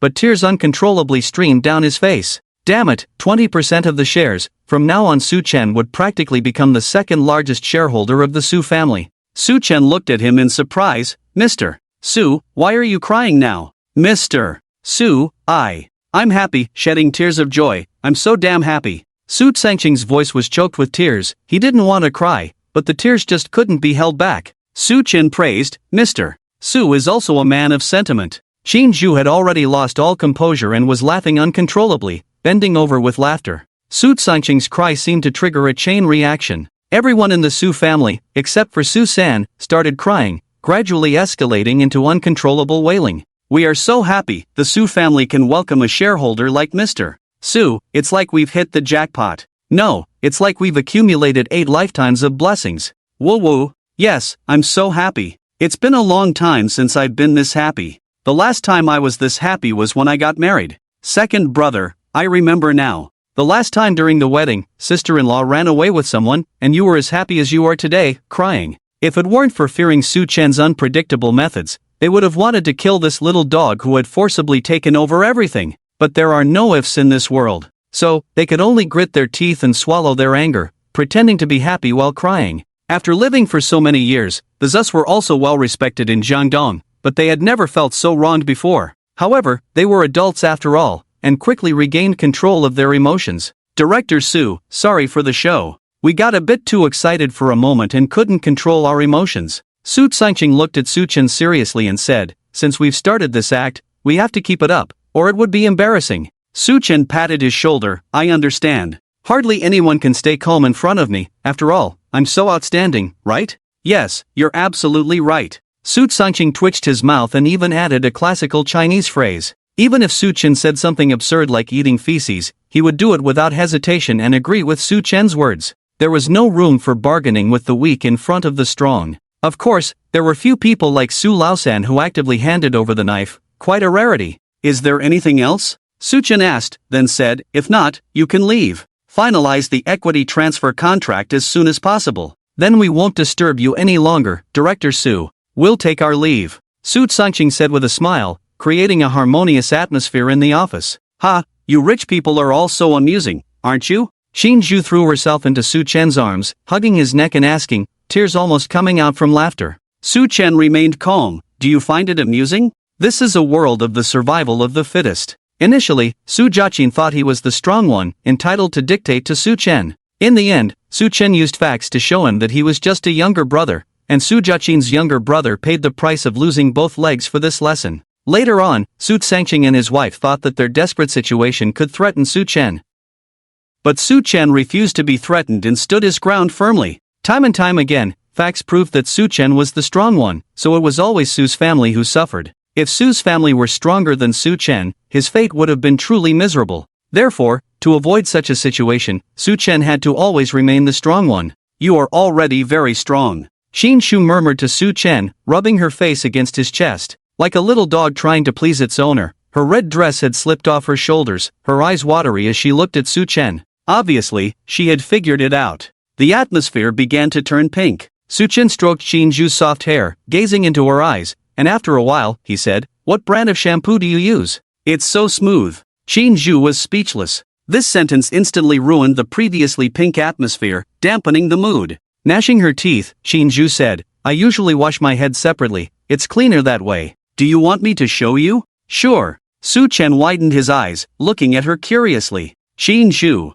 Although as a ghost, she could indeed detach her head, she found it terrifying herself, so she dared not. Su Chen shook his head, "You can't even do that, truly embarrassing for a ghost. You better leave." "Ha! A foolish female ghost, actually lusting after my body, how despicable." In the evening, Su Chen had a candlelight dinner with An Zijin, hoping to make a home run, but unfortunately, An Zijin wouldn't let him score. Su Chen felt quite pitiful. The little pet Qin Shu volunteered to help Su Chen solve his physiological problems. Su Chen was touched by this offer but then kicked her off himself. It was another beautiful day, with 3 days left until the 7-day deadline given by the system for the task. Su Chen set up his fortune-telling stall under the bridge as usual. There were more people than usual today, but they didn't rush up like the previous 2 days. Instead, they stood by, as if waiting for something. Su Chen was puzzled. Had this great immortal lost his appeal to them? What a bunch of fickle men, losing interest in me in just 3 days. 3, hoof. What's going on here?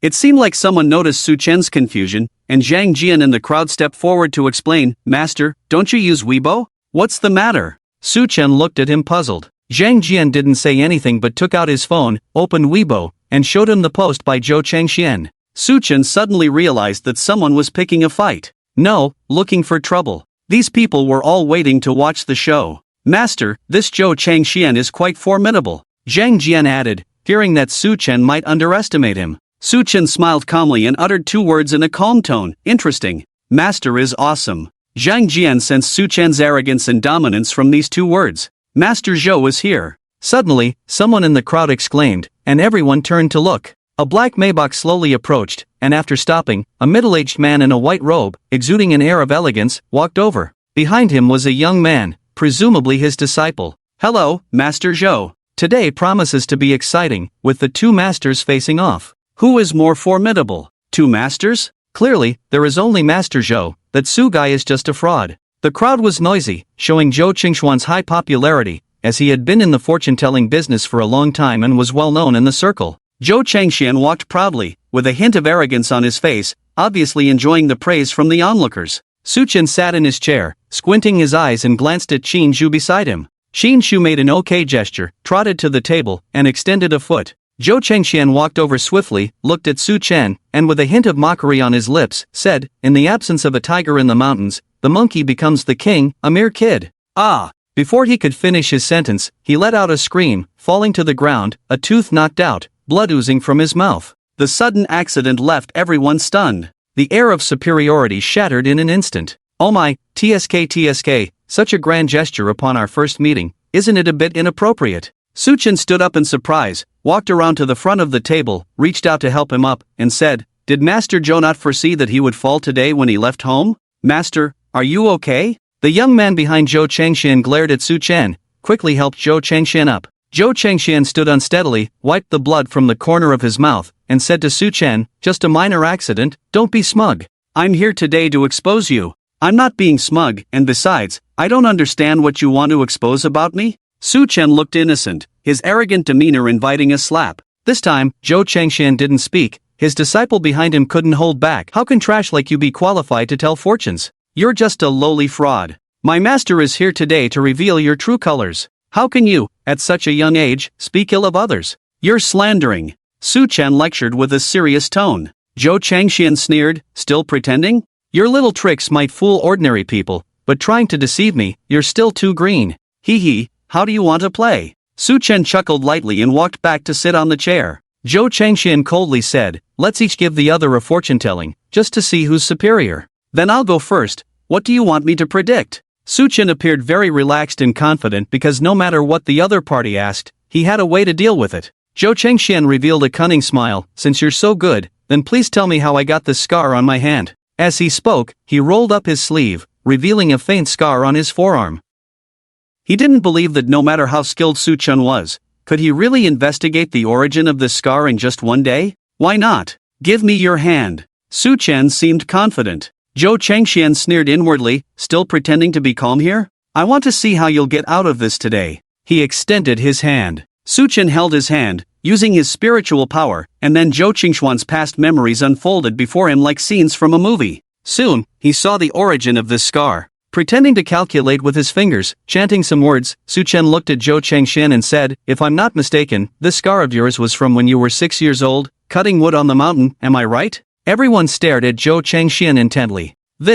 How is that possible? Zhou Chengxian couldn't help but blurt out, looking at Su Chen with disbelief written all over his face. Born in a small mountain village, the origin of this scar on his hand was something that even if someone wanted to investigate, they might not find out. Could Su Chen really have such unfathomable abilities? How could such a person exist in the world? Wow! Seeing his reaction, the onlookers were all in an uproar, instantly stirred up. He got it right. Doesn't this mean that Master Su really has skills? I've always said, Master Su is a true master, definitely not inferior to Master Zhou. This guy is too awesome. Everyone was discussing fervently, especially those who supported Su Chen, were even more excited as if they had been injected with chicken blood. Su Chen calmly released his hand, neither happy nor sad, and said, now it's your turn, I won't make it difficult for you, just tell me roughly when I will get married. He was genuinely curious about when he might get married. You. Zhou Chengxian looked at Su Chen in disbelief, never expecting Su Chen to let him off so easily. Because predicting this was too simple,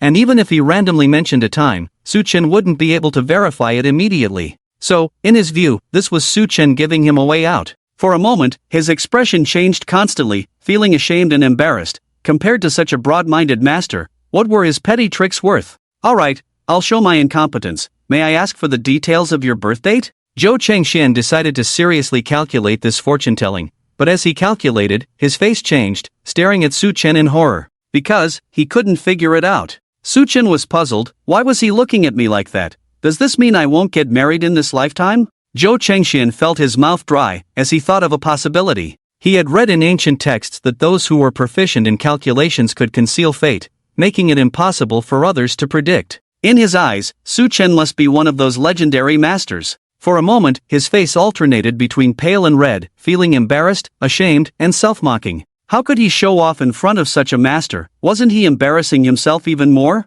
After a while, he took a deep breath, bowed deeply to Su Chen. Forgive me, I underestimated you and hope you won't hold it against me.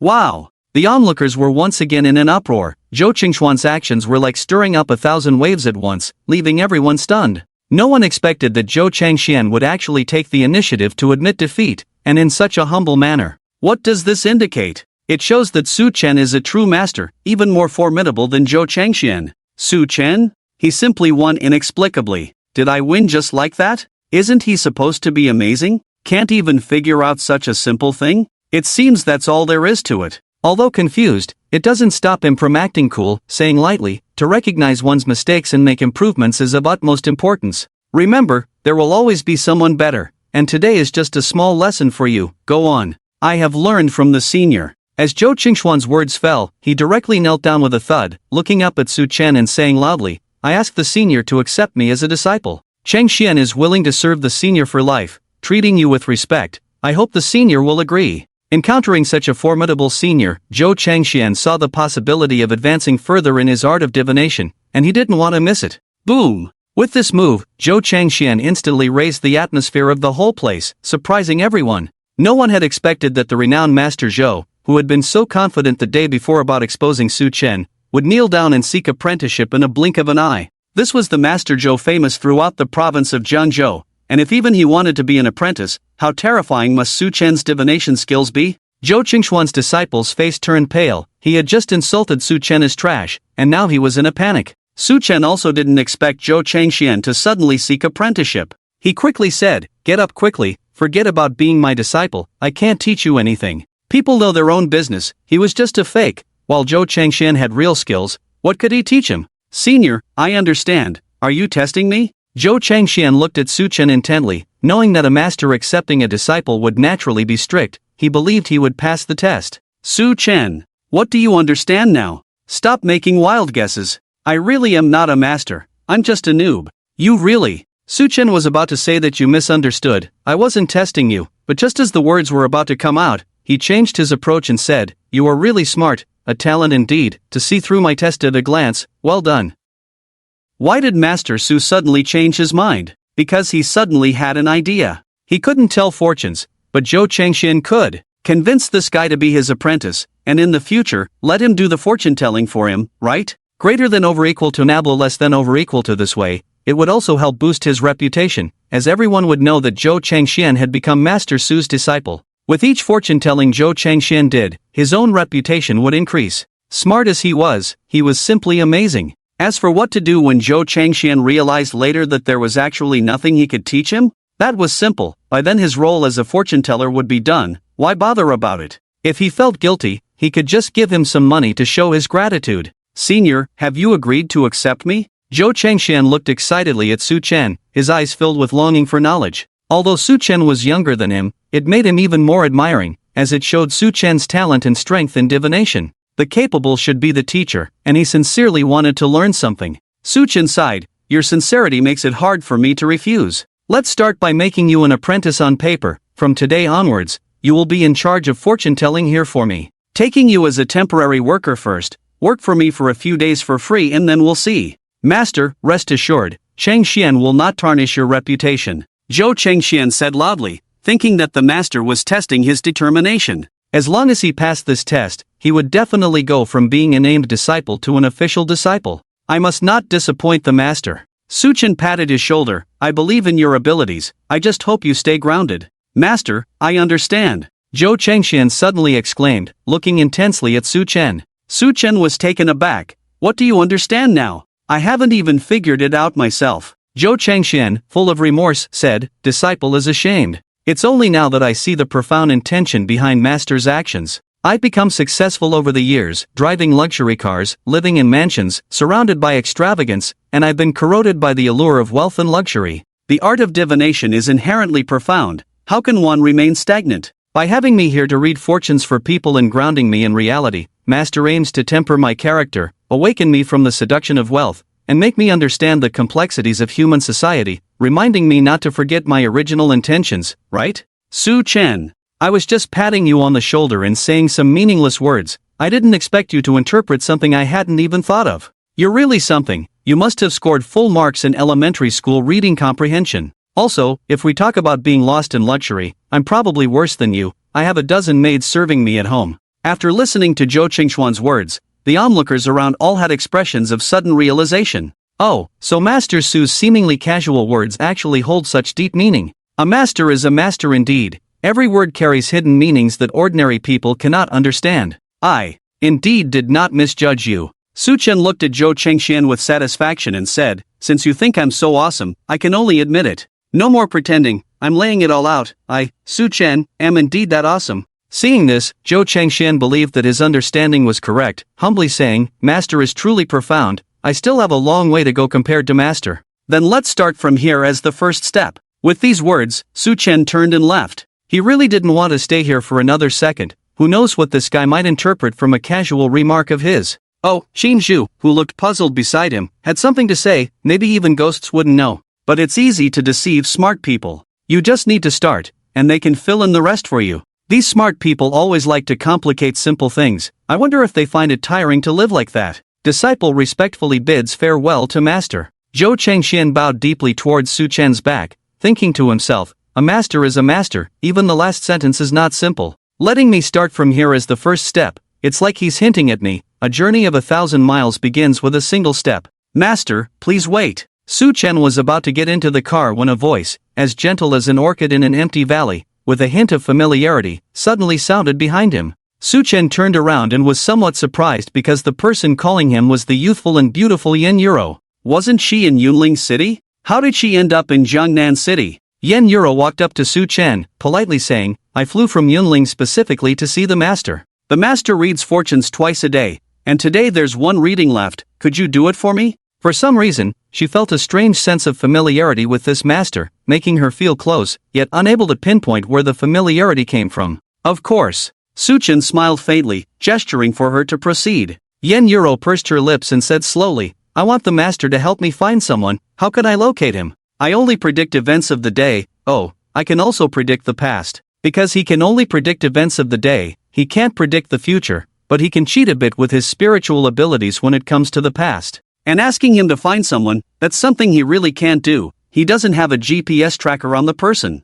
Yen Yuro bit her red lips tightly, her voice firm. Then please help me predict. Where can I meet him today, even if it's at the ends of the earth? Provide me with your birthdate and time. The more detailed the information, the better. Suchin could only brace himself and go up. After all, he couldn't ruin his own reputation. At worst, he could say that this thing would take some time and have Tony overseas check it out after getting the information. As a killer agent, it shouldn't be difficult for Tony to find someone's whereabouts. Yen Yu shook her head, looking somewhat dim. I don't know anything. Then there's nothing we can do. Suchin breathed a sigh of relief, but also cursed inwardly. Who was so heartless to make a young and beautiful girl's mood so low? It was simply intolerable. Yen Yuro was suddenly flustered, hurriedly took out a painting. Master, but I have his portrait. Can you take a look at this? Suchin looked at her suspiciously, took the portrait, and then opened it, instantly stunned. Because the person in the painting was himself disguised on the cruise ship that day. In other words, the person Yen Yuro was looking for was actually himself?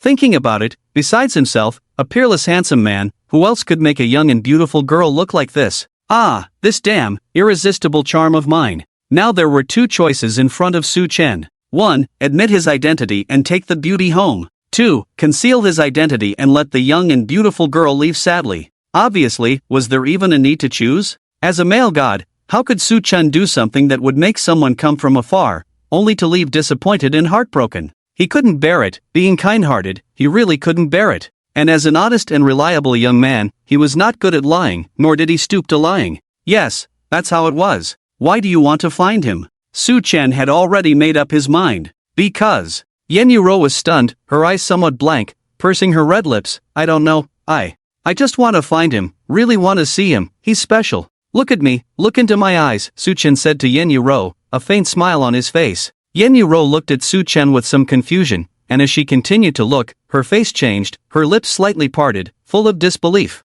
The cruise ship, and Mr. Karen who has returned to heaven, Suchin said casually. Yen Yuro confirmed her thoughts, but she still couldn't believe it.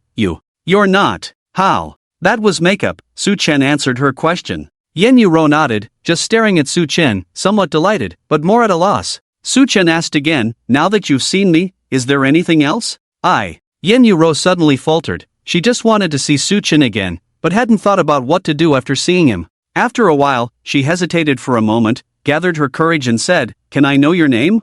I'm Yen Yuro. What she actually wanted to say was not this, but when it came to her lips, she didn't have the courage to say it. After all, it's not like confessing after just meeting 3 times. That's not love at first sight, that's called being attracted by looks. Suchin, Miss Yen, hello, Suchin said, extending a hand to Yen Yuro. Yen Yuro handed over her delicate hand, smiling. Brother Su, nice to meet you. Feeling the softness in his hand, Suchin let go immediately, showing gentlemanly manners, looked at his watch and said with a smile, Miss Yen, we can be considered fated. If you're not busy, you can stay a few more days in Jiangnan, let me show some hospitality, but today is probably not possible, I have a lunch date with my girlfriend. He confessed about having a girlfriend. After all, if he hid that fact, what would be the difference between him and a scumbag who deceives feelings? He, Suchin, might be a bit of a playboy, but he was far from being a heartbreaker. Yen Yuro's smile seemed a bit stiff. Brother Su, you have a girlfriend? After speaking, without waiting for Suchin's response, she forced a smile and said, of course,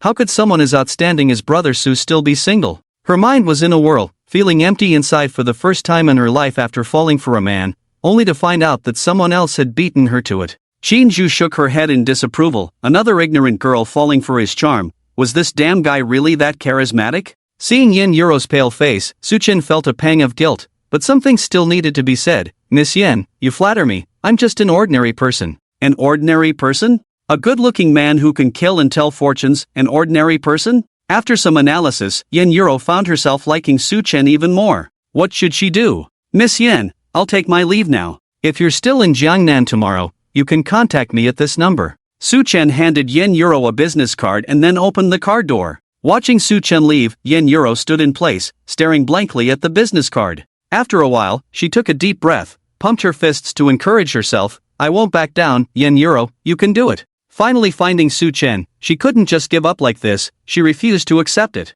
Do you have a talent for attracting women? Playing two sides and now a third one is coming to you. In the car, Qinju lay in Su Chen's arms, curiously observing him, as if trying to figure him out. Su Chen sighed in distress, saying helplessly, what can I do? I'm also troubled. Is it my fault for being good-looking? Your biggest feature is shamelessness, Qinju said seriously. Su Chen took out a talisman and casually said, what did you say? I didn't hear clearly. I said, your biggest feature, master, is that your face is too handsome, Qinju said without changing her expression, speaking nonsense in front of the talisman.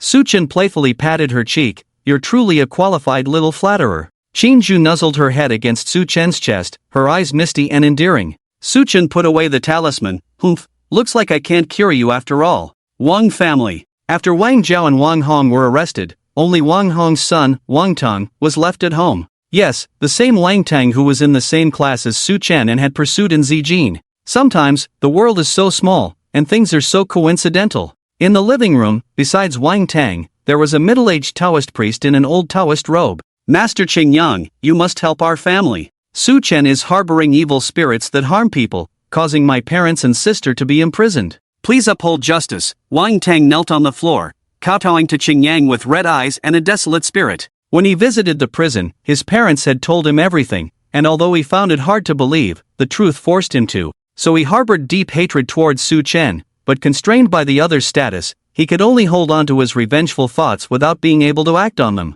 At this moment, Qingyang came to visit his father, and Wang Tang felt this was his only chance for revenge. That evil spirit dared to harm people, I will make sure it's destroyed. As for Su Chen, associating with ghosts, he must not be a good person either, probably causing harm to many. I, of course, will not stand idly by. Qingyang's voice was cold and righteous. He completely ignored the fact that Wang Zhao had killed Qin Zhu, because people tend to favor their own, and since he had a good relationship with the Wang family, he naturally stood on their side. As for the unjust death of Qin Zhu, a stranger, what did it have to do with him? Moreover, in this era of sparse spiritual energy, a ghost that could appear in broad daylight had emerged. He naturally wanted to capture it and study it. Therefore, with one stone, two birds, what Wang Tang asked for, he naturally wouldn't refuse. Wang Tang was overjoyed and knocked his head to Qingyang Taoist, saying, thank you, Taoist, for speaking up for me. Thank you, Taoist. Su Chen, oh Su Chen, just you wait. You stole my beloved woman, caused my family's ruin, I will make you pay with blood. Get up and sit down. I had a connection with your father. Since he was wronged, I cannot stand idly by. You don't have to be like this, Qingyang Taoist said to Wang Tang, in a friendly and kind manner, as an elder. Yes, Taoist, Wang Tang replied and sat on the sofa. Qingyang Taoist asked, there is a famous fortune teller in Jiangnan City recently. Do you know about him? His main reason for coming to Jiangnan City this time was to see if this fortune teller's divination skills were really that powerful. The ghost named Qin Zhu was also a pleasant surprise on this trip. If it wasn't due to strong cultivation, it must have undergone a mutation. Regardless, as long as he could get it, this trip would not be in vain. Those who practice Taoism naturally restrain these ghosts and spirits. With his cultivation level, catching a ghost was not difficult. Are you talking about Master Su, Taoist? I haven't met him, but I've heard of him. The rumors may be exaggerated, but not far from the truth, Wang Tang cautiously replied, as Master Su had been so popular recently that he couldn't have not heard of him. He had just seen the news of Zhou Chengxian becoming Master Su's disciple on the local forum this morning. He believed that after tonight's fermentation, this news would cause a stir throughout Zhengzhou province tomorrow. After all, Zhou Chengxian had accumulated a good reputation in Zhengzhou province for a long time. Him becoming Master Su's disciple was enough to show Master Su's abilities. The only thing that made Wang Tang uncomfortable was that the other party's surname was Su, and he had a bad feeling towards anyone with the surname Su. However, he wondered what expression he would have if he found out that Master Su was Su Chen. Qingyang Taoist nodded, remained silent for a while, and then said, take me to see this Master Su. Ghosts could be caught at any time, but it was better to meet this Master Su, who was rumored to be extraordinary, first. Well, Wang Tang looked embarrassed. Taoist, the online news said that Master Su has taken Zhou Chengxian as his disciple. Now Zhou Chengxian is representing him under the Tianqiao bridge, and Master Su only does 2 divinations a day. To see him, we might have to go to the Tianqiao Bridge tomorrow morning. We probably won't find him today. After hearing this, Qingyang Daoist looked at Wang Tong with a scrutinizing gaze. Since he has taken Zhou Changxian as his disciple, finding Zhou Changxian will lead us to him, right? Wang Tong. How did I not think of that? Half an hour later, the two arrived at the Tianqiao Bridge in the East City District and saw Zhou Changxian, who looked like a doctor seeing patients. Qingyang Daoist frowned. He felt that Zhou Changxian and Master Su were demeaning themselves by fortune-telling for these poor ordinary people. In his eyes, these ordinary people were all inferior and not worthy of his intervention. Daoist, what's wrong? Wang Tang asked in confusion, not understanding why they suddenly stopped. It's nothing, Qingyang Daoist said, then stepped forward towards Zhou Changxian. After working continuously all morning, Zhou Changxian had turned into an emotionless fortune-telling machine. Upon hearing footsteps, he didn't even look up and asked, "State your date of birth. Are we calculating wealth or marriage?" Except for the beginning of his career, he hadn't done a reading for ordinary people like this in a long time since becoming famous. Although tired, it made him feel like he had regained his youth. "I'm not here for a reading. I'm looking for someone, Master Su," Qingyang Daoist said solemnly. Zhou Changxian raised his head, glanced at Qingyang Daoist, frowned, and said, "Colleague?" He thought this guy was here to challenge his master, just like he did before, because he sensed a similar aura on Daoist Qingyang. After all, this guy, just like his past self, carried a sense of arrogance as if he looked down on everyone. If he wasn't here to pick a fight, then what else could he be up to? What's more, Zhou Changxian suddenly realized something: his master didn't leave him any contact information. This guy actually reminded him, he must remember to get a number or an address from his master tomorrow. "Consider him a colleague," Daoist Qingyun said calmly. His main business wasn't fortune-telling based on physiognomy but rather feng shui and ghost-catching. Zhou Changxian squinted. "How should I address you, and what business do you have with my master?" "I am Daoist Qingyang, coming to seek guidance." Daoist Qingyang only gave a name without stating the purpose of seeking Su Chen. Zhou Changxian nodded. "Please come again tomorrow. My master comes here daily to read 2 hexagrams. "Mr. Zhou, can't you ask your master to come out now?" Daoist Qingyang frowned. He had already given face by coming in person, and now he was asked to wait until tomorrow. He was used to people waiting for him. When had he ever waited for others? Zhou Changxian smiled gently, nodded, and said, "Please wait a moment, I will inform my master." With that, he signaled to his disciple, and they left directly. "Master, the master didn't leave us any contact information. How do we find him?" After walking a distance, the disciple asked in confusion. Zhou Changxian said lightly, "Do I need you to remind me?" "Of course, I know. What about those 2 just now?" The disciple was puzzled. Zhou Changxian casually said, "Let those 2 idiots wait, acting all high and mighty. Who do they think they are? If even I can't reach the master, and you want to see him, what a joke. In Jiangnan City, apart from the master, there shouldn't be anyone so arrogant." The disciple. "The master is still as cunning as ever." 2 hours later, under the bridge, Daoist Qingyang left with a grim face alongside Wang Tong. "This bastard, deliberately playing us, making us wait for so long in vain." Wang Tong gritted his teeth, cursing Zhou Chengxuan's ancestors. Daoist Qingyang said coldly, "Take me to find that Su Chen, deal with him first." When had Daoist Qingyang been played like this? Being fooled like a fool, waiting in place for over 2 hours. Daoist Qingyang was filled with anger, and Su Chen became his target to vent his frustration. Wang Tang's eyes lit up, eagerly saying, "I will immediately have someone investigate where he is." With that, he picked up his phone to make a call. Although his parents and sister had gone in, the Wang family's connections and relationships were still intact. Moreover, as the chairman of Qingyun International, it wasn't difficult to find out Su Chen's whereabouts. Wang Tang now began to thank Zhou Changxian. If it weren't for Zhou Changxian, how could Daoist Qingyang have directed his anger towards Su Chen? Being able to foresee Su Chen's miserable situation in advance excited him. Su Chen was fishing. This time, he was truly fishing, not enforcing fishing laws.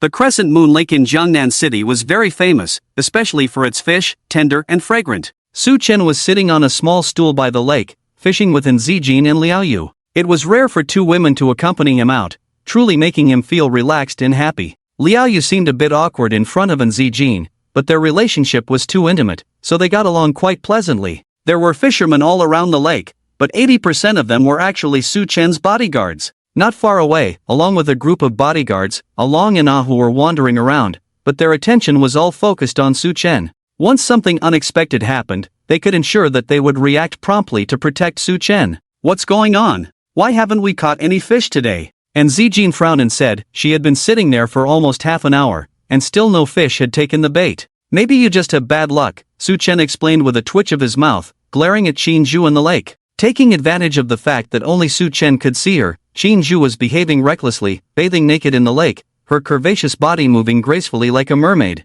Every time a fish approached in Zijin's or Liao Yu's hook, she would dive underwater, catch the fish, and hang it on Su Chen's hook. That's why, in just half an hour, Su Chen had caught almost half a bucket of fish omega. Su Chen glared at Qin Zhu, silently telling her to put on her clothes and get out of the lake. Damn it, she made his heart race just to catch a fish. Qin Zhu stuck out her tongue, walked out of the lake barefoot, and calmly helped Su Chen put on the red dress. Vroom vroom. Just then, the roar of an engine sounded. Long and the others seemed casual, but their attention was already on the Toyota Land Cruiser that was approaching. After the car stopped, Wang Tang and Xingyang got out of it. Wang Ting pointed at Su Chen's back and gritted his teeth, saying, "Master, that's Su Chen." Xingyang remained silent, sensing a sinister aura. He closed his eyes, formed a hand seal, chanted a spell, then opened his eyes again, immediately locking onto Qin Zhu who was massaging Su Chen's shoulders. Xingyang's expression changed. This ghost not only appeared during the day but also had a physical form, not just a spirit. What on earth was going on?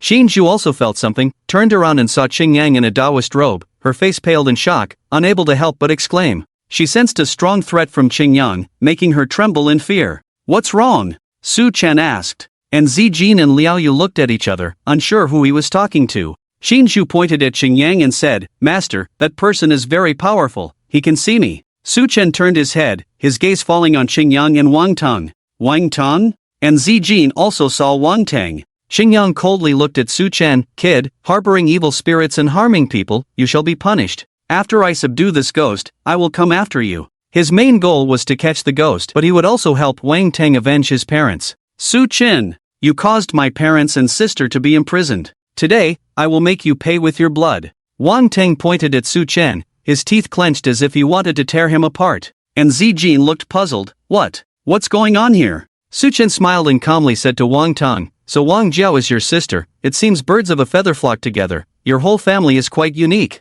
Master Xingyang, please make a move." Wang Tang looked at Xingyang. Su Chen squinted, "You are Xingyang?" "Yes, that's me." Xingyang's face showed pride, looking down at Su Chen. "Since you know my name, I advise you to surrender quickly, or don't blame me for being ruthless." Su Chen chuckled, turned back to continue fishing, and casually said, "I advise you not to pick a fight for no reason. Busybodies usually have a short life." He had planned to meet this Xingyang Taoist, but it seemed their first encounter was destined to be unpleasant. "Humph, threatening me? Do you think my Taoist skills are a joke?" Xingyang snorted disdainfully, ignoring him. He formed hand seals, chanted a spell, and then his body stiffened. Because at least a dozen guns were pointed at him, the dark muzzles making everyone's scalp tingle. This scene startled the fishing tourists, their faces turning pale, trembling, but none dared to run. Wang Tang was completely dumbfounded. He never dreamed that Su Chen would be so afraid of death that he would bring so many bodyguards and even a gun just to go fishing. At that moment, his face turned pale, his legs trembled slightly, and he felt anxious and uneasy. While Su Chen calmly waited for the fish to bite, he said without even looking back, "Bring Taoist Xingyang over. Let's go." Long didn't hesitate to press the gun against Xingyang's forehead. Beads of cold sweat formed on Xingyang's forehead, his throat rolled, and he walked step by step to Su Chen. Without even lifting an eyelid, Su Chen casually said, "I don't like talking to people with my head tilted back, it strains my neck." Bang! Long kicked Xingyang's knee. Xingyang winced in pain, lost his balance, and knelt on the ground with a thud. He wanted to get up, but Long shoved the gun into his mouth, instantly silencing him. Despite his inner rage, he had never experienced such humiliation. Su Chen said indifferently, "Aren't you skilled in Taoist arts? Scaring ghosts is one thing, but scaring me? Do you think I'm easily frightened?" Xingyang was furious and humiliated, but too scared to even make a sound. Su Chen dropped the fishing rod, looked at Xingyang for the first time, and patted his face, saying calmly, "Even when dealing with a dog, one must consider the owner. You want to harm my pet in front of me and even challenge me, the owner. Why don't you just disappear? Taoist, times have changed. Shall we test whether your Taoist arts are more powerful or my bullets?" Feeling Su Chen's hand patting his face, Xingyang was both shocked and angry, but could only make muffled sounds with the gun in his mouth. Su Chen waved his hand, and Long removed the gun. Xingyang gritted his teeth and stared at Su Chen. "What do you want?" "What do I want?" Su Chen smiled and said slowly, "How about being my dog?" "You." Qing Yang was furious, but considering his situation, he suppressed his anger. Young man, spare others and you will be spared. The world is vast, having money doesn't make you invincible, but money can solve some small troubles. What do you think, Taoist Qing Yang? Su Chen looked at Qing Yang with a smile, exuding a sense of dominance and arrogance.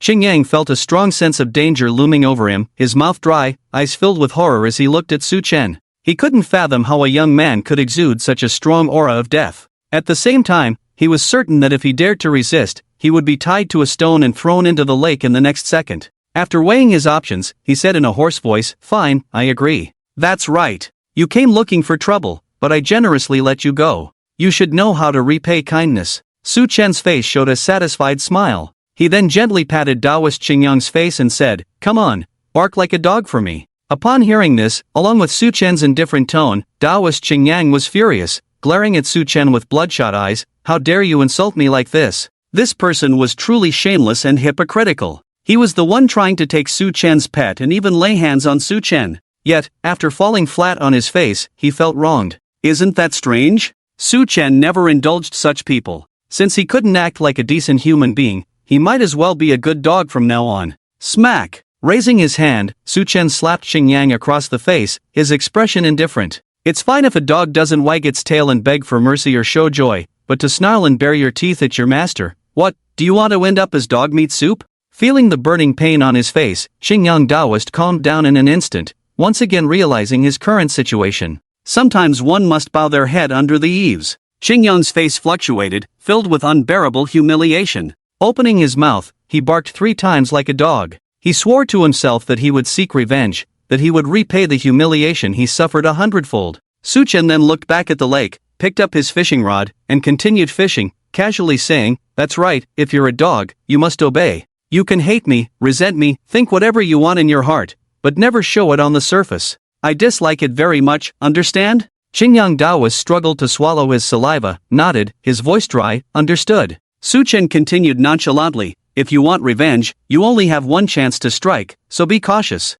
If I'm not dead, tisk tsk, then you'll be unlucky. If I die, you'll be even more unlucky. My people will leave nothing alive at Qingyang Temple. Do you believe me? In short, if you have the courage, go ahead and try, but whether you succeed or fail, Qingyang Temple will only have one path ahead: death." Qingyang Taoist's scalp tingled, his mind trembling. He nodded like a chick pecking at grains, obedient and humble at this moment. Su Chen seemed to remember something and added, "By the way, you practitioners of Tao arts always have some strange tricks up your sleeve. Don't you dare use them on me, or else I'll be the first to suspect you, leading to misunderstandings." The implication was clear: if I suspect being harmed by Tao arts, regardless of whether it's you or not, I will eliminate you first. Qingyang Taoist felt helpless and frustrated. Not only could he not seek revenge using Tao arts, but he also had to guard against others using them against him. He was both angry and resigned. If his cultivation were deeper, reaching a level where he was impervious to bullets, how could he fear Su Chen? Unfortunately, it was just wishful thinking. In this era of thin spiritual energy, few cultivators could reach his level. Xin Shu provocatively stuck out her tongue at Qingyang. "Stinky Taoist, aren't you going to catch me? Come on, try to catch me." With a master protecting me, what is there to fear? It feels great to have a strong backing. Qingyang's face twitched, choosing to selectively ignore Qin Zhu, as ghosts always ran away when they saw him. When had he ever been humiliated by a ghost like this? Truly, ghosts were only bold when they had the upper hand. "Did you come to Jiangnan City just to cause trouble for me?" Su Chen curiously asked. Qingyang Taoist's mouth twitched. How could this be causing trouble? This was clearly delivering a gift on a silver platter. He grumbled inwardly but respectfully replied, "No, I mainly wanted to meet the legendary Master Su I've heard about online." "Oh?" Su Chen's face lit up with interest upon hearing this. How coincidental. He looked at Qing Yang and said, "Well, now you've met him." Qing Yang was initially puzzled, then his eyes widened in disbelief as he stared at Su Chen. Wang Tang also looked shocked, his jaw almost dropping to the ground. He never expected Su Chen to be the renowned Master Su. No wonder he had so many bodyguards while fishing. He must have predicted that today he and Qing Yang would come looking for trouble. At that moment, Wang Tang felt bitter. Everything was already under Su Chen's control. Su Chen was unaware of their thoughts, otherwise, he would have surely laughed. He brought bodyguards simply out of fear of death. Qingyang Taoist shared Wang Tang's thoughts, sighed, and chuckled self-deprecatingly, "Truly deserving of your reputation, truly a master strategist." Originally, had the other party already calculated every move of his? That's why so many armed bodyguards were arranged, just waiting for him to fall into the trap. Truly, one should not underestimate anyone. Suchin couldn't understand a word this guy was saying, but he had no intention of figuring it out either. Suddenly, he remembered there was still one more by the lake. "Bring Wang Tang here," Suchen said. Wang Tang shuddered, didn't need the bodyguards to call him, and crawled directly to Suchen's feet. "Suchen, spare me, please let me go. I was confused for a moment. For the sake of our past camaraderie, please give me another chance." He was now regretting deeply, wishing he had never sought revenge. But it was too late to turn back now. "But I don't want to give you that chance. Giving you a chance would be irresponsible to myself," Suchen said as he had already hooked a fish and started reeling it in. Wang Tang could only look at Zijin, pleading pitifully, "Platoon leader, please save me. I know I was wrong. I really know I was wrong. I won't dare to do it again." And Zijin didn't understand the situation, but she stood firmly by Suchen's side, ignoring Wang Tang. "Go turn yourself in, say you were involved in covering up Wang Jiao in the Qin Zhucliff case." Suchen unhooked the fish, put it in the bucket, and pointed Wang Tang towards a clear path. Wang Tang trembled, his face pale, and after a while, he hoarsely uttered, "Okay." With that, he stood up unsteadily, as if he had lost his soul, and left like a walking corpse. He could only choose to surrender, or else there would be no way out for him. As for running away, after witnessing Suchen's methods, he didn't dare to run, feeling he couldn't leave Jiangnan City at all. In prison, at least he could save his life. He had come full of spirit to seek revenge, but ended up having a family reunion in jail, which made him want to cry. Suchen looked at Zijin and Liaoyu. "You two go back first, I'll explain later when I have time." "Okay," the two obediently nodded, then turned and left. Suchen took out the peace charm from his pocket and looked at Qingyang. "Did you draw this?" "Yes," Qingyang nodded. Suchen put away the peace charm, yawned, and casually said, "Tell me more about your cultivators. What does Sir think cultivators are like?" Qingyang didn't rush to answer, but asked Suchen a question first. Suchen pondered for a moment before quoting some explanations he had seen in his novels. "Cultivators? Sir, cultivation is not about immortality. We cultivate Tao arts, not immortal arts. If I were an immortal cultivator, I wouldn't be kneeling here now." Qingyang showed a bitter smile. If he were an immortal cultivator, would he still fear mere bullets? He would have followed the depiction in Xianxia novels, slapping the entire Moon Lake dry with a single palm, and wouldn't have been humiliated by Suchen like this. Suchen also realized that if cultivation equaled immortality, it would be a disgrace to Qingyang. Qingyang explained, "Tao arts can be seen as things like divination and astrology, naturally restraining ghosts and evil spirits, but apart from some unorthodox and sinister arts, authentic Tao arts don't pose a great threat to living beings." "Are there specific levels of cultivation?" Suchen asked. Qingyang shook his head. "No, cultivators have different statuses and abilities, but there are no specific levels of cultivation." "Can one achieve immortality?" Suchen asked again. Perhaps in the past, Qingyang looked somewhat desolate. Ancient texts mention Ping Zhu from the pre-Qin period living for 800 years,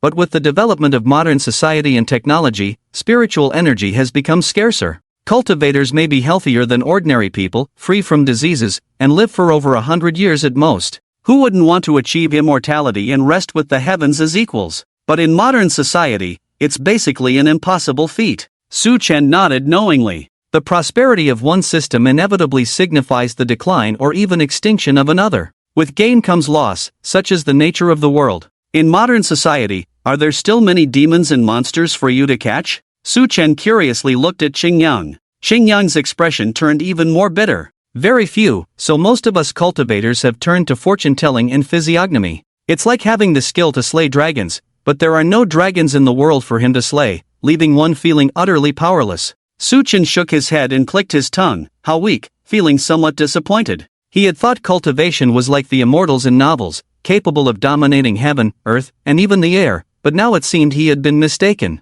Essentially, they were just ordinary people with magical powers, perhaps slightly stronger than the average person. "Sir, this is merely a limitation of the times. Li Chunfeng, Yuan Tiangang, and Lu Bowen who severed dragon veins, which one of them is weak?" Qingyang couldn't help but defend himself a bit. "It's not that we cultivators are weak, it's the circumstances." Seeing Qingyang embarrassed, Suchen felt too awkward to continue mocking him and asked the next question. "Are there cultivators and martial artists?" "Of course, and they are different from us cultivators. Although there may not be another Chu King Xiangyu or the invincible warrior Ran Min sweeping through armies, martial arts are still thriving. After all, we cultivators rely on heaven, while martial artists rely on themselves. Qing Yang spoke with a hint of sadness. In ancient times, cultivators and martial artists had both caused ripples in history, but now martial arts continued to flourish unaffected, while the space for cultivators was shrinking, with fewer people willing to cultivate.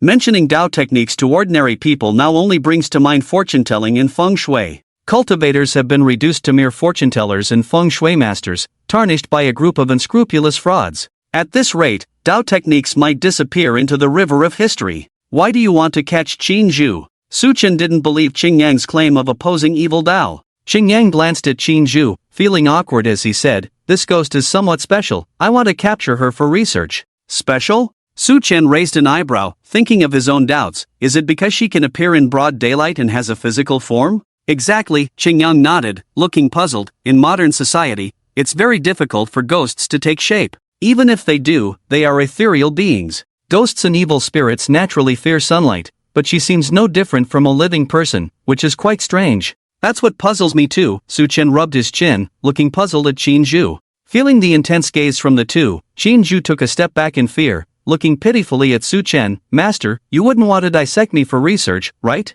Please don't listen to this stinky Taoist, he has ill intentions." "Don't worry, I couldn't bear to." Su Chen patted her hand. How could he bear to dissect such an affectionate little pet? Of course, if there was a non-dissecting way to study her, he would definitely consider it. Qin Zhu breathed a sigh of relief, then glared fiercely at Qing Yang. "I'm telling you, stinky Taoist, don't try to sow discord and ruin the relationship between me and my master." Qing Yang remained silent. It wasn't pride. Without Su Chen, this mutated little ghost posed no threat to him whatsoever. "Give me a contact method," Su Chen said to Qing Yang. Qing Yang took out his latest model iPhone from his Taoist robe, inadvertently revealing the Rolex on his wrist. Su Chen was a bit surprised. "Oh, I didn't expect you to enjoy such luxuries. You're quite well off. They are all external possessions, not worth mentioning, not worth mentioning." Taoist Qing Yang felt a bit awkward, not quite sure why, but he just did. People with real skills never lack money anywhere. Although he didn't have any business, he made quite a bit of money just by reading feng shui for those big bosses.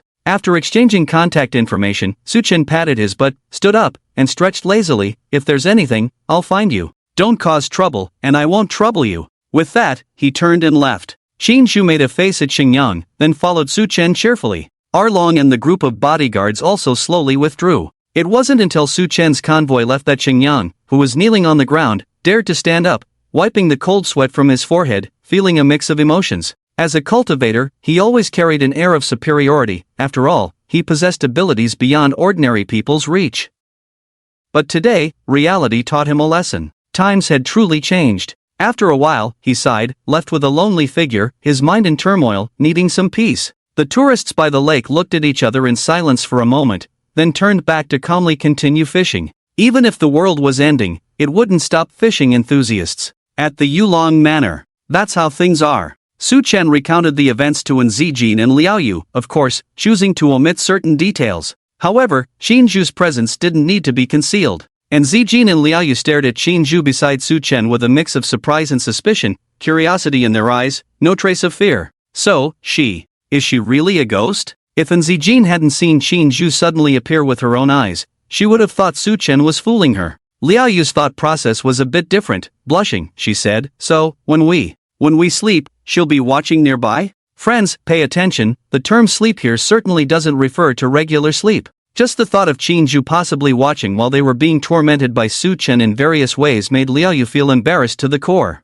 Of course, she wouldn't admit it, but amidst the embarrassment, she felt a bit of twisted excitement. Qin Zhu blinked innocently at Liaoyu, saying, "If you feel it's inappropriate for me to watch, then, how about next time we do it together?" "Ugh, can't you talk about something serious?" And Zijin pouted, as a sheltered young lady, hearing such things was not only exciting. "Sorry, it was actually quite embarrassing. Ahem, ahem." Su Chen coughed twice, steering the conversation back on track. When this girl fell off the cliff, she must have hit her head. Just treat whatever she says as nonsense. "Master, how can you say that about her?" Qin Zhu hugged Su Chen's arm, acting cute. Not just Su Chen, but even Zijin and Liaoyu felt goosebumps. And Zijin glared at Su Chen with a dangerous look in her eyes. She didn't mind him playing with women, but a female ghost. Was that going too far? Suchin quickly pushed Qin Zhu away to show his innocence. Madam, see clearly, although Qin Zhu craves my body, I always maintain my integrity and uphold human decency. He's afraid of the cold, Qin Zhu added bluntly.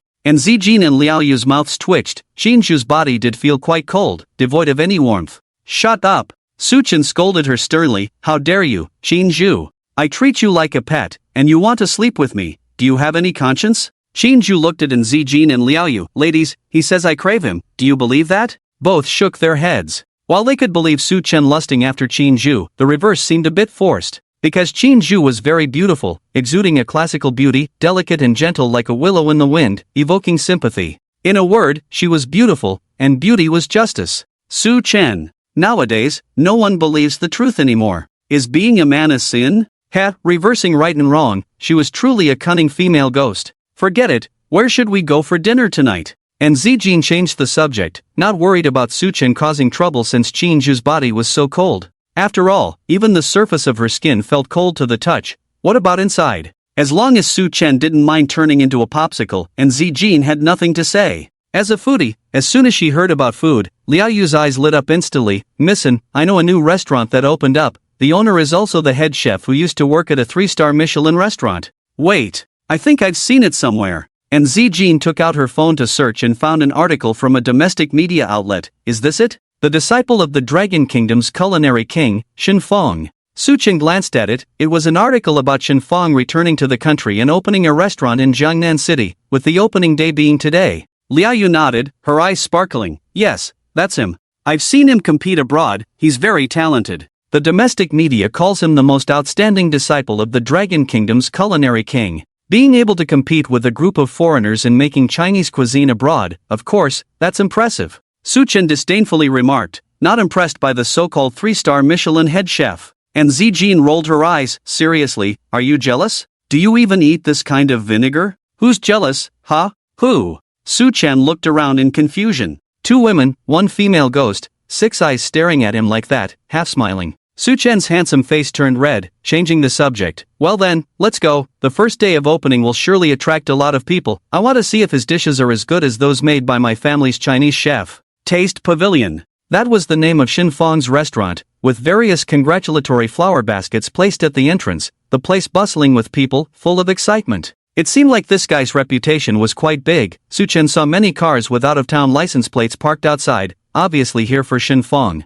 To be able to reach this level as a chef, he had indeed achieved great success. So many people. After entering the store, and Zijin couldn't help but exclaim, tightly holding onto Suchen's arm, afraid of being squeezed away. Is there any seating available? Suchen stopped a busy waiter and asked. Sorry sir, we're fully booked. The waiter quickly replied before getting back to work. Liao Yu looked a bit disappointed. What should we do now? Looks like we won't be able to eat here today. It's okay, I have a solution. Qin Shu's eyes twinkled mischievously as she thought of something. Suchen blared at her, don't use your ghostly abilities to harm people. Without Qin Shu saying anything, Suchen already guessed her so-called solution, probably scaring people away in a quirky way. Qin Shu shrank her neck in fear, sticking out her tongue, obediently not moving. Suchen walked towards a table that hadn't been served yet, looking at the 2 young men and said, Excuse me, could you give up this seat for us? Please, help us out, gentlemen, consider this meal tonight as my treat to you. As he spoke, he took out over 1,000 yuan in cash and handed it over.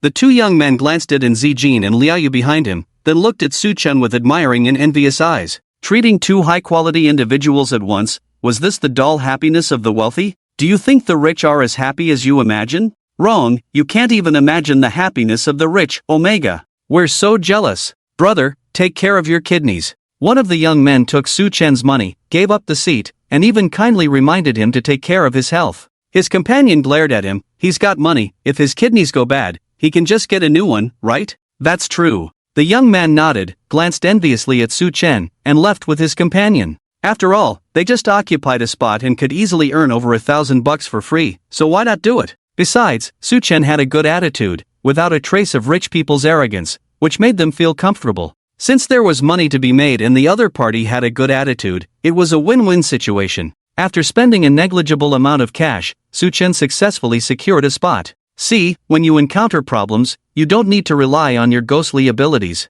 90% of the time, things can be solved with cash power, Suchen said, looking at Qin Zhuchen sitting across from him, imparting his wisdom. making him feel like a father figure. Shin Juchen said, "But I don't have cash power, only ghostly abilities." "But you have a cash person as your master," Suchen said confidently. As a cash person with cash power, he felt that the world was beautiful. And Zijin curled her lips. "I smell a strong coppery smell." "I smell a faint, refreshing scent," Suchen said as he embraced Zijin, teasingly lifting her smooth chin, and Zijin then hooked her arms around Suchen's neck. The two gazed deeply into each other's eyes, smiling, lightly kissed, and then released each other. As a result, the single diners around them caught a whiff of the sour smell of love. The three humans and a ghost ordered 7 dishes. The restaurant was crowded because it was the opening day, and all the dishes were personally prepared by Shinfang, so the service was slow. After all, most people came for his reputation, wanting to taste his skills. So they waited for over an hour before all 7 dishes were served. At first glance, the dishes looked appetizing. "Wow, it's really delicious," Liaoyu said after taking a bite, feeling like he was melting from the taste. Su Chen and Zijin exchanged a glance, both feeling that the dishes were just average because they couldn't compare to the ones made by the chefs at the Yuliang Manor. Liaoyu looked at them puzzled. "What's wrong? Isn't it good?" "It's okay, I think it's quite ordinary," Su Chen said, his taste buds already spoiled by the chefs at Yuliang Manor, so these dishes were just average. And Zijin nodded in agreement. "Yeah, if you've tasted the dishes made by Su Chen's chefs at home, you'd know." "Really?" Liaoyu couldn't believe it. Were Su Chen's chefs really better than Shinfang's dishes? Su Chen said, "Let me put it this way, these dishes are definitely better than those made by ordinary star hotel chefs, but in my opinion, they're just average." Of course, it could also be because there are many customers today, and he didn't have time to refine them. At the next table, a chubby young man sneered when he heard this. "What are you bragging about? There are definitely not more than 10 people in the country who cook better than Shinfang.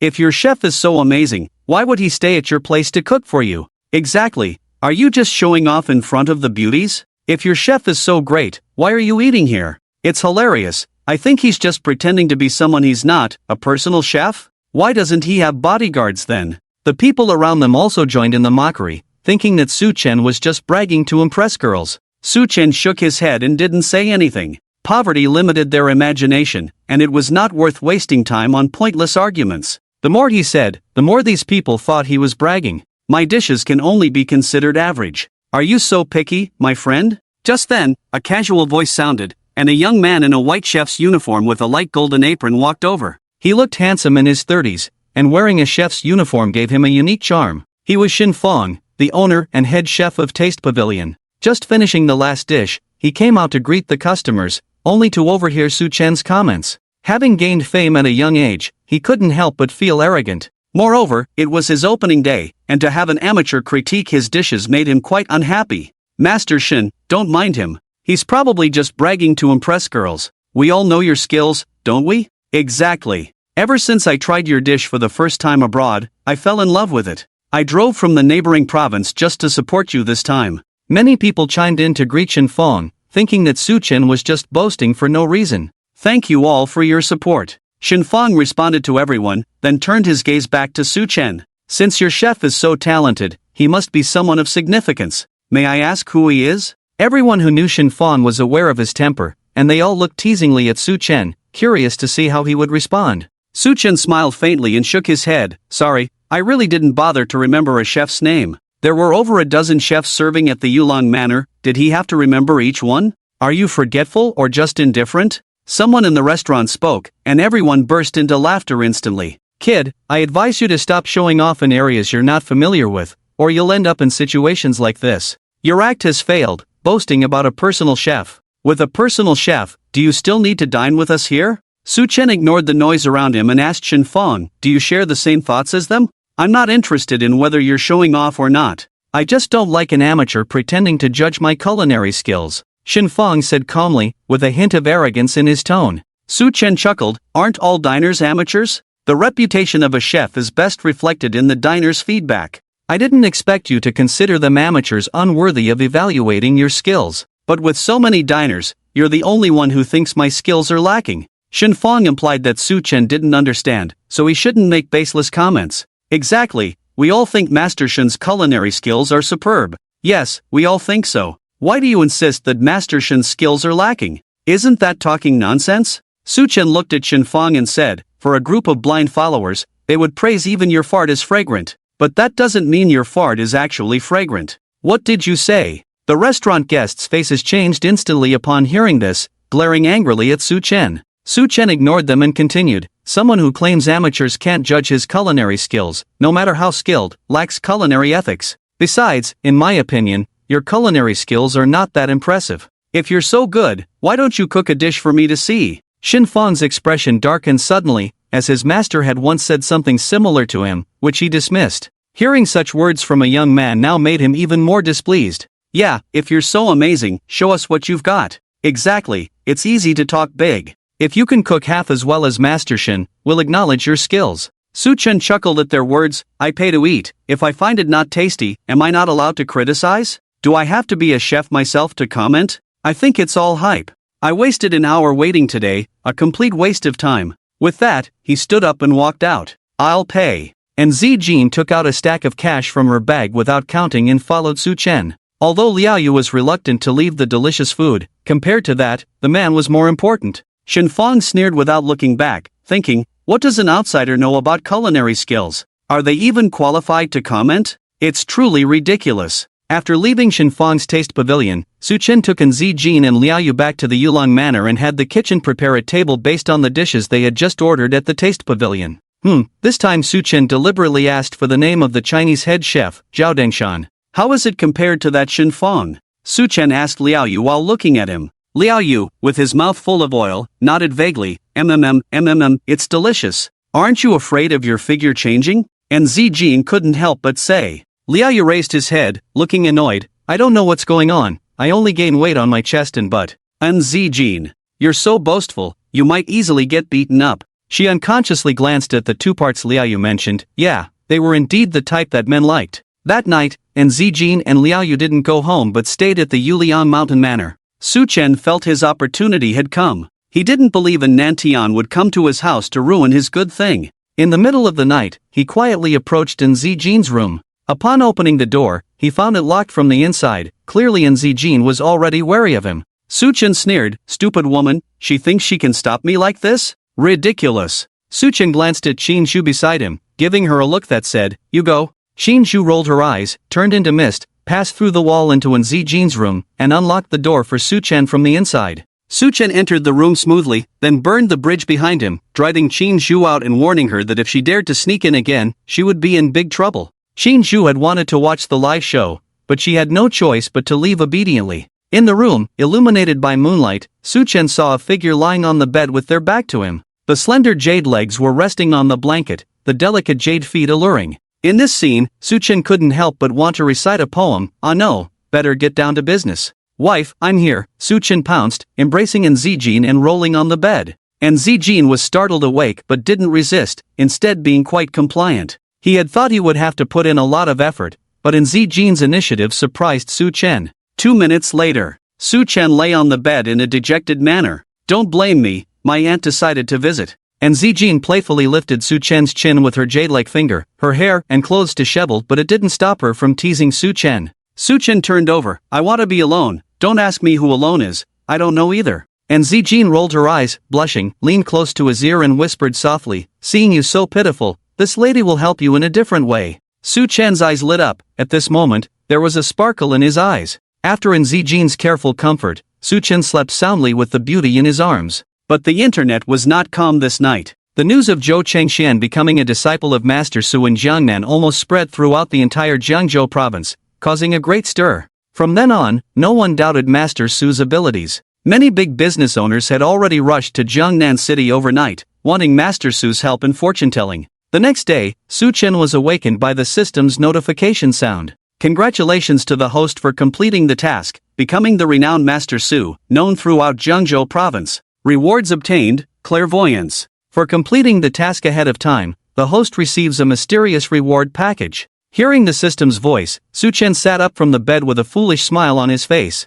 Even if he only permanently gained the ability of clairvoyance, he had hit the jackpot. Not to mention the unknown mysterious reward, just thinking about it was exciting. Su Chen calmed his excited heart and silently said, System, open the mysterious reward package. The mysterious reward package has been opened. Congratulations to the host for receiving the reward, a 100% increase in charm aura. From now on, your charm is irresistible. Su Chen smiled, he really liked this reward. After all, being strong or not was just about experiencing different identities. But being handsome, now that was a lifelong matter. He quickly picked up his phone to use as a mirror, took a look, and found that his handsome face hadn't changed much, but he just felt even more handsome. Suchin put away his phone because he was afraid that if he kept looking, he would fall in love with himself.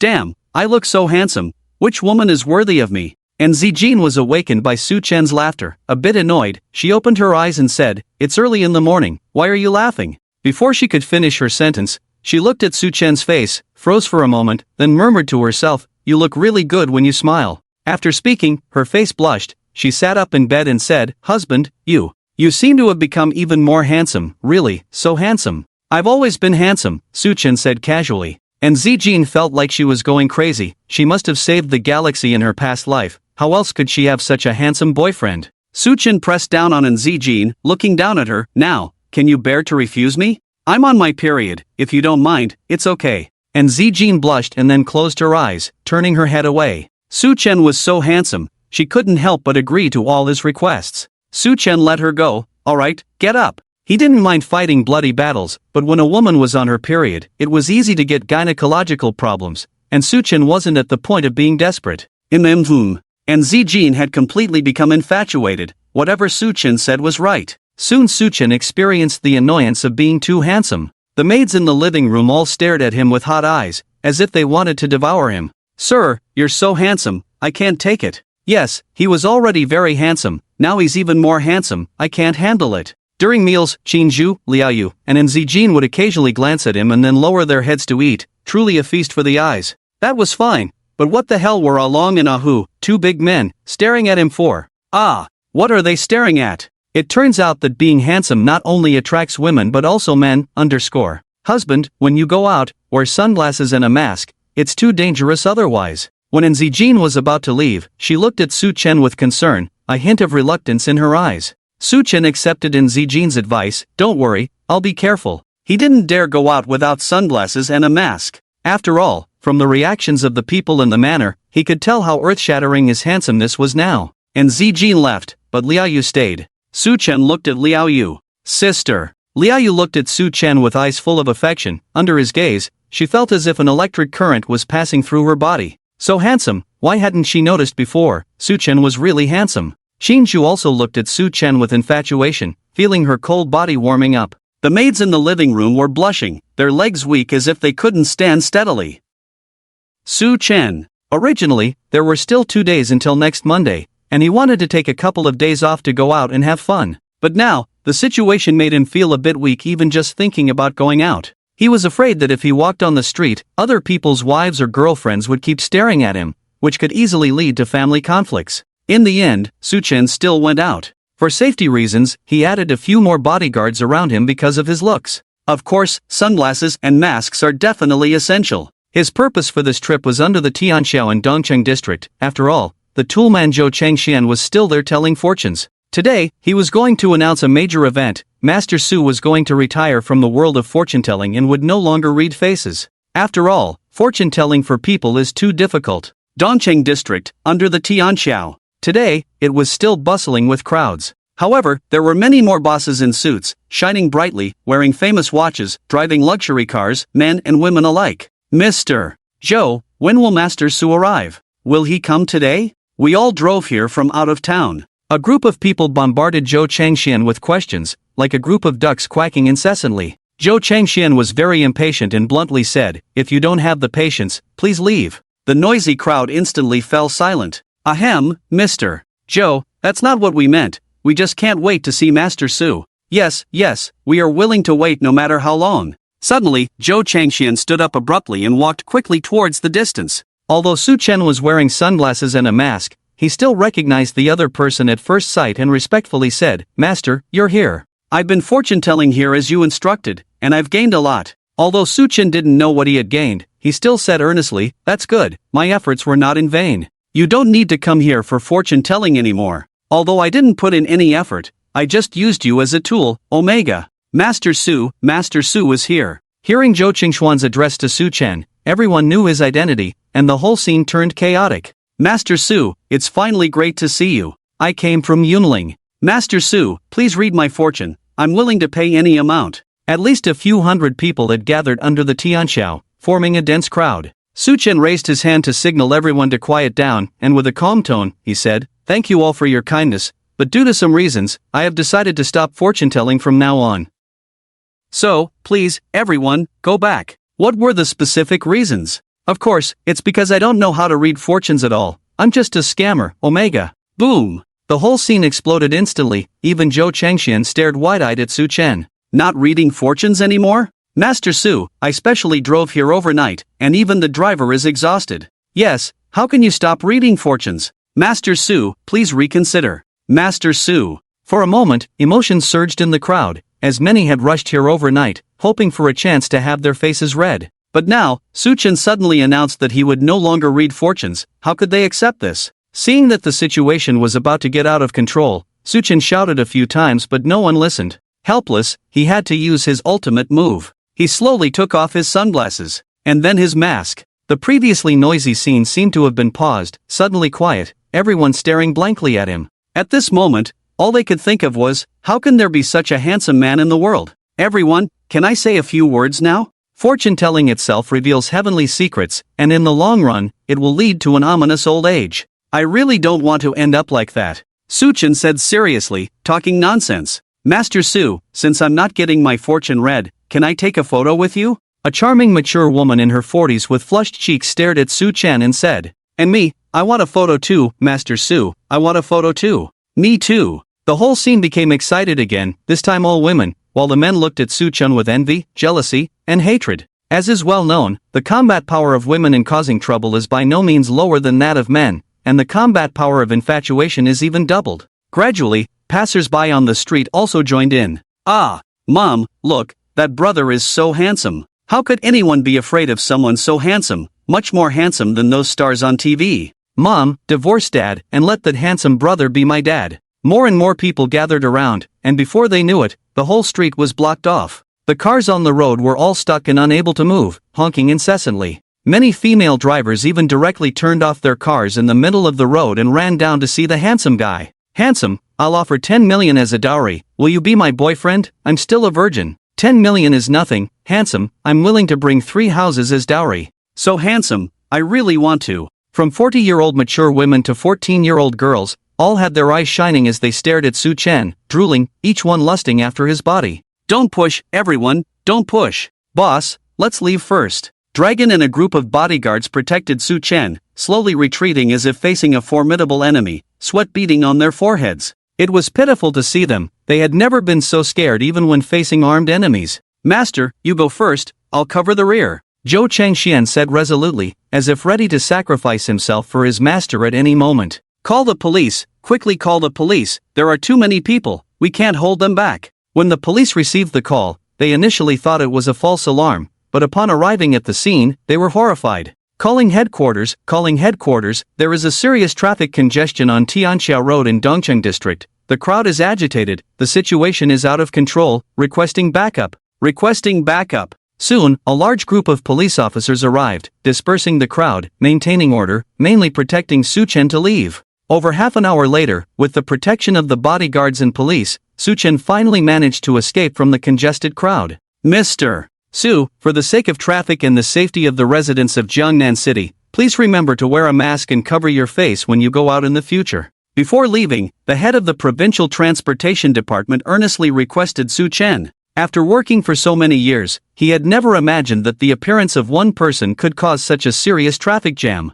Jiangnan City hadn't experienced such congestion for several years. Fortunately, there were no stampedes, otherwise, it would have been a disaster. Su Chen could only smile bitterly. "I'll do my best. Being handsome is really troublesome." After the terrifying traffic congestion incident, Su Shuaibi didn't dare to go out on the following Saturday and Sunday. But on Monday, he had to go out. Because he not only had to go to work at the company but also it was the day he drew his 4th new identity. Su Chen was now familiar with the process, so after waking up in the morning, he sat on the bed and said, "System, draw the 4th identity." Drawing successful. Congratulations to the host for obtaining a new identity, Dragon Country Culinary God. You are a culinary genius. 5 years ago, you emerged as if out of nowhere and single-handedly shook the culinary world of Dragon Country. You have traveled all over Dragon Country, challenging chefs from various schools, incorporating the strengths of each. You have participated in state banquets, your culinary skills have been admired by dignitaries from various countries,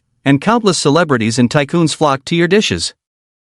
You have no rivals in the country, traveled to various countries worldwide, wherever you go is legendary, no one knows your name, no one knows your origin, hence you were dubbed the Dragon Country Culinary God, until you disappeared from the world. Identity abilities: proficient in Chinese cuisine, proficient in Western cuisine, proficient in noodles, proficient in pastries, proficient in cold dishes, proficient in carving, proficient in dough sculpture, proficient in fruit jam art. Identity mission: open a restaurant and make it famous worldwide within 1 month. Suchen never expected his fourth identity to be a chef. No, this chef couldn't simply be understood as just a cook.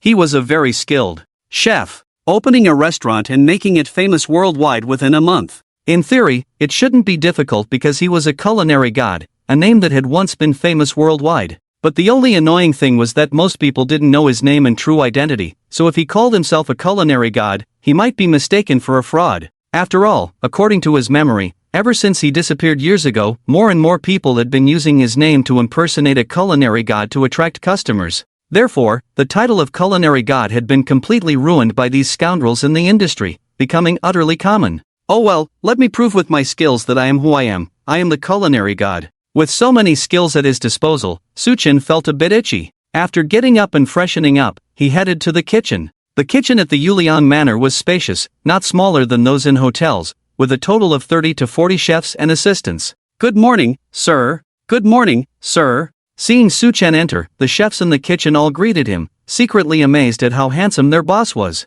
The key was that such a handsome man, and so wealthy, it made others envious and jealous. Sir, your breakfast will be ready soon. Zhao Dengshan, the Chinese chef in charge of breakfast, approached Suchen and explained, thinking that Suchen was there to urge breakfast. No need, I'll do it myself today. Suchen said eagerly, looking at the various kitchen utensils in the kitchen. He felt a sense of familiarity, as if everything was innate. The people in the kitchen were stunned to hear this. They didn't expect the big boss, who never got his hands dirty, to make breakfast himself. Wasn't this a joke? Zhao Dengshan hesitated for a moment, then said, alright, sir, what ingredients do you need? I'll prepare them for you. Since the boss wanted to do it himself, the workers had nothing to say. After all, even the kitchen belonged to him. If Suchen messed up, he could just make another breakfast himself. There's nothing much to do in the morning, let's make beef noodles. Suchen said as he took a set of brand new chef's uniform handed to him and put it on. White chef's uniform, black apron, white chef's hat, looking very imposing.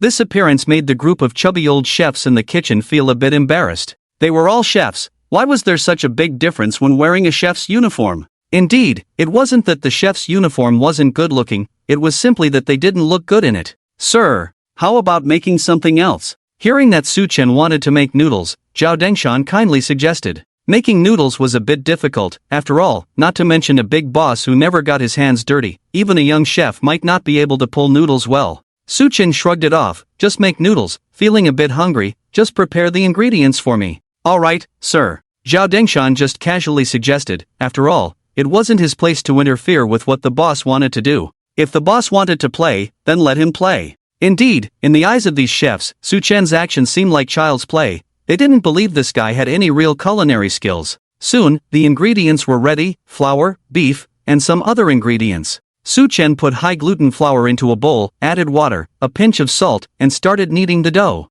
Seeing this scene, the chefs who were initially indifferent had a change in expression. Because onlookers see more than players. Just from Suchen's kneading technique, it was clear that he was no ordinary person. Kneading dough is not as simple as it seems, because the texture of noodles depends on whether the dough is well kneaded. Soon, a smooth and shiny dough that doesn't stick to the hands is ready. Seeing this dough, Zhao Dengshan and other Chinese chefs couldn't help but gasp in amazement. Everyone looked at Suchen with uncertainty. Not only was he wealthy, but now his culinary skills were also exceptional. Suchen set the dough aside and started cutting beef and other ingredients. The sharp kitchen knife in his hand seemed to be an extension of his hand, moving swiftly, almost leaving only after images and the sound of the knife hitting the cutting board. The beef slices were uniformly thin and exquisite, as if they were machine cut.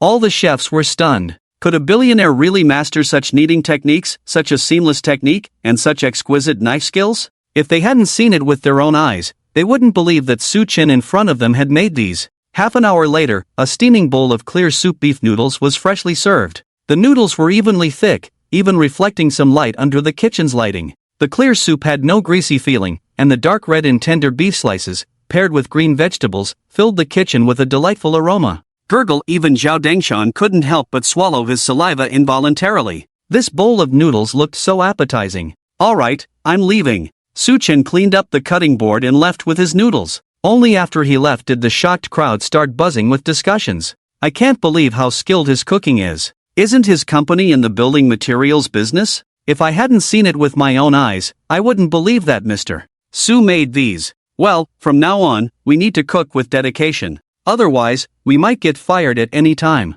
Amateurs can be easily fooled. Mr. Su's skills are at a master level. Oh my, Lao Zhao, what are you doing? Save me some noodles. Let me taste it too. And me, I deserve a share too. The unused dough became the object of contention among the Chinese chefs in the kitchen, almost leading to a fight. It smells so good. What did you have for breakfast? Following the scent, Qin Zhu, with a sleepy look, came down from upstairs, her dress slipping off one side, revealing her smooth fragrant shoulders. She no longer hid herself under normal circumstances, as no one could discover she was a ghost anyway. The people in the mansion were used to her presence, considering their handsome and wealthy boss. Having a few women around was quite normal, right? Wow, beef noodles. Qin Zhu's eyes lit up at the sight of a bowl of noodles on the table. She ran over barefoot to smell it. Ghosts eat by smelling. Although Qin Zhu had a physical form, she was essentially still within the ghost category, a kind of ghost with developmental variations. No, have mercy on the aroma. Su Chen, coming out of the bathroom, saw the scene and immediately shouted, rushing forward to stop her.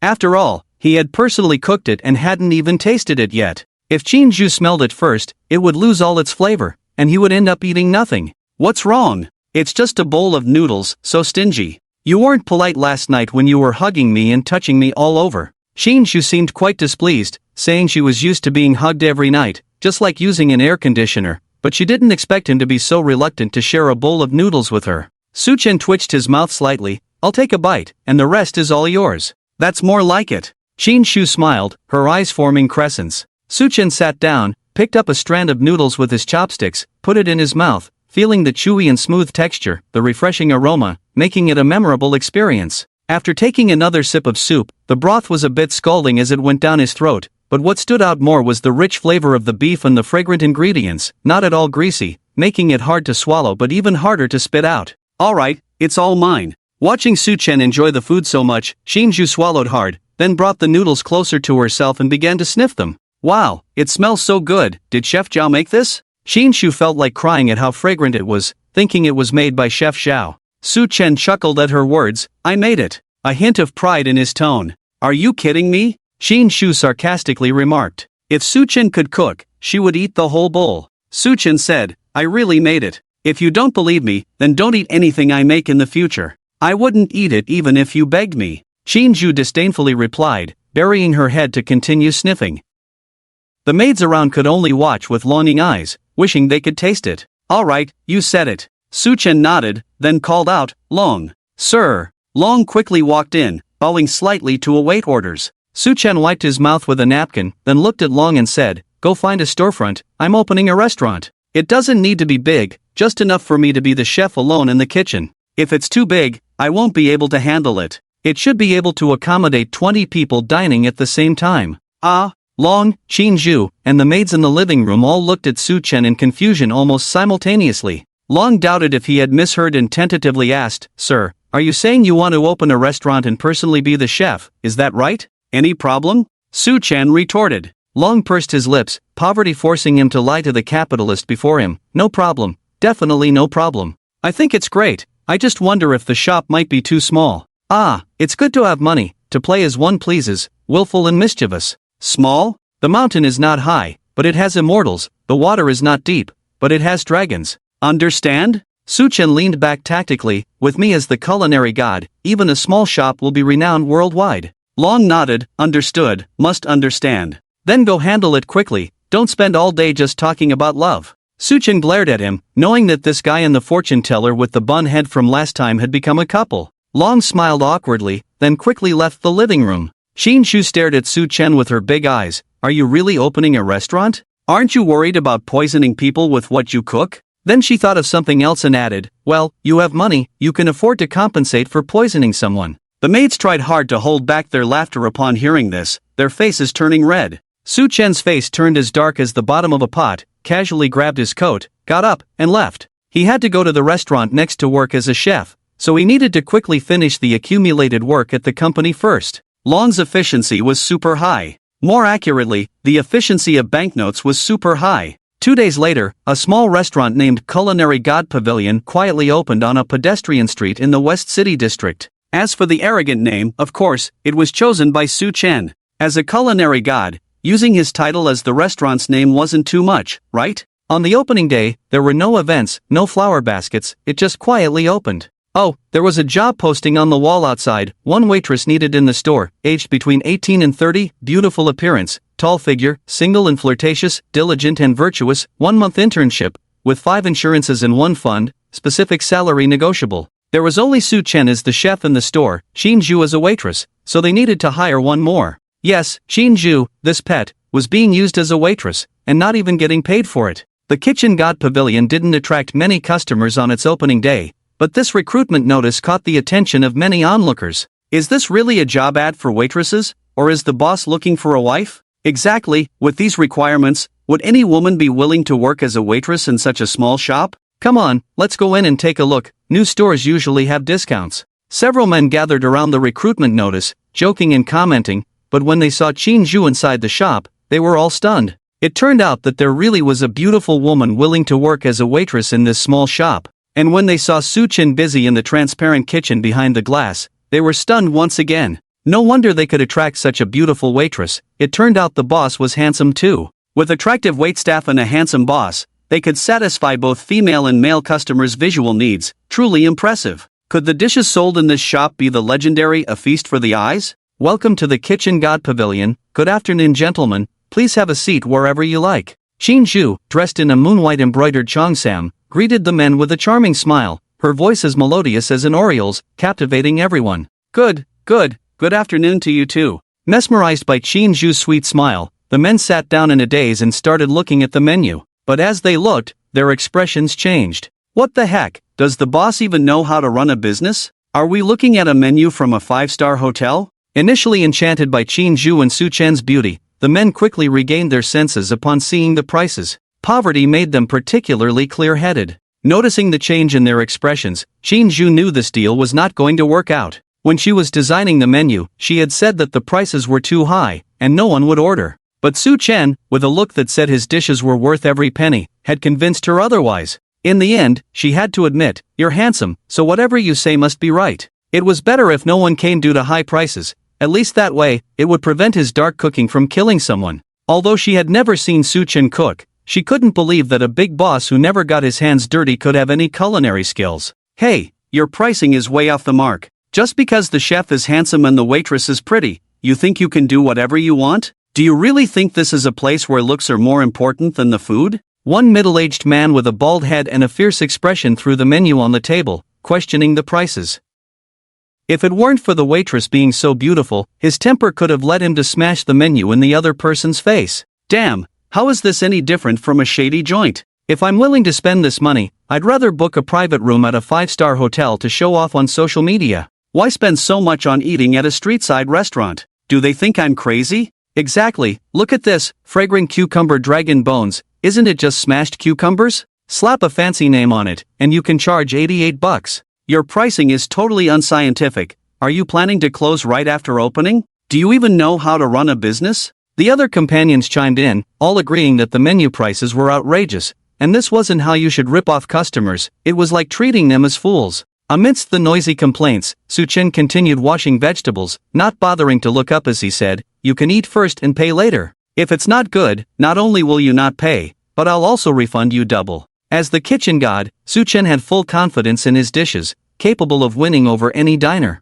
As for dine and dash schemes? Sorry, did they really think he kept so many bodyguards just to eat for free? As his words fell, the restaurant fell silent. The bald man and his friends looked at each other, wondering if they had misheard. "Bro, are you serious?" the bald man tentatively asked, sensing a business opportunity. Who cared if it was good or not? As long as he said it wasn't good, he could not only eat for free but also make money. Why not take advantage of it? Carefully thinking about it, I really am a little clever fox. Shinshu said, our boss at home is rich, opening a shop is just experiencing life. In her opinion, isn't Su-chin opening a shop just for fun? Just to have a good time? Hearing this, the gazes of a few people towards Su-chin carried a hint of hostility, as they detested the kind of wealthy second generation they most wanted to become. They must teach him how to behave, let him experience the dangers of society. Alright, don't go back on your word, the bald man said, then picked up the menu again to order, only choosing the expensive dishes. The four of them ordered a large table,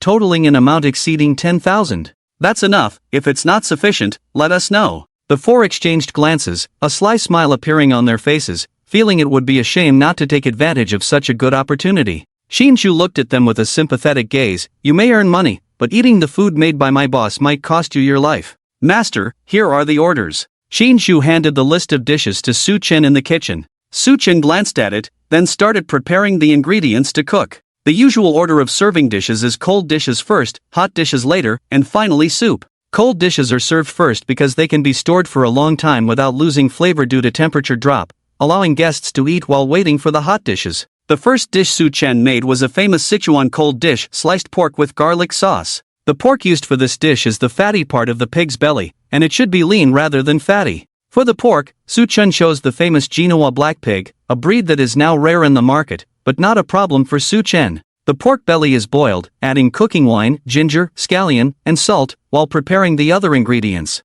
Sichuan-style sliced pork with garlic sauce is usually served with refreshing and crispy vegetables, mostly cucumber and carrot, sliced into shreds. Su-chin's knife skills were exquisite, cutting the shreds evenly and beautifully, not just cooking but creating art. Shinshu's lips slightly parted, her face full of disbelief. Watching Su-chin's knife skills, it would take at least 10 years of practice to achieve such mastery. She remembered the bowl of noodles in the morning. Could it really be made by Su-chin? She had always thought that anything cooked by Su-chin would be a disaster. Even if begged, she wouldn't eat it. Now, it seems she might have to admit that it's delicious. Omega. After cutting the ingredients, the pork was almost cooked, sliced thinly and evenly, ensuring a consistent texture for a pleasant eating experience, a true test of a chef's knife skills. After slicing the meat, cucumber and carrot shreds were wrapped inside, then arranged on the plate for presentation. Plating is crucial as it affects the aesthetics and appetite appeal. Once plated, the sauce is poured over, as the flavor of the sauce is the soul of a cold dish.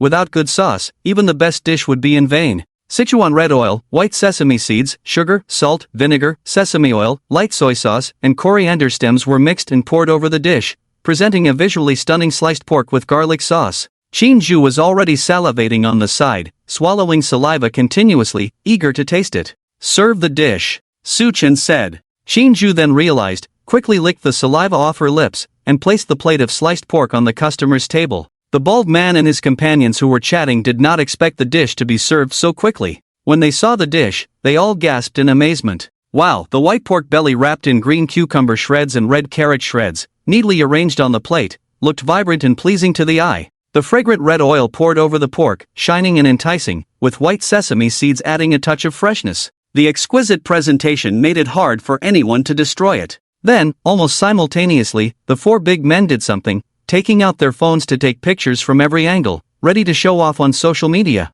Shinshu. She originally thought only women liked doing this kind of thing. Ahem, we agreed on this. If it's not good, you have to compensate us double. The bald man coughed twice, trying to salvage his image in the eyes of the beauty, then picked up his chopsticks and picked up a roll of white meat and put it in his mouth. Shinshu and the other three people all stared at him with wide eyes, wanting to hear his feedback after eating. The bald man took a bite. The white meat was tender, the rich fragrance of red oil and meat perfectly blended, the refreshing and sweet cucumber and carrot strips eliminated the greasiness, leaving a lingering taste in the mouth, endless aftertaste. This was the most delicious garlic white meat he had ever eaten. No. He should say it was the most delicious dish he had ever eaten. It was so delicious that he couldn't even lie if he wanted to, and if he said it wasn't good, he wouldn't forgive himself, because he was afraid he might never taste such a good flavor again. Is it delicious? Watching the bald man enjoy it, the onlookers were almost drooling, eager to try it. The bald man didn't speak, just quickly picked up another roll and put it in his mouth, then picked up a third one. Damn! Seeing this, the other three suddenly reacted, cursing, then eagerly picked up their chopsticks and started a battle at the table. Shin-ju could only look on pitifully. She was weak, pitiful, helpless, but had a good appetite. In the following period, Shin-ju suffered cruel torment and torture. Every dish Su-chen made, she had to serve it to others by hand and could only watch them eat. Shin-ju felt that there was no more torturous job in the world than this. As soon as each dish was served, the bald man and his companions would devour it all. As a result, there were never 2 dishes on their table at the same time. With the last hot dish served, all the dishes were finally on the table. Shin-ju kindly reminded, "Gentlemen, all your dishes are served." "Burp, is that all there is?" One of them burped, already loosening his belt 3 times, but still feeling a lingering hesitation. A faint smile appeared on Shin-ju's pale face. "Yes, which one of you will pay the bill? The total is 11,200. Hearing this number, they were instantly shocked. How much?" The bald man stuttered. Shin-ju still smiled. 11200, will you pay by card or cash? The group looked at each other, intending to follow their plan to claim the food was not good and demand double the price back. But now they couldn't bring themselves to do it. The food was too delicious, so much so that they couldn't bear to speak insincerely. After a long silence, the bald man took out his bank card, gritted his teeth and said, "Okay, I'll pay, this meal was worth it." "All right, sir." Shin-ju sweetly smiled, brought the POS machine for card payment, and successfully received 11200 on the first day of business. The bald man stood up, looked at Su-chen and said, "Brother, your restaurant will be a hit." Each dish was better than the last. If it weren't for financial constraints, he would come here for every meal. If this restaurant didn't succeed with such skill, he would rather die. "I know," Su-chen replied casually, not even looking up as he cleaned the cutting board. The bald man was speechless, not expecting Su-chen to be so indifferent, but upon reflection, he did have the skills to back it up.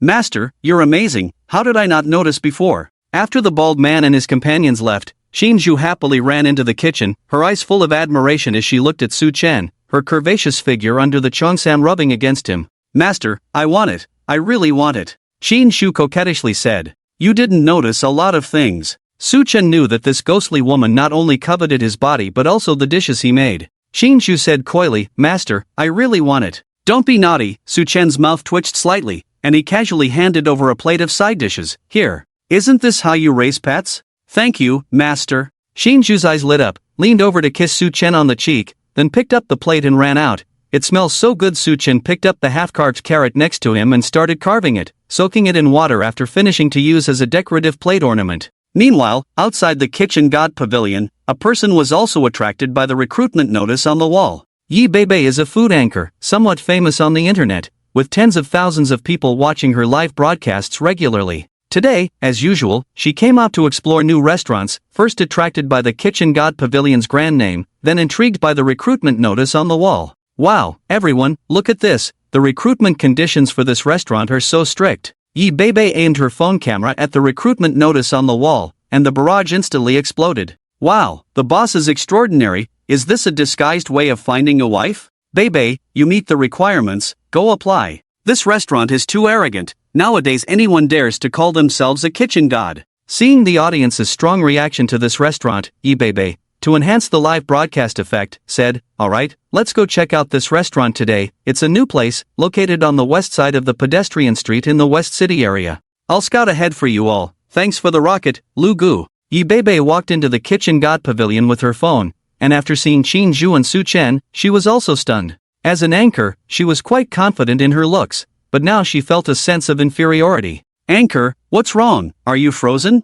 Anchor, say something, don't scare us." The audience saw Yi Beibei suddenly motionless, and the barrage went crazy. Shin-ju looked at Yi Beibei and said, "Hello, beautiful, welcome to the kitchen god pavilion." "Hello." Yi Beibei then reacted and said to her phone, "Let me show you something." As she spoke, she aimed the camera at Shin-ju and Su-chen in the kitchen. The barrage exploded instantly, filling the screen. "Wow, such a beautiful young lady, I'm coming right now. Whether the food is good or not doesn't matter, I mainly like this kind of decoration style.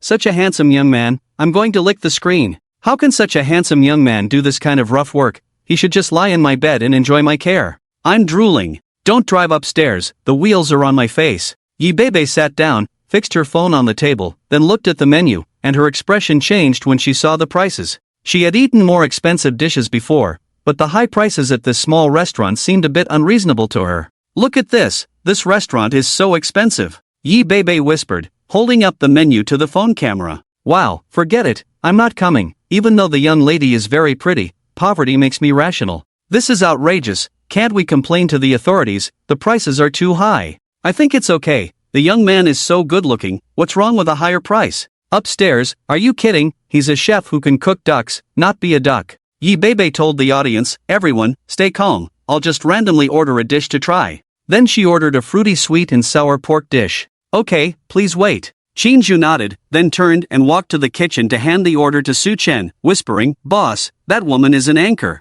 Got it. Su Chen saw this as a good advertising opportunity and started cooking. The fruity sweet and sour pork is a dish with a sweet and sour taste, made with fruits and pork belly, the meat fragrance mixed with fruit aroma, extremely appetizing. The pork belly is boiled, cut into pieces, coated with egg batter, fried until golden brown, then stewed with fruits. The dish requires a bright color and a thick sauce. Soon, the finished dish was placed in front of Yi Bebe. Everyone, take a look, the presentation looks great. Yi Bebe's eyes lit up as she raised her phone to capture the dish. The fruity sweet and sour pork was light in flavor, vibrant in color, with slices of cantaloupe and pineapple mixed with egg-battered deep-fried pork belly, topped with a glossy sauce that seemed to be glowing, enticing, and appetizing. At the edge of the plate, there was a delicately carved rose from a carrot, so intricate that it looked almost real. Love it, it looks much better than those dishes made by so-called five-star chefs. The appearance of this dish is as high as the appearance of the chef and the waiters. I feel embarrassed to go in being someone as ugly as me. Is that rose real or fake? Roses don't come in that color, could it be plastic? It's carved, didn't you see the flat base? The carving is so well done, it's rare. The audience was conquered by the dish's appearance. Enough talking, I'll taste it first. Yi Bebe's mouth watered uncontrollably, unable to resist any longer. She picked up a piece and put it into her rosy lips. Taking a bite of the egg-coated pork belly, the sweet and sour flavors were just right, the meat was fragrant, and the sauce was refreshing, incredibly delicious that Yi Bebe's eyes narrowed in delight. Ah, watching the host enjoying it looks so delicious, so fragrant. Host, don't just focus on eating, share the taste with us. I can't take it, I need to order takeout, I can't watch this kind of live stream, it makes me so hungry. Only then did Yi Bebe remember she was still live streaming, and immediately said, I don't know how to describe it, but it's so delicious, definitely worth the price, I think it's even cheap. Really? Is the host not someone the owner invited to promote the place? Upstairs, you idiot, our Bebe never accepts invitations from owners to review, she always speaks the truth. Exactly, Sob, I can't take it, it looks so delicious, I happen to live nearby, I'll go after work. Envious of you locals. Enough talking, I'll eat first, we can chat later. As Yi Bebe's words fell, she abandoned her usual ladylike image and began devouring the food voraciously. Is this what it feels like to eat heartily? So satisfying. Miss, does my dish still suit your taste? Just then, a deep and pleasant male voice reached her ears. Yi Bebe looked up to find that Su Chen had appeared in front of her at some point. Delicious, delicious. Yi Bebe's mouth was still stuffed with meat, cheeks bulging, nodding vaguely, like a hamster. With the opening of the new store, I hope the beautiful lady can help me promote it more. Su Chen had a gentle smile on his face, leveraging influencers for advertising, no cost involved, all profit. Definitely. Yi Bebe nodded like a chick pecking at grains. You're handsome, whatever you say is right. Just then, she caught sight of the barrage. Host, isn't this boss a big shot? That Patek Philippe watch on his wrist costs around 300,000. Oh my god, really? One watch equals a set of houses, I'm so envious. No wonder the menu prices are so extravagant, he's not short of money at all. A true rich and handsome, cooking as well, I can't take it, my legs are weak. Yi Bebe glanced at the watch on Su Chen's wrist, secretly shocked. She had just thought the watch looked nice, never realizing it was so expensive. Some viewers who watched the livestream took screenshots of Su Chen and posted them online with various exaggerated headlines. Rich and handsome opens a restaurant, sets prices as he pleases, just to experience life. What does it feel like to cook with a 3 million watch? He has something to say. Handsome man and beautiful woman, stunning dishes, this restaurant is going to be popular this summer. In the internet age, information spreads rapidly, especially with so many hot topics, making the spread even faster. Oh my god, isn't that Master Su? He's not doing fortune-telling anymore, he's become a chef, isn't that too unprofessional? Which Master Su? The one so handsome he causes traffic jams? He's quite handsome, but no, I can't let my wife see this. He's really Master Su. Master Su's identity was too well known. As soon as his photo was released, people recognized him instantly. He's a culinary genius, a true culinary genius. I saw this photo in a newspaper from a few years ago. Some recognized him as the culinary genius, but few believed such comments, quickly getting drowned out in the comments section. "He's our boss, are we talking about the same person?" These were comments from employees at Qingyun International. Back in Yunling City, Daoist Qingyan was in disarray in the wind. He thought Su Chen was a fortune teller, only to discover that Su Chen was actually a billionaire businessman, and now he learned that he was also a chef. He had been defeated by a chef? Zhou Chengxian always thought his master was elusive like a dragon, but now that he knew where he was, he rushed over immediately.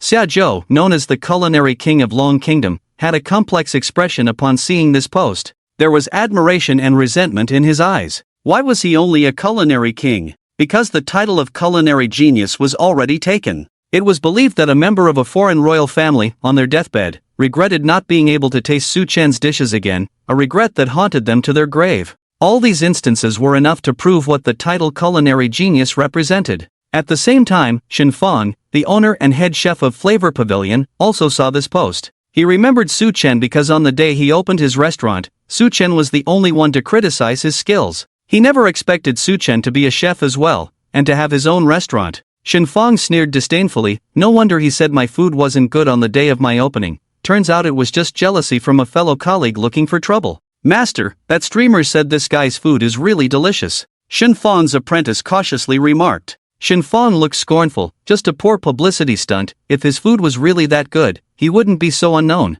With that, he put away his phone and casually said, "I opened my restaurant. He came to cause trouble. It's only fair I go to his place and show my support." "Master, we have 2 important banquets tonight. You might not be able to leave," the apprentice reminded him. Shen Fang frowned slightly, then relaxed. "Then I'll go tomorrow. I want to see what qualifications he has to criticize my food." At 3 o'clock in the afternoon, Culinary God Pavilion was preparing to close. Normally, restaurants stay open until the evening. But Su Chen was a bit whimsical. He only served lunch, not dinner. "Boss, no one has come to apply for the job all day. Are your hiring requirements too high?" Qin Ju looked at Su Chen and asked. Su Chen blinked. "Too high? I think they're quite appropriate, as long as they're good looking. Who hires based on looks for a waitress?" Before Qin Shu could finish her sentence, a sweet voice interrupted them. "I do, I'm here to apply as a waitress." Both Qin Zhu and Su Chen turned to the source of the voice and were stunned to see the woman walking in through the door. Qin Shu swallowed nervously, glanced at her own chest curvature, and suddenly felt a bit insecure. Su Chen took a few steps forward. "Miss Yen, why are you here?" Yes, the person who entered was the youthful and beautiful Yen Euro. Today, she was wearing a purple mid-length dress, looking cute and playful, with her exaggerated curves still very eye-catching. "I'm here to apply as a waitress," Yen Euro smiled gently. She had come after seeing the post about Culinary God Pavilion online. Su Chen smiled bitterly. "Miss Yen, don't joke around. Is it appropriate for a wealthy young lady like you to work as a waitress? But don't you, as a fortune teller, also work as a chef?" Yen Euro blinked her eyes sweetly, her voice soft, making people feel all tingly. Su Chen wanted to refuse because he knew that Yen Euro applying for the waitress position was definitely because her affection for him hadn't died yet. However, Qin Shu spoke first. "Master, I think this little sister is very suitable, let's hire her." "Master?" Yen Euro's expression was a bit strange, her pretty face slightly blushing as she looked at Su Chen and said, "So, you like to play this kind of game?"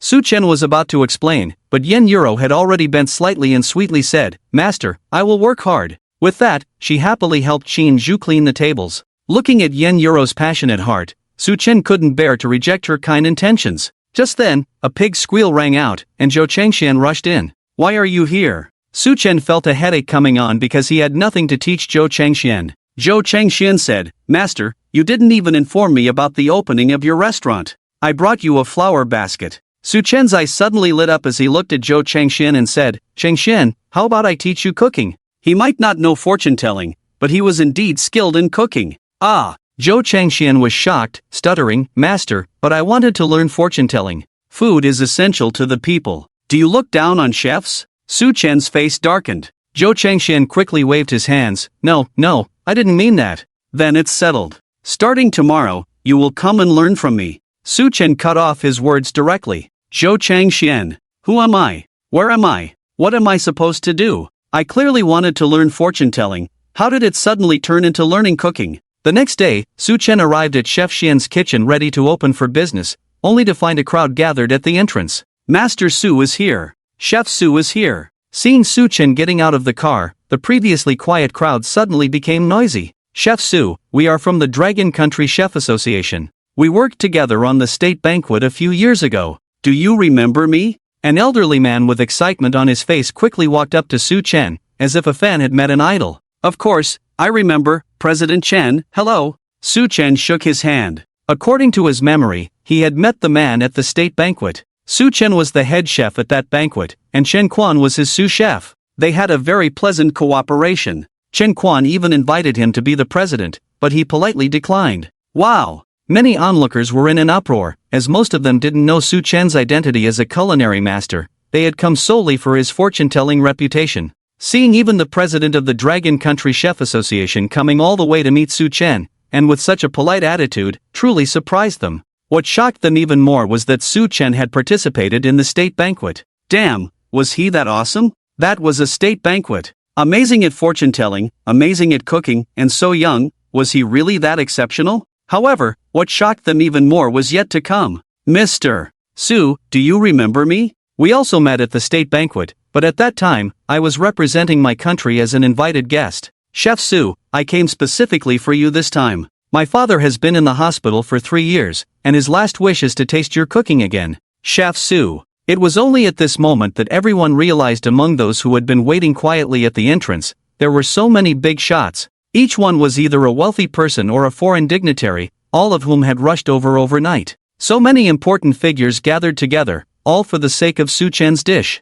Watching Su Chen in his early 20s being surrounded by these big shots, everyone was excited. A real man should be like this. Yen Yuro and Xin Zhu looked at Su Chen with eyes full of admiration and admiration. Zhou Chengxian stood tall and proud, feeling a sense of honor, suddenly thinking that switching to become a chef might be a good idea. After all, he had never seen so many big shots when he was fortune-telling. I know! Master Su is a culinary god! Master Su is a culinary god! Suddenly, someone in the crowd exclaimed excitedly. Culinary god? Which culinary god? Some people were puzzled because they were all young and it had been several years ago, so those who didn't pay attention to the culinary world back then might not remember. Who else could it be? We in Longhua have always had only one culinary god, the culinary god that chefs from all over the world admire. Many people were reminded of long-forgotten memories. Wow, it's him! Master Su has been hiding so well. Impressive, my brother only told me about his legend, never thought I'd see the real person today. The master is truly a master, with so many skills. The crowd was buzzing, and even those who didn't know about the past took out their phones to search, becoming more and more impressed with Su Chen, like a protagonist in a novel with cheats. Participating in the state banquet and serving as the head chef before reaching adulthood, undefeated in various culinary styles, a man acclaimed as a culinary god by chefs worldwide. Knowing these stories, looking at Su Chen again, it was as if they could see a shining light on him. Undoubtedly, he was a godlike man. In the crowd, Xia Zhou felt a mix of emotions, realizing that compared to Su Chen, his title as a culinary king was simply negligible. Claiming not to be jealous would be false, but he also had to admit Su Chen's superiority. Several years ago, he had already been defeated by Su Chen, and it was a complete defeat. He couldn't imagine how far Su Chen had come now. Su Chen opened the door of the shop and invited everyone in, but the place could only accommodate around 20 people. He had to buy many plastic stools. These billionaires and celebrities, with their loud reputations, didn't mind at all. Some even feared they wouldn't get a plastic stool for themselves. You are all too kind, there are too many people, so there may be some shortcomings in hospitality, please bear with us. Su Chen looked at the sea of people and said, thinking that this task would be difficult, but now it seemed too easy. Just by showing his face online, so many people came. At this rate, he estimated that he would be famous worldwide in no time. Xin Fang drove to Culinary God Pavilion but found that there was no parking space available. So many people? After getting out of the car and seeing the crowded crowd, Xin Fang frowned, then sneered, hiring so many stooges, quite willing to spend money, today I will make you bankrupt. With these words, he finally managed to squeeze into the small shop of Culinary God Pavilion after much effort. Sir, the place is full inside, please wait outside, do not cut in line. Yen Yuro said to Xin Fang. Xin Fang coldly smiled, pointing to Su Chen in the transparent kitchen, I'm not here to eat, I'm here to challenge him. Boom! As his words fell, the whole place exploded, everyone stared in disbelief. Xia Zhou's face changed, Xin Fang was his proud disciple, he knew Xin Fang's culinary skills very well, and he was leagues behind Su Chen. To come and challenge Su Chen, wasn't that asking for humiliation? I don't accept your challenge, please leave, I don't have time for you today. Su Chen glanced at Shen Fong and said calmly, "Who was he?" "He was the culinary god." "And Shen Fong?" "Just a newcomer with a bit of reputation in the culinary world, not even qualified to compete with him." Shen Fong sneered, a hint of arrogance on his face. "What, are you scared? Are you afraid of losing face in front of so many people? Didn't you say my cooking wasn't good enough? I'd like to see what you can come up with." Today, he was going to use his strength to crush Su Chen under his feet and show him how ridiculous his words were that day. Everyone looked at Shen Fong with eyes that seemed to say, "What a fool," suspecting if there was something wrong with his brain. Where did this random passerby come from? How dare he challenge Su Chen? Is he even worthy? "You're not worthy of me taking action." Su Chen looked at Shen Fong seriously. Shen Fong was instantly furious. "What did you say?" "He's right, you're indeed not worthy." Xia Zhou couldn't bear it anymore and walked into the shop. Shen Fong turned around in disbelief, looking at Xia Zhou. "Master? Master? How could the master be here?" Xia Zhou glanced at him, said nothing, and walked step by step towards Su Chen. "Master Su, do you remember me, your defeated subordinate?" Upon hearing Xia Zhou's words, Shen Fong was dumbfounded. The master actually referred to himself as Su Chen's defeated subordinate? He felt like he must be hearing things. His master was the king of cooking. How could he possibly be a defeated subordinate of a young brat? "Xia Master, it's been years, I hope you're well." In Su Chen's memory, Xia Zhou was the only opponent who made him feel somewhat challenged. Xia Zhou smiled self-deprecatingly. "Not bad, whether you're present or not, I've always been the second best in Longwa." After saying that, he pointed at Shen Fong, then bowed to Su Chen. "I was once a rebellious youth, ignorant and arrogant, not knowing my place. I hope Master Su won't lower himself to argue with a junior like me." Being evaluated like this by his own master, Shen Fong's face alternated between green and white, filled with defiance and unwillingness. Suddenly, he looked at his master bowing before Su Chen and the dense crowd outside. Something seemed to click in his mind, his expression changing. Initially, he thought these people were all Su Chen's accomplices. But now, it seemed that wasn't the case. Young as he was, to make his master lower himself like this, calling himself a defeated subordinate, and attracting so many customers on the second day of opening. Apart from the legendary figure, he couldn't think of anyone else. The culinary god. The one who overshadowed all geniuses beneath him. Shen Fong was also a young culinary student, equally talented and proud, but he had self-awareness, knowing the gap between himself and the culinary god. Yet today, in front of everyone, he actually came to challenge the culinary god and spoke disrespectfully. It was clear that his ignorant behavior today would become a joke in the industry. Because, indeed, he was not worthy to be compared to Su Chen. Shen Fong pursed his lips, his expression uncertain, standing there feeling lost, torn between advancing and retreating. "You disgraceful thing, get lost!" Xia Zhou glared at him, scolding. Shen Fong gratefully glanced at Xia Zhou, knowing the master was giving him a way out, and slinked out of the kitchen god pavilion. "Master Su, the rebellious one is ignorant, please forgive the embarrassment," Xia Zhou said to Su Chen. Su Chen was stirring the egg mixture, not even looking up as he said, "Young people tend to be arrogant, a few setbacks will set them straight." Even though Shen Fong was older than Su Chen, the words coming from Su Chen made it seem natural, as if it should be that way.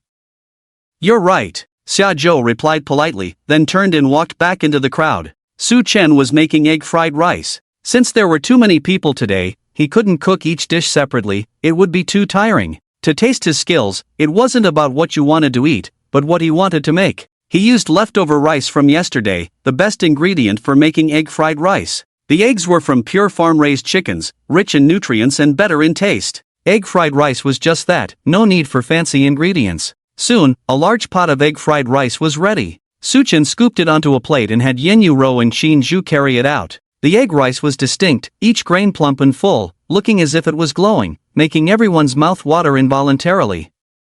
After all, this was the egg fried rice cooked by the kitchen god. Egg fried rice was undoubtedly something everyone could make, but the taste varied. However, everyone felt that the one Su Chen made was the best in the world, truly deserving of the title kitchen god. A simple bowl of egg fried rice opens up the appetite and leaves a feeling of wanting more. Forgive my lack of culture, but damn, this is so delicious. Must post on social media. Everyone expressed their opinions on this bowl of egg fried rice in their own way, affirming Su Chen's culinary skills. Throughout the day, there was a constant stream of people outside the kitchen god pavilion, and more big shots arrived. Eventually, even the Jiangnan city government officials came out because there were many foreign guests. And all of this was solely because of Su Chen. News emphasizes timeliness, and the media compete for speed. So, in less than 2 hours, countless news articles were already circulating online. Shocking! High-ranking officials from multiple countries gather at a small shop in Manhwa. What is the reason behind this? The kitchen god reappears, as graceful as ever. That man is back again. He causes traffic congestion again, but for a completely different reason. Master Su? Chef Su? Who is he really? Su Chen became famous, or more accurately, he became famous once again, not only domestically but also internationally. After all, Su Chen had traveled to many countries over the years and left behind many legends in the culinary world of those countries. In the industry, he was a highly respected master. However, there were always some young upstarts in the industry who didn't know their place and made derogatory remarks about Su Chen online. Su Chen, busy in the kitchen, was unaware of this, and even if he knew, he would just smile it off. Because in the culinary industry, in terms of culinary skills, he and these people were not on the same level, despite being of similar age. He didn't need to lower himself to deal with these ignorant juniors. At 3 o'clock in the afternoon, the crowd gathered outside finally dispersed after Su Chen spoke, and he prepared to close as usual. However, Chen Quan, the president of the Manhwa Chef Association, and a few association members who came with him did not leave. President Chen, is there something else you need? Su Chen asked as he took off his apron and chef's hat and handed them to Qin Zhu. Chen Quan and the others looked at each other, appearing somewhat embarrassed. Su Chen raised an eyebrow. President Chen, if there's nothing else, I'll be leaving. Please stay, Master Su. Chen Quan hurriedly spoke up, then sighed and said with a face full of shame, it's embarrassing to admit, but I, old Chen, must shamelessly ask Master Su to help bring glory to our Manhwa. Please help us, Master Su. The others bowed respectfully, their words sincere. Su Chen was puzzled. President Chen, even if you're asking for my help, you should explain the situation first, right? Master Su, please take a look at this. Chen Quan took out his phone and handed it to Su Chen, showing him a post that had just been forwarded domestically. It was a challenge letter sent by a Korean chef to Su Chen 20 minutes ago, stating, 5 years ago, you became the kitchen god only because I didn't intervene. The title of kitchen god should belong to our great Korean nation, not the ignorant and laughable people of Manhwa. I will defeat you and prove with my strength that the people of Manhwa are not capable in culinary arts, not as good as us Koreans, and certainly not worthy of the title of kitchen god. The comments section below the post had already exploded. Damn, this is too arrogant. Do they really think they're the best in the universe? They need to be taught a lesson. Where did this trash come from, feeling superior in such a tiny place? Who does he think he is? Upstairs, I checked, this guy has been popular in the past 2 years, winning many awards. Damn, it's that jerk again. He went crazy a year ago, but with the kitchen god here this time, I bet he won't dare to act up. The kitchen god accepts the challenge, he'll crush the jerk. Su Chen didn't care much for these up-and-coming talents, but there were always people trying to step on him to make a name for themselves, and this arrogant stick was no exception. Su Chen handed the phone back to Chen Quan and looked at him inquiringly, wondering if it was worth bothering with such a small fry. Chen Quan felt embarrassed and ashamed, saying, Master Su, this stick is really strong. He came to Manhwa a year ago to challenge all the major cuisines, and we feel ashamed for our lack of skill, as we were all defeated by him. The others all hung their heads in shame, feeling utterly humiliated. Su Chen suddenly realized the situation. No wonder Chen Quan and the others were so insistent on getting his help. They wanted him to help them redeem themselves. Just then, several cars pulled up, and a group of reporters armed with cameras and microphones jumped out and rushed towards Su Chen. Master Su, how do you view the challenge from Korean chef Kim Young-gu? Mr. Su, as he has insulted our Manhwa, will you accept the challenge? Mr. Su. Faced with the rapid-fire questions from the reporters, Su Chen simply replied, I'm available until 5 o'clock tomorrow afternoon, don't keep me waiting. He didn't care much about these challenges, but when it escalated to national attacks and racial insults, Su Chen couldn't just stand by and do nothing. Since Kim Young-gu had already stirred up trouble, Su Chen would make sure he came to his senses and show this so-called golden needle mushroom how trashy he really was. Su Chen accepting Kim Young-gu's challenge caused a huge stir on the internet. Manhwa netizens were all holding their breath, waiting to see Su Chen put that arrogant stick in his place. Go for it, turn that arrogant golden needle mushroom into a dish. It's like a tiger without teeth in the mountains, a monkey calling itself king. Does that stick really think he's invincible? Can't wait to see that stick get beaten tomorrow. Meanwhile, Kim Young-gu, as a prominent Korean culinary master, had a strong following in Korea. Kim Young-gu will win for sure, the title of kitchen god belongs to our Korea.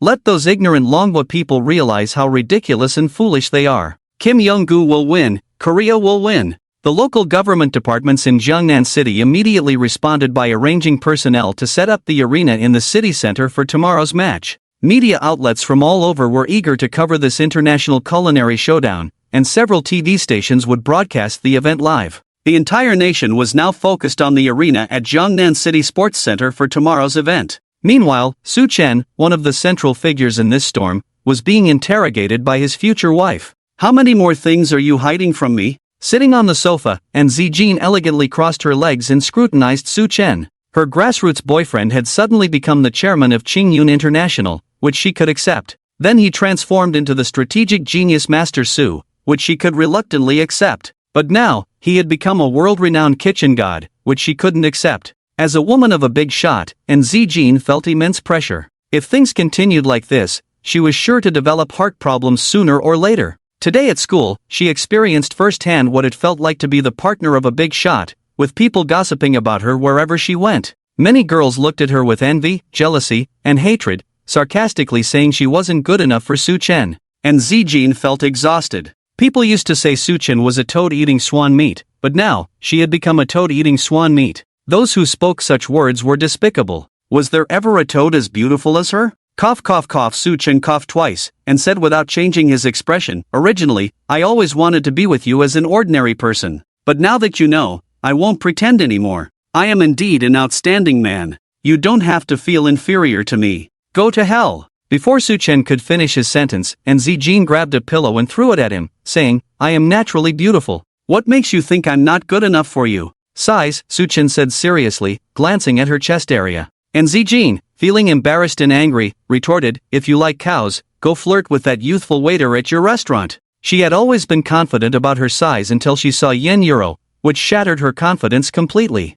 Damn it, they were both women. How did she develop so well? Envious. "Bigger isn't always better. What suits you is what truly matters," Su Chen said as he gently embraced her, comforting her with soft words. And Zijin looked down at the hand on her chest and said expressionlessly, "Remove your dirty hands." Cough, cough, "I was just trying to see if we fit." Su Chen's face stiffened, he awkwardly moved his hand away. And Zijin sighed softly, "I haven't dared to go to school these past few days." "It's okay, it will get better with time," Su Chen reassured her. People have short attention spans. He wasn't a singing, dancing, basketball star, so they wouldn't keep focusing on him. And Zijin was getting frustrated. "Honey, I hate being in the spotlight, it's so annoying." "Well, there's nothing we can do about it," Su Chen sighed, somewhat melancholic. "As an outstanding man like me, shining like a firefly in the dark, it's impossible to hide. As my woman, you must learn to get used to it all. What if you knew I was also the king of assassins?" "Forget it, let's not talk about that." And Zijin changed the subject. "You have a cooking competition with that Korean chef tomorrow.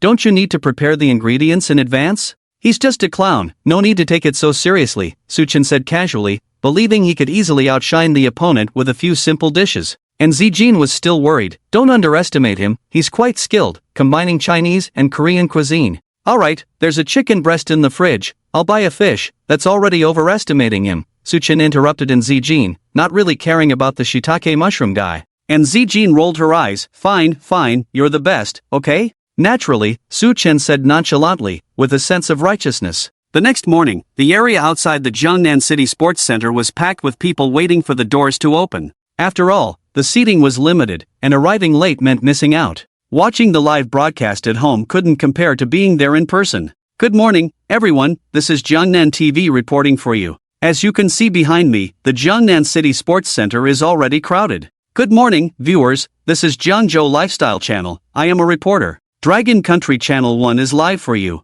Numerous TV stations and media outlets had already started broadcasting live from the scene. Before long, a black Audi arrived, the door opened, and a tall, handsome young man stepped out. He was Jin Junggu, a celebrity in the Korean culinary world, not yet 30 years old. "Appa, fighting. Korea will win." Seeing Jin Junggu, many Korean supporters at the scene were as excited as if they had been injected with chicken blood, each more excited than the last. "Mr. Jin, what are your thoughts on today's competition?" "Mr. Jin, do you have confidence in winning the match?" Media reporters swarmed forward, pointing their cameras and microphones at Jin Junggu. Facing the cameras, Jin Junggu said arrogantly, "My presence here proves that I will win. The title of kitchen god is only worthy of us Koreans. With a provocative gesture, he raised his middle finger towards the camera, smirked disdainfully, and then strode confidently towards the sports arena. Behind him, several assistants carried a freezer filled with ingredients. Damn, he's too arrogant. Why does it have to be a cooking competition? If it were a martial arts contest, I would definitely go up there and make him call me daddy. Wait until Master Su pins him down and shows him what true strength is. He needs to be taught a lesson. All the Dragon Kingdom people who witnessed the scene were furious, cursing and itching to go up and teach him a lesson with their fists. The Jiangnan City Sports Arena could accommodate over 30,000 spectators, and early that day, the entire arena was packed. Countless people who couldn't secure a seat cursed under their breath and settled for watching the live broadcast on their phones from nearby shops. The national pride of the people was strong. Sometimes, Chinese netizens would express extreme opinions online, but when foreigners belittled the Dragon Kingdom, the unity among the people was particularly strong. Even keyboard warriors and foreigners engaging in online battles would unite against them. In short, I can criticize my country as much as I want, but it's not for an outsider to disparage and mock. Regardless of the competition, whenever it was against foreigners, the emotions of the Dragon Kingdom people would soar. In the center of the arena, Jin Zhenggu was already in his position, looking relaxed as if victory was already assured. Since Su Chen had not arrived yet, numerous media reporters surrounded Jin, interviewing him non-stop. Jin Zhenggu snatched a microphone from a media outlet and arrogantly declared to the camera, "Our Korean nation is the most powerful in the world, with the strongest people. We have a long-standing culture, including culinary culture. Our country has produced legendary chefs like Iya." Before he could finish, the audience erupted in a chorus of insults. Damn, shameless. Iya was a renowned chef in the spring and autumn period of our country. When did he become Korean? Korea didn't even exist back then. So shameless, claiming to have a long history of culture. Korea has only been around for a few decades. Without our Dragon Kingdom, they are nothing. This is their usual tactic. They even claim Zhuge Liang and Chu Yuan belong to their country. The surrounding insults and mockery didn't faze Jin Zhenggu at all. He continued, "My purpose here is to defeat him with just a tenth of my strength, to declare to the world that the kitchen god is in Korea, and the best cuisine is also in our Korea." With that, he handed back the microphone to the reporter, a smug smile playing on his lips as he made a triumphant gesture with open arms. Even the reporters surrounding him wished they could smash the microphone and camera on his face. As time passed, it was almost 10 o'clock, and even though the judges were all present, Su Chen had yet to arrive. To ensure fairness, the judging panel consisted of a Dragon Kingdom representative, a Korean, and a Magnesian, all top gastronomes of their time. Seeing Su Chen's delay, the host had to take the stage to stall for time. "Mr. Jin, why don't you introduce the ingredients you've prepared for today?" "Of course." Jin Zhenggu smiled, took the microphone, and said, "Today, I have prepared ice-cold Arctic char as the main dish. This fish is a top-tier ingredient among seafood, with delicious and delicate meat. I believe it can conquer everyone's taste buds." Jin Zhenggu introduced all the ingredients he had prepared, each one very expensive, and many people might never have the chance to taste them in their lifetime. In the blink of an eye, it was already 10:30, and Su Chen had not arrived yet. The audience, who had been holding their breath, was starting to get impatient. Various noises began to emerge in the venue. Jin Zhenggu held a microphone, scanned the surroundings, and said loudly, "Mr. Su, you agreed to my challenge but have yet to show up. Are you afraid? This really fits the stereotype of your Longwa people being untrustworthy and cowardly. If you don't show up soon, I will leave. Damn it, you Korean bastard. Who are you calling cowardly and untrustworthy? I'll beat you up so bad your mother won't recognize you." A hot-tempered man sitting in the front row stood up directly, pointing at Jin Zhenggu and cursing loudly. Jin Zhenggu sneered, "Sir, I'm sorry, I have a black belt in Taekwondo. Your Longwa people are not as good at cooking as me, and I'm afraid your fists and feet are no match for mine. Your so-called Longwa Kung Fu is nothing but a deceptive show." Laughter erupted from the Korean supporters, filled with pride and arrogance. The hot-tempered man turned pale with anger. If his companion hadn't held him back tightly, there would have been bloodshed today. Jin Zhenggu disdainfully shook his head and said again, "Mr. Su, does your absence mean you admit defeat? Well, that's fine. In the words of Longwa, at least you have some self-awareness." The audience was shocked and angry, feeling anxious. Why hadn't Master Su arrived yet? Wasn't this torturing everyone? Just then, a calm voice cut through the tension. "Who said I admit defeat?" The voice was not loud but crystal clear. Almost everyone turned to look at the entrance of the sports hall. There, a young man in a white shirt and jeans, carrying a few plastic bags and wearing headphones, strolled in leisurely. Who else could it be but the long-awaited Master Su? Su-chen looked around, yawned, and said, "Sorry, I was busy all night last night and overslept today. I apologize for keeping you all waiting." As for what he was busy with last night, besides Liao Yu, he didn't have much to do. Everyone couldn't help but laugh and cry at his words. "Brother, you really have a big heart to oversleep for such an important event." But everyone's spirits rose because what did this mean? It meant that Su-chen didn't take Jin Zhenggu seriously at all. Feeling slighted, Jin Zhenggu's anger flared up as he pointed at Su-chen and shouted, "As a chef, facing such an important competition, you don't even wear a chef's uniform. Do you have any culinary spirit at all? Such an important competition?" Su-chen seemed to find it amusing, saying casually, "This competition may be important to you, but to me, it's just defeating another insignificant clown. Accepting your challenge alone has already made you famous in the industry. As for wearing a chef's uniform to compete with you, sorry, you are not qualified. You are unworthy because that would not only insult my professional attire but also the culinary industry itself." Su-chen spoke slowly and calmly, his tone unwavering, as if he were having a casual conversation, yet his words were like thunder on a clear day, inspiring. "Great! Master Su is awesome. Damn, he's amazing. Master Su is so domineering. This is what a culinary god looks like, born with pride and unmatched arrogance. Well said, just an insignificant clown. Why should Master Su bother to pay attention to him? He doesn't even have an ounce of self-awareness." Jin Zhenggu was fuming, breathing heavily, glaring at Su-chen. "Are all you Longhua people so arrogant?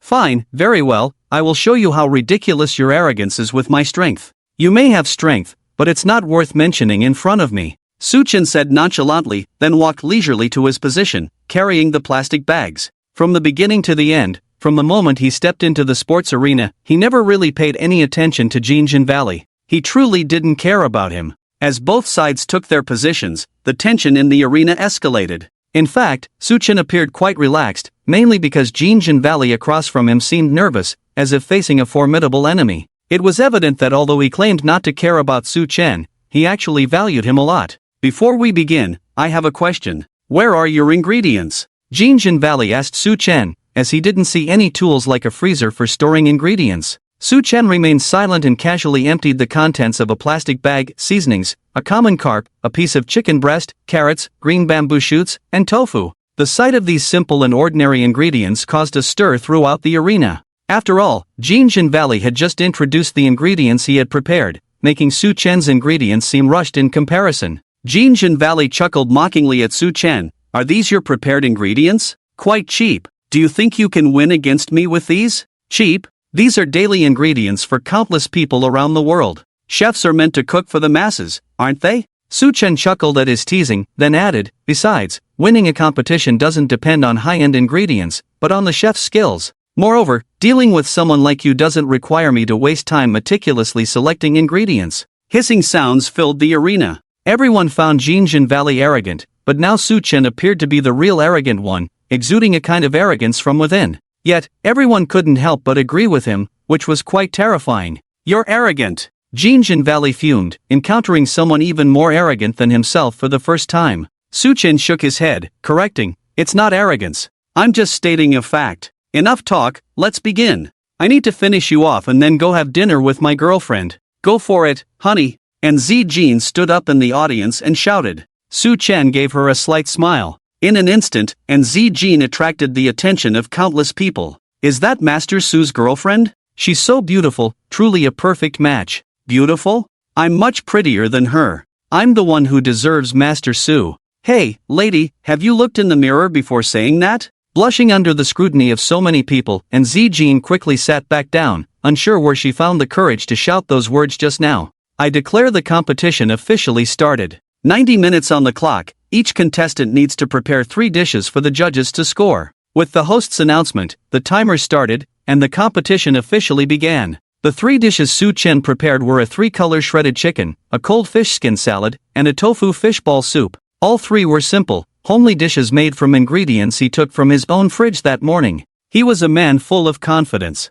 Su-chen first dealt with the fish skin, skillfully peeling off a complete piece from the fish with a single continuous cut. The audience was awestruck by this exquisite knife work. After all, with just one cut, he had peeled off a whole piece of fish skin, a sight they had never seen in any online video. Jinjin Valley's pupils constricted slightly, and he coldly sneered, petty tricks to impress the crowd. Taste is the ultimate truth in winning. His knife skills were naturally inferior to Su Chen's. Or rather, no chef in the world could match the knife skills of Chinese chefs. Chinese chefs used a single knife to handle all tasks, unlike foreign chefs who used multiple knives. Su Chen finished cutting all the ingredients, then took out a carving knife and placed the tofu in a basin of water. Seeing this scene, everyone was a bit puzzled. He's going to carve tofu, Longwei Judge explained. Carving is not difficult, but carving tofu requires some skill, as one small mistake could ruin all previous efforts. Soon, everyone saw on the big screen that Su Chen's carving knife was cutting into the tofu without any hesitation or pause. Each cut separated a piece of waste material with precision, without the slightest error, and the whole action was as smooth as flowing water, full of a graceful beauty. Scales, fishtails, fish heads, waves, a carp leaping in the waves slowly took shape, emerging before everyone's eyes. This tofu-carved carp was meant for garnishing fishball soup and was edible. Clap, clap, clap, clap. Thunderous applause filled the entire venue. To everyone, this wasn't just a culinary competition, it was practically an artistic visual feast. Su Chen did not disappoint, and Jinxing Valley lived up to its reputation, presenting a magnificent seafood platter. As time ticked away, 2/3 of the 90 minutes had passed in the blink of an eye, and both Su Chen and Jinxing Valley had finished their dishes ahead of time. Jinxing Valley provocatively glanced at Su Chen, who remained unfazed, completely ignoring the gesture. Next, let's have the three judges score the dishes, starting with Mr. Jinxing Valley's dishes. As the host's voice fell, 3 tall, cheapop-clad female servers approached, carrying Jinxing Valley's dishes to the judges. Jinxing Valley prepared 3 teas, a seafood platter featuring cold water halibut, grilled lamb chops, and a mango dessert. The 3 dishes looked exquisite, especially the seafood platter, which appeared grand. Everyone couldn't help but feel nervous, as even though they had confidence in Su Chen, they couldn't be sure of the final outcome until it was revealed. The 3 judges tasted each dish, exchanged brief comments, and then simultaneously awarded a score that shocked everyone: 10 points, 3 perfect scores, full marks. Boom! The arena erupted in excitement. With 3 perfect scores, how could Su Chen possibly win? The best outcome now would likely be a tie. But for them, a tie meant Su Chen had lost. How is this possible? How can we continue like this? Yeah, how could Master Su possibly win now? This is a huge embarrassment. The whole place was filled with lamentations, and no one could bear to stay any longer, as continuing would mean witnessing Jinxing Valley's smug face of victory. Jinxing Valley wore a smug smile on his face, looking at Su Chen and saying, "I told you, I would defeat you. Beating you was easy." "Let's wait for the results before saying that," Su Chen replied casually. "Isn't this what they call never give up until you reach the Yellow River, never shed tears until you see the coffin?" Jinxing Valley sneered, shaking his head. "Well, let you accept defeat gracefully, it's just me delaying the joy of victory by 2 minutes." Next, 3 servers brought Su Chen's dishes to the judges. The audience in the arena once again held their breath, fearing that they might not even secure a tie, which would be too devastating. Like before, the judges rinsed their mouths with mineral water, tasted Su Chen's dishes one by one, and their expressions changed drastically. At this moment, the camera focused on the 3 judges, capturing their detailed facial expressions on the big screen, which the audience watched intently, filled with anxiety and anticipation. Jin Zhengu's lips curled up, and she cast a disdainful glance at Su Chen, her head held high. "It seems I overestimated you. I can't imagine what kind of rubbish you must have made to make the judges grimace." Ignoring the barking in her ear, Su Chen stood calmly in place, unfazed, with a confident demeanor. Being ignored again, Jin Zhengu burned with anger. How dare a loser like him repeatedly look down on her? Wait until the judges announce the results. I want to see if you can still keep your composure. I will definitely humiliate you completely. Humph. Jin Zhengu snorted coldly and averted her gaze from Su Chen. The 3 judges exchanged glances, and then the American in the middle picked up the microphone and said, "Sorry, we cannot score this dish because we are not qualified to do so, but one thing is certain, Mr. Su is undoubtedly the winner." Boom! The statement caused an explosion throughout the venue. Jin Zhengu's expression stiffened instantly. Damn, Master Su is amazing. No wonder he's so calm, he had it all planned. I knew it. How could a mere stick be a match for Master Su? Damn stick, you think you're so great? Try being even greater. Everyone was ecstatic, their faces flushed with excitement, as if they had won the competition themselves. Impossible. There's a conspiracy, there must be a conspiracy. I deserve a perfect score, how could he possibly do better than me? Jin Zhengu screamed hysterically, her face contorted like a demon, glaring angrily at the 3 judges. Jin Zhengu, please calm down and don't disgrace our great stick country. The stick country judge reprimanded sternly. Get lost. Jin Zhengu cursed, pointing at him and shouting, "You traitor, you must have been bribed by the Dragon Country people. I won't lose, how could I possibly lose? Taste it yourself and you'll see the difference," the Dragon Country judge said coldly. Jin Zhengu was stunned by these words. He glanced at the three judges and then picked up a bit of the dish and put it in his mouth. After a few bites, his face changed, as if struck by lightning. He stood there dumbfounded. He couldn't fathom how someone could make such ordinary ingredients taste so delicious. "No, I can't admit defeat. If I do, where will my dignity be?" Jin Zhengu flipped the dish onto the ground and grabbed the microphone from the table, shouting, "Conspiracy. This is a shameless conspiracy by the Dragon Country people against me because they fear me winning. Conspiracy. Conspiracy. Conspiracy." A group of Stick Country supporters also joined in, refusing to believe that their idol could lose to someone from the Dragon Country. Even though this Dragon Country person was a culinary genius, in their eyes, no Dragon Country person should be better than someone from Stick Country. Damn, if you can't handle losing, then don't play. Now that you've lost and won't admit it, you're embarrassing us all. Exactly, it's ridiculous. He looks like a crazy person who's been hit hard. Isn't this typical of Stick Country people? Arrogant, lacking self-awareness. The audience mocked Jin Zhengu with disdain and contempt. Suchen walked up to Jin Zhengu and said seriously, "Do you know, you now look just like a rabid dog biting randomly?" "Shut up." Jin Zhengu reacted strongly, as if her tail had been stepped on, gritting her teeth and cursing, "You despicable bastard, you're not worthy of the title of culinary master. None of you Dragon Country people are worthy." Smack! Before she could finish her sentence, Suchen's slap landed on her face, and he said calmly, "If a dog bites me, I won't bite back, but I will kill the dog. How dare you hit me? You damn bastard. I'll crush you. How dare you hit me?" Feeling the burning pain on her face, Jin Zhengu was furious. This despicable Dragon Country person actually dared to hit her. Jin Zhengu felt it necessary to show him the power of her Taekwondo black belt. "The despicable Dragon Kingdom people, go to hell!" He shouted angrily, took a step forward, slightly bent his waist, and chopped down with a palm knife towards Suchen's forehead. "Oba will win, beat him to death. Beat that Dragon Kingdom person." The Korean supporters saw the scene and immediately cheered, believing that Jin Zhengu's Taekwondo black belt strength could easily overwhelm Suchen. However, the audience in the stands showed concern. Facing Jin Zhengu's flashy attacks, Suchen remained expressionless and simply kicked out. Bang! Jin Zhengu was sent flying as if hit by a car, crashing heavily to the ground, blood spraying from his mouth. Everyone was stunned. They never expected Suchen to be skilled not only in fortune-telling and cooking but also in martial arts. The Korean supporters were also shocked. Their powerful Uba was knocked down by that Chinese man with just one kick, completely beyond their expectations. Cough, cough, cough. Jin Zhengu, full of disbelief, tried to get up but was stepped on by Suchen, falling to the ground again. Suchen firmly pressed his foot on him, looking down and saying, "Apart from cooking, Dragon Kingdom's martial arts are not just for show. I believe you will remember this for the rest of your life." The audience in the stands, recovering from their initial shock, cheered enthusiastically, feeling exhilarated. "Great! Well done! Beat that son of a b***********.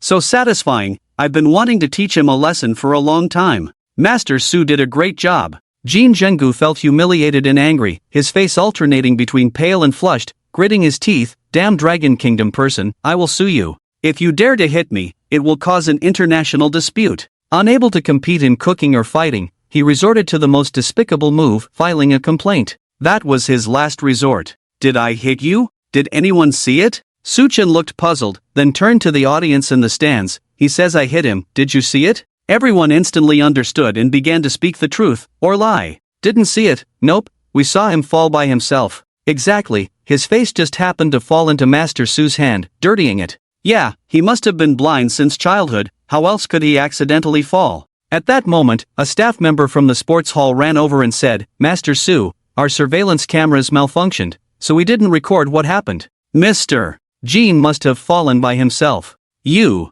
shameless." Jin Zhengu was almost driven to spitting blood, shouting, "We have people from our great Korean nation here, they will testify for me." Suchen glanced at the Korean supporters and smirked, saying calmly, "If they testify for you, it must be a conspiracy by your Korean people to slander me. How could I, being so kind, possibly hit someone? It's because you couldn't match my skills, lost the match, and held a grudge, so you falsely accused me of hitting you, deliberately tarnishing my reputation, right?" As he spoke, he pressed harder on Jin Zhengu's foot. Jin Jenggu was dumbfounded. He had never seen such a shameless person, even more shameless than his own Korean people. Exactly, you can't tarnish Master Su's reputation. So many people witnessed you falling by yourself. Yes, we are willing to testify for Master Su. Clearly Master Su didn't even touch him. Exactly, Master Su was gentle and refined. How could he possibly hit someone? Everyone was highly intelligent. Suchin set the example, and the audience in the stands quickly followed suit. Yes, Master Su is so gentle and refined,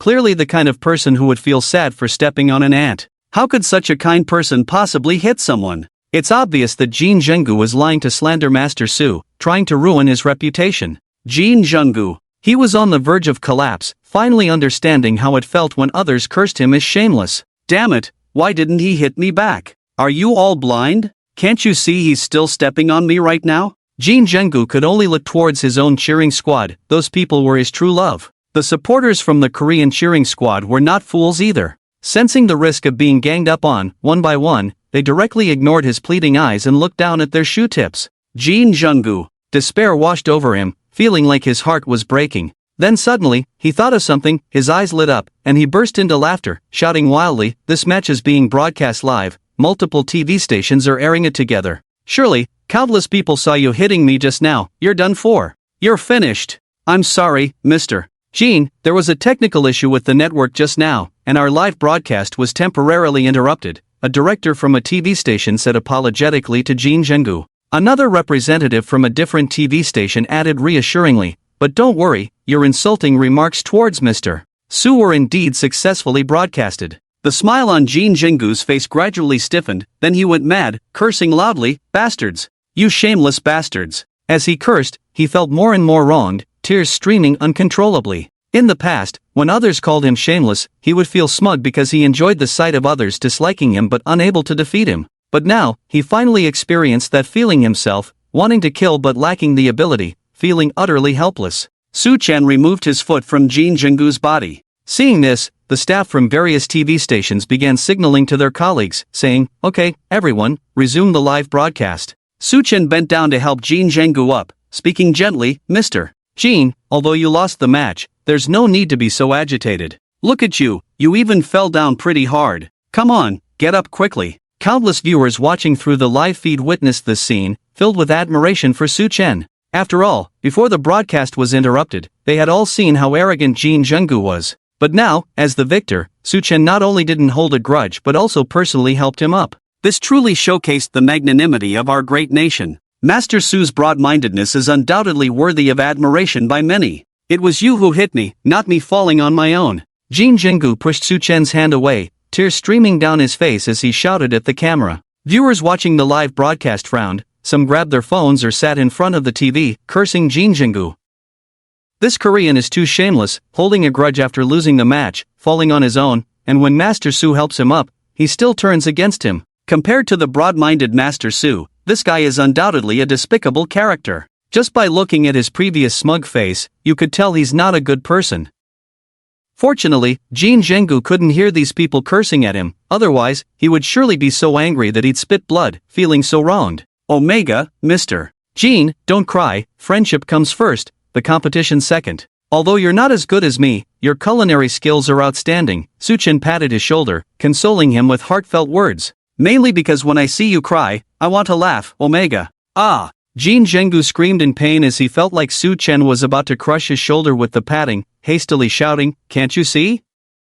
He just hit me again, he hit my shoulder hard. This guy is an idiot, doesn't even understand that a pat on the shoulder is a sign of affection." Exactly, look at his exaggerated expression, he's pretending too much. Jin Jenggu is a complete villain. Not only the spectators in the gymnasium, even the supporters from Stickland felt that Jin Jenggu's performance was a bit too much this time. Just a couple of pats on the shoulder, was it necessary to put on such a painful expression? Hearing the insults directed at him, and seeing the suspicious looks from the supporters, Jin Jenggu felt wronged. He was really putting in effort to pat my shoulder, why wouldn't they believe it? Alright, the competition has ended, do the three judges have anything else to say? The host, who had been missing for a while, finally stepped forward to wrap up the event. The Stickland judge stood up and said, "Although I am from Stickland, I am first and foremost a food lover, responsible for every dish. Mr. Su's culinary skills have reached a level of perfection that none of us three are qualified to score. Indeed, because his culinary skills have transcended mere scores, reaching the pinnacle of excellence, added the Dragonland judge. Lastly, the American judge spoke, Su's dishes are as exquisite as ever, the most delicious food I have ever tasted, he is truly a culinary god. Applause filled the entire venue like thunder. Mr. Jin, goodbye. Su Chen gave Jin Jingu a gentle smile, then glanced at Nzi Jin in the audience before turning to leave the gymnasium. Journalists rushed towards him with their equipment. Mr. Su, what are your thoughts on winning this competition? As expected, no particular feelings. Mr. Su, what is your evaluation of Jin Jingu's culinary skills? Impressive, but not as good as mine. Jin Jingu was completely ignored by everyone, left on the sidelines, feeling invisible. Watching Su Chen being surrounded by journalists like a star, Jin Jingu felt envious and resentful. That should have been his treatment. Just then, a journalist finally approached him. Jin Jingu's eyes lit up, cleared his throat, ready to make an appearance. Mr. Jin, how do you feel now after being so arrogant before the competition and now being humiliated? Does your face hurt? Jin Jingu's smile froze. Damn it! Damn it! Breaking news! Culinary god wins, Jin Jingu insults out of humiliation. Suggest permanent industry ban on Jin Jingu, disrespectful to Senior Su, shows no remorse. After many years, he is still unbeatable. Jin Jingu stirs up anger. After the competition, numerous media outlets rushed to report, and the video of Jin Jingu insulting Su Chen spread widely online. In no time, Jin Jingu's reputation was ruined, becoming a pariah, everyone calling for his downfall. Some people in Stickland even went to the hotel where Jin Jingu worked, leaving wreaths at the door as a sarcastic blessing.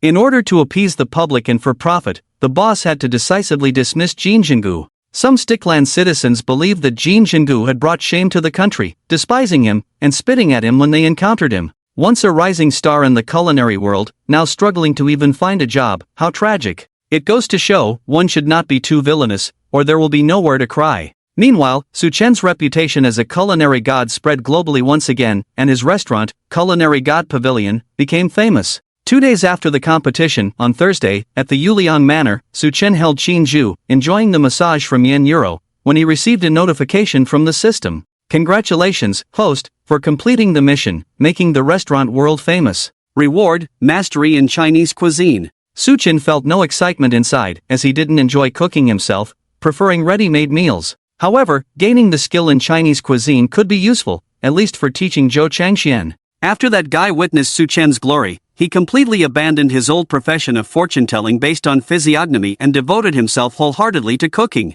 However, Zhou Changxian had good talent and learned things quickly. Even Qin Zhu, Heian Euro, and others often sighed that Zhou Changxian should learn cooking instead. Such great talent wasted on fortune-telling was completely inappropriate. The kitchen god Xian had too many customers every day. Su Chen had already announced that he would no longer be in charge of the kitchen god Xian and had hired another chef. As for himself, he would only cook a few dishes for customers when he had free time, and also teach Zhou Changxian. If he didn't go, Qin Zhu and Heian Euro naturally wouldn't go either. Heian Euro had now become his secretary. Liao Yu was the work secretary, and Heian Euro was the life secretary, also known as the life assistant. As the life secretary, Heian Euro was responsible for taking care of Su Chen's daily life, which was equivalent to a personal maid in ancient times. In order to better serve the boss, Heian Euro persuasively moved into the Yuliang Manor. She had a baby face, a sweet smile like honey, and at just 18 years old, and Zijin and Liao Yu treated her like a little sister, very fond of her. Qin Shu felt that her position as the favorite was being threatened, so she wasn't very friendly towards Heian Euro, calling her by a nickname, Cow, every day. Heian Euro didn't indulge her and straightforwardly gave Qin Zhu a beautiful yet chilling nickname, Refrigerator. Master, open your mouth. Qin Zhu peeled a segment of orange and fed it to Su Chen, provocatively glancing at Heian Euro. Heian Euro increased the pressure of the massage for Su Chen and coquettishly asked, Master, is this pressure okay? She firmly believed that Su Chen enjoyed this kind of playfulness, otherwise why would Qin Zhu call him master? Vixen! Qin Zhu angrily scolded, snatched the orange from Su Chen's mouth, and threw it into her own mouth. Heian Euro smugly stuck out her tongue at her, confidently showing off her chest, looking disdainful. Qin Shu felt her self-esteem hurt, tugged at Su Chen's arm and coquettishly said, Master, that cow is mocking me. You refrigerator! Heian Euro bluntly retorted, not holding back. The first step to win Su Chen's favor was to compete with Qin Zhu. Compared to Nzi Jin and Liao Yu, this cold woman spent the most time with Su Chen. Just as Qin Zhu was about to get angry, she suddenly thought of something and triumphantly said, "Every night, the master sleeps with me? Jealous? Envious? Jealous of what?" Heian Yuro chuckled lightly, disdainfully saying, "The master doesn't even have any impulses towards you when sleeping with you. You should reflect on yourself. You.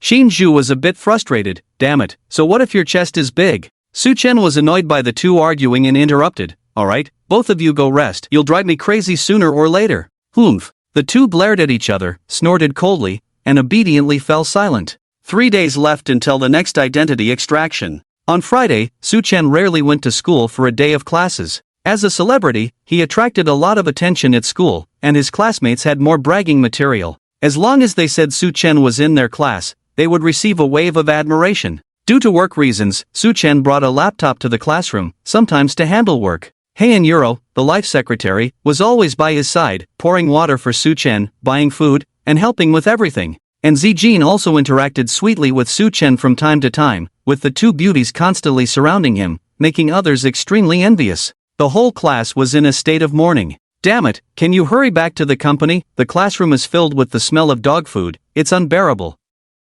Embraced from left to right, is this the life of a wealthy man? Truly enviable. And Zijin is fine, after all, everyone knows she is Suchen's girlfriend, and they have been used to seeing her for 2 years. The key is Yen Yuro. Tong Yen Juru has attracted many second-dimensional middle school boys, each treating her like a goddess. Every time they see Yen Yuro acting cute with Suchen, they can't help but want to grab a knife and fight Suchen, shouting, "Let go of that girl." Some jealous people from other departments secretly went to the office to complain, saying that Suchen's behavior seriously affected the learning atmosphere of the whole school.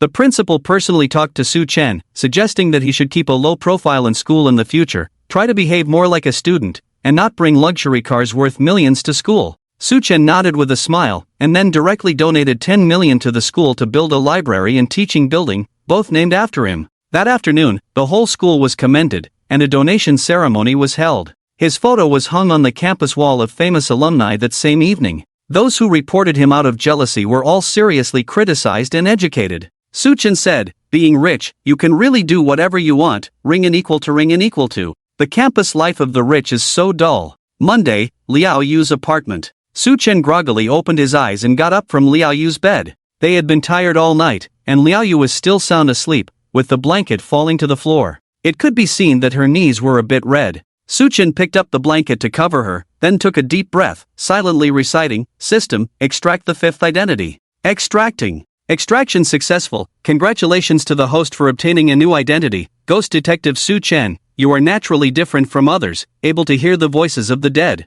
You have used this ability to solve one suspenseful case after another, leaving behind the legend of the ghost detective in the martial world. Now you will re-enter the martial world, exposing all evil deeds. Identity abilities: hearing the dead, insightful eyes, mind reading. Identity task: help the police solve 3 cases within half a month. Suchen didn't expect his 5th identity to be a detective, albeit known as the ghost detective. Hearing the dead, insightful eyes, mind reading. These 3 abilities were quite impressive, especially when combined with his spiritual communication ability and the abilities of his little pet, Shinju, to turn invisible and pass through walls. Would there still be cases he couldn't solve or criminals he couldn't catch in this world? Suchen carefully read the skill introduction. Hearing the dead: by touching the corpse of the dead, you can see the last scene the deceased saw before dying. Insightful eyes: you have eyes sharper than an eagle's, always able to catch traces that ordinary people can't find. Mind reading: by making physical contact, you can read the current thoughts of the other party. Suchen clicked his tongue in amazement. These 3 extraordinary abilities, but unfortunately, he could only randomly obtain one after completing the task. If it weren't for the time limit, he could be like the king of assassins, never completing the task and enjoying life to the fullest. Well, one must be content and not greedy. Having such powerful skills, it was already good to get one in the end. "Brother, you're up so early." Liao Yu, who had woken up at some point, hooked her lotus-like jade arm around Suchen's neck, pulling him back onto the bed.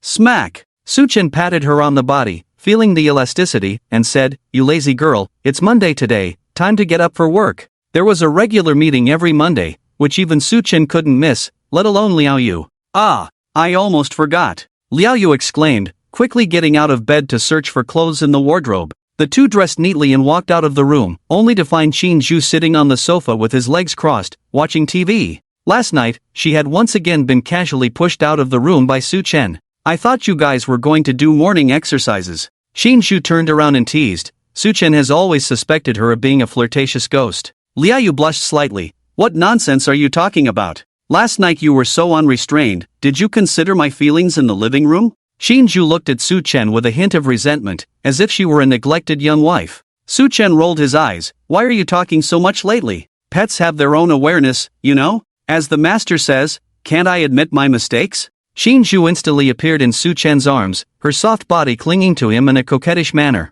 After breakfast, Su Chen, Liaoyu, and Shinju, along with the ghost, drove to the company. Master. Yen Yuro had arrived early, and when Su Chen entered the office, she was cleaning. This used to be Liaoyu's job, but now it belonged entirely to her as his personal secretary. Shinju sneered, pretentious, scheming woman. Yen Yuro was dressed in a black OL uniform, her delicate youthful appearance paired with her extraordinary figure, giving Su Chen a rush of excitement early in the morning. Yen Yuro's figure and youthful appearance were like characters that could only appear in island country animations, but now they were in reality, causing quite a visual impact. Su Chen calmed his mind and walked over to pat her head. How many times do I have to tell you? Call me Director Su at the office. Oh, Director Su it is. Yen Yuro pouted and called out, her alluring red lips making one want to take a bite. Yen Yuro blinked her big watery eyes, looking at Su Chen playfully and cutely, evoking sympathy. Get to work, Su Chen said before walking to his own seat. Yen Yuro pouted in disappointment,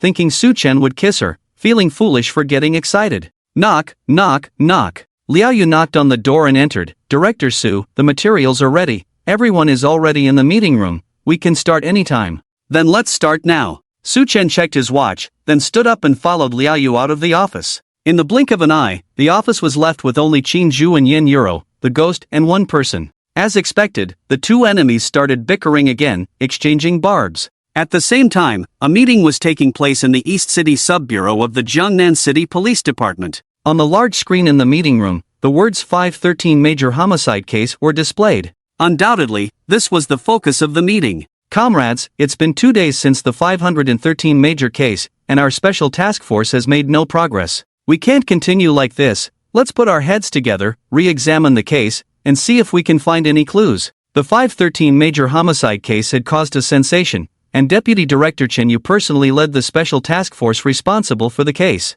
However, 2 days had passed with no leads, and if they continued like this, finding the suspect would only get harder, leaving Chen Yu worried sick. After he finished speaking, there was a moment of silence in the temporary meeting room of the special task force, with everyone feeling a bit down. Director Chen, I have an idea. A middle-aged man in his 40s raised his hand, breaking the silence. All eyes turned to him. The middle-aged man said, Director Chen, there's no perfect crime in the world. My idea is that if we can't find any loopholes, we can seek help from a master to solve the case. Lao Lu, don't talk nonsense. We professionals are clueless. Where can we find such a master? A young man in his 30s wearing glasses interjected. Xia Hong, shut up. Chen Yu glared at him and turned to Lao Lu. Go on. Lao Lu pursed his lips. Have you heard of a person from a few years ago? The ghost detective. As soon as he said this, the faces of the older individuals in the meeting room changed drastically, except for a few younger ones. The ghost detective has been out of touch for several years, and few people have seen his appearance.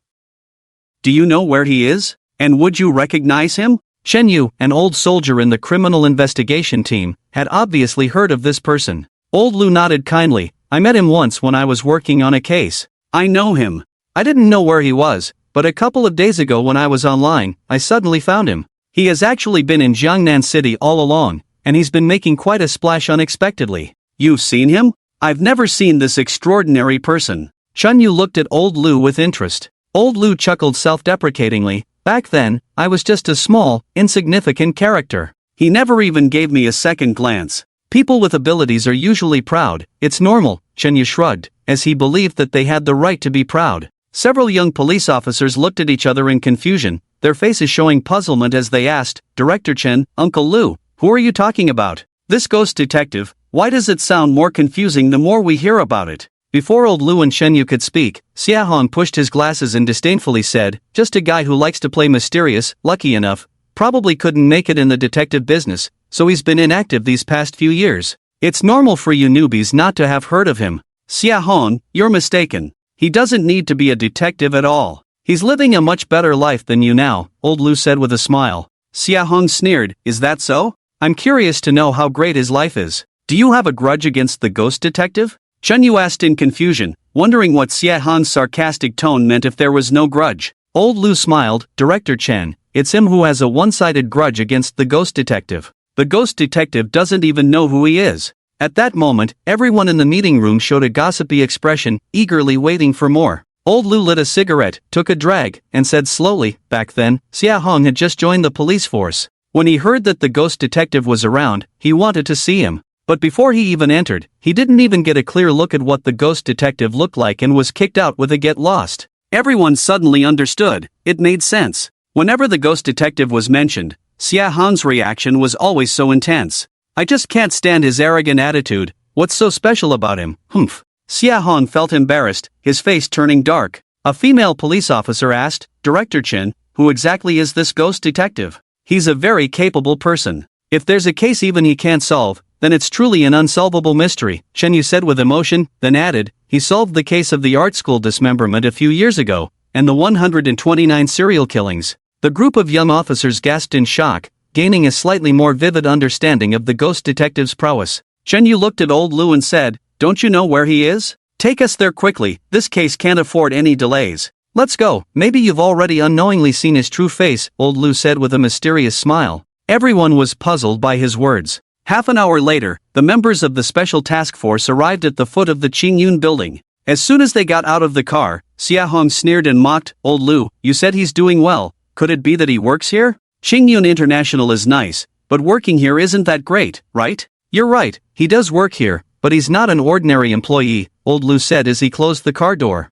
Xia Hong frowned, stubbornly saying, even if he's in management, it's nothing special, he's just an employee, right? Old Lu just smiled and remained silent. The security guard at the entrance stopped them, saluted first, and then asked, hello, officers, may I ask what's the matter? Have you served in the military? Chen Yu assessed the two men in front of him. The two stood tall with a proud look on their faces as they uttered three words, reconnaissance soldiers. Chen Yu's pupils constricted, and he saluted back respectfully. Reconnaissance soldiers were considered the elite troops of the department, serving as the sharp edge of the team. Every one of them selected to serve in this unit was exceptional. Therefore, they had the capital to be proud and the confidence to be proud because they had once served as the finest soldiers for their country.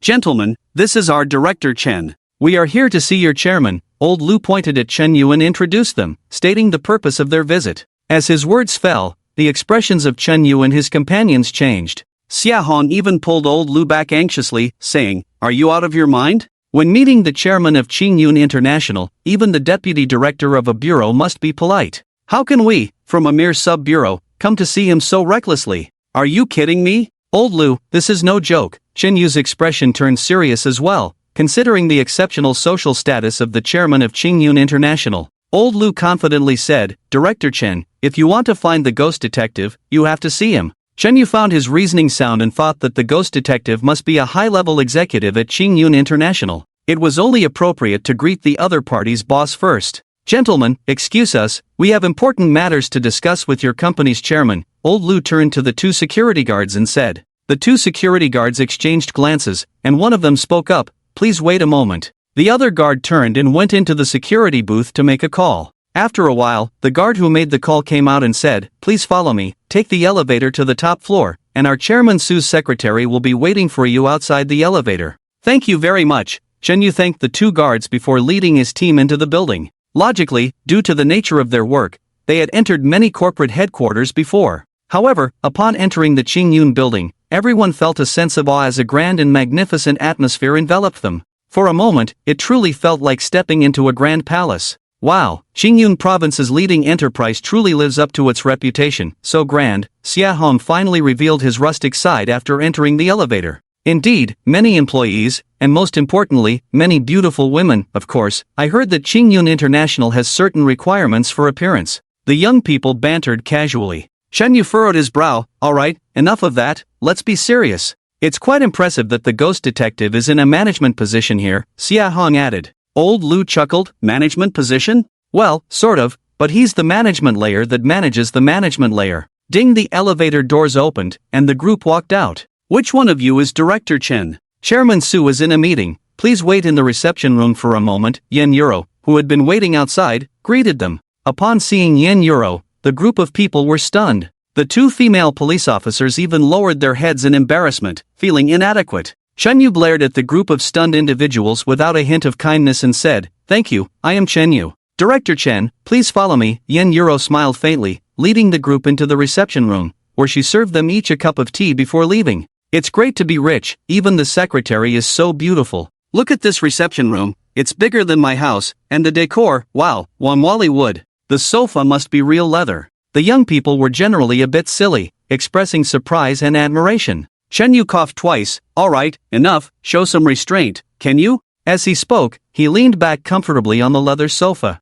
"Real leather, now that's comfortable." 10 minutes later, Su Chen finished the meeting. Sudong, in the reception room, the leader is the deputy director of the Dongqing Sub-Bureau, Yen Euro said as she followed behind Su Chen. The two arrived at the reception room, and Su Chen pushed open the door and walked in. The people in the reception room all stood up. "Director Chen, everyone, this is our Sudong." Yen Euro pointed at Su Chen and introduced. "Su. Master Su? Master Su." Seeing Su Chen, everyone was stunned and almost simultaneously called out two different titles. Chen Yu and the others were shocked. They never expected that the masterful Su under the Tianxiao Bridge, the invincible chef Su, was actually the chairman of Qingyun International. This guy, wearing 3 layers of disguise, was too thrilling. "You can go out first." Su Chen waved to Yen Euro, then looked at Chen Yu and said, "Director Chen, please sit, no need to be polite." "Okay, Sudong, this is really shocking, truly a hero emerging among the young." Chen Yu sat back on the sofa feeling a bit dizzy.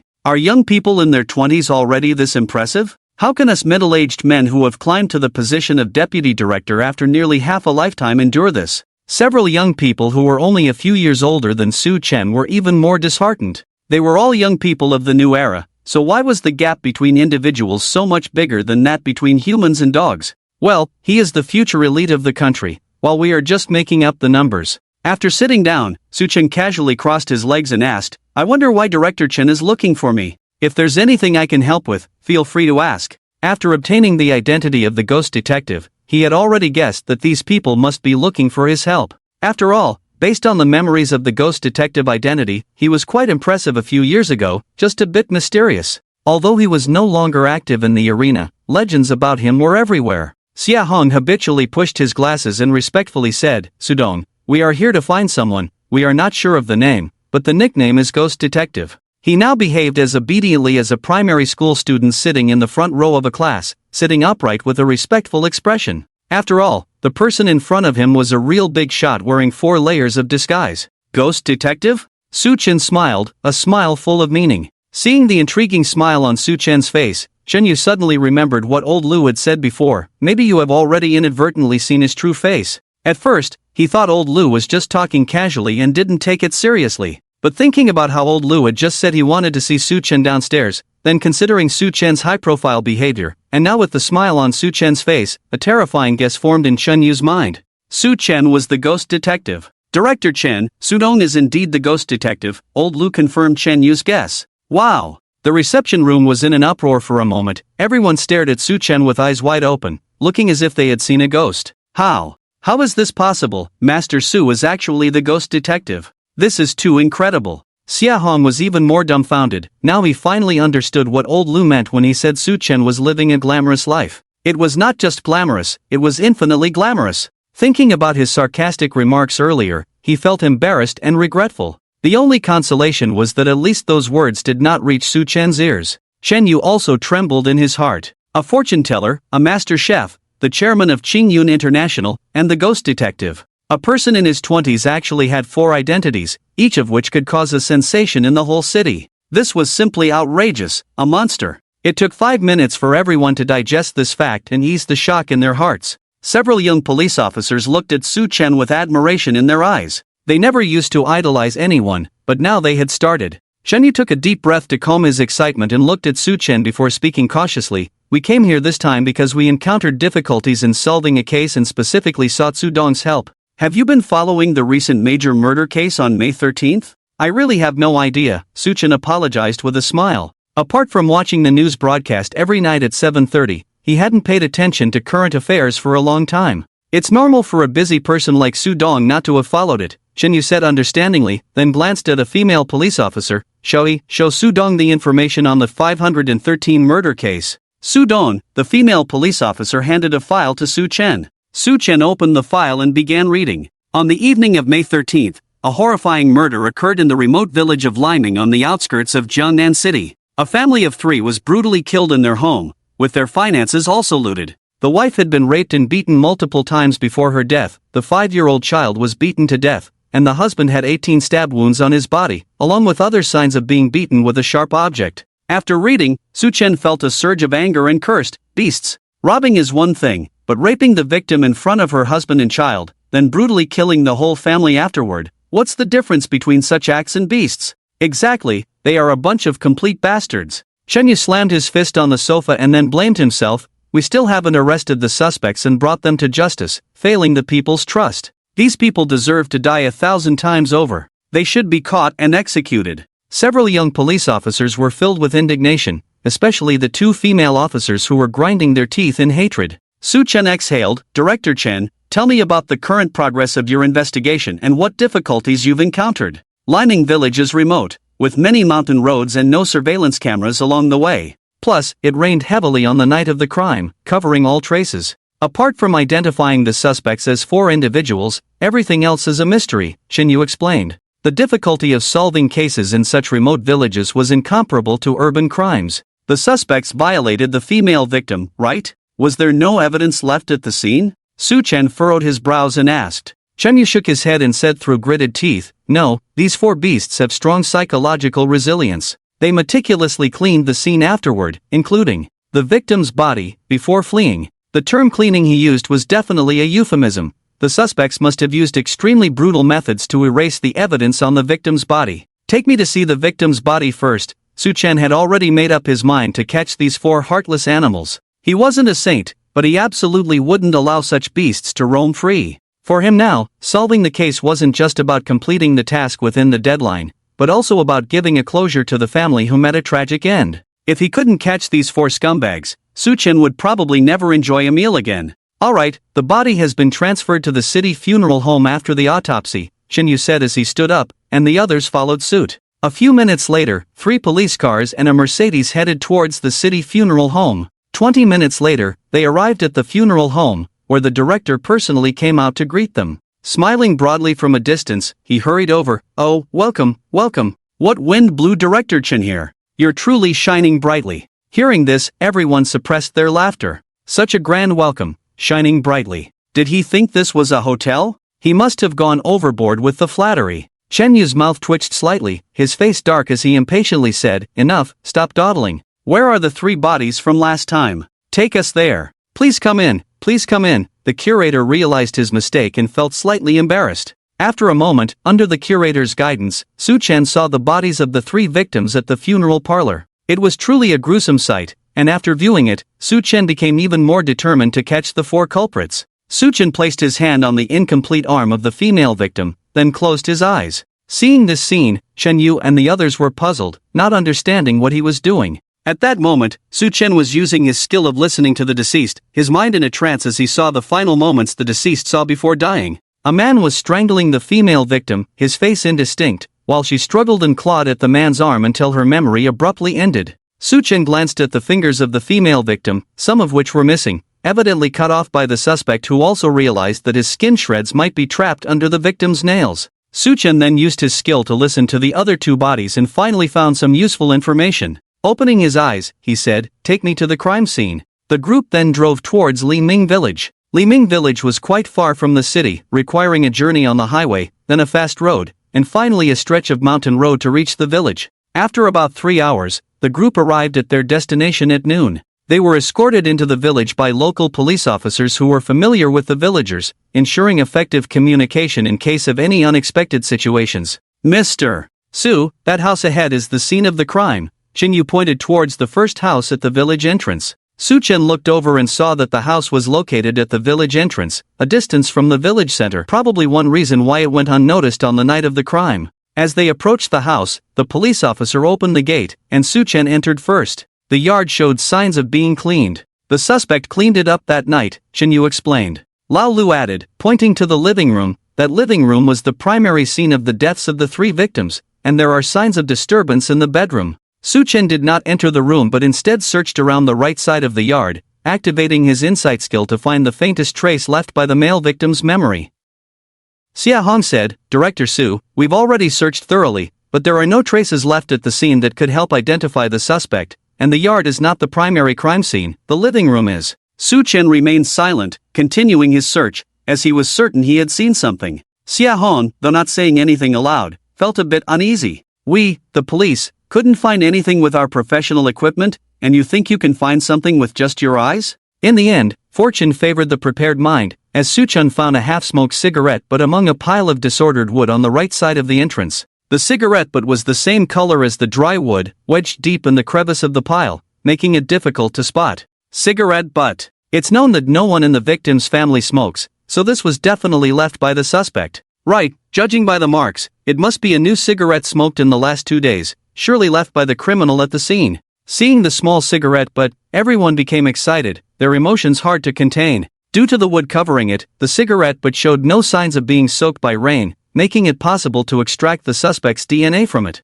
As soon as one of the suspects was found, would the other 3 be far behind? For a moment, everyone looked at Su-chen with suspicion and uncertainty. How did Su-chen discover such a hidden cigarette butt? After all, they had inspected the scene many times. Xia Hong felt a burning sensation on his face, as he had just confidently claimed that nothing would be found here, only to be proven wrong in an instant. "Mr. Su, how did you find it?" A female police officer looked at Su-chen with admiration, living up to his reputation as a ghost detective. Su-chen smiled slightly and replied, "The deceased told me himself." Upon hearing this answer, everyone felt a chill down their spines, as if a cold wind was blowing. "Mr. Su, you really know how to joke," the female officer said with a forced smile, putting on gloves and using tweezers to place the cigarette butt in a self-sealing bag. Su-chen just smiled and said nothing. When he used the skill of listening to the deceased on the male victim, he saw a scene from the man's final memory, a man with his back to him, walking out of the living room and casually throwing the cigarette butt to the side, a left-handed person.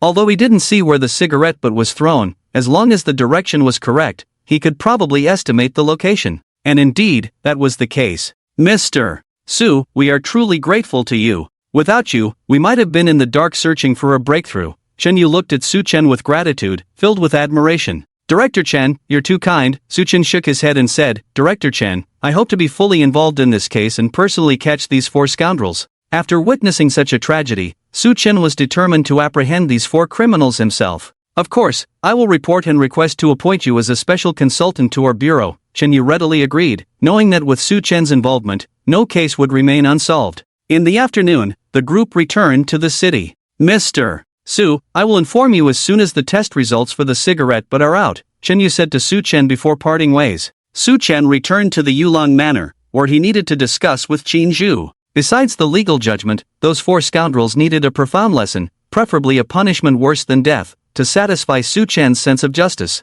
"The master is back." Seeing Su-chen, Qin Zhu immediately got up from the sofa and threw herself into his arms. This was her advantage. She could accompany Su-chen to the company like Yen Euro, or wait for him at home, unlike Yen Euro. Therefore, she spent the most time with Su-chen, growing closer day by day, developing feelings even though unspoken. Su-chen held Qin Zhu in his arms like a child and sat down on the sofa. Holding Qin Zhu on a hot day was more effective than the air conditioning, and her cool touch was comforting. "Let me tell you about a case." Su-chen recounted the 513 murder case to Qin Zhu. After hearing it, Qin Zhu clenched her teeth in anger. How can there be such beasts in this world? Sometimes, the human heart is more terrifying than ghosts, Su-chen sighed softly, understanding the depths of human depravity through his experience with criminal cases. "There's a saying online, the more people you meet, the more I like dogs. Because dogs are not as complicated as humans, never try to test human nature, or your worldview will be shattered." Qin Zhu nodded in agreement. "Exactly, I am a ghost.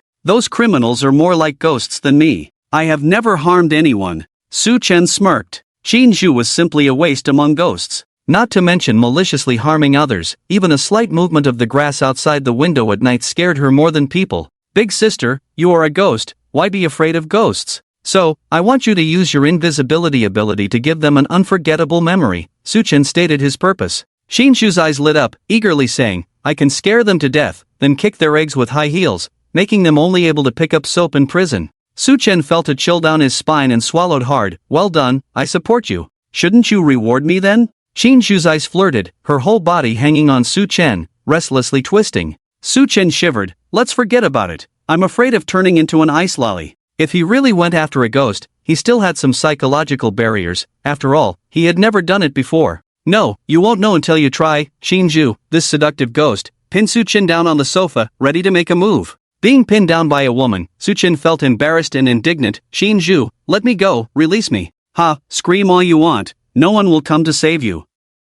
The more you struggle, the more excited I get. Ha ha ha. Oh, Qingju laughed wildly, then her laughter abruptly stopped, her expression freezing instantly, because Su Chen took out the peace charm from his pocket. Master, I was wrong. Qingju immediately let go of Su Chen, holding her head in her hands, squatting down obediently, looking pitifully at Su Chen. You little thing, I won't punish you anymore. Su Chen adjusted his clothes, then raised his chin at her. Do 200 frog jumps, starting now. Oh. Qingju pouted and obediently started doing frog jumps on the floor. As a ghost, she definitely wouldn't get tired, but jumping around like this was so boring. At 10 o'clock in the evening, Su Chen received a call from Chen Yu at home. Hello, Director Chen. Mr. Su, I have two good news. The higher-ups have approved our request to hire you as a special consultant for our sub-bureau's criminal investigation. Su Chen smiled. What's the second good news? The test results of the cigarette butt are out. We have identified the first suspect and are investigating his whereabouts.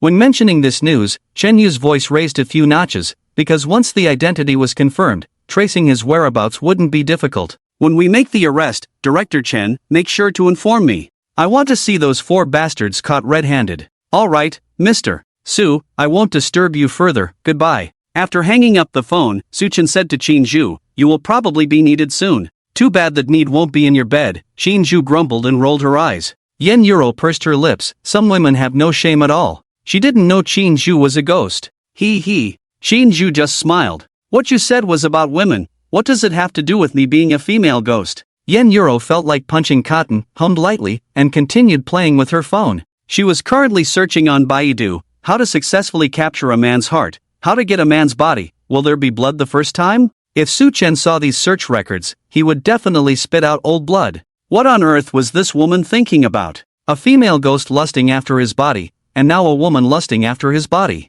It was too much, truly exasperating. Ding ding ding. Suddenly, Su Chen's phone rang again. It was a call from Liao Yu. Hello, Xiao Yu. Su Chen answered the phone. Liao Yu's anxious voice came through the receiver. Brother, I think I'm being followed. I'm scared. Where are you? Try to walk towards crowded places, I'll be right there. Su Chen's face changed instantly, getting up from the sofa. Yen Euro and Qingju looked at each other, not understanding what was happening. I'm in the one-way street next to the market outside our residential area. There are still people here, I dare not continue forward. Liao Yu's voice trembled. After all, a woman encountering such a situation late at night would be terrified. Normally, in such situations, calling 110 would be the best option, but women are different. They instinctively call the man they rely on the most. I'm coming right away, don't hang up, keep the call active. If something happened to Liao Yu, he would probably never have peace of mind. Su Chen glanced at Qingju. Come with me. Taking the little pet along,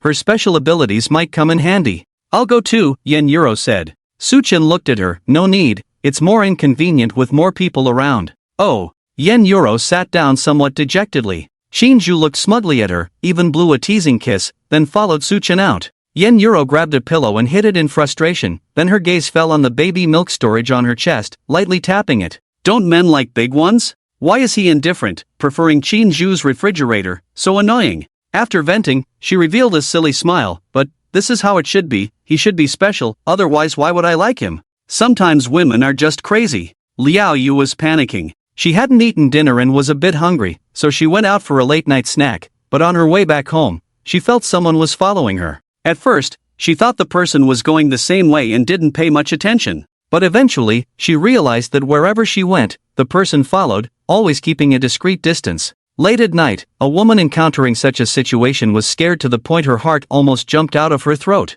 She could only call Su Chen for help because in such situations, Su Chen was the first person that came to her mind. Hearing Su Chen's voice from her phone, she inexplicably felt a lot calmer, almost moved to tears. She used to be strong because she had no one to rely on, only herself. Now with Su Chen, her heart softened, turning into a complete damsel. She slowed down because ahead was a park, deserted at this time, eerily quiet. Her residential area was on the other side of the park. She had to cross a road in the middle of the park. About 20 minutes later, Suchen's voice came from her phone. I see you, and I see the person following you. My car is on the road nearby. Don't look back to avoid alerting them. Keep walking forward, deliberately towards where there are no people. Suchen was testing. If that person had ill intentions, tonight Jiangnan City would have one more body at the bottom of the sea. Okay. Liaoyu replied, mustering courage to walk towards the park not far ahead. Suchen comforted her, don't be afraid, I'm right behind you, nothing will happen, be good. Listening to Suchen's gentle tone, Liaoyu felt a strong sense of security, gradually dispelling her fear. Behind her, a man in a black hoodie and baseball cap, hands in his pockets, followed at a steady pace. As Liaoyu entered the park, the man quickened his steps, pulling out a cloth from his pocket and rushed towards her. Ah! Hearing the sudden hurried footsteps behind her, Liaoyu paled in fear, instinctively turning around and throwing her bag. The man, caught off guard, was hit in the face, taking a step back, steadying himself, then glaring menacingly as he approached Liaoyu. Swoosh! At that moment, the light from several distant headlights suddenly shone on him, causing him to be temporarily blinded. The Audi A8's headlights were so bright that even at night, it could be as bright as day. The man instinctively covered his eyes with his hand, feeling nothing but a pale blur in his vision. Despite the disturbance in his sight, the man knew he had made a mistake tonight, so he didn't bother looking in any direction and just ran for it. Bang! Just as he took a few steps, he felt a foot kick him in the stomach, causing his abdomen to churn, and his body crashed heavily to the ground. He tried to muster the strength to get up, but a large foot descended from above, stomping on his head and pinning him to the ground. He wanted to struggle for a chance at survival, but the next moment, a dark barrel appeared in his line of sight. Looking up, he saw a tall muscular man holding the gun, staring expressionlessly at him. This man was Ahu, and around him, 10 men in black had already surrounded him, leaving him with no way to escape. Suchen got out of a car and walked quickly towards Liaoyu. Xiaoyu, are you okay? Brother. Liaoyu threw herself into Suchen's arms, crying with tears in her eyes, her face pale, obviously quite frightened. Suchen gently patted her smooth back. It's okay, brother is here, everything's fine. Liaoyu, who was actually a mature beauty a few years older than him, now looked like a little sister being protected by him. The man who had been trampled by Ahu had now regained his senses. Seeing the situation, he knew he was done for, having targeted the wrong person. It took a while for Liaoyu to stop crying under Suchen's comfort. Suchen let her go. You go in the car first, you can stay at my place tonight. As he finished speaking, he signaled to a bodyguard. Some bloody scenes were better not seen by women, or they might have nightmares at night. Miss Liao, please. The bodyguard slightly bent and opened the car door, gesturing for her to get in. Okay. Liaoyu responded and cast a glance at the guy in the hoodie on the ground, then got into the car with lingering fear. Watching the car door close, Suchen's face turned cold, frosty, as he walked over to the guy in the hoodie on the ground. The bodyguard quickly made way, and Ahu also lifted his foot off the man's head. Bang! Without a word, Suchen ruthlessly kicked the guy in the hoodie in the face. Ah! The guy in the hoodie screamed, rolling on the ground, his nasal bone broken on the spot, blood splattering, his face covered in bloodstains. Bang! Bang! Bang! Suchen remained expressionless, kicking several more times. He stopped only when the guy in the hoodie curled up, trembling slightly. At this moment, Long picked up the handkerchief that the guy in the hoodie had dropped on the ground, sniffed it, then walked over to Suchen. Sir, it's ether. A small amount of ether can render a person unconscious, and in large quantities, it can be fatal. The guy in the hoodie had intended to use the handkerchief to chloroform Liaoyu from behind. What are you trying to do? Suchen looked down at the guy in the hoodie, coldly asking. The guy in the hoodie, who had almost been kicked to death, trembled with fear and honestly confessed, I wanted to kidnap her, and then rape her. In his mind, even if he was taken to the police station, it was better than being beaten to death. With your familiar methods, this isn't your first time, is it? Suchen asked again. The guy in the hoodie hesitated, swallowed hard, and nodded. This is the 7th one. Ahu's expression changed, and he said to Suchen, some time ago, there was news of multiple female corpses found in various places, clothes torn, covered in injuries, violated before death. Was that your doing? Suchen looked at the guy in the hoodie, his gaze turning even colder. The guy in the hoodie quickly nodded. Yes, it was me, I confess. Please hand me over to the police, it was me. Damn bastard. Alone muttered under his breath, his eyes blazing with anger. Bang! Suchen viciously kicked him again, coldly saying, throw him into the sea to feed the fish. With those words, he turned and walked towards the car. No! No, you can't kill me, you can't kill me. I'm willing to surrender, I'll surrender. The man in the hoodie panicked instantly, struggling and hysterically shouting. He enjoyed watching women in despair before their deaths, but he never imagined he would end up in such a desperate and fearful situation one day. Soon, Alone used a cloth soaked in ether to make him unconscious. Then, 2 bodyguards threw him into the trunk and drove straight to the seaside. Alone drove Su Chen home, while Ahu stayed behind to clean up the scene. He was a professional in that regard. Tonight, the fish in the sea were in for a treat. In the car, in the back seat, Su Chen held Liao Yufeng's soft body, gently stroking her shiny black hair with one hand. Qin Zhu pouted and asked Su Chen, "What happened to that person?" Su Chen touched her delicate face and smiled. "Just a guy trying to rob us. I gave him a beating and sent him on his way." Qin Zhu rolled her eyes at his words. Yes, sent him on his way, straight to reincarnation on the road to the Yellow Springs. Although she hadn't gotten out of the car just now, she heard Su Chen's words loud and clear. After all, ghosts were such buggy creatures. He got off too easy. He should have been taken to the police station, Liao Yu said through gritted teeth. She was almost scared out of her wits just now. Su Chen said in a gentle tone, "For such a trivial matter, let's not cause trouble for the police comrades on this late night. It's unnecessary. Let's leave the police resources for those who need them. This little trouble can be solved on our own." Su Chen remained as kind as ever. "All right, let him be lucky," Liao Yu muttered, waving her fist in frustration. Alone, who was driving, twitched his mouth listening to their conversation. "Damn, don't cause trouble for the police comrades. Apparently they should thank you." Su Chen said, "For your safety, why don't you move in with me, considering how scary tonight was? Are you afraid of the hassle of commuting every day?" Liao Yu teased, lifting Su Chen's chin with a slender jade-like finger, her voice fragrant like orchids. Su Chen's face darkened. "Am I that kind of person? I genuinely considered your safety, but you disappoint me." All right, I'll move in with you." Liao Yu kissed him on the cheek, feeling delighted inside. Alone sighed inwardly, "It's good to have money. I should become a wealthy playboy in the future." Liao Yu, Qin Zhu, and Yin Yuro, each one a woman capable of driving any man crazy. Now they were all living together with their boss, enough to make many envious. Not to mention, there was also An Zijin, the dignified and virtuous main wife. Alone was starting to worry about his boss's kidneys. Su Chen's face softened, embracing Liao Yu affectionately. "That's more like it, naughty girl. I'll have to educate you well tonight." "Pa," Liao Yu blushed and spat, coquettishly saying, "What nonsense are you talking? There are others here." "Alone, did you hear something?" Su Chen looked at Alone. "Ha?" Alone furrowed his brow. "Sir, could you speak louder? I can't hear you." Su Chen chuckled and continued driving. 20 minutes later, the car entered the Yuliang Manor. Su Chen led Qin Zhu and Liao Yu into the villa. "Master, Sister Yu." Yanyaru, who was still awake on the sofa, jumped up, deliberately ignoring Qin Zhu. Qin Zhu was used to it and sarcastically responded to Yanyaru's childish behavior, although she also deliberately ignored Yanyaru every time. "Go to bed early, good night." Su Chen gave her a slight smile and directly hugged Liao Yu as they walked upstairs. Yin Yuro felt a bit envious. She wished it was her who would be sharing a bed with Su Chen tonight. "What's the point of waiting for so long? The master still doesn't pay much attention to you." "Tonight, Sister Yu will be tired again," Qin Zhu teased Yin Yuro. Yin Yuro coldly snorted, "Our eldest brother doesn't care about our second brother, it's all the same." Qin Zhu's smile disappeared from her face. Yin Yuro felt a sense of balance in her heart. In the morning, Su Chen was awakened by Qin Yu's phone call. Ring ring ring. "Hello?" Su Chen grabbed the phone from the bedside table.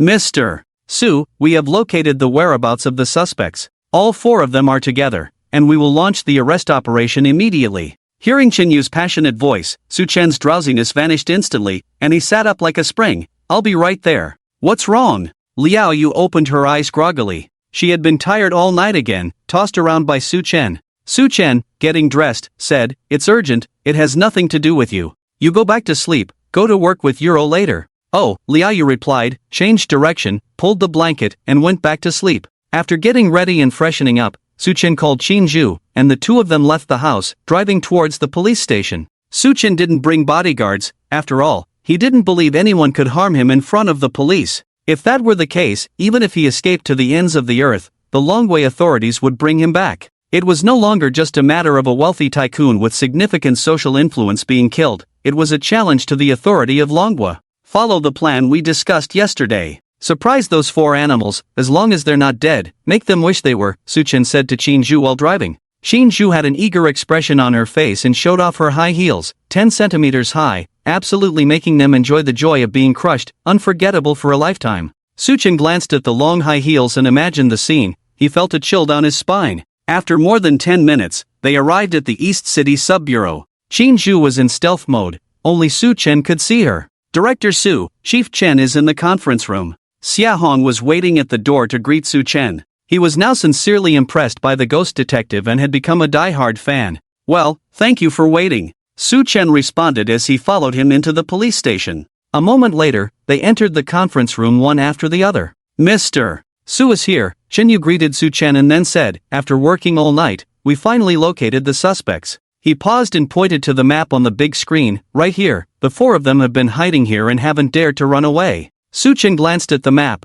The location where the 4 animals were hiding was in a small county less than 20 miles outside of Liming Village. It seemed that these 4 guys believed the most dangerous place was the safest place. If it weren't for the cigarette but that identified one of them, who would have thought that these 4 animals committed such a major crime and were hiding in a county so close to the scene?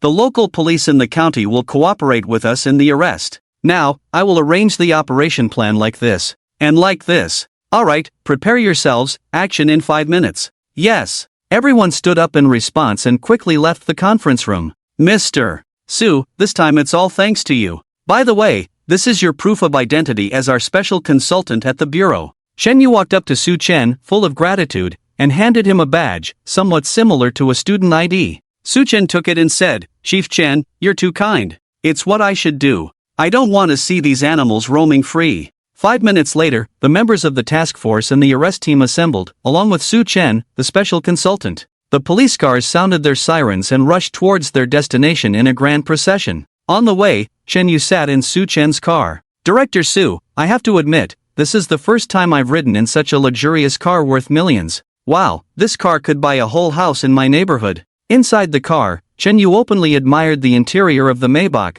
appearing cheerful and genuine. Su Chen chuckled, money is something you can't take with you when you die. If it can make your life a bit better, then spend a little more, don't deprive yourself. Only wealthy entrepreneurs like you can say such things. Us ordinary folks don't have that luxury. Chen Yu shook his head, feeling somewhat sentimental. Su Chen noticed the old-fashioned Tizot watch on Chen Yu's wrist, indicating his frugal lifestyle. Su Chen always admired practical people like Chen Yu. It was individuals like him that contributed to the stability of society. Director Su. Ding ding ding. Before Chen Yu could speak, his phone rang. Hello, this is Chen Yu. What? What are you guys doing? Don't act recklessly. Wait for me to arrive at the scene before doing anything. Make sure to keep the suspect's emotions stable. Su Chen furrowed his brow, wondering what unexpected event had occurred. After hanging up the phone, Chen Yu sighed. The police officers who were tailing the suspect were discovered by them. The suspect has taken a little girl hostage and is in a standoff with the police. He then made another call. Everyone, speed up.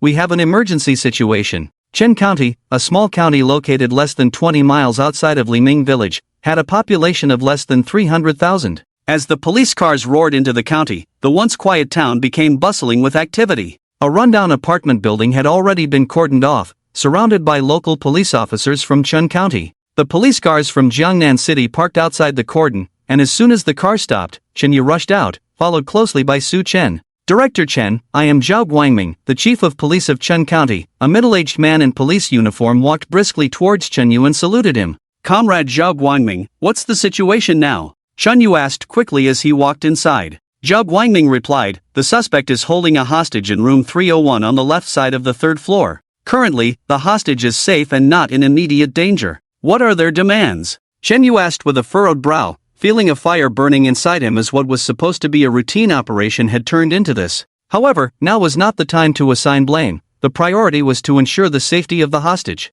Zhao Guangming said, they want us to send in another police officer as a hostage and prepare a car for their escape. Ridiculous. Chen Yu retorted without hesitation. Did they think this was a movie set? Su Chen suggested, Director Chen, why not let me try negotiating? If I can persuade them to surrender, it would be for the best. Well, he would bring Qin Zhu, the invisible one, along for the negotiation. Physical persuasion, from minor injuries like broken limbs to fatal consequences, had a 100% success rate.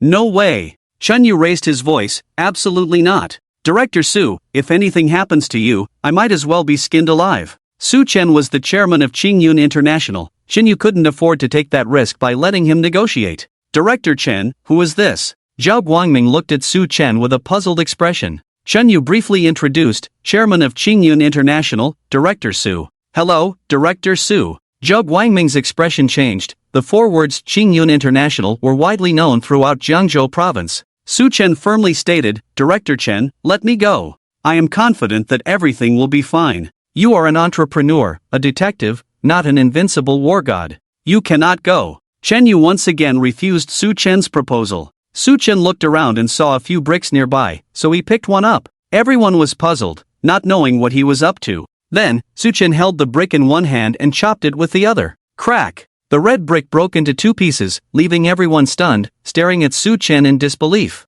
Su Chen casually dusted off his hands and said to Chen Yu, Director Chen, can I go now? Even if I can't persuade them to surrender, at least I can ensure my own safety. Did they think his skills as the king of assassins were just talk? Without some real ability, how could he have become the king of assassins? As his words sank in, the bewildered crowd finally reacted, collectively gasping in shock. Damn, are all entrepreneurs these days so badass that they don't even need bodyguards anymore? The people from the city were even more astonished. Cooking, fortune-telling, doing business, solving cases, and now even martial arts skills? Are you kidding me? Director Su, please take care of yourself. On behalf of all the police officers, I thank you. Chen Yu bowed to Su Chen. The other police officers followed suit, saluting at the same time. Su Chen smiled, took Qin Zhu, and walked into the building, heading straight to the 3rd floor. Arriving at room 301 on the 3rd floor, Su Chen didn't bother knocking on the door. He had Qin Zhu walk through the wall to open the door for him, then he walked in boldly. In the living room, 4 criminal suspects were dumbfounded as they watched Su Chen walk in confidently, their faces filled with confusion and question marks. Who am I? Where am I? What am I supposed to do? Did they forget to lock the door just now? Nice to meet you all for the first time. I'm Su Chen, please take care of me. Su Chen smiled slightly at the 4, but his smile seemed oddly cruel. It was only then that the 4 realized the situation. One of them quickly grabbed a kitchen knife and pointed it at a 7 or 8-year-old girl, while the other 3 held various weapons, all aimed at Su Chen. Kid, what do you want to do? Take one more step, and we'll kill this little girl. Su Chen calmly replied, I don't want to do anything. I just don't want to see you all get caught by the police unscathed. The 4 of them? They were a bit confused about the situation. Damn it, no matter what you want, get down on the ground with your hands on your head. A bald man pointed at Su Chen and ordered aggressively. When a hostage is delivered to your doorstep, you don't just let it go to waste. Su Chen sneered and approached step by step. Damn, seeking death. For against 1, they felt confident, but 2 of them angrily rushed at Su Chen with their weapons. Bang! Bang! Su Chen swept his leg out, sending the 2 flying before they could even get close, crashing to the ground and spitting blood. The remaining 2 criminal suspects were dumbfounded. If they didn't know the situation, they would have thought the 2 were actors. A bunch of trash. You can only bully unarmed ordinary people. Today, I'll let you taste what it's like to be bullied. Su Chen cursed, spat at one of them, and the precious saliva landed on the man's face. The 2 suspects who were kicked and fell to the ground looked at Su Chen in horror, feeling breathless and unable to muster any strength. Damn, he's so strong, is he even human? The man who was spat on by Su Chen tried to wipe it off but found that he couldn't even lift his hand, feeling pain all over his body. Su Chen's gaze then fell on the 2 thugs holding the little girl hostage. The 2 thugs' faces changed, and in a panic, they shouted, Don't come any closer, or we'll kill her. Learning from their companion's mistake, they didn't dare let Su Chen get close. Suddenly, the man holding the kitchen knife felt a sharp pain at the back of his head and glared at his companion. What the hell are you hitting me for? Are you crazy? It's not the time to joke around. I didn't do anything. His companion looked bewildered, feeling wronged and said. In the next moment, he screamed in agony again, shouting at the person holding the kitchen knife, I swear I don't have it anymore. Why are you hitting me? When did I hit you? You clearly just hit me and won't admit it. The person with the knife felt wronged and became angry. His companion scolded angrily, Damn it, it's just the 2 of us, if it wasn't you who hit me, who else could it be? A ghost? Su Chen smiled faintly and said, Congratulations, you got it right, it really is a ghost. Forget it, I won't argue with you for now. The person with the knife suppressed his anger and said to Su Chen, Raise your hands. Ah! Before he could finish his sentence, he felt a sharp pain at the back of his head. Instantly furious, he glared at his companion, Damn it, today you have to go down with me. Can't you tell when it's time to joke around? Damn it! Say one more word and see what happens. His companion also got angry and retorted. Smack! The person with the knife slapped him hard and said, I hit you, what are you going to do about it? Bang! Feeling the burning pain on his face, his companion kicked him, saying, "You bastard, finally admitting that you hit me just now. I'll kill you, you scoundrel. Damn it, I'll go down with you." The two of them started fighting back and forth, exchanging blows and cursing each other's female family members. During the fight, the knife fell to the ground, and Su-chen picked up the little girl and held her close. The two men who had been kicked away by Su-chen were stunned, realizing that the police were outside, not expecting a fight to break out internally. "What are you two doing? Stop fighting. If you want to die, just walk out and surrender," one of them shouted hoarsely, eyes red with anger. The two men fighting heard this and stopped their movements, releasing each other. "Why stop now? Why not continue fighting? I was enjoying the show." Just then, a clear female voice reached their ears. They instinctively turned around and saw a pale yet delicate face close by. "Ah, there really is a ghost. A ghost. A ghost." Four pig-like screams echoed in the room as the four men scrambled in fear. "It's up to you," Su-chen said to Qin-ju, then carried the little girl out of the room and closed the door. Qin-ju had not let the little girl see her earlier, so the girl was not scared by her sudden appearance. After a moment, four heart-wrenching screams echoed through the entire building. Su-chen, with the invisible Qin-ju again, carried the little girl and walked out of the building. "Director Chen, the mission is accomplished. I successfully persuaded them to surrender and rescued the hostage." Su-chen put down the little girl, looked at Director Chen with a slight smile, and calmly said, "Clap clap clap." Director Chen applauded, followed by thunderous applause throughout the room. At the same time, the arrest team, already prepared, rushed into the building. "My daughter! My daughter!" A middle-aged couple rushed over and hugged the 8 or 9-year-old girl tightly, who started crying. After a while, the middle-aged couple let go of the little girl and gratefully knelt down to Su-chen. "Thank you, young man, you are our lifesaver. We owe you a lot. We bow to you." "Come, dear, bow to the benefactor too." No, please don't, it's not necessary." Su-chen quickly helped the family up, dissuading them from bowing, and escorted them away. A few minutes later, the leader of the arrest team came out of the building and looked at Su-chen with a hint of awe in his eyes.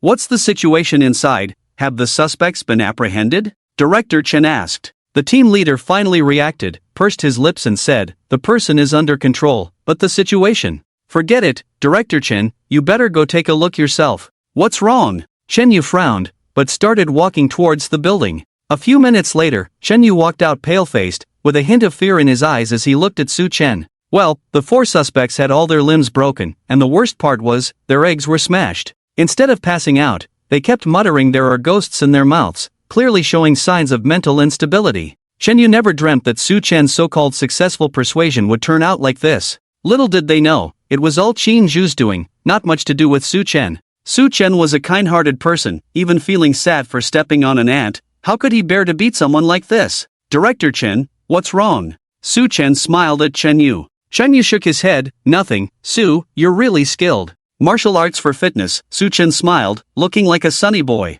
But thinking of the gruesome scene of the four suspects upstairs, his smile sent shivers down people's spines. Chen Yu took a deep breath, calmed his unstable emotions, and thanked Su-chen. "Su, this time from solving the case to the arrest, it's all thanks to you. I appreciate it." "Director Chen, you're being too polite, it feels a bit awkward." Su-chen's face wore a gentle smile, making people feel warm. "Next time you encounter a difficult case, just find me, and help me promote it. I'm willing to assist with cases from other bureaus." He needed to assist the police in solving cases 3 more times within half a month, so Su-chen seemed eager for cases now. A ghost detective with a strong sense of justice. Chen Yu praised. After all, with Su-chen's current status, his willingness to spend time helping the police solve cases was not just about justice. What else could it be?